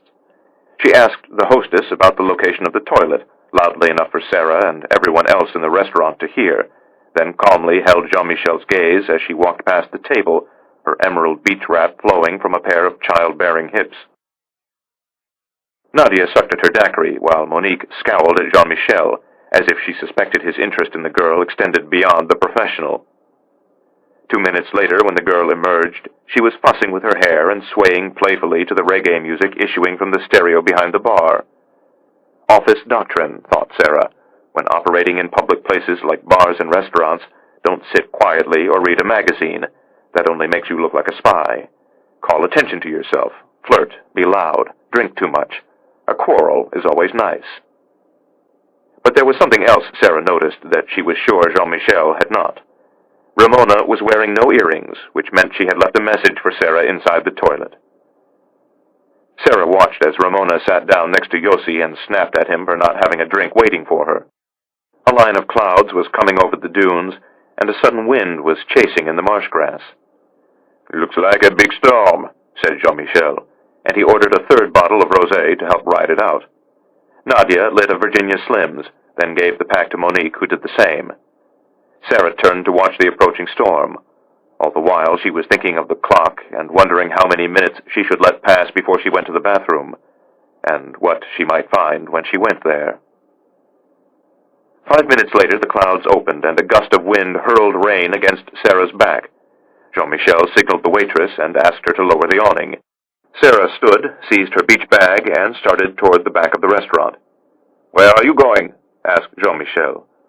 "We're working on our third bottle of wine. Where do you think I'm going?" He stood suddenly and followed after her. "This is very thoughtful of you, but I really don't need your help.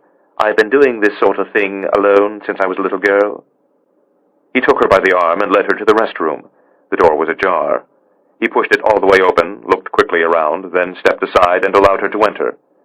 Sarah closed the door and bolted it, then dropped the toilet seat, loudly enough so that it could be heard beyond the door. "We have several places we like to hide things," Gabriel had told her. "Taped to the inside of the toilet tank or hidden inside the seat-cover dispenser. Rubbish bins are always good, especially if they have a lid. We like to hide messages inside tampon boxes because we've found that Arab men, even professionals, are loath to touch them." She looked beneath the sink, saw an aluminum canister, and put her foot on the pedal. When the lid rose, she saw the box, partially concealed by crumpled paper towels. She reached down and plucked it out. "Read the message quickly," Gabriel had said. "Trust yourself to remember the details. Never, never take the message with you. We like to use flash paper, so if you have a lighter or matches, set it on fire in the sink and it will disappear. If not, flush it down the toilet. Worst case, put it back in the box and leave it in the trash. We'll clean it out after you leave." Sarah looked in her beach bag and saw she had a book of matches. She started to take them out, but decided she didn't have the nerve for it, so she tore the message to bits and flushed them down the toilet. She stood before the mirror a moment and examined her face while she ran water into the basin. "You're Sarah Bancroft," she told herself. "You don't know the woman who left the tampon box in the trash. You've never seen her before." She shut off the taps and returned to the veranda. Rainwater was now spilling over the gutters in torrents. Yossi was in the process of noisily sending back a bottle of Sancerre, which he swore had gone bad. Ramona was examining the menu as though she found it of little interest, and Jean-Michel was watching her coming across the room as though seeing her for the first time. She sat down and watched the storm rolling across the marsh, knowing it would soon be over. "You're having dinner at Le Tétu tonight," the message had said. "When you see us, pretend to be ill and go to the bathroom. Don't worry if they send a bodyguard. We'll take care of him." All they needed now was the guest of honor. For much of that day they did not see him. Gabriel grew concerned that bin Shafiq had somehow managed to slip away undetected and briefly considered placing a phone call to the villa to make certain it was still occupied. But at 11:30 they saw him emerge onto the terrace, where, after his customary vigorous swim, he sunned himself for an hour. At 12:30 he went inside again, and a few minutes later the white cabriolet came rolling down the drive with the top down and the woman behind the wheel. She drove to a charcuterie in Lorient village, spent 10 minutes inside, then returned to the villa on Point Milou for an alfresco lunch. At 3 o'clock, as the storm was breaking over the coast, the cabriolet again came down the drive, but this time it was bin Shafiq behind the wheel. Lavon set off after him on one of the newly acquired scooters, with Mordecai and Oded following in support. It quickly became apparent the Saudi was checking for surveillance, because he forsook the crowded roads along the northern coast of the island and headed instead toward the sparsely developed eastern shore. He sped along the rocky coastline of Toigny, then turned inland and raced through a string of scruffy hamlets in the grassy hills of the Grand Fond. He paused for a few seconds at the turnoff for Lorient, long enough so that Mordecai had to come around him. 2 minutes later, at the intersection of the road to Saint-Jean, he engaged in the same time-tested routine. This time it was Oded who had to abandon the chase. Lavon was convinced that bin Shafiq's ultimate destination was Gustavia. He hurried into town by a different route and was waiting near the Carl Gustave Hotel when the cabriolet came down the hill from Lourin. The Saudi parked along the edge of the harbor.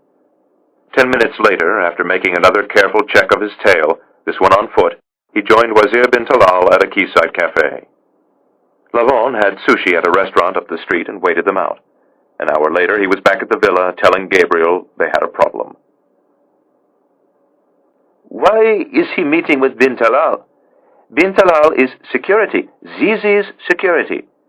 We have to consider the possibility that Sarah's already blown. We've been operating in close proximity for several days now. It's a small island. We're all professionals, but...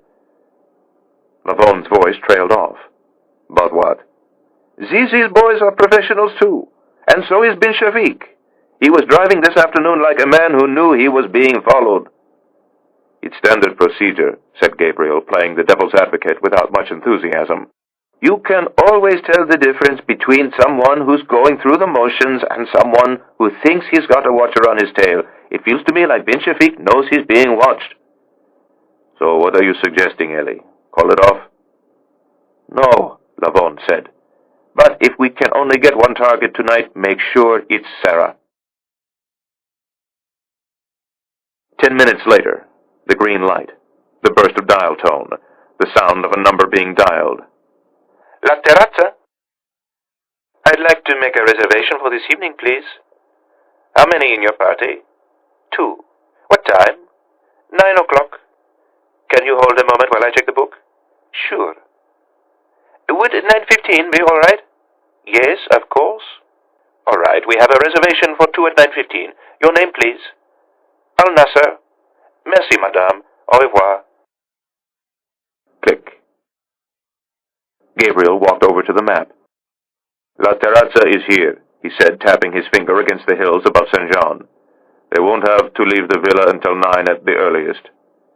Unless they go somewhere first, said Lavon. Zizi's dinner begins at 8.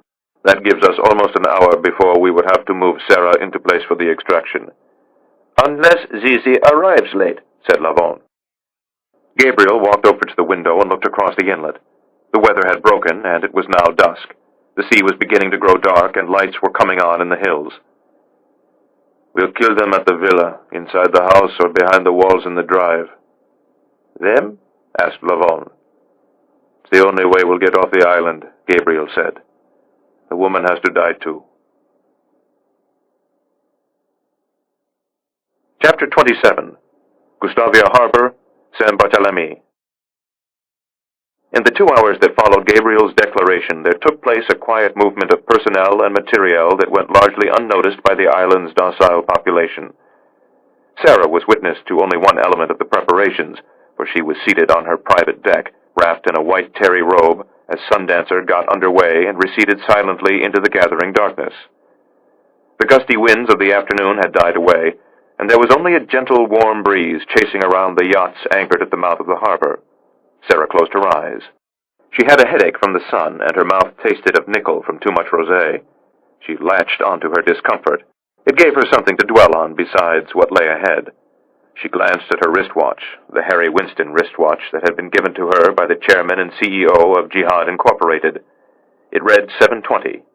She was almost home. She looked toward Alexandra's stern and saw that the Sikorsky was darkened and motionless. They were going ashore by launch tonight, departure scheduled for 7:45, arrangements having been made by Hassan, ever-efficient chief of ZZ's travel department. "And please don't be late, Miss Sarah," Hassan had told her. ZZ had advised her to wear something special. "Le Tattoo is my favorite restaurant on the island," ZZ had said. "It promises to be a memorable evening." The breeze rose, and from somewhere in the harbor came the clanging of a buoy. She gave another glance at her watch and saw it was 7:25. She allowed herself to picture a reunion. Perhaps they would have a family meal, like the meals they had shared together in the manor house in Surrey that did not exist. Or perhaps the circumstances would be such that food was not appropriate. Whatever the mood, she craved their embrace. She loved them. She loved all of them. She loved them because everyone else hated them. She loved them because they were an island of sanity surrounded by a sea of zealots, and because she feared that the tide of history might one day sweep them away, and she wanted to be a part of them, if only for a moment. She loved their hidden pain and their capacity for joy, their lust for life and their contempt for those who murdered innocents. To each of their lives was attached a purpose, and to Sarah each seemed a small miracle. She thought of Dina, scarred, beautiful Dina, the last of 6 children, 1 child for each million murdered. Her father, she had told Sarah, had been the only member of his family to survive the Holocaust. After coming to Israel, he had chosen the name Sarid, which in Hebrew means remnant, and he had named his last child Dina, which means avenged. "I'm Dina Sarid," she had said. "I'm the avenged remnant." And tonight, thought Sarah, we stand together. 7:30, and still she did not move from her chair on the deck. Her procrastination had purpose. She wanted to give herself only a few minutes to dress, less time to send an inadvertent signal that she had no intention of coming back. "Bring nothing with you," Ramona's message had said. "Leave your room in a mess." And so she remained on the deck another 5 minutes before rising and entering her cabin. She let the robe slide from her shoulders and fall to the floor, then quickly pulled on underpants and a bra. Her clothing, a loose-fitting saffron-colored pantsuit that Nadia had bought for her the previous afternoon in Gustavia, was laid out on the unmade bed. She pulled it on quickly and went to the vanity in the bathroom. She slipped on the gold bangle but left the rest of the jewelry ZZ had given her on the counter. When deciding how to wear her hair, she hesitated for the first time. Up or down? Down, she decided. The first step back toward her old life, a life that Gabriel had warned would never be the same. She went back into the room and took one last look around. Leave your room in a mess. Mission accomplished. Bring nothing with you. No handbag or wallet, no credit cards or money. But then who needs credit cards and money when one is attached to the entourage of Zizi al-Bakri? She went out into the corridor and closed the door, making certain it was unlocked. Then she headed to the stern, where the launches were waiting. Rafik handed her aboard to Jean-Michel, and she squeezed between the Abduls in the aft seating compartment. Zizi was opposite her, next to Nadia. As the boat started toward shore, they were eyeing her intently in the darkness. "You should have worn your pearls, Sarah. They would have gone nicely with your pantsuit, but I'm pleased to see your hair is down again. It looks much nicer that way. I never liked you with your hair up." He looked at Nadia. "Don't you think she looks better with her hair down?" But before Nadia could answer, Hassan pressed an open cell phone into Zizi's palm and murmured something in Arabic that sounded frightfully urgent. Sarah looked toward the inner harbor, where 4 black Toyota Land Cruisers waited at the edge of the quay. A small cluster of onlookers had gathered, hoping to catch a glimpse of the celebrity who could command such an impressive motorcade on so small an island. The dark-haired girl, seated beneath the shelter of a gazebo 50 yards away, couldn't be bothered by the spectacle of celebrity. The avenged remnant was gazing off into space, her mind obviously wrestling with more weighty matters. The beach at Saline, one of the few on the island to have no hotels or villas, was dark except for the phosphorus glow of the breakers in the bright moonlight. Mordecai brought the first Zodiac ashore at 8:05. Oded came 2 minutes later, piloting his own Zodiac and towing a third by a nylon line. At 8:10, they signaled Gabriel. Team Celine was in place. The escape hatch was now open. As usual, the beach at St. Jean had been slow to empty that evening, and there were still a few steadfast souls sitting in the sand in the gathering darkness. At the end of the airport runway, near a weather-beaten sign that warned of low-flying aircraft, a small party was underway. They were 4 in number, 3 men and a dark-haired girl who had arrived by motor scooter from Gustavia a few moments earlier. One of them had brought some Heineken beer, another a small portable CD player, which was now playing a bit of Bob Marley. The 3 men were laying about in various states of relaxation. 2 of them, a tough-looking man with pockmarked skin and a gentle soul with quick brown eyes and flyaway hair, were chain-smoking for their nerves. The girl was dancing to the music, her white blouse glowing softly in the moonlight. Though it was not evident in their demeanor, they had taken great care in choosing the location for their party.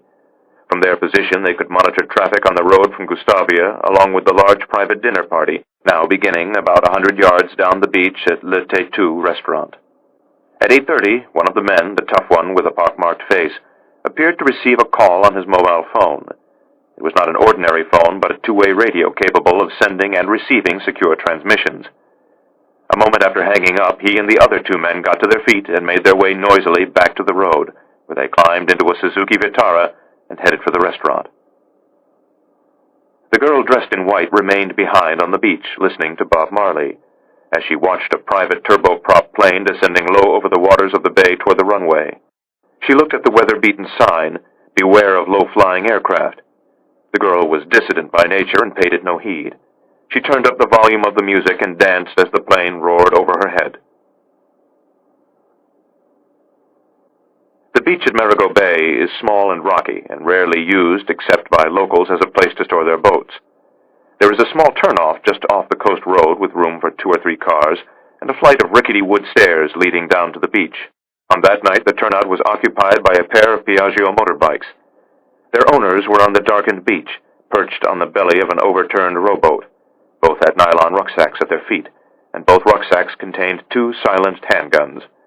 The younger man carried .45 caliber Barak SP-21s.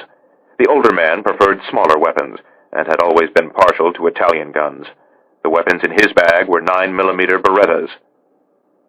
Unlike their compatriots at Saint-Jean, the 2 men were not drinking or listening to music or engaging in false gaiety of any kind. Both were silent, and both were taking slow and steady breaths to calm their racing hearts. The older man was watching the traffic along the road. The younger man was contemplating the gentle surf.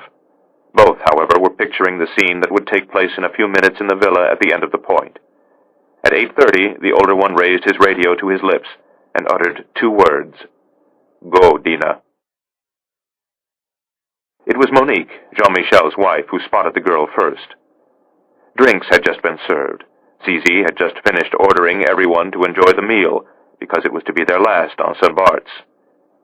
Sarah was seated at the opposite end of the table next to Herr Verli. The Swiss banker was discussing his admiration for the work of Ernst Ludwig Kirchner when Sarah, from the corner of her eye, noticed the swift turn of Monique's angular head and the supple movement of her dark hair. "There's that girl," Monique said to no one in particular. "The one with the terrible scar on her leg. Remember her, Sarah? We saw her on the beach at Celine yesterday. Thank God she's wearing pants tonight." Sarah politely disengaged herself from the Swiss banker and followed Monique's gaze.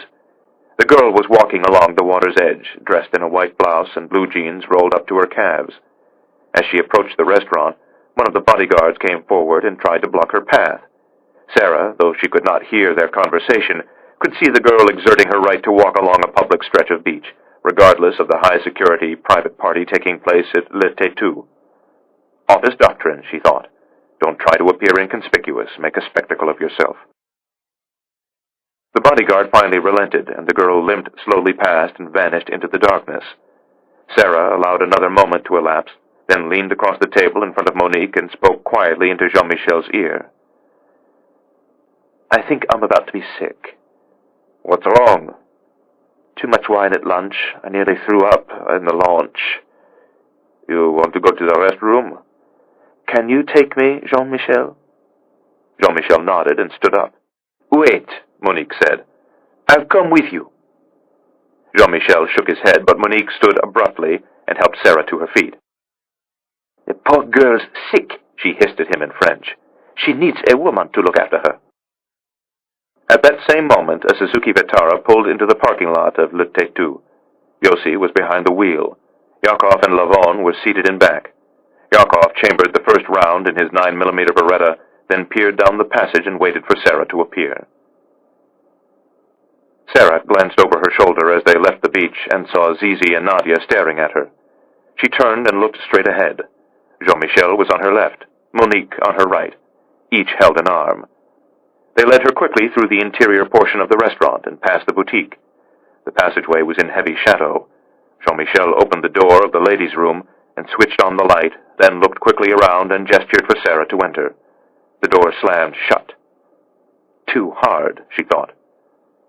She locked it securely and looked in the mirror. The face staring back at her was no longer hers. It might have been painted by Max Beckmann or Edvard Munch, or perhaps Gabriel's grandfather, Viktor Frankl. A portrait of a terrified woman.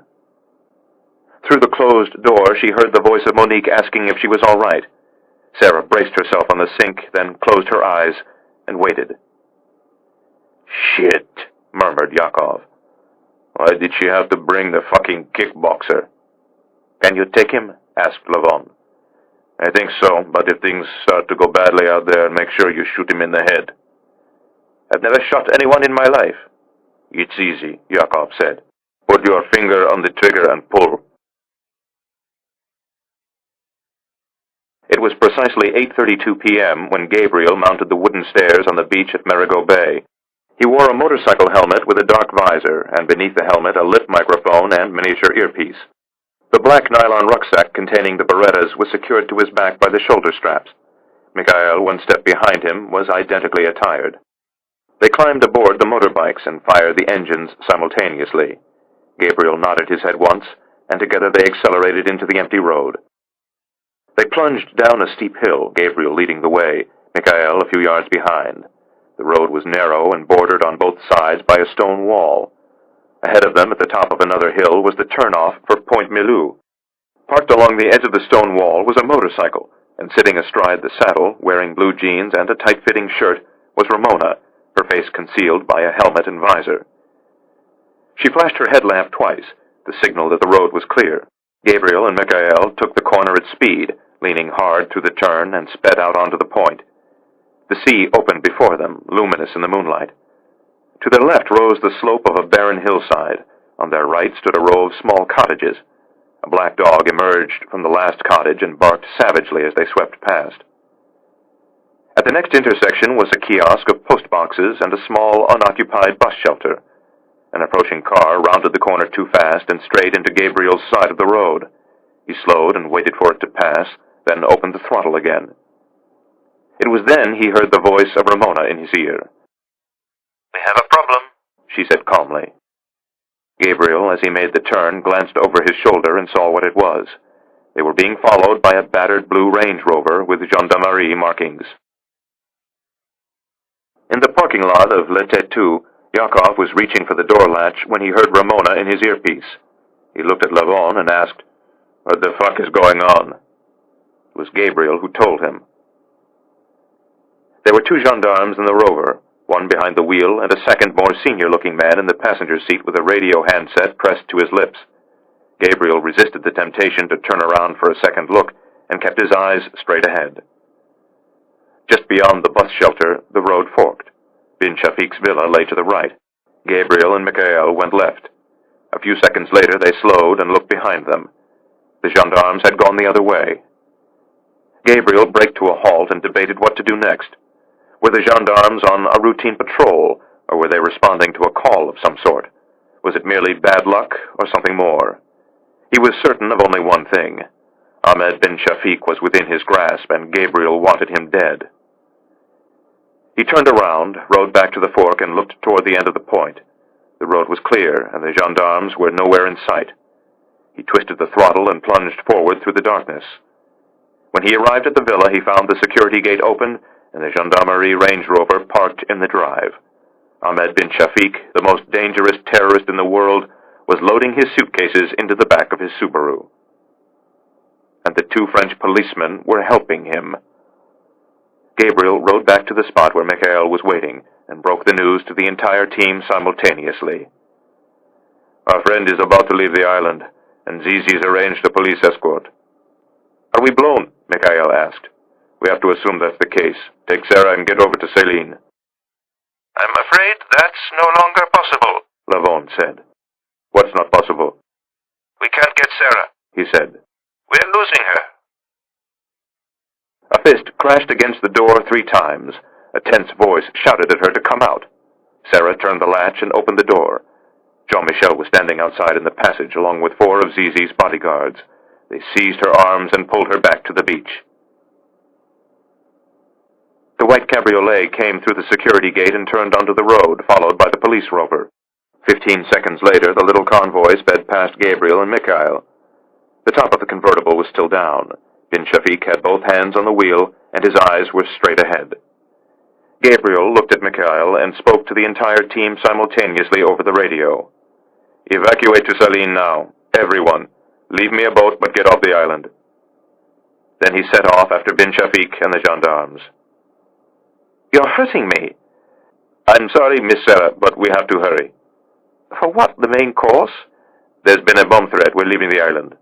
A bomb threat? Against who? Against what? Please don't say another word, Miss Sarah. Just walk quickly. I will, but let go of my arms. You're hurting me. Gabriel stayed 200 yards behind the Range Rover and rode with his headlamp doused. They sped through the village of Lorient, then Saint-Jean. As they raced along the edge of the bay, he saw the sign for Le Tétu.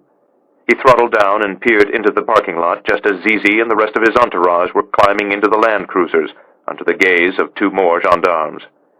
Sarah was sandwiched between Rafik and Jean-Michel. There was nothing Gabriel could do now. Reluctantly, he accelerated and set off after Bin Shafiq. The airport was now directly ahead of them. Without warning, the 2 vehicles swerved into the service road and headed through an open security gate onto the tarmac. A turboprop was waiting at the end of the tarmac, engines running. Gabriel stopped on the shoulder of the road and watched as Bin Shafiq, the woman, and the 2 gendarmes emerged from their vehicles. The Saudi terrorist and the woman immediately boarded the plane, while the gendarmes loaded the bags into the storage compartment in the belly. 15 seconds after the cabin door closed, the plane lurched forward and swept down the runway. As it rose over the Baie de Saint-Jean, Zizi's motorcade came roaring past in a black blur and started up the hill toward Gustavia. It was 8:40 when Mordecai and Oded spotted Mikhail and Ramona clambering down the dunes toward Céline Beach. 2 minutes later, 4 more figures appeared. By 8:43, everyone was aboard the boats but Lavon. You heard him, Ellie, Jacob shouted. He wants everyone off the island. I know, Lavon said, but I'm not leaving without him. Jacob could see there was no point in arguing. A moment later, the Zodiacs were bounding through the surf toward Sundancer. Lavon watched them melt into the darkness. Then he turned and began pacing the water's edge, waiting for Gabriel. The motorcade snaked its way at high speed down the hill into Gustavia. Gabriel, following after them, could see Alexandra ablaze with light at the edge of the harbor. 2 minutes later, the land cruisers turned into the parking lot of the marina. Zizi's bodyguards handled the disembarkation and loading process with the speed and precision of professionally trained men. Rescue was not an option. Gabriel saw her only once, a flash of saffron wedged between 2 large dark figures, and a moment later they were seaborne once more, bound for the sanctuary of Alexandra. He had no choice but to turn and head to Céline. Lavon had already started the outboard of the Zodiac. Gabriel sat morosely in the prow as they headed into the bay. Do you remember what I told you this afternoon, Gabriel? I remember, Ellie. If you can get only one target tonight, make sure it's Sarah. That's what I told you. I know, Ellie. Who made the mistake? Was it us or was it Sarah? Doesn't matter now. No, it doesn't. He's going to kill her, unless we can somehow get her back. He won't do it here, not after involving the French police. He'll find a way. No one betrays Zizi and gets away with it. Zizi's rules. He'll have to move her. Gabriel said. "And of course he'll want to know who she's working for. Which means we might have a very small window, depending on the methods Zizi is willing to use to get answers." Gabriel was silent. Lavone could read his thoughts. "We'll get her," Gabriel was thinking. "Let's just hope there's something left of her when we do." Chapter 28. CIA Headquarters. Word of the disaster in San Bartolome arrived in the operations room at King Saul Boulevard within 10 minutes of Gabriel's return to Sundancer. Amos Charette, the Director General, was upstairs in his office at the time and was informed of the developments by the duty officer. Despite the lateness of the hour, he immediately woke the Prime Minister and told him the news. 5 minutes later, there was a second secure call from Sundancer, this one to Langley, Virginia. It went not to the ops center, but to the private line of Adrian Carter's 7th floor office. Carter took the news calmly, as he did most things, and toyed with a stray paperclip as Gabriel made his request. "We have a plane in Miami at the moment," Carter said. "It can be on the ground in St. Martin by dawn." Carter hung up the phone and gazed toward the bank of television monitors on the opposite side of the room. The President was in Europe on his fence-mending tour. He had spent the day meeting with the new German Chancellor, while outside the police had waged running street battles across Berlin with anti-American demonstrators. More of the same was expected at the President's final 2 stops, Paris and Rome. The French were bracing for a wave of Muslim rioting, and the Carabinieri were anticipating demonstrations on a scale not seen in the Italian capital in a generation, hardly the scenes of transatlantic harmony the White House image-makers had been hoping for. Carter switched off the television and locked his papers in his wall safe, then took his overcoat from the hook on the back of his door and slipped out. This is the end of disc number 7. Please insert disc number 8.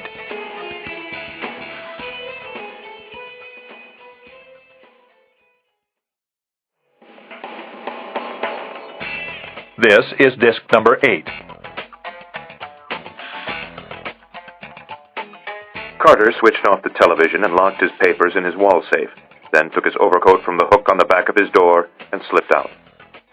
The secretaries had gone for the night, and the vestibule was in shadow except for a trapezoid of light that shone from a half-open door on the opposite side. The door led to the office of Shepard Cantwell, the Deputy Director of Intelligence, Carter's counterpart on the analytical side of the agency. From inside the room came the clattering of a computer keyboard. Cantwell was still there. According to the agency wits, Cantwell never left. He simply locked himself into his wall safe sometime around midnight and let himself out again at dawn, so he could be at his desk when the director arrived. "That you, Adrian?" Cantwell inquired in his lazy Back Bay drawl. When Carter poked his head into Cantwell's lair, the DDI stopped typing and looked up over a batch of files. He was prim as a prior and twice as crafty. "Christ, Adrian, you look like death warmed over. What's bothering you?"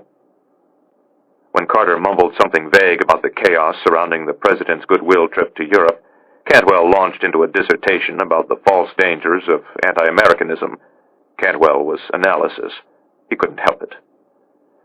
"It's always fascinated me, Adrian, this ludicrous need of ours to be powerful and loved at the same time. The American president reached halfway around the world and toppled the ruler of Mesopotamia in an afternoon. Not even Caesar could manage that. Now he wants to be adored by those who oppose him. The sooner we stop worrying about being liked, the better off we'll be." "You've been reading Machiavelli again, Shep?" "Never stopped." He interlaced his fingers behind his neck and splayed his elbows, treating Carter to an unwanted view of his armpits. "There's a nasty rumor going round the village, Adrian." "Really?" Carter gave his wristwatch a glance Cantwell seemed not to notice. "According to the rumor, you're involved in some sort of special operation against a well-to-do friend of the Al Saud, and your partners in this endeavor, again, I'm just telling you what I've heard, Adrian, are the Israelites." "You shouldn't listen to rumors," Carter said. "How far has it traveled?"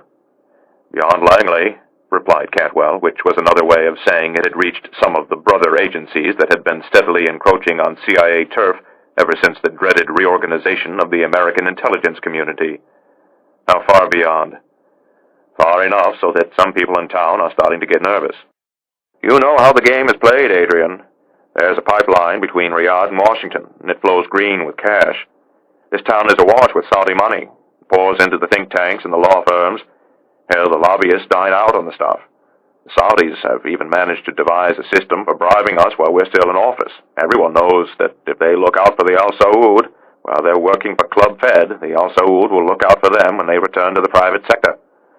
Maybe it will be in the form of a lucrative consulting contract or some legal work. Maybe a chair at some insipid institute that spouts the Saudi party line.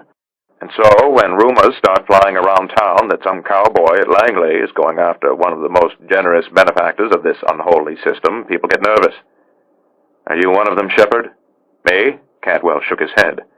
I'm heading back to Boston the minute my parole comes through. But there are other people in the building planning to hang around town and cash in. And what if the generous benefactors of this unholy system are also filling the coffers of the people who fly airplanes into our buildings? What if these friends of ours are up to their necks in terror? What if they're willing to make any deal with the devil necessary to ensure their survival, even if it leads to dead Americans? You shake their hands and smile, said Cantwell. You think of the terrorism as an inconvenient surcharge on your next tank of gas. You still driving that old Volvo of yours? Cantwell knew exactly what Carter drove. Their assigned spaces were next to each other in the west parking lot. I can't afford a new car, Carter said, not with 3 kids in college. Maybe you should sign up for the Saudi retirement plan. I see a lucrative consulting contract in your future. Not my style, Chef. So, what about those rumors? Any truth to them? None at all. Glad to hear it, Cantwell said. I'll be sure to set everyone straight. Night, Adrian. Night, Shep. Carter went downstairs. The executive parking lot was nearly empty of other cars. He climbed into his Volvo and headed toward northwest Washington, following the route he and Gabriel had taken 8 weeks earlier. As he passed Zizi al-Bakri's estate, he slowed and peered through the bars of the gate toward the hideous faux chateau mansion perched on the cliff overlooking the river. Don't touch her, Carter thought savagely. Harm one hair on her head and I'll kill you myself. As he headed over Chain Bridge, he glanced down at his dash. A warning light was glowing red. How appropriate, he thought. His gas tank was nearly empty. At that same moment, Sundancer was rounding Grand Point and returning to the anchorage off Gustavia. Gabriel stood alone in the prow, field glasses pressed to his eyes, gazing at the afterdeck of Alexandra, where the ship's crew were serving a hastily prepared dinner for 30. Gabriel saw them as figures in a painting. The boating party, he thought. Or was it the Last Supper? There was Zizi, seated regally at the head of the table, as though the events of the evening had been a welcome diversion from the monotony of an otherwise ordinary journey. At his left hand sat his beautiful daughter, Nadia. At his right hand, stabbing at his food without appetite, was his trusted second-in-command, Daoud Hamza. Farther down the table were the lawyers Abdul and Herr Verli, minder of Zizi's money. There was Mansour, maker of travel arrangements, and Hassan, chief of communications, secure and otherwise. There was Jean-Michel, tender of Zizi's fitness and supplementary security man, and his sullen wife, Monique. There was Rahima Hamza and her lover Hamid, the beautiful Egyptian film star. There was a quartet of anxious-looking bodyguards and several attractive women with guiltless faces. And then, seated at the far end of the table, as far from Zizi as possible, there was a beautiful woman in saffron silk. She provided the balance to the composition. She was innocence to Zizi's evil. And Gabriel could see that she was frightened to death. Gabriel knew he was witnessing a performance, but for whose benefit was it being staged, his or Sarah's? At midnight, the figures in his painting stood and bade each other good night. Sarah disappeared through a passageway and was lost to him once more. Zizi, Daoud Hamza, and Wazir bin Talal entered Zizi's office. Gabriel saw it as a new painting, Meeting of Three Evil Men, artist unknown. 5 minutes later, Hassan rushed into the office and handed Zizi a mobile telephone. Who was calling, Gabriel wondered. Was it one of Zizi's brokers asking for instructions on what position to take at the opening of trading in London? Or was it Ahmed bin Shafiq, murderer of innocents, telling Zizi what to do with Gabriel's girl? Zizi accepted the phone and, with a wave of his hand, banished Hassan from the office. Wazir bin Talal, chief of security, walked over to the windows and drew the blinds.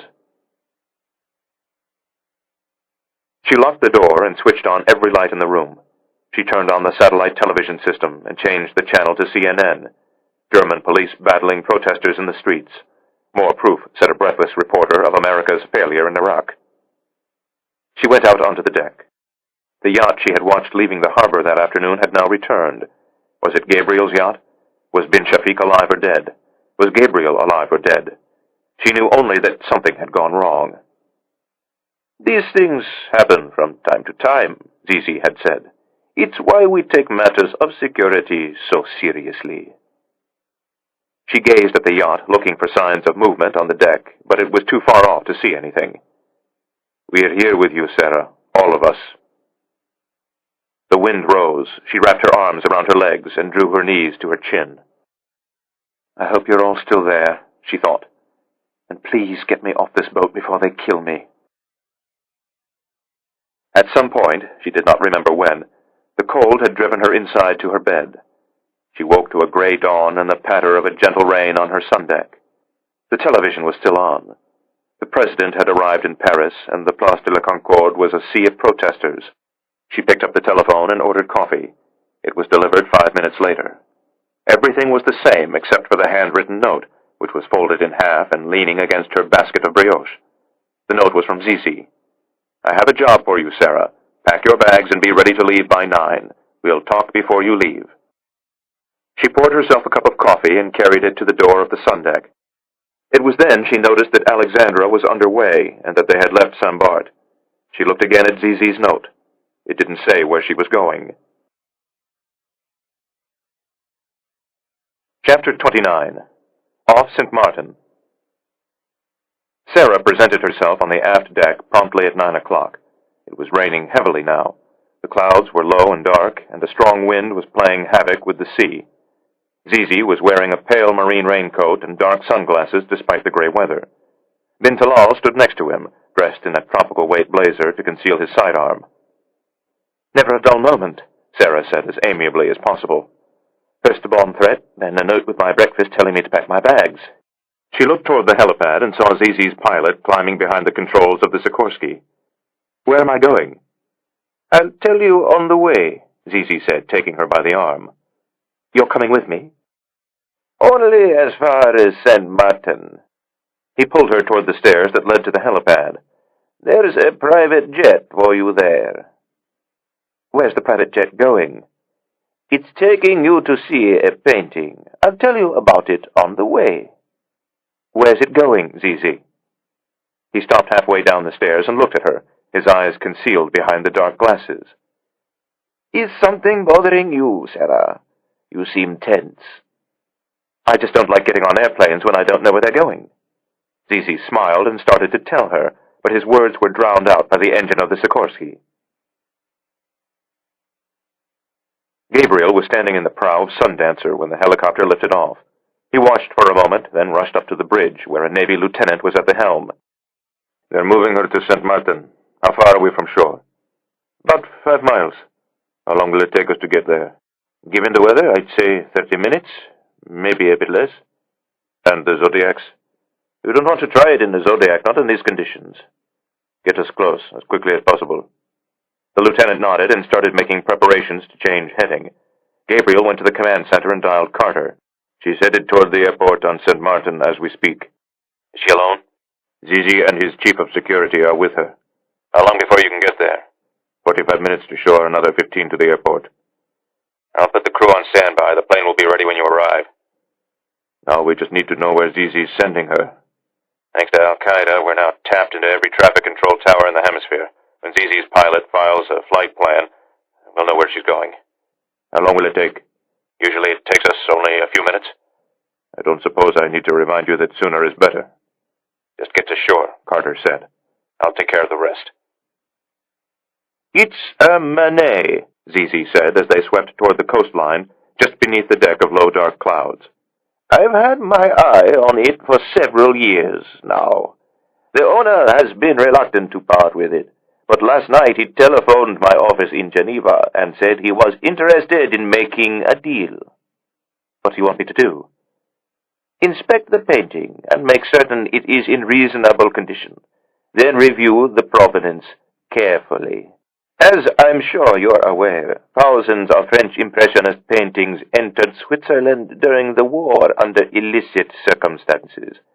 The last thing I need is some Jewish family beating down my door demanding their painting back. Sarah felt a stab of fear in the center of her chest. She turned away and looked out the window. And if the provenance is in order, work out a suitable price. I'm willing to go to 30 million, but for God's sake, don't tell him that. He handed her a business card with a handwritten number on the back. Once you've got a final number, call me before you accept. What time do I see him? 10 o'clock tomorrow morning. One of my drivers will meet you at the airport tonight and take you to your hotel.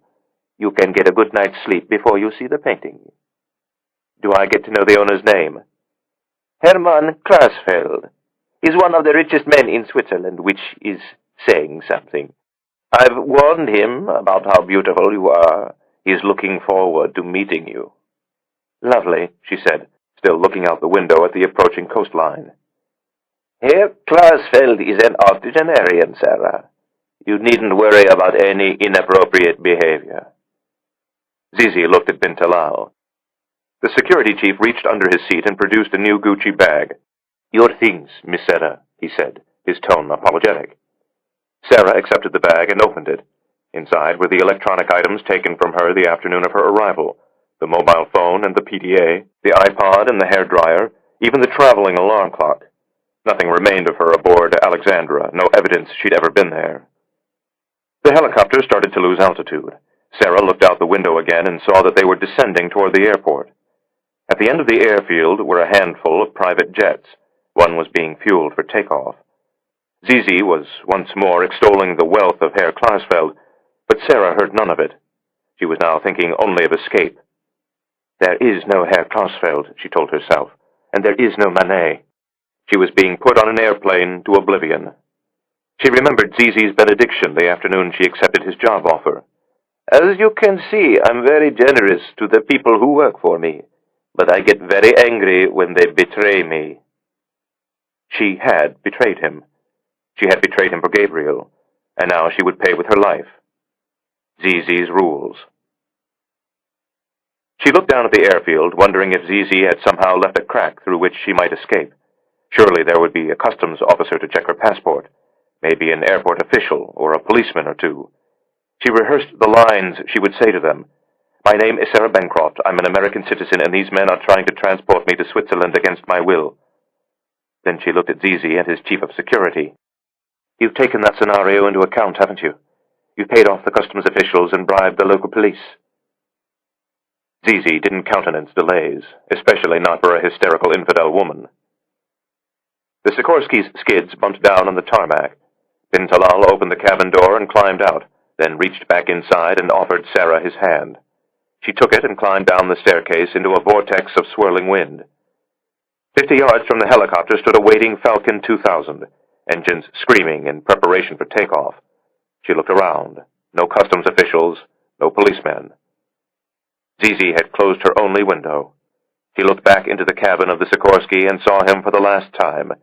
He gave her a genial wave, then looked at his gold Rolex, like an attending physician marking the time of death.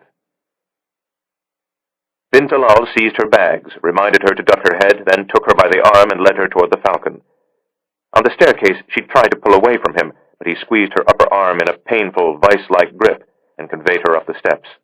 She screamed for help, but the sound was drowned out by the whining of the jet engines and the thumping of the Sikorsky's rotor blade. She staged one more rebellion at the top of the staircase, which Ben Talal suppressed with a single shove between her shoulder blades. She stumbled inside, into a small cabin luxuriously appointed in polished wood and soft tan leather. It reminded her of a coffin. At least her journey to oblivion was going to be comfortable. She gathered herself for one more revolt and flew at the Saudi in a rage. Now, shielded from view by the outside world, there was no discretion in his response. He gave her a single open-handed blow that landed hard on her right cheekbone and sent her whirling to the cabin floor. The Saudis knew how to treat mutinous women. She heard ringing in her ears and for a moment was blinded by exploding stars. When her vision cleared, she saw Jean-Michel standing over her, drying his hands on a linen towel. The Frenchman sat on her legs and waited until Bint Alal had pinned her arms to the floor before producing the hypodermic needle. She felt a single stab, then molten metal flowing into her veins. The skin of Jean-Michel's face slid from his skull, and Sarah slipped beneath the surface of cold black water. Chapter 30. St. Martin. The Zodiac entered the waters of Great Bay 1 hour later. The 4 men on board were dressed in sports jackets and trousers, and each carried a small overnight bag for the benefit of local authorities. After docking at Bobby's Marina, the men climbed into a waiting taxi and proceeded to the airport at considerable speed. There, after clearing passport control, all on false travel documents, they boarded a waiting Gulfstream 5 private jet. The crew had already filed a flight plan and requested a takeoff slot. 1 hour later, at 11:37 a.m. local time, the plane took off. Its destination was Kloten Airport, Zurich, Switzerland. As the Gulf Stream rose over the waters of Simpson Bay, Adrian Carter made 3 telephone calls, one to the director of the CIA, the second to the arm of the agency that specialized in clandestine travel, and a third to a naval physician who specialized in treating wounded agents under less than optimum conditions. He then opened his wall safe and removed one of 3 billfolds. Inside was a false passport, along with corresponding identification, credit cards, a bit of cash, and photographs of a family that did not exist. 10 minutes later, he was walking across the west parking lot toward his Volvo sedan. The headquarters man was a field man once more, and the field man was going to Zug. In downtown Munich, Uzi Navot was enjoying a late lunch with a paid informant from the German BND when he received an urgent call from Tel Aviv. It came not from the operations desk, but directly from Amos Charette. Their conversation was brief and one-sided. Navot listened in silence, grunting occasionally to convey to Amos that he understood what he was to do, then rang off. Navot was unwilling to let the German security man know the office was in the midst of a full-blown crisis, so he remained at the restaurant for another 30 minutes, picking his thumbnail to shreds beneath the table while the German had strudel and coffee. At 3:15, he was behind the wheel of his E-Class Mercedes, and by 3:30 he was speeding westward along the E54 motorway. "Think of it as an audition," Amos had said. "Pull this off cleanly, and Special Ops is yours." But as Uzi Navot raced toward Zurich through the fading afternoon light, personal promotion was the last thing on his mind. It was Sarah he wanted, and he wanted her in one piece. But Sarah, lost in a fog of narcotics, was unaware of the events swirling around her. Indeed, she had no conception of even the state of her own body. She did not know she was reclining in an aft-facing chair of an eastbound Falcon 2000, operated by Meridian Executive Air Services of Caracas, wholly owned by AAB Holdings of Riyadh, Geneva, and points in between. She did not know that her hands were cuffed and her ankles shackled, or that a crimson welt had arisen on her right cheek, compliments of Wazir Bint Alal, or that seated opposite her, separated by a small polished table, Jean-Michel was leafing through a bit of Dutch pornography and sipping a single malt scotch he'd picked up duty-free at the St. Martin airport. Sarah was aware only of her dreams. She had a vague sense the images playing out for her were not real, yet she was powerless to seize control of them. She heard a telephone ring, and when she picked up the receiver, she heard the voice of Ben. But instead of hurtling toward the South Tower of the World Trade Center, he had landed safely in Los Angeles and was bound for his meeting. She entered a stately townhouse in Georgetown and was greeted not by Adrian Carter, but by Zizi al-Bakri. Next, she was in a shabby English country house, occupied not by Gabriel and his team, but by a cell of Saudi terrorists plotting their next strike. More images followed, one upon the next. A beautiful yacht slicing through a sea of blood, a gallery in London hung with portraits of the dead, and finally an art restorer with ashen temples and emerald eyes standing before a portrait of a woman handcuffed to a dressing table. The restorer was Gabriel, and the woman in the portrait was Sarah. The image burst into flames, and when the flames receded, she saw only the face of Jean-Michel. "Where are we going?" "First, we're going to find out who you are working for," he said. "And then we're going to kill you." Sarah closed her eyes in pain as a needle plunged into her thigh. Molten metal, black water. Chapter 31. Kloten, Switzerland. The Hotel Flyaway at 19 Marktgasse is a house of convenience rather than luxury. Its facade is flat and drab, its lobby plain and antiseptic. Indeed, its only notable attribute is its proximity to Cloten Airport, which is only 5 minutes away. On that snowy February evening, the hotel was the site of a secret gathering, of which management and the local police still know nothing. 2 men came from Brussels, another from Rome, and a fourth from London. All 4 were specialists in physical surveillance. All 4 checked in under assumed names with false passports. A 5th man arrived from Paris. He checked in under his own name, which was Moshe. He was not a surveillance specialist, but a low-level field courier known as a Bodel. His car, an Audi A8, was parked outside in the street. In the trunk was a suitcase filled with guns, radios, night vision goggles, and balaclava helmets. The last man to arrive was known to the girls at the check-in counter, for he was a frequent traveler through Cloten Airport, and had spent more nights at the Hotel Flyaway than he cared to remember. "Good evening, Mr. Bridges," one of the girls said to him as he strode into the lobby. 5 minutes later, he was upstairs in his room. Within 2 minutes, the rest had joined him. "The plane is about to land at Cloten," he told them. "There's going to be a girl on board. We're going to make sure she doesn't die tonight." Sarah woke a second time. She opened her eyes just long enough to take a mental snapshot of her surroundings, then closed them before Jean-Michel could stab her in the leg again with another loaded syringe. They were descending now and being buffeted by heavy turbulence. Her head had fallen sideways, and with each lurch of the aircraft, her throbbing temple banged against the cabin wall. Her fingers were numb from the pressure of the handcuffs, and the soles of her feet felt as though they were being stabbed by 1,000 needles. Jean-Michel was still reclining in the seat across from her. His eyes were closed, and his fingers interlaced over his genitals. She opened her eyes a second time. Her vision was hazy and unclear, as if she were enveloped in a black fog. She lifted her hands to her face and felt fabric. A hood, she thought. Then she looked down at her own body and saw it was enveloped in a black veil. Jean-Michel had shrouded her in an abaya. She wept softly. Jean-Michel opened one eye and gazed at her malevolently. "What's the problem, Sarah?" "You're taking me to Saudi Arabia, aren't you?" "You're going to Switzerland, just like Zizi told you." "Why the abaya?" "It will make your entry into Switzerland go more smoothly. When the Swiss customs men see a Saudi woman in a veil, they tend to be highly respectful." He gave her another grotesque smile. "I think it's a shame, covering a girl like you in black. But I did enjoy putting it on you." "You're a pig, Jean-Michel." Sarah never saw the blow coming, a well-aimed backhand that landed precisely on her swollen right cheek. By the time her vision cleared, Jean-Michel was once more reclining in his seat. The plane heaved in a sudden burst of turbulence.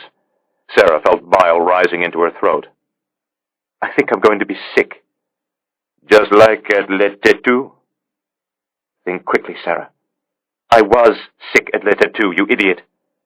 "You made a very quick recovery. In fact, you looked fine to me after we returned to Alexandria." "Those drugs you're shooting into me are making me nauseated. Take me into the bathroom." "You want to check for messages?" "Fast, Sarah, fast." "What are you talking about? Take me to the toilet so I can throw up." "You're not going anywhere." "At least lift the abaya for me." He looked at her disbelievingly, then leaned across the divide and lifted the veil, exposing her face to the cool air of the cabin. To Sarah, it seemed appallingly like a bridegroom lifting the veil of his new wife. A wave of anger broke within her, and she lashed out at his face with her cuffed hands. Jean-Michel easily swatted away her blow, then landed one of his own against the left side of her head. It knocked her from the leather seat and sent her to the floor. Without rising, he kicked her in the abdomen, knocking the breath from her lungs. As she fought to regain it, the contents of her stomach emptied onto the carpet. "Fucking bitch," the Frenchman said savagely. "I should make you clean that up." He grabbed hold of the chain linking her wrists and pulled her back into her seat, then rose and went into the toilet. Sarah heard the sound of water splashing into the basin. When Jean-Michel emerged, he was holding a damp linen towel, which he used to punitively scrub the vomit from her lips. Then, from a small leather case, he produced another syringe and a vial of clear liquid. He loaded the syringe without much care for the dosage, then seized hold of her arm. Sarah tried to pull away, but he hit her twice in the mouth. As the drug entered her bloodstream, she remained conscious, but felt as though a great weight was pressing down on her body. Her eyelids closed, but she remained trapped in the present. "I'm still awake," she said. "Your drugs aren't working anymore." "They are working just fine." "Then why am I still conscious?" "It's easier to get answers that way." "Answers to what?" "Better fasten your seatbelt," he said mockingly. "We'll be landing in a few minutes." Sarah, the model prisoner, tried to do as she was told, but her arms lay limply in her lap, unable to obey her commands. She leaned her face against the cold glass of the window and looked out. The darkness was absolute. A few moments later they entered the clouds, and the plane pitched in wave after wave of turbulence. Jean-Michel poured himself another glass of whiskey and drank it in a single swallow. They emerged from the clouds into a snowstorm. Sarah looked down and studied the pattern of the ground lights. There was a mass of brilliant illumination wrapped around the northern end of a large body of water, and strands of lesser light laying along the shoreline like jewels. She tried to remember where Zizi had said she'd be going. Zurich, she thought. Yes, that was it, Zurich. Herr Klausfeld, the Manet for which Zizi would pay 30 million and not 1 million more. The plane passed north of central Zurich and banked toward the airport. Sarah prayed for a crash landing. It was obscenely smooth, though, so smooth she was unaware of the moment of touchdown. They taxied for several minutes. Jean-Michel was gazing calmly out the window, while Sarah was sliding further into oblivion. The fuselage seemed as long as an alpine tunnel, and when she tried to speak, words would not form in her mouth. "The drug I just gave you is shorter in duration," Jean-Michel said, his tone maddeningly reassuring. "You'll be able to talk soon. At least I hope so, for your sake." The plane began to slow. Jean-Michel lowered the black veil over her face, then unlocked the handcuffs and the shackles. When they finally came to a stop, he opened the rear cabin door and poked his head out to make certain things were in order.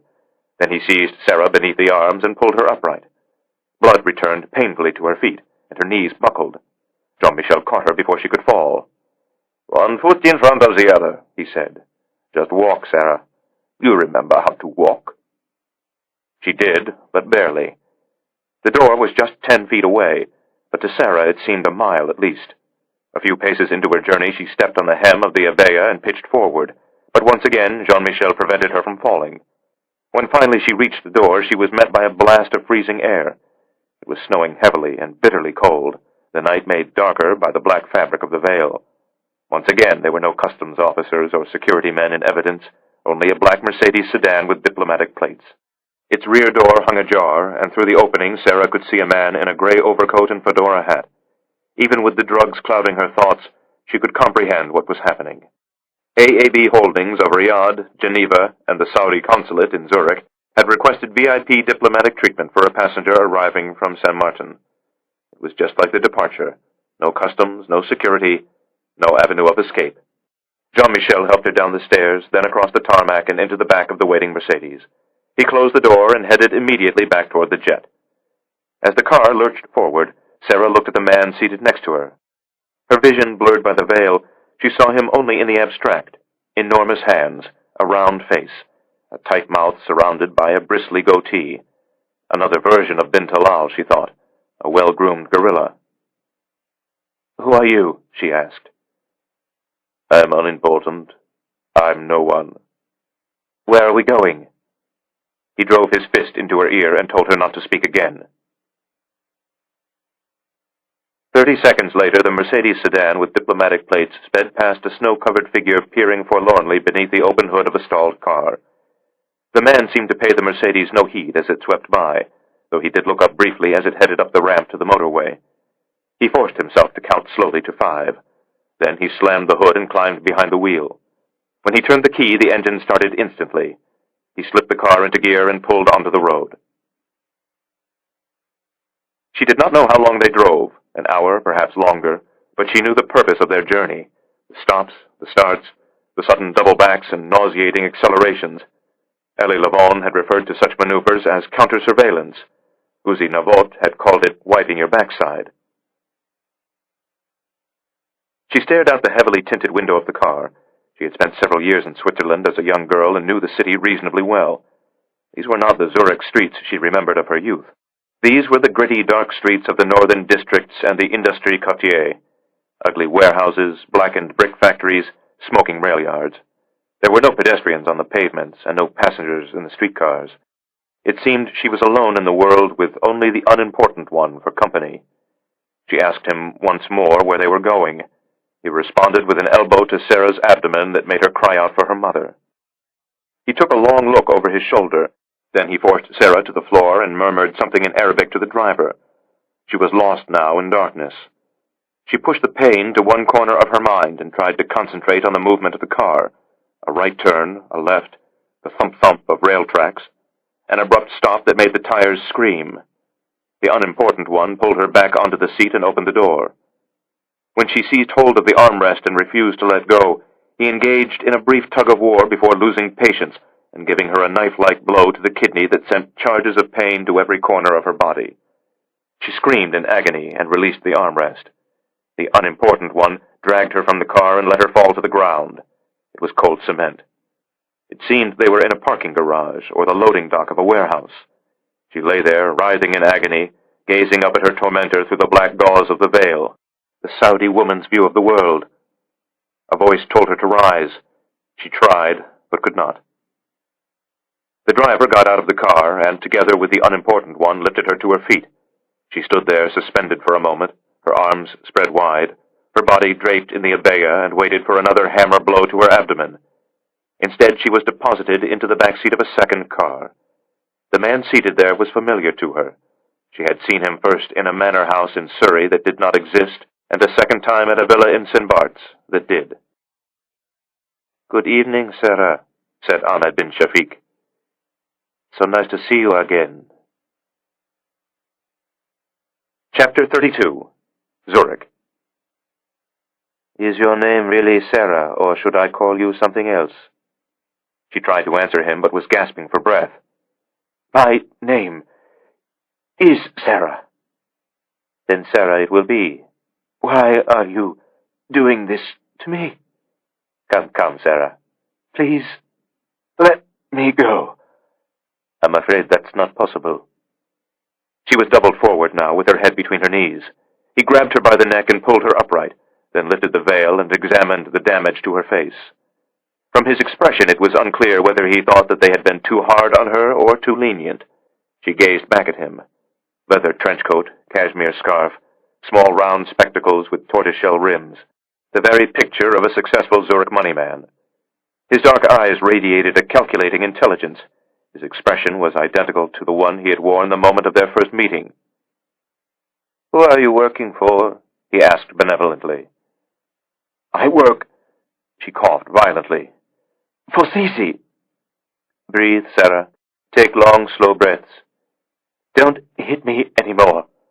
"I won't," he said. "But you have to tell me what I want to know." "I don't know anything." "I want to know who you're working for." "I told you, I work for Zizi." His face betrayed mild disappointment. "Please, Sarah, don't make this difficult. Just answer my questions. Tell me the truth, and this entire disagreeable episode will be over." "You're going to kill me." "Unfortunately, this is true," he said, as though agreeing with her assessment of the weather. "But if you tell us what we want to know, you'll be spared the knife, and your death will be as painless as possible. If you persist in these lies, your last hours on earth will be a living hell." His cruelty is limitless, she thought.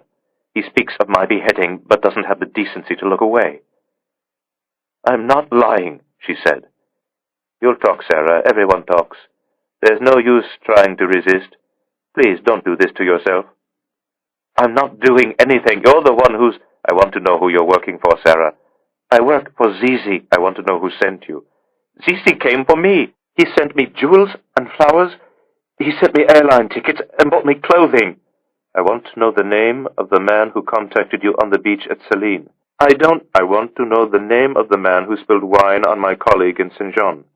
"What man?" "I want to know the name of the girl with the limp who walked by Le Tutu during Zizi's dinner party." "How would I know her name?" "I want to know why you were watching me at my party, and why you suddenly decided to pin your hair up, and why you were wearing your hair up when you went jogging with Jean-Michel." She was weeping uncontrollably now. "This is madness." I want to know the names of the 3 men who followed me on motorcycles later that day. I want to know the names of the 2 men who came to my villa to kill me, and the name of the man who watched my plane take off. I'm telling you the truth. My name is Sarah Bancroft. I worked at an art gallery in London. I sold Zizi a painting, and he asked me to come to work for him. The Van Gogh? Yes. Marguerite Gachet at her dressing table? Yes, you bastard. And where did you obtain this painting? Was it acquired on your behalf by your intelligence service?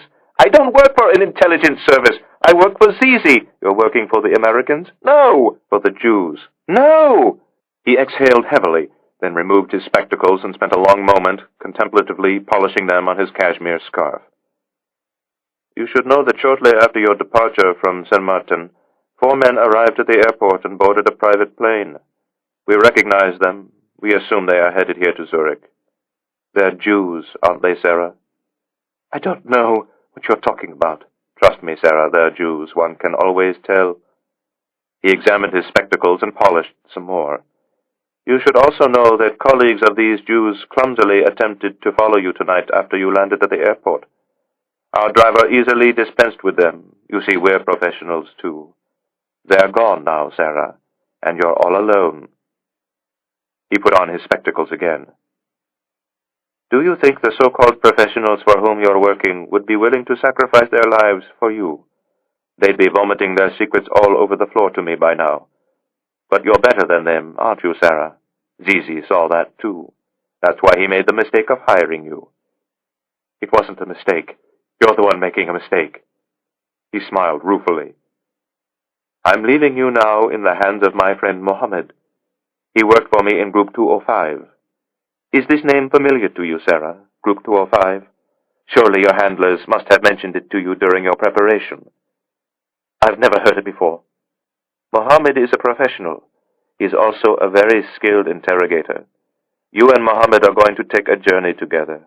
A night journey. Do you know this term, Sarah, the night journey? Greeted only by the sound of her weeping, he answered his own question. It was during the night journey that God revealed the Quran to the Prophet. Tonight you're going to make a revelation of your own. Tonight you're going to tell my friend Mohammed who you're working for and everything they know about my network. If you tell him quickly, you will be granted a degree of mercy. If you continue with these lies, Mohammed will carve the flesh from your bones and cut off your head. Do you understand me? Her stomach convulsed with nausea. Bin Shafiq appeared to be taking pleasure from her fear. Do you realize you've been looking at my arm? Did they tell you about my scar, my damaged hand? Another weary smile. You've been betrayed, Sarah. Betrayed by your handlers. He opened the door and climbed out, then ducked down and looked at her one more time. By the way, you very nearly succeeded. If your friends had managed to kill me on that island, a major operation of ours would have been disrupted. I thought you worked for Zizi in Montreal. Oh, yes, I nearly forgot. He wound his scarf tightly around his throat. Mohammed won't find your little lies so amusing, Sarah. Something tells me you're going to have a long and painful night together. She was silent for a moment. Then she asked, What operation? Operation? Me? I'm only an investment banker. She asked him again, What's the operation? Where are you going to strike? Speak my real name, and I tell you. Your name is al-Nasser. No, Sarah, not my cover name, my real name. Say it. Confess your sins, Sarah, and I'll tell you what you want to know. She began to shake uncontrollably. She tried to form the words, but could not summon the courage. Say it, he shouted at her. Say my name, you bitch! She lifted her head and looked him directly in the eyes. Your name is Ahmed bin Shafiq. His head snapped back as if he were avoiding a blow. Then he smiled at her in admiration. You're a very brave woman, and you're a murderous coward. I should kill you myself. Tell me what you're going to do. He hesitated a moment, then treated her to an arrogant smile. Suffice it to say, we have some unfinished business at the Vatican. The crimes of Christianity and the Western world against Muslims will soon be avenged once and for all. But you won't be alive to see this glorious act. You'll be dead by then. Tell Mohammed what you know, Sarah. Make your last hours on earth easy ones." And with that, he turned and walked away. The unimportant one wrenched her from the back of the car while holding an ether-soaked rag over her nose and mouth. She scratched at him. She flailed. She landed several futile kicks to his cast-iron shins. Then the drug took hold, and she felt herself spiraling toward the ground. Someone caught her. Someone placed her in the trunk of a car. A face appeared briefly and looked down at her, inquisitive and oddly earnest. The face of Mohammed. Then the hatch closed, and she was enveloped in darkness. When the car began to move, she passed out.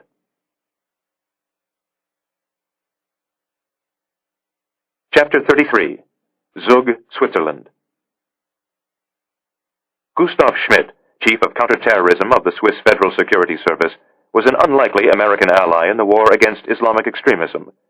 In a country where elected politicians, the press, and most of the population were solidly opposed to the United States and its war on terror, Schmidt had quietly forged personal bonds with his counterparts in Washington, especially Adrian Carter. When Carter needed permission to operate on Swiss soil, Schmidt invariably granted it. When Carter wanted to make an al-Qaeda operative vanish from the Federation, Schmidt usually gave him the green light. And when Carter needed a place to put down a plane, Schmidt regularly granted him landing rights. The private airstrip at Zug, a wealthy industrial city in the heart of the country, was Carter's favorite in Switzerland. Schmidt's, too. It was shortly after midnight when the Gulfstream 5 executive jet sank out of the clouds and touched down on the snow-dusted runway. 5 minutes later, Schmidt was seated across from Carter in the modestly appointed cabin. "We have a situation," Carter said. "To be perfectly honest with you, we don't have a complete picture." He gestured toward his traveling companion, a compact man with a military-style haircut.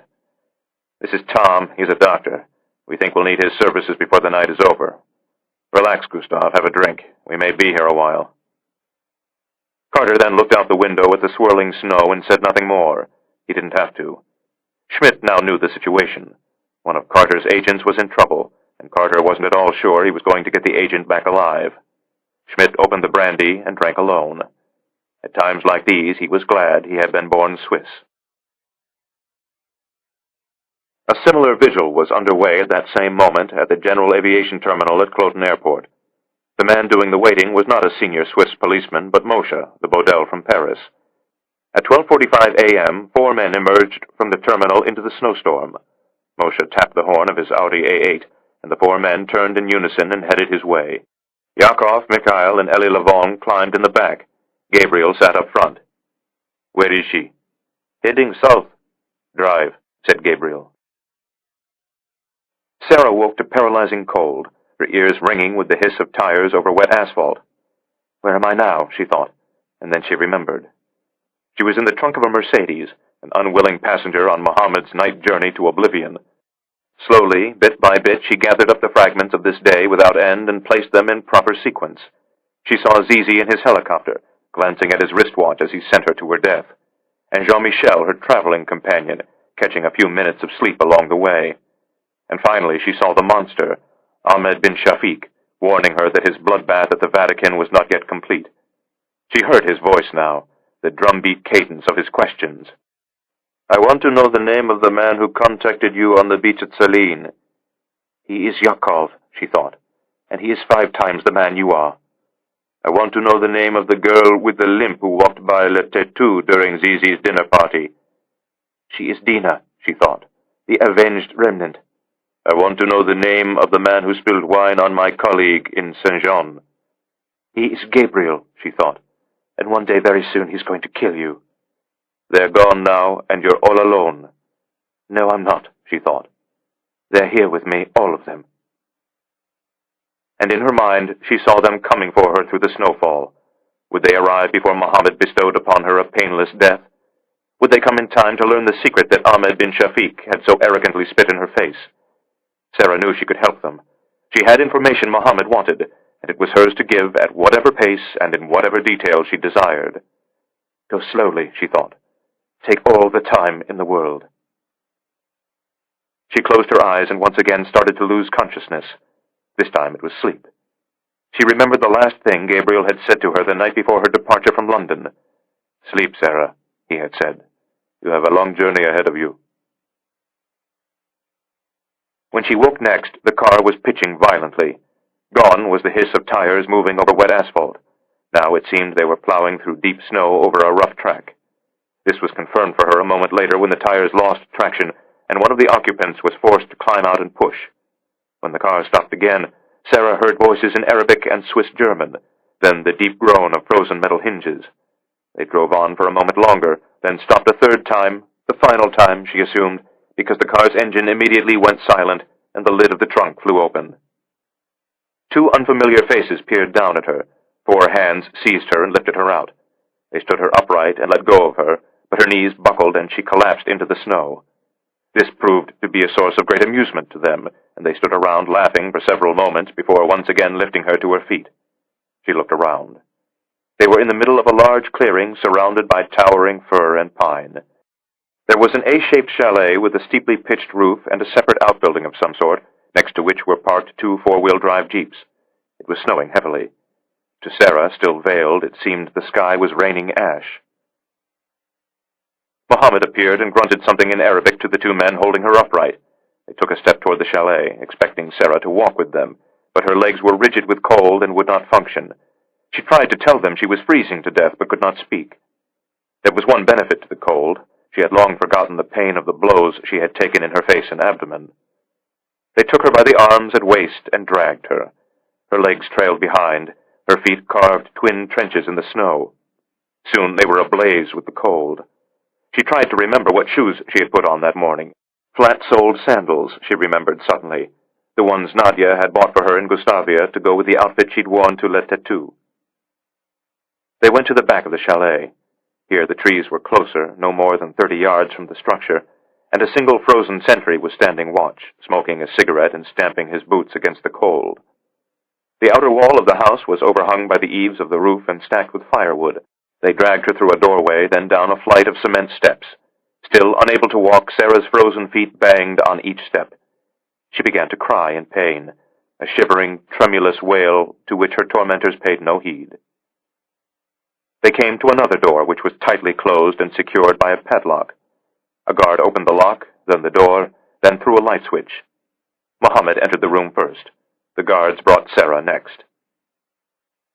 A small square chamber, no more than 10 feet on either side. Porcelain white walls. Photographs. Arab men at Abu Ghraib. Arab men in cages at Guantanamo Bay. A hooded Muslim terrorist holding the severed head of an American hostage. In the center of the room, a metal table bolted to the floor. In the center of the table, an iron loop. Attached to the loop, a pair of handcuffs. Sarah screamed and flailed against them. It was useless, of course. One pinned her arms to the table while the second secured the handcuffs to her wrists. A chair was thrust into the back of her legs. 2 hands forced her into it. Mohammed tore the veil from her face and slapped her twice. "Are you ready to talk?" "Yes." "No more lies." She shook her head. "Say it, Sarah. No more lies." "No more lies." "You're going to tell me everything you know?" "Everything." "You're cold?" "Freezing." "Would you like something warm to drink?" She nodded. "Tea?" "You drink tea, Sarah?" Another nod. "How do you take your tea, Sarah?" "You can't be serious." "How do you take your tea?" "With cyanide." He smiled mirthlessly. "You should be so lucky. We'll have tea, then we'll talk." They all 3 exited the room. Mohammed closed the door and put the padlock back into place. Sarah lowered her head to the table and closed her eyes. In her mind an image formed, the image of a clock counting down the minutes to her execution. Mohammed was bringing her tea. Sarah opened the glass cover to her imaginary clock and moved the hands back 5 minutes. Chapter 34. Canton Uri, Switzerland. They brought the tea Arab style in a small glass. Sarah's hands remained cupped. To drink, she had to lower her head toward the table and slurp noisily while Mohammed gazed at her in revulsion. His own tea remained untouched. It stood between his open notebook and a loaded pistol. "You can't make me vanish and expect no one to notice," she said. He looked up and blinked several times rapidly. Sarah, free of the abaya, examined him in the harsh light of the interrogation chamber. He was bald to the crown of his angular head, and his remaining hair and beard were cropped to precisely the same length. His dark eyes were partially concealed behind a pair of academic spectacles, which flashed with reflected light each time he looked up from his notepad. His expression was open and strangely earnest for an interrogator, and his face, when he was not screaming or threatening to strike her, was vaguely pleasant. At times he seemed to Sarah like an eager young journalist posing questions to a politician standing at a podium. "Everyone in London knows I went to the Caribbean with Zizi," she said. "I spent almost 2 weeks on Alexandra. I was seen with him at restaurants on St. Barth. I went to the beach with Nadia. There's a record of my departure from St. Martin, and a record of my arrival in Zurich. You can't just make me disappear in Switzerland. You'll never get away with it." "But that's not the way it happened," Mohammed said. "You see, shortly after your arrival tonight, you checked into your room at the Dolder Grand Hotel. The clerk examined your passport, as is customary here in Switzerland, and forwarded the information to the Swiss police, as is also customary. In a few hours, you will awaken, and after taking coffee in your room, you will go to the hotel gym for your morning workout. Then you will shower and dress for your appointment. A car will collect you at 9:45 and take you to Herr Klarsfeld's residence on the Zurichberg. There you will be seen by several members of Herr Klarsfeld's household staff. After viewing the Manet painting, you will place a call to Mr. al-Bakari in the Caribbean, at which point you will inform him that you cannot reach accord on a sale price. You will return to the Dolder Grand Hotel and check out of your room, then proceed to Cloton Airport, where you will board a commercial flight back to London. You will spend 2 days relaxing at your apartment in Chelsea, during which time you will make several telephone calls on your phone, and make several charges on your credit cards. And then, unfortunately, you will vanish inexplicably." "Who is she?" "Suffice it to say she bears a vague resemblance to you, enough so she can travel on your passport and slip in and out of your apartment without attracting suspicion from the neighbors. We have helpers here in Europe, Sarah, helpers with white faces." "The police will still come after Zizi."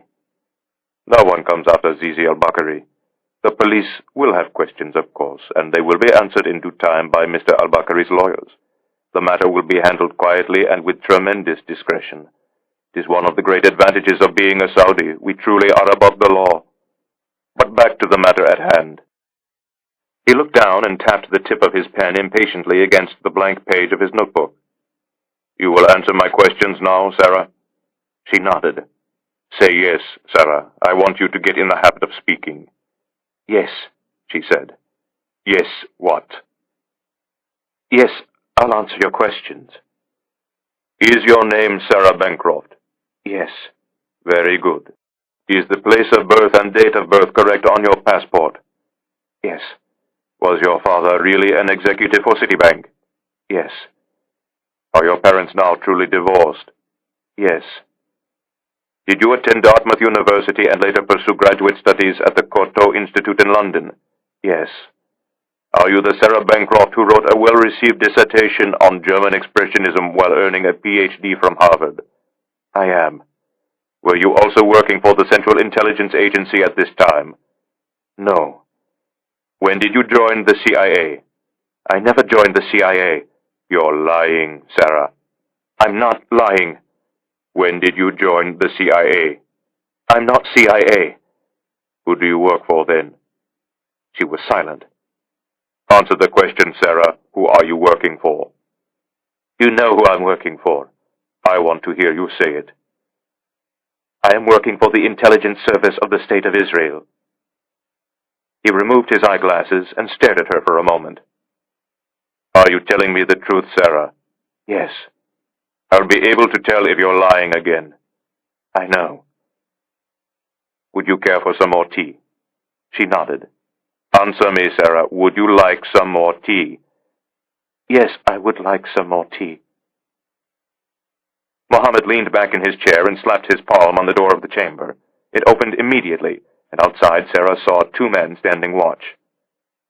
"More tea," Mohammed said to them in English. Then he turned to a fresh page in his notebook and looked up at her with his eager, open face. Sarah lifted her hand to her imaginary clock and added 10 more minutes. Though Sarah certainly did not know it, the setting of her interrogation was the largely Roman Catholic canton of Uri, in the region of the country the Swiss fondly referred to as Inner Switzerland. The chalet was located in a narrow gorge cut by a tributary of the Reuss River. There was only one road in the gorge, and a single slumbering village at the top. Uzi Navot stayed in the village only a moment. The Swiss, he knew from experience, were some of the most vigilant people on the planet. The Saudis had tried to evade him in Zurich, but Navot had been prepared. He had always believed that when tailing a professional who is expecting surveillance, it is best to let him think that he is indeed being followed, and, more important, that his countermeasures are working. Navot had sacrificed 3 of his watchers in northern Zurich in service to that cause. It was Navot himself who had watched the Mercedes with diplomatic plates turn into the warehouse in the Industrie Quartier, and it was Navot who had followed it out of Zurich 20 minutes later. His team had regrouped along the shores of the Zurich Sea and joined him in the pursuit southward toward Uri. The foul weather had granted them an additional layer of protection, as it did now for Navot, as he stole quietly through the dense trees toward the chalet with a gun in his outstretched hands. 30 minutes later, after conducting a cursory survey of the property and the security, he was back behind the wheel of his car, heading down the gorge to the Reuss River Valley. There he parked in a turnout by the riverbank and waited for Gabriel to arrive from Zurich. Who is your control officer? I don't know his name. I'm going to ask you one more time.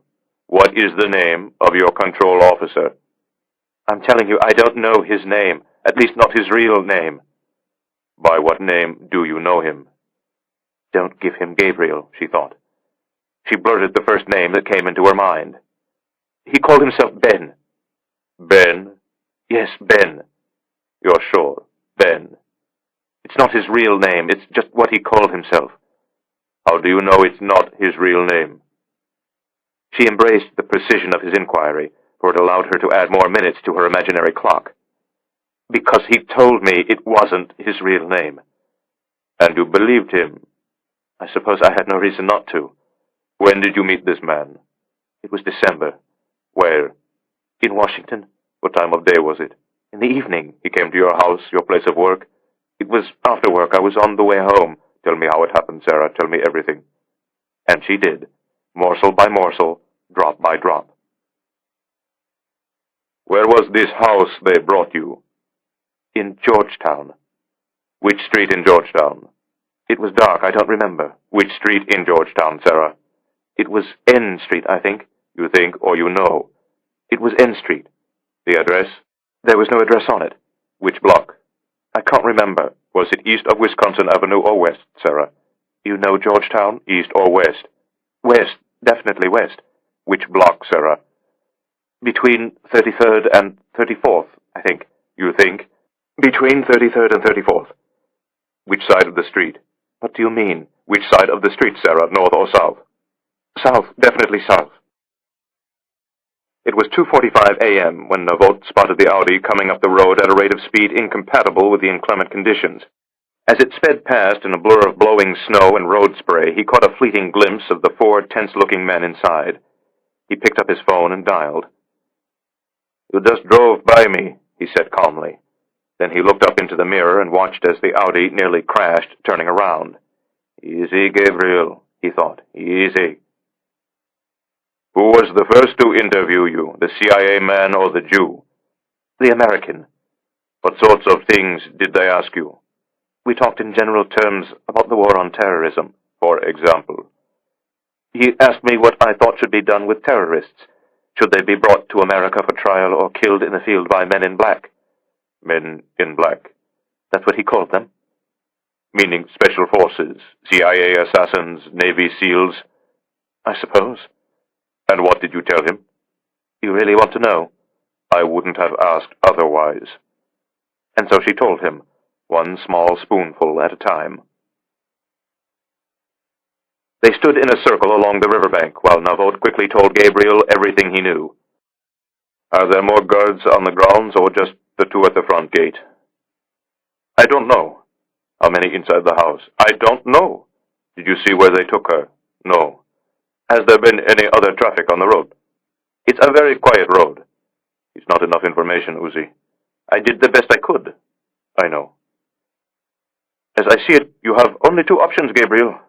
Option number one, carry out another reconnaissance operation. It will take time. It's not without risk. If they see us coming, the first thing they'll do is kill Sarah. Option two, go straight in. I vote for option two. Only God knows what Sarah's going through in there. Gabriel looked down at the snow and deliberated a moment. We go in now. You, Mikhail, Yakov, and me. Hostage rescue isn't my thing, Gabriel. I'm an agent runner. It's definitely not Ellie's thing, and I want at least 4 men. Moshe and Ellie will stay with the cars. When I send the signal, they'll come up the road and get us. When did the Jew come? I can't remember the precise time. Approximate? I can't remember. It was about a half hour after I arrived. So that would make it around 7, I suppose. And he called himself Ben. Not right away. He used another name at first. No, he had no name at first. Describe him for me, please. He's on the small side. Was he thin or fat? Thin. Very thin? He was fit. Hair? Yes. Color? Dark. Long or short? Short. Was any part of his hair gray? No. Mohammed calmly laid his pen on his notebook. You're lying to me, Sarah. If you lie to me again, our conversation will end, and we will go about this by other means. Do you understand me? She nodded. Answer me, Sarah. Yes, I understand you. Good. Now, give me a precise description of this Jew who called himself Ben.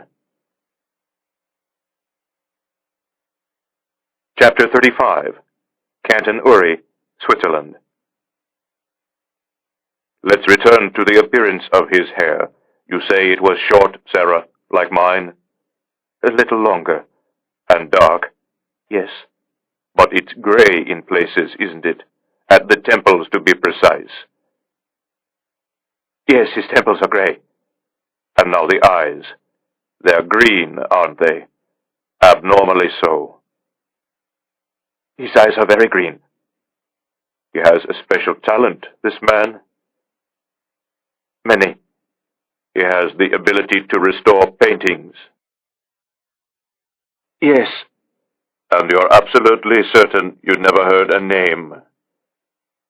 I told you he called himself Ben. Yes, I know. But did he ever refer to himself by any other name? No, never. You're sure, Sarah? Positive. He called himself Ben. It's not his real name, Sarah. His name is Gabriel Allon, and he is a murderer of Palestinians. Now please tell me what happened after he arrived at the house in Georgetown. There was a sign at the entrance of the track leading to the chalet. It read, Private. The security gate was 300 yards into the trees. Gabriel and Navot moved on one side of the track, Mikhail and Yakov on the other. The snow had been deep along the edge of the road coming up the gorge, but in the trees there was much less. Seen through night vision goggles, it glowed ghostly luminous green, while the trunks of the pine and fir were dark and distinct. Gabriel crept forward, careful to avoid fallen limbs that might have cracked beneath the weight of his step. It was deathly silent in the forest.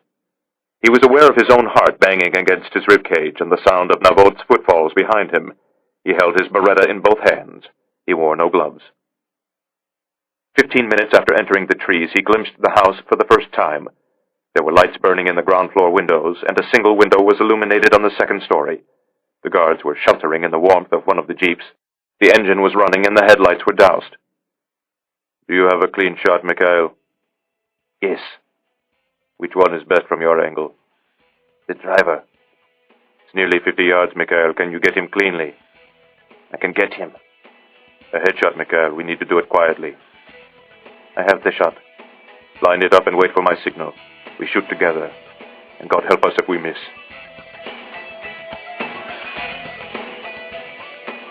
This is the end of disc number 8. Please insert disc number 9.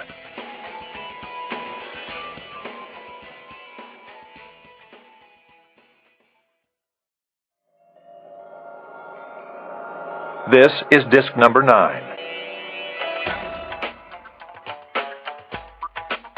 It's nearly 50 yards, Mikhail. Can you get him cleanly? I can get him. A headshot, Mikhail. We need to do it quietly. I have the shot. Line it up and wait for my signal. We shoot together. God help us if we miss. So Allon asked you to help him? Yes. And you agreed? Yes. Instantly? Yes. No hesitation? No. Why not? Because you're evil and I hate you. Watch your mouth. You wanted the truth. What happened next? I quit my job at the Phillips Collection and moved to London. Gabriel took careful aim at the man in the passenger seat. Are you ready, Mikhail? Ready. 2 shots on my mark. In 5, 4, 3, 2. Gabriel squeezed the trigger twice. 4 holes appeared almost simultaneously in the windshield of the Jeep. He sprinted up the track through the knee-deep snow, Navot at his heels, and approached the Jeep cautiously with the Beretta in his outstretched hands. Mikhail had managed 2 fatal headshots on the driver, but Gabriel's man had been hit in the cheek and upper chest and was still semi-conscious. Gabriel shot him twice through the passenger side window, then stood motionless for an instant, scanning the terrain for any sign their presence had been detected. It was Navot who noticed the guard coming out of the trees at the left side of the house, and Mikhail who dropped him with a single headshot that sprayed blood and brain tissue across the virgin snow. Gabriel turned and headed across the clearing toward the chalet, with the other 3 men at his back. Tell me about this man, Julian Isherwood. Julian is a dear, sweet man. He is a Jew. Never came up. Julian Isherwood is a long-time agent of Israeli intelligence. I wouldn't know. He was a willing participant in Allon's operation. I don't know. You're lying, Sarah. The operation would not have been possible without Julian Isherwood's help. I don't know what he said to Julian. Who? Ben. Gabriel, Sarah. His name is Gabriel. So after leaving the Phillips Collection, you went immediately to work as Julian Isherwood's assistant director? That's correct. But you were a complete amateur. When were you trained? At night. Where? At a country house south of London.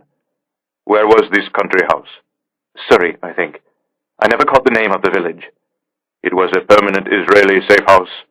A rental, very temporary. There were other people there besides Allon? Yes. They used other people to help train you?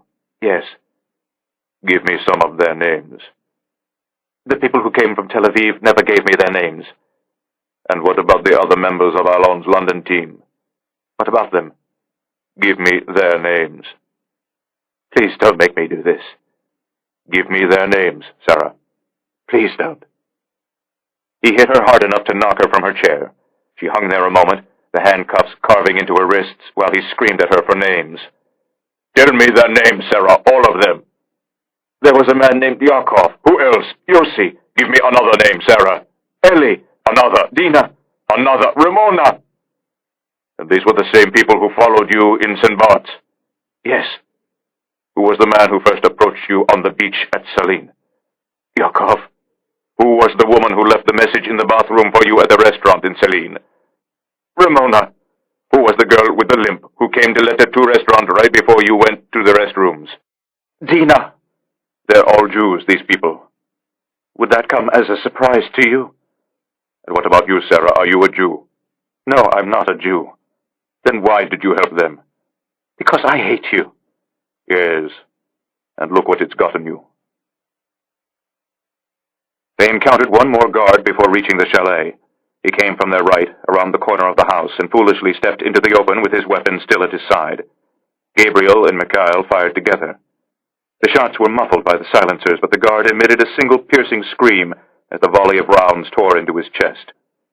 2 faces, like figures in a shooting gallery, appeared suddenly in the illuminated windows of the house, one in a ground-floor window directly in front of Gabriel, a second on the upper floor at the peak of the roof. Gabriel took out the man in the first-floor window, while Mikhail saw to the one on the second. They had now lost any remaining element of surprise. Gabriel and Mikhail both reloaded as they sprinted the final 30 yards toward the front door. Yakov, the Shabak man, had much experience entering terrorist hideouts in the West Bank and Gaza and led the way. He didn't bother trying the latch. Instead, he sprayed a volley of rounds through the center of the door to take out anyone standing on the other side, then shot away the lock and the surrounding wood of the door jamb. Navot, the largest of the four men, hurled his thick body against the door, and it collapsed inward like a falling domino. The other three stepped quickly into the small entrance hall. Gabriel covered the space to the left, Yakov the center, Mikhail the right. Gabriel, still wearing the night vision goggles, saw the man he shot through the window lying on the floor in a pool of blood. Yakov and Mikhail each fired immediately, and Gabriel heard the screams of two more dying men. They moved forward into the chalet, found the steps to the cellar, and headed down. "We'll start there," Gabriel had said. "Torturers always like to do their work below ground." She was describing for him the day of the sale when there came from the floor above the sound of a disturbance. He silenced her with a brutal slap across her face, then stood up, and with the gun in his hand moved quickly to the door. A few seconds later she heard shouts and screams and heavy footfalls on the steps. Mohammed turned and leveled the gun at her face. Sarah, still handcuffed to the table, reflexively lowered her head between her arms as he squeezed the trigger twice. In the tiny chamber, the guns sounded like artillery. The rounds scorched the air above her head and embedded themselves in the wall at her back. He screamed at her in rage for having the indecency of choosing life over death and moved a step closer to fire again. Then the door came crashing inward as though it had been blown away by the concussion of a bomb blast. It slammed against Mohammed's back and knocked him to the ground. The gun was still in his hand. He rose onto one knee and leveled it at her once more as two men came flashing through the doorway, their faces hidden by balaclavas and night vision goggles. They shot Mohammed. They kept shooting him until they had no more rounds to fire. They cut away the handcuffs and the shackles and spirited her past the tattered bodies of the dead. Outside, she climbed childlike into Gabriel's arms. He bore her across the snowy clearing and down the track to the road, where Lavon and Moshe were waiting with the cars. The silence of the forest was shattered by her wailing. "I had to tell them things." "I know." "They hit me. They told me they were going to kill me." "I know, Sarah. I saw the room." "They know about you, Gabriel. I tried to—" "It's all right, Sarah. It's our fault. We let you down." "I'm sorry, Gabriel. I'm so sorry." "Please, Sarah, don't." "I saw him again." "Who?" "Bin Shafiq." "Where was he?" "In Zurich. He's not finished, Gabriel." "What did he say?" "He's going to hit the Vatican again." Chapter 36.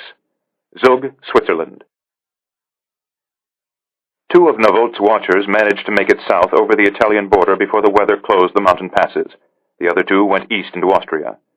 Navot himself joined with Moshe and went to Paris to throw a security net around Hannah Weinberg. Gabriel took Sarah to the private airstrip outside Zug. They sat like lovers as he drove, Gabriel with his arm around her shoulder, Sarah with her wet face pressed against the side of his neck.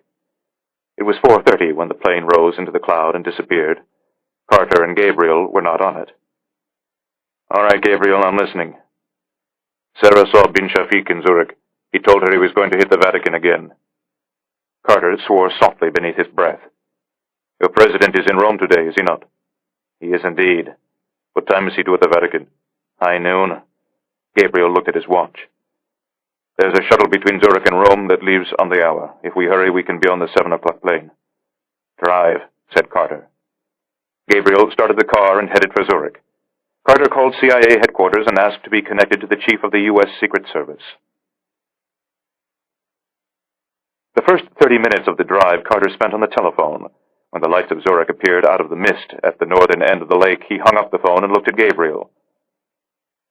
"Sarah will be on the ground at Ramstein Air Base in less than an hour. She'll be taken to an American military hospital there for a complete examination. What does your doctor say?" "Her condition is, as you might expect, abrasions and contusions to her face, a slight concussion, damage to her left eye, deep abdominal bruises, 2 cracked ribs, 2 broken toes. I wonder why they did that. They dragged her down the stairs to the cellar. Oh, and the hypothermia. I suppose she got that from riding in the trunk. All in all, things could have been a lot worse." "Make sure you have someone with her," Gabriel said. "The last thing we need now is Sarah inadvertently spilling our secrets to the army doctors at Ramstein." "Fear not, Gabriel. She's in good hands." "She says she talked." "Of course she talked. Hell, I would have talked." "You should have seen the room." "Frankly, I'm glad I didn't. That sort of stuff isn't my cup of tea. I sometimes find myself longing for the good old days of the Cold War when torture and blood weren't part of my business. Carter looked at Gabriel. I suppose it's always been part of yours, hasn't it? Gabriel ignored him. She told them everything to buy time. The question is, did Mohammed manage to report any of what she told them to his superiors before we arrived? You got his notebook? Gabriel tapped the breast pocket of his leather jacket. We'll debrief Sarah when she's recovered. She might not remember everything she told them. She was filled with drugs. They drove in silence for a moment. Despite the early hour, there was morning commuter traffic on the road. Industrious Swiss money men, thought Gabriel. He wondered how many of them worked for companies linked, however tenuously, to AAB holdings of Riyadh, Geneva, and points in between. Do you think they're going to let me on this plane, Adrian? Gustav assures me we'll have no problems with our departure. Maybe not you, but I have a colorful history here in Zurich. You have a colorful history everywhere. Don't worry, Gabriel. They'll let you on the plane. You're sure your friend Gustav will keep it quiet? Keep what quiet? Carter managed a weary smile. We have a cleanup team en route to Uri as we speak. Gustav will keep the property secured until they arrive. And then, he shrugged. It will be as if nothing ever happened. What are you going to do with the bodies? We have more than secret detention facilities in Eastern Europe. They'll get a proper burial, which is more than they deserve, and maybe someday when this war without end is actually over, we'll be able to tell one of their relatives where they can claim the bones. Carter smoothed his mustache. You have one, don't you? What's that? A secret cemetery, somewhere out in the Jordan Valley? Gabriel took a long look into his rearview mirror, but said nothing. How many bodies, Gabriel? Do you remember? Of course I remember. How many, then? The team needs to know where to look. Gabriel told him. 2 in the 4-wheel drive, 2 in the clearing in front of the chalet, 1 in the first-floor window, 1 in the second-floor window, 2 in the center hall, 2 at the bottom of the stairs, and Mohammed. 11 men, Carter said. We'll run their names, we'll find out who they were and what they were planning. I think it's safe to assume right now that you took down a major cell tonight, along with a very senior man in bin Shafiq's operation. We didn't get the one we wanted. Something tells me you'll find him. At least 2 of them were Europeans, and Uzi heard one of them speak in a Swiss-German accent. It's obvious bin Shafiq's network includes Europeans. He glanced at Carter and added, Europeans with white faces. I'm afraid they'll be buried with the jihadists. I suppose it's how they would have wanted it. Carter glanced at his watch. Can't you drive any faster? I'm going 80, Adrian. How much did you tell the Secret Service? I told them we have alarmingly credible evidence that the forces of global jihad are planning to attack the president at the Vatican this afternoon.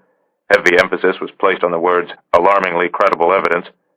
Secret Service got the message loud and clear. I hope to have a moment or two with the president later this morning. He's staying at the ambassador's residence. You might want to consider canceling. That isn't going to happen, Carter said. The Vatican is now the most visible symbol in the world about the dangers of Islamic terrorism. The president isn't going to pass up a chance to reinforce his message on that stage. He's going to get an earful from Lucchesi. He's ready for it, Carter said. As for security, Secret Service is already making arrangements with the Italians to change the president's travel plans. Coincidentally, they were thinking about it before they received my call. Rome is a mess. They're expecting 2 million people in the streets today. How are they going to get him into the Vatican? The motorcade of visiting heads of state usually enters the Holy See through St. Anne's Gate, then heads up the Via Belvedere to the San Damaso courtyard. He's met there by the commandant of the Swiss Guard and escorted into the Apostolic Palace. The bodyguards of the visiting heads of state have to stay down in the courtyard. Vatican protocol. The head of state goes up alone, protected only by the guard. I'll let you in on a little secret, though. Secret Service always stashes a couple of men in the official party, nice Catholic boys who want to meet the Holy Father. So what sort of changes are you making? The president is going to chopper to the Vatican and land on the Pope's helipad. It's in the far western corner, right against the wall. If someone is waiting down on the Viale Vaticano with another missile, Secret Service says the area can be secured. How many nice Catholic boys are you going to stash in the president's official delegation? More than usual. Carter looked at his watch again. We should probably enter the airport a few minutes apart. Langley booked us in separate seats. You're ashamed of me, Adrian. Never prouder, actually. You and your boys showed a lot of guts going into the chalet. We didn't have a choice, Adrian. We never have a choice. Carter closed his eyes for a moment. You know, it's possible bin Shafiq was just shooting off his mouth, or bluffing for some reason. Why would he bluff, Adrian? He was going to kill her. Chapter 37. Vatican City. It's a good thing your friend the Monsignor asked us to give you a lift, the Carabinieri captain said. Otherwise, you would have never made it from Fiumicino Airport to the Vatican. Gabriel looked out the window of the helicopter. Rome lay beneath him. The Villa Borghese had been taken over as a staging area by the demonstrators and was now a sea of humanity. The first marchers were spilling from the bottom of the park into the Via Veneto. Can you keep them away from the Vatican? We're going to try. The captain pointed out the window. You see those barricades down there? Our plan is to herd them up the hill into the Janiculum Park. But we're expecting 2 million protesters. If things get out of control... He gave an Italianate shrug. I'm glad I don't do riot duty anymore. It could turn into a war zone down there. The helicopter turned and banked toward the city-state. The dome of the basilica, partially concealed behind the enormous tarpaulins of the work crews, shone in the bright sunlight, while the Pope's plea for peace fluttered from the facade in the gentle morning breeze. They swept low over the Viale Vaticano, staying over Italian airspace for as long as possible, then slipped over the wall and set down on the papal helipad. Donati, dressed in a black cassock and magenta sash, was waiting there, a plain-clothes Swiss guard at his side. The tall priest's expression was grim as they shook hands briefly and set out across the Vatican gardens toward the Apostolic Palace. How serious is it this time, Gabriel? Very. Can you tell me why? The messenger, said Gabriel. The messenger. Gabriel waited until they were upstairs in Donati's third-floor office before telling him any more. Donati understood he was being given only part of the story. He was too concerned about the safety of his master to protest. I want you by his side until the president leaves the Vatican. This time Gabriel did not argue. You look like you've been through the ringer, Donati said. When's the last time you slept? I honestly can't remember. I'm afraid there's no time for sleep now, Donati said. But we have to do something about your appearance. I don't suppose you brought a suit with you.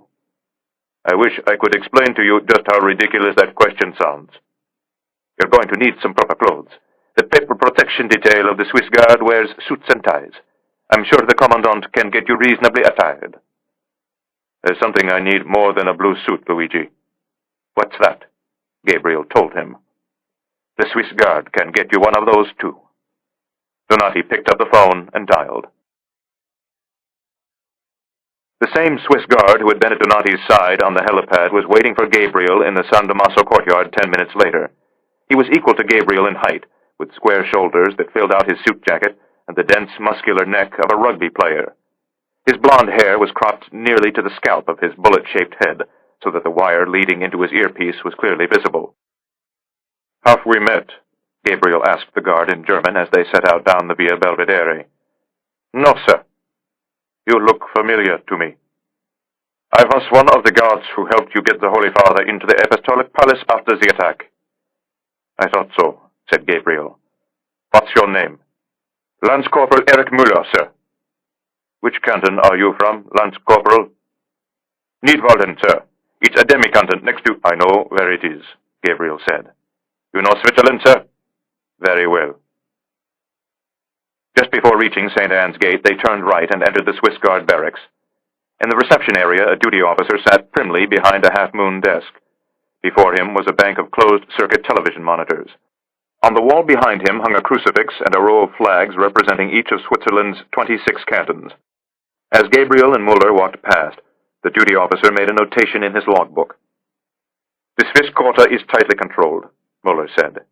There are 3 different entry points, but this is the main one. They left the reception area and turned right. A long, dark corridor stretched before them, lined with tiny cell-like quarters for the halberdiers. At the end of the corridor was an archway, and beyond the archway an interior stone courtyard, where a drill sergeant was putting 6 novices through their paces with wooden rifles. They entered the building on the other side of the courtyard, and descended a flight of stone steps to the indoor firing range. It was silent and unoccupied. This is where we do our weapons training. The walls are supposed to be soundproof, but sometimes the neighbors complain about the noise. The neighbors? The Holy Father doesn't seem to mind, but the Cardinal Secretary of State is not enamored with the sound of gunfire. We don't shoot on Sundays or Catholic holidays. Muller went over to a metal cabinet and opened the padlock. Our standard issue sidearm is a 9mm Sig Sauer with a 15-shot magazine. He glanced over his shoulder at Gabriel as he opened the doors of the cabinet. It's a Swiss-made weapon, very accurate and very powerful. Would you like to try it out? Gabriel nodded. Muller removed the gun, an empty magazine, and a full box of ammunition and carried them over to the range. He started to load the gun, but Gabriel stopped him. I'll do that. Why don't you see to the target? The Swiss guard clipped the target to the line and ran it out halfway over the range. Farther, Gabriel said. All the way to the end, please. Muller did as he was told. By the time the target had reached the distant wall of the range, Gabriel had loaded 15 rounds into the magazine and inserted it into the butt of the pistol. You're quick, Muller remarked. You must have good hands. I've had a lot of practice. He offered Gabriel protection for his eyes and ears. No thanks. Rules of the range, sir. Gabriel turned without warning and opened fire. He kept firing until the gun was empty. Muller reeled in the target while Gabriel ejected the empty magazine and picked up his brass. Jesus Christ! All 15 shots were grouped in the center of the target's face. Do you want to shoot again? Muller asked. I'm fine. How about a shoulder holster? That's what pants are for.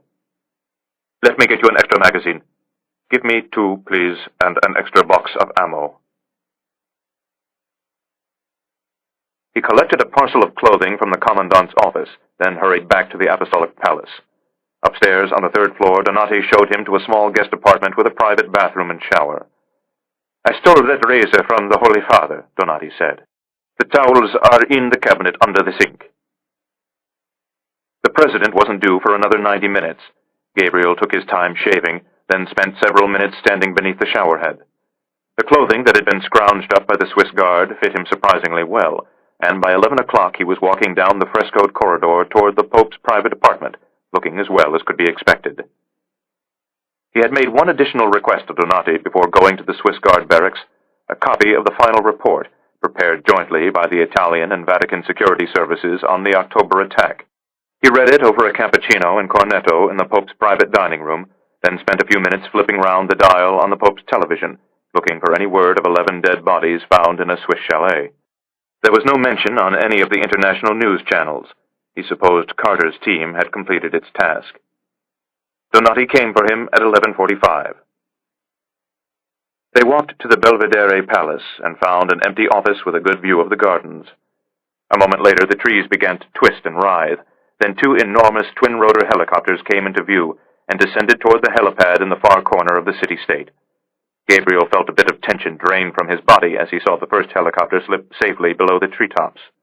5 minutes later, they caught their first glimpse of the American president, striding confidently toward the palace, surrounded by several dozen heavily armed, nervous-looking Secret Service agents. I'm not looking forward to this, Donati said. I suspect the Holy Father and the President are going to have what diplomats like to call a free and frank discussion. It should be interesting. Ever met him before? The President? Gabriel shook his head.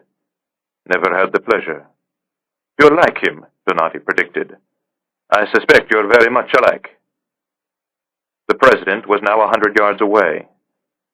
The agents will have to wait down in the garden, Donati said. The Americans don't like it, but those are the rules of protocol. Do you know they actually try to slip Secret Service agents into the official delegation?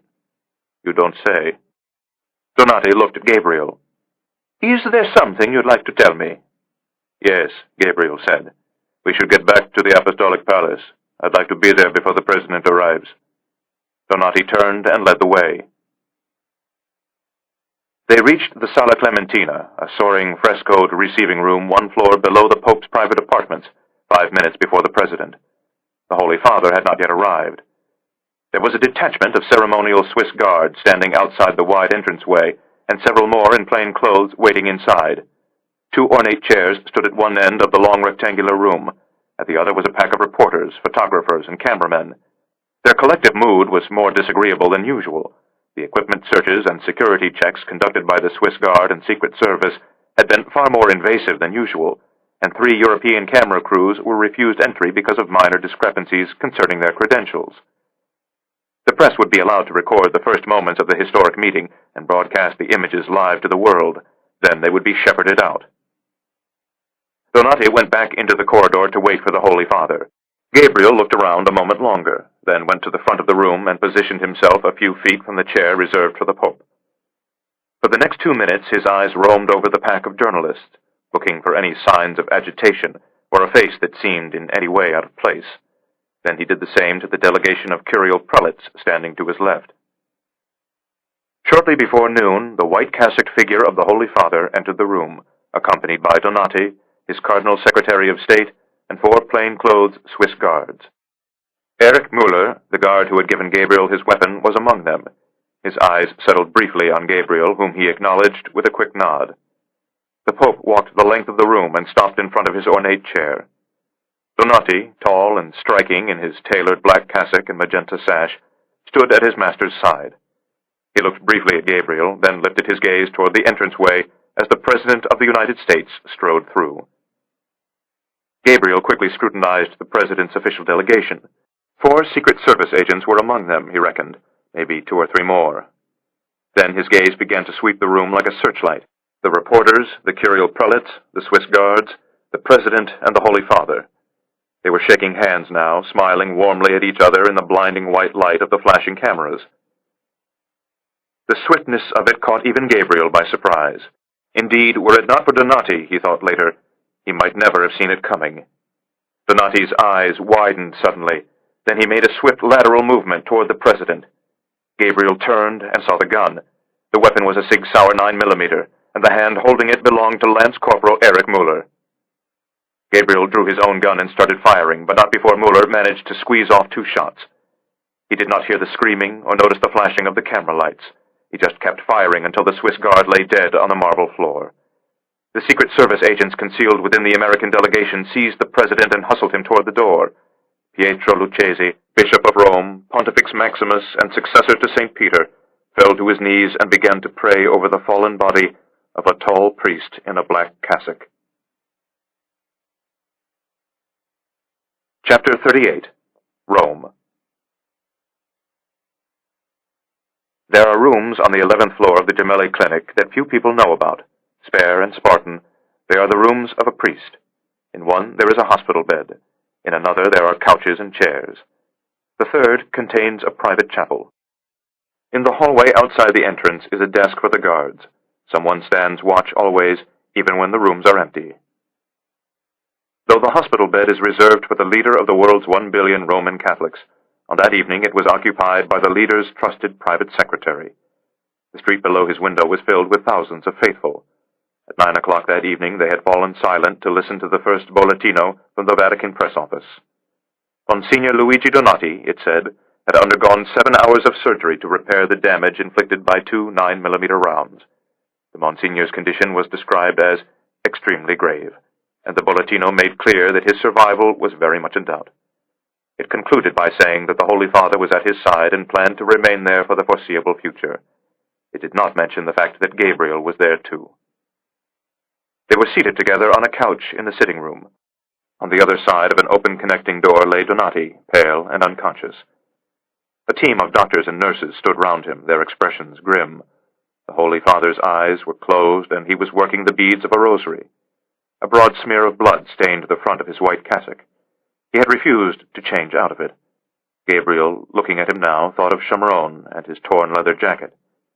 He hoped the Holy Father didn't blame himself for what had happened today. Gabriel looked at the television.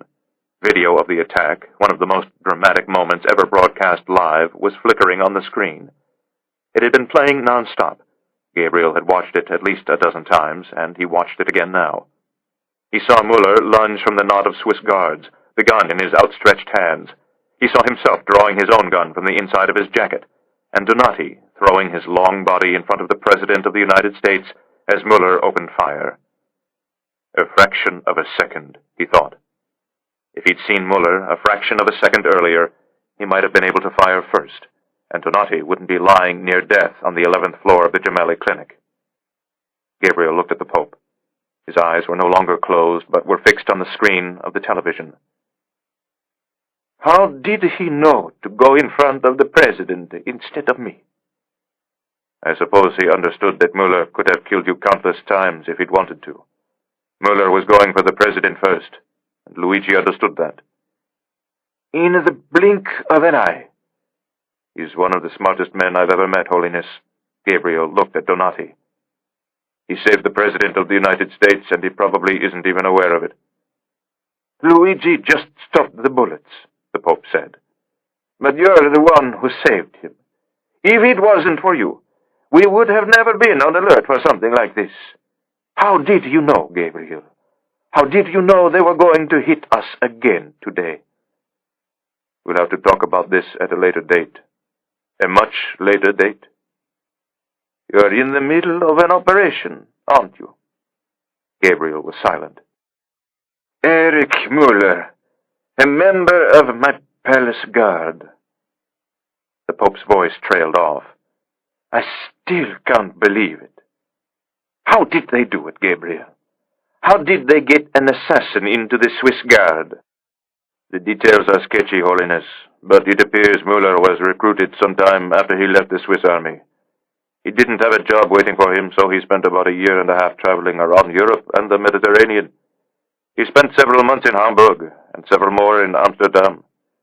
He was known to be a frequent participant in anti-American, anti-Israel demonstrations. He may have actually converted to Islam. We believe he was recruited into the terrorist network by a man named Professor Ali Massoudi. Massoudi? Really? Good God, Gabriel.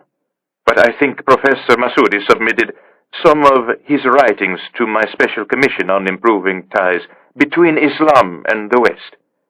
I think he may have actually visited the Vatican at some point.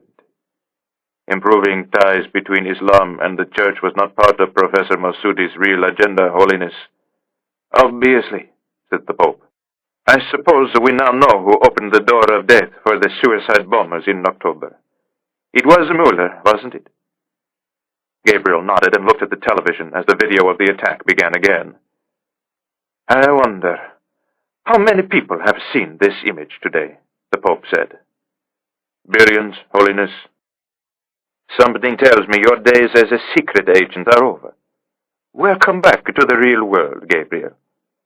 It's not the world in which I'm comfortable. What are your plans? I have to return to Israel. And then? My future is somewhat uncertain. As usual, the Pope said. Francesco Tiepolo tells me you and Chiara have reunited. Yes, Holiness. She's in Israel now. What are your plans? I have to marry her before she leaves me again. Wise man. And then? One step at a time, Holiness. Will you allow me to give you one more piece of advice? Of course. As of this moment, you are the most famous man in Italy, a national hero. Something tells me the country would welcome you back with open arms, and this time not as Mario Del Vecchio. We'll cross that bridge when we come to it. If I were you, I'd make it a bridge back to Venice. The Pope gazed silently for a moment through the open door.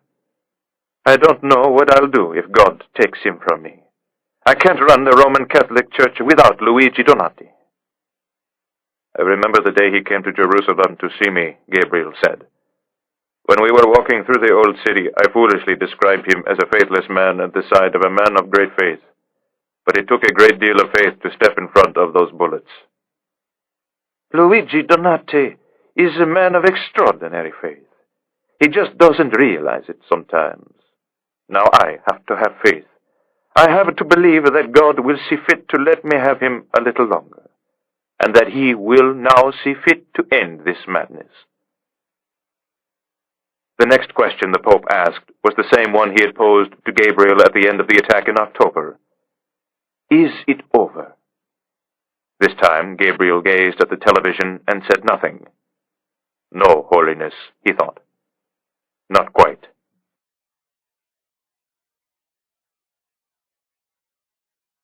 Part 4. The Witness. Chapter 39. Washington. The Senate Select Committee convened 1 month after the attempt on the president's life. In their opening statements, the ranking members assured the American people that their investigation would be thorough and unsparing. But by the end of the first week, senators from both parties were openly frustrated by what they came to regard as a lack of candor by the president's security and intelligence chiefs. The president's men explained in painstaking detail how the forces of global Islamic extremism had managed to penetrate the center of Christendom, and how Professor Ali Massoudi had managed to recruit a young Swiss named Erich Müller and insert him into the Pontifical Swiss Guard. But when it came to who had masterminded the 2 attacks on the Vatican, and more importantly, who had footed the bill, the president's men could offer up only informed opinion. Nor could they explain to any of the committee members' satisfaction the presence at the Vatican of one Gabriel Allon, the now legendary Israeli agent and assassin. After much internal deliberation, the senators decided to subpoena him for themselves. Because he was a foreign national, he was under no obligation to obey the summons, and, as expected, he steadfastly refused to appear. 3 days later, he abruptly changed his mind. He would testify, he told them, but only in secret. The senators agreed and asked him to come to Washington the following Thursday. He entered the subterranean hearing room alone. When the committee chairman asked him to stand and state his name for the record, he did without hesitation. And your employer? The Prime Minister of the State of Israel. We have many questions we would like to ask you, Mr. Allon, but we have been told by your ambassador that you will not answer any questions that you deem inappropriate. That's correct, Mr. Chairman. We have also been informed that you wish to read a statement into the record before we begin the questioning. That is also correct, Mr. Chairman. This statement deals with the country of Saudi Arabia and America's relationship to it. Yes, Mr. Chairman. Just a reminder, Mr. Allon, while this testimony is being taken in secret, there will still be a transcript made of your remarks. I understand, sir. Very well, you may proceed. With that, he looked down and began to read his statement. In the far corner of the room, one man visibly winced.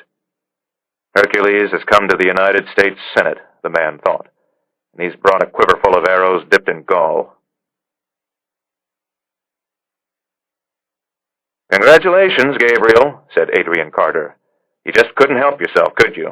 We gave you the stage, and you put it to good use. The senators need to know about the true nature of the Saudi regime and its support for global terrorism. The American people need to know how all those petrodollars are being spent. At least you kept ZZ's name out of it. I have other plans for ZZ. You'd better not. Besides, you need to keep your eye on the ball right now. Eye on the ball? What does this mean? It's a sports metaphor, Gabriel. Play any sports? I don't have time for sports. You're getting more like Chamron with each passing day. I'll take that as a compliment, Gabriel said. Which ball should I be keeping my eye on? Bin Shafiq, Carter gave Gabriel a sideways glance. Any sign of him? Not yet. You? We may be on to something, actually. Anything you want to tell me about? Not yet. Carter drove across Memorial Bridge and turned onto the George Washington Parkway. They rode in silence for a few minutes. Gabriel looked out the window and admired the view of Georgetown on the other side of the river. I saw from your travel itinerary that you're stopping in Rome on your way back to Israel, Carter said. Planning to undertake another assignment for the Vatican? I just want to spend some time with Donati. When I left Rome, he still wasn't conscious. Gabriel looked at his watch. Where are you taking me, Adrian? You have a few hours before your flight. There's a little place out in the Virginia horse country where we can have lunch. How long before we get there? About an hour. Gabriel reclined his seat and closed his eyes. He woke as they entered a small town called the Plains. Carter slowed as he negotiated the tiny central business district. Then he crossed a set of old railroad tracks and once again headed into the countryside. The road was familiar to Gabriel, as was the long gravel drive into which Carter turned 2 miles later. It ran along the edge of a narrow stream. To the left was a rolling meadow, and at the top of the meadow was a large farmhouse with a tarnished copper roof and a double-decker porch. When Gabriel had last visited the house, The trees had been empty of leaves and the ground covered in snow. Now the dogwoods were in bloom, and the fields were pale green with new spring grass. A horse came across the pasture toward them at an easy canter, ridden by a woman with golden hair. The swelling in her face had receded, and her features had returned to normal, all except for the smudges of darkness beneath her eyes, thought Gabriel.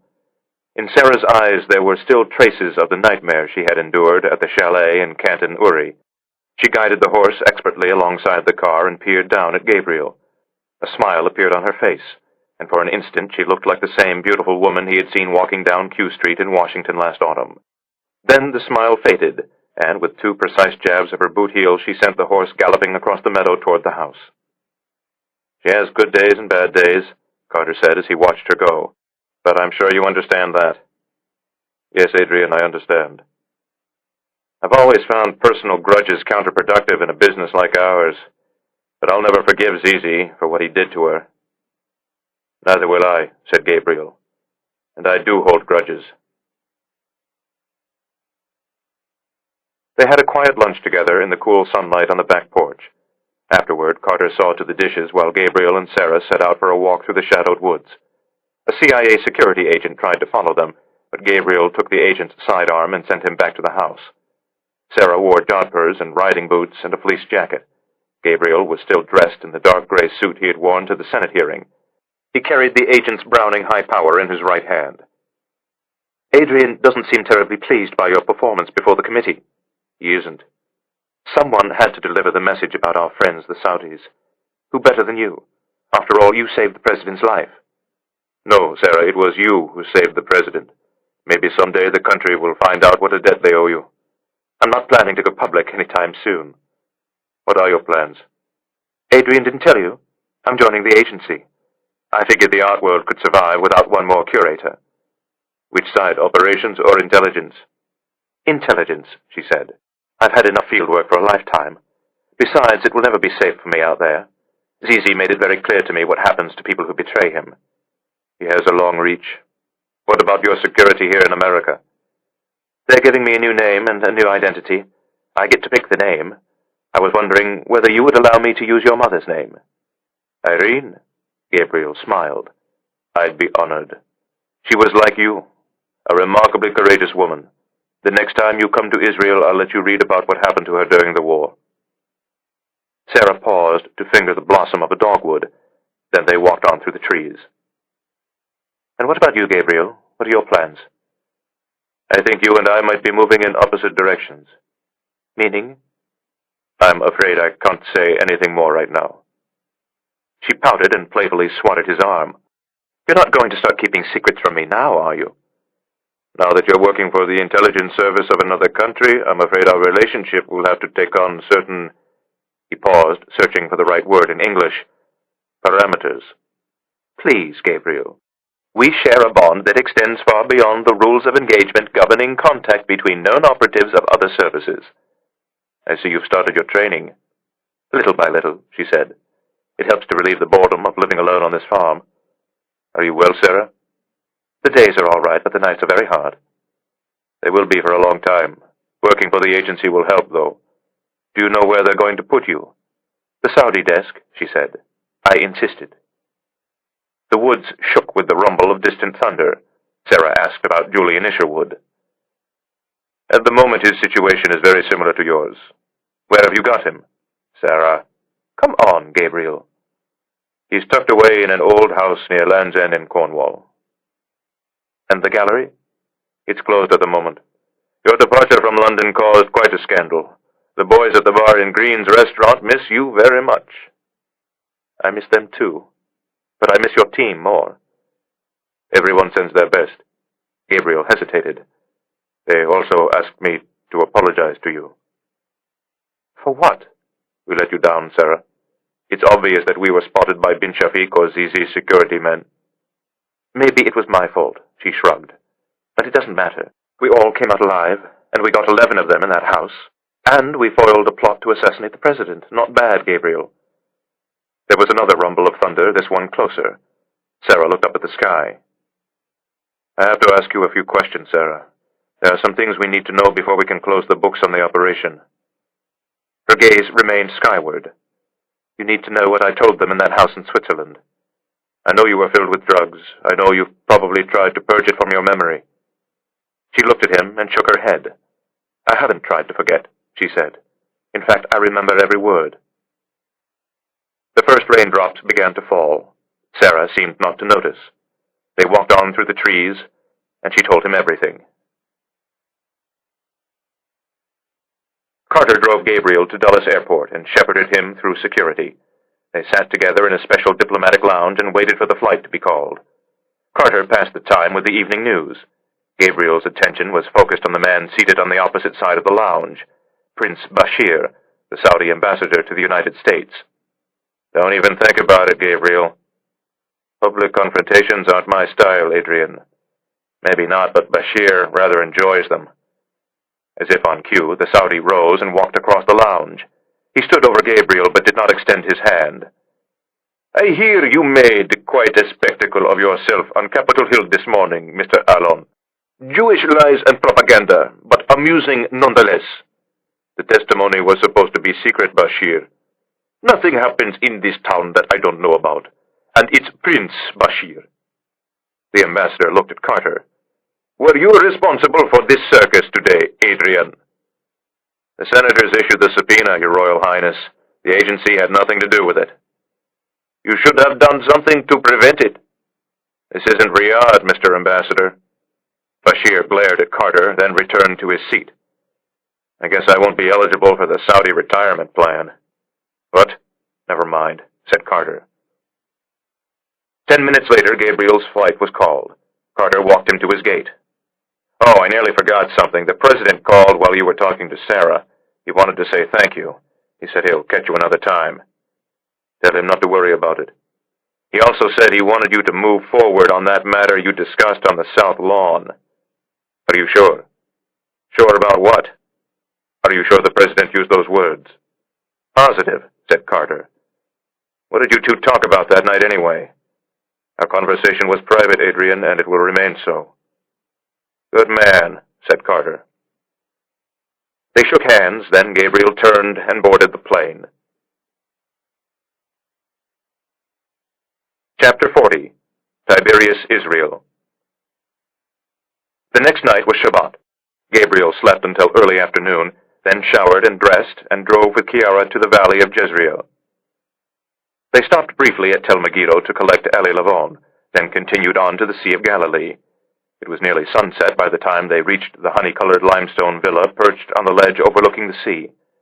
As Gabriel headed slowly up the steep drive, he looked toward the terrace and saw the gas lanterns twisting in the northerly wind. Shamron greeted them at the front door. His face looked thin and drawn, and he moved with the help of a cane. It was olive wood and very handsome. "The Prime Minister gave it to me this morning when I left the rehabilitation center in Jerusalem. I nearly hit him with it.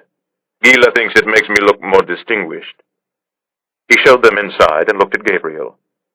"I see you're wearing my jacket. Now that it's clear I'm going to live for a very long time, I'd like it back." Gabriel removed the coat and hung it on a hook in the entrance hall. From inside the villa, he heard the voice of Gila calling them to the table for supper. When they entered the dining room, she was already starting to light the candles. Jonathan and his wife were there, so were Ramona and her husband. Ronit sat next to her father and tactfully filled his plate from the serving dishes as they were passed round the table. They did not speak of the Bin Shafiq operation or the Vatican.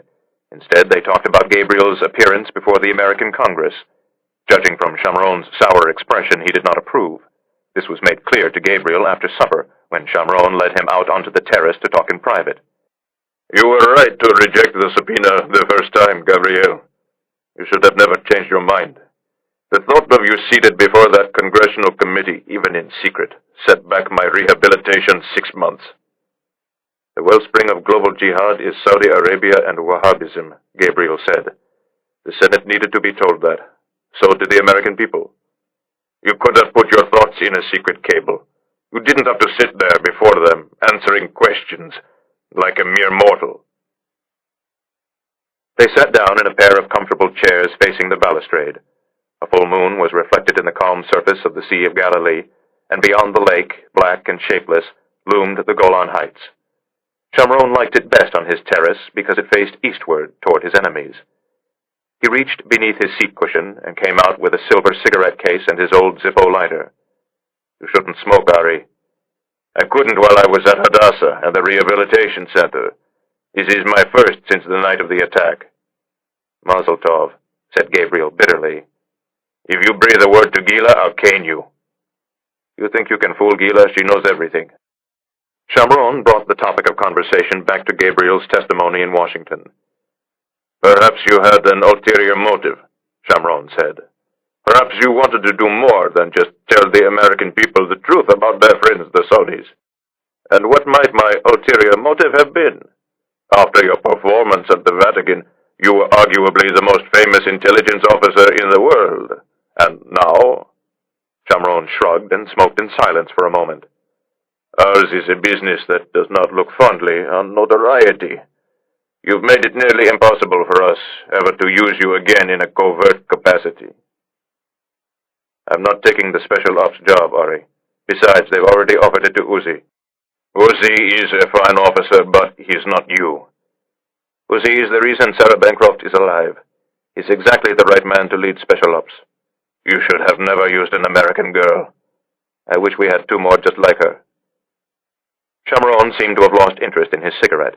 He tamped it back into the packet and asked Gabriel about his plans.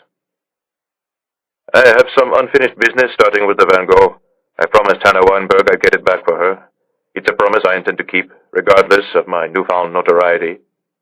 "Do you know where it is?" Gabriel nodded. "I inserted a beacon into the stretcher during the restoration," he said. "The painting is in Zizi's mansion on the Ile de la Cité." "After everything you've been through with the French, you're planning to steal a painting in Paris?" Shamron shook his head. "It would be easier for you to break into the house of your friend, the American president, than one of Zizi's mansions." Gabriel dismissed the old man's concerns with a Shamronian wave of his hand. "And then?" Gabriel was silent. "Ronit has decided to come home, but I get the feeling you're about to leave us again." "I haven't made any decisions yet." "I hope you've made a decision about Kiara." "We're going to marry as soon as possible." "When are you planning to break the news to Leia?" Gabriel told him. "Take Gila with you," Shamron said. "They spent a great deal of time together when you were in the field. Leia needs a mother at a time like this. Gila is the ultimate mother." Gabriel and Kiara spent the night at the villa in a room facing the lake. In the morning they all gathered for breakfast on the sunlit terrace, then went their separate ways. Jonathan headed north to rejoin his unit. Ramona, who had returned to duty at Amman, went south to rejoin hers. Gila came with Gabriel and Kiara. They dropped Lavon at the dig at Tel Megiddo, then continued on to Jerusalem. It was late morning when they arrived at the Mount Herzl Psychiatric Hospital.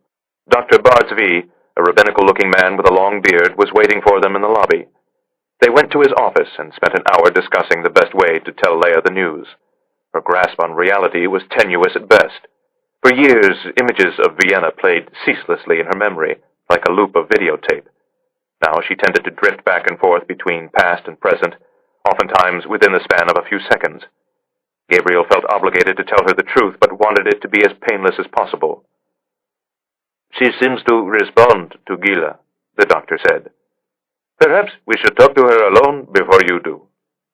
He looked at his watch. "She's outside in the garden right now. It's her favorite place.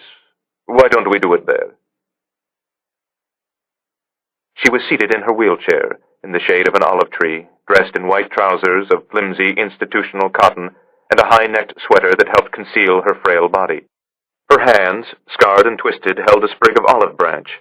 Her hair, once long and black, was cropped short and nearly all gray. Her eyes remained vacant as Gila and the doctor spoke. 10 minutes later they left her. Gabriel walked down the garden path and knelt before the wheelchair, holding the remnants of her hand. "Do you love this girl?" "Yes, Leia, I love her very much." "You'll be good to her?" The tears rolled onto his cheeks. "Yes, Leia, I'll be good to her." She looked away from him. "Look at the snow, Gabriel. Isn't it beautiful?" "Yes, Leia, it's beautiful." "God, how I hate this city. But the snow makes it beautiful. The snow absolves Vienna of its sins. Snow falls on Vienna while the missiles rain on Tel Aviv. She looked at him again. You'll still come visit me? Yes, Leia, I'll visit you. And then she looked away again. Make sure Donnie is buckled into his seat tightly. The streets are slippery. He's fine, Leia. Be careful driving home. I'll be careful, Gabriel. Give me a kiss. Gabriel pressed his lips against the scar tissue on her ruined cheek and closed his eyes. Leia whispered, "One last kiss." The walls of Gabriel's bedroom were hung with paintings. There were 3 paintings by his grandfather, the only surviving works Gabriel had ever been able to find, and more than a dozen by his mother. There was also a portrait, painted in the style of Egon Schiele, that bore no signature. It showed a young man with prematurely gray hair and a gaunt face, haunted by the shadow of death. Gabriel had always told Chiara that the painting was a self-portrait. Now, as she lay beside him, he told her the truth. "When did she paint it?" Chiara asked. "Right after I returned from the Black September operation." "She was amazing." "Yes," said Gabriel, looking at the painting. "She was much better than me." Chiara was silent for a moment.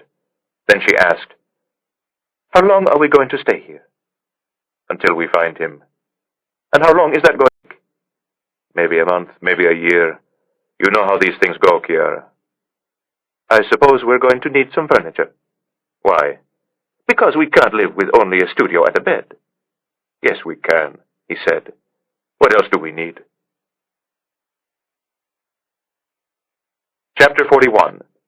Paris, August. The security system detected the intrusion at 2:38 a.m. It was sensor number 154, located on one of 14 pairs of French doors leading from the rear garden into the mansion. The system was not connected to a commercial security company or to the Paris police, only to a central station within the mansion, staffed round the clock by a permanent detachment of security men, all former members of the Saudi National Guard. The first security man arrived at the open French door within 15 seconds of the silent alarm, and was knocked unconscious by one of the 6 masked intruders. 2 more guards arrived 10 seconds later, guns drawn, and were shot to death by the same intruder. The 4th guard to arrive on the scene, a 28-year-old from Jeddah, who had no wish to die for the possessions of a billionaire, raised his hands in immediate surrender. The man with the gun knocked the Saudi to the ground and sat on his chest while he examined the display screen of a small handheld apparatus. Though he wore a balaclava helmet, the Saudi could see his eyes, which were an intense shade of green. Without speaking, the green-eyed man motioned toward the sweeping central staircase. 2 members of his team responded by charging upward. 30 seconds later, they returned carrying a single item. The green-eyed intruder looked down at the Saudi and gazed at him calmly. "Tell Zizi the next time I come, it's for him," he said in perfect Arabic. The gun slammed into the side of the Saudi's head, and he blacked out. 3 nights later, the Isaac Weinberg Center for the Study of Antisemitism in France opened on the Rue des Rossiers in the Marais. Like most matters dealing with the Jews of France, the creation of the center had not been without controversy. The far-right National Party of Jean-Marie Le Pen had raised questions about the source of its funding, while a prominent Islamic cleric had called for a boycott and organized a noisy demonstration the night of the opening reception. 30 minutes into the party, there was a bomb threat. All of those in attendance, including Hannah Weinberg, the center's creator and director, were shepherded out of the building by a unit of French anti-terrorist police, and the remainder of the reception canceled. Later that night, she gathered with a few friends for a quiet supper down the street at Joe Goldenberg. It was shortly after 10 o'clock when she walked back to her apartment house on the Rue Pavée, shadowed by a security agent attached to the Israeli embassy. Upstairs in her flat, she unlocked the door at the end of the central corridor and switched on the lights. She stood for a moment, gazing at the painting that hung on the wall above her childhood dresser. Then she shut out the lights and went to bed. Chapter 42. Istanbul, August. In the end, it came down to a business transaction, which both Gabriel and Carter saw as proof of the divine. Money for information, a Middle East tradition. $20 million for a life. The source was Carter's, a low-level Saudi prince with cirrhosis of the liver and an addiction to Romanian prostitutes. The money was Gabriel's, though it had once belonged to Zizi al-Bakri. The prince had not been able to supply a name, only a time and a place. The time was the second Monday of August. The place was the Ceylan Intercontinental Hotel in Istanbul. He arrived at 10 under the name Al-Rashid. He was taller than they remembered. His hair was longish and quite gray, as was his heavy mustache. Despite the sweltering August heat, he wore a long-sleeved shirt and walked with his right hand in his pocket.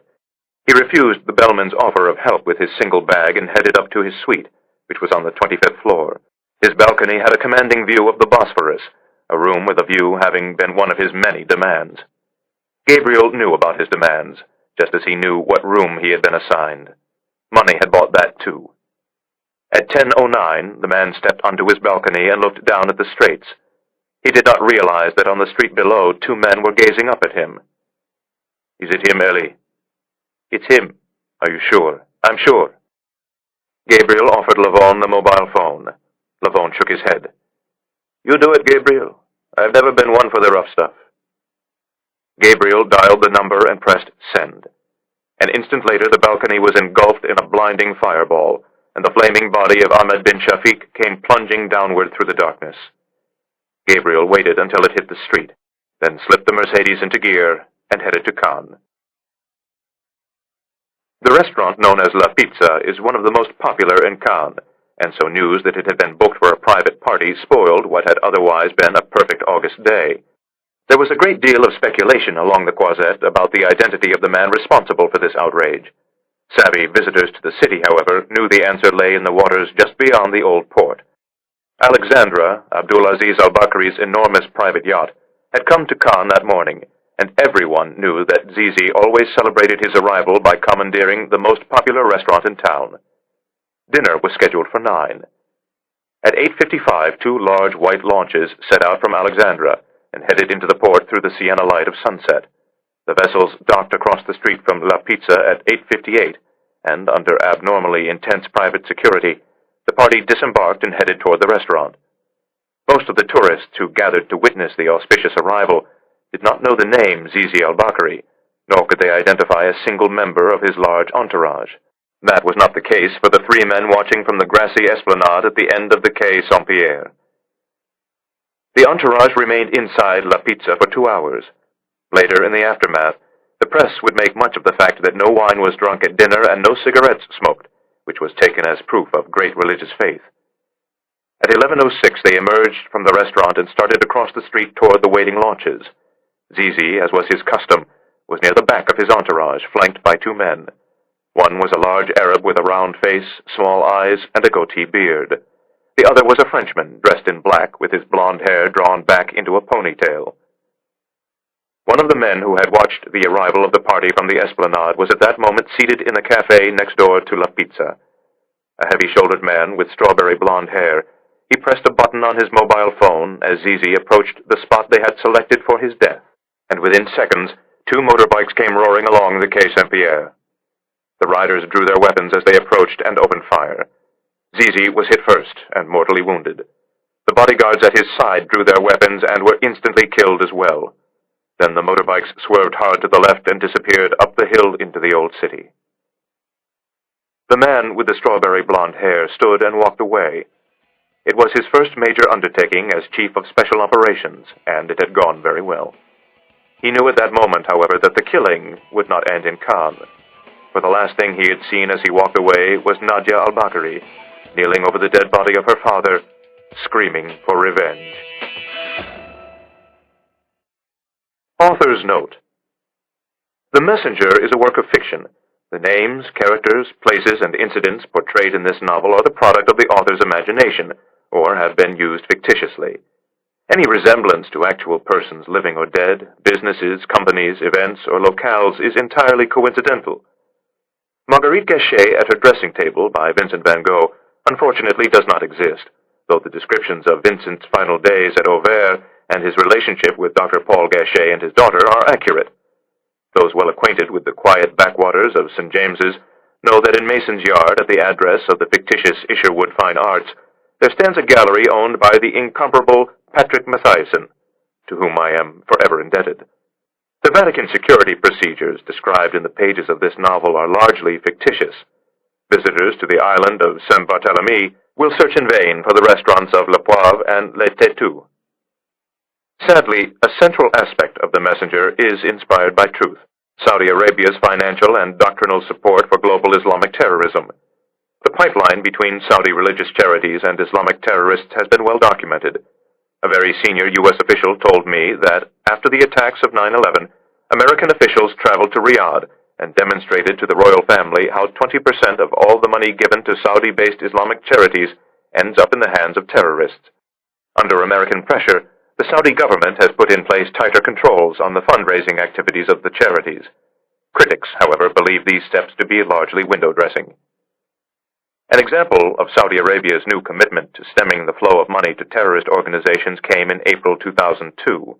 8 months after 9/11, with Saudi Arabia besieged by inquiries about its role in the attacks, state-run Saudi television broadcast a telethon that raised more than $100 million to support Palestinian martyrs, the euphemism for suicide bombers from Hamas, Palestinian Islamic Jihad, and the Al-Aqsa Martyrs Brigade. The telecast featured remarks by Sheikh Saad al-Burak, a prominent government-sanctioned Saudi cleric, who described the United States as the root of all wickedness on earth. The Islamic cleric went on to say, "Muslim brothers in Palestine do not have any mercy, neither compassion on the Jews, their blood, their money, their flesh. Their women are yours to take, legitimately. God made them yours. Why don't you enslave their women? Why don't you wage jihad? Why don't you pillage them?"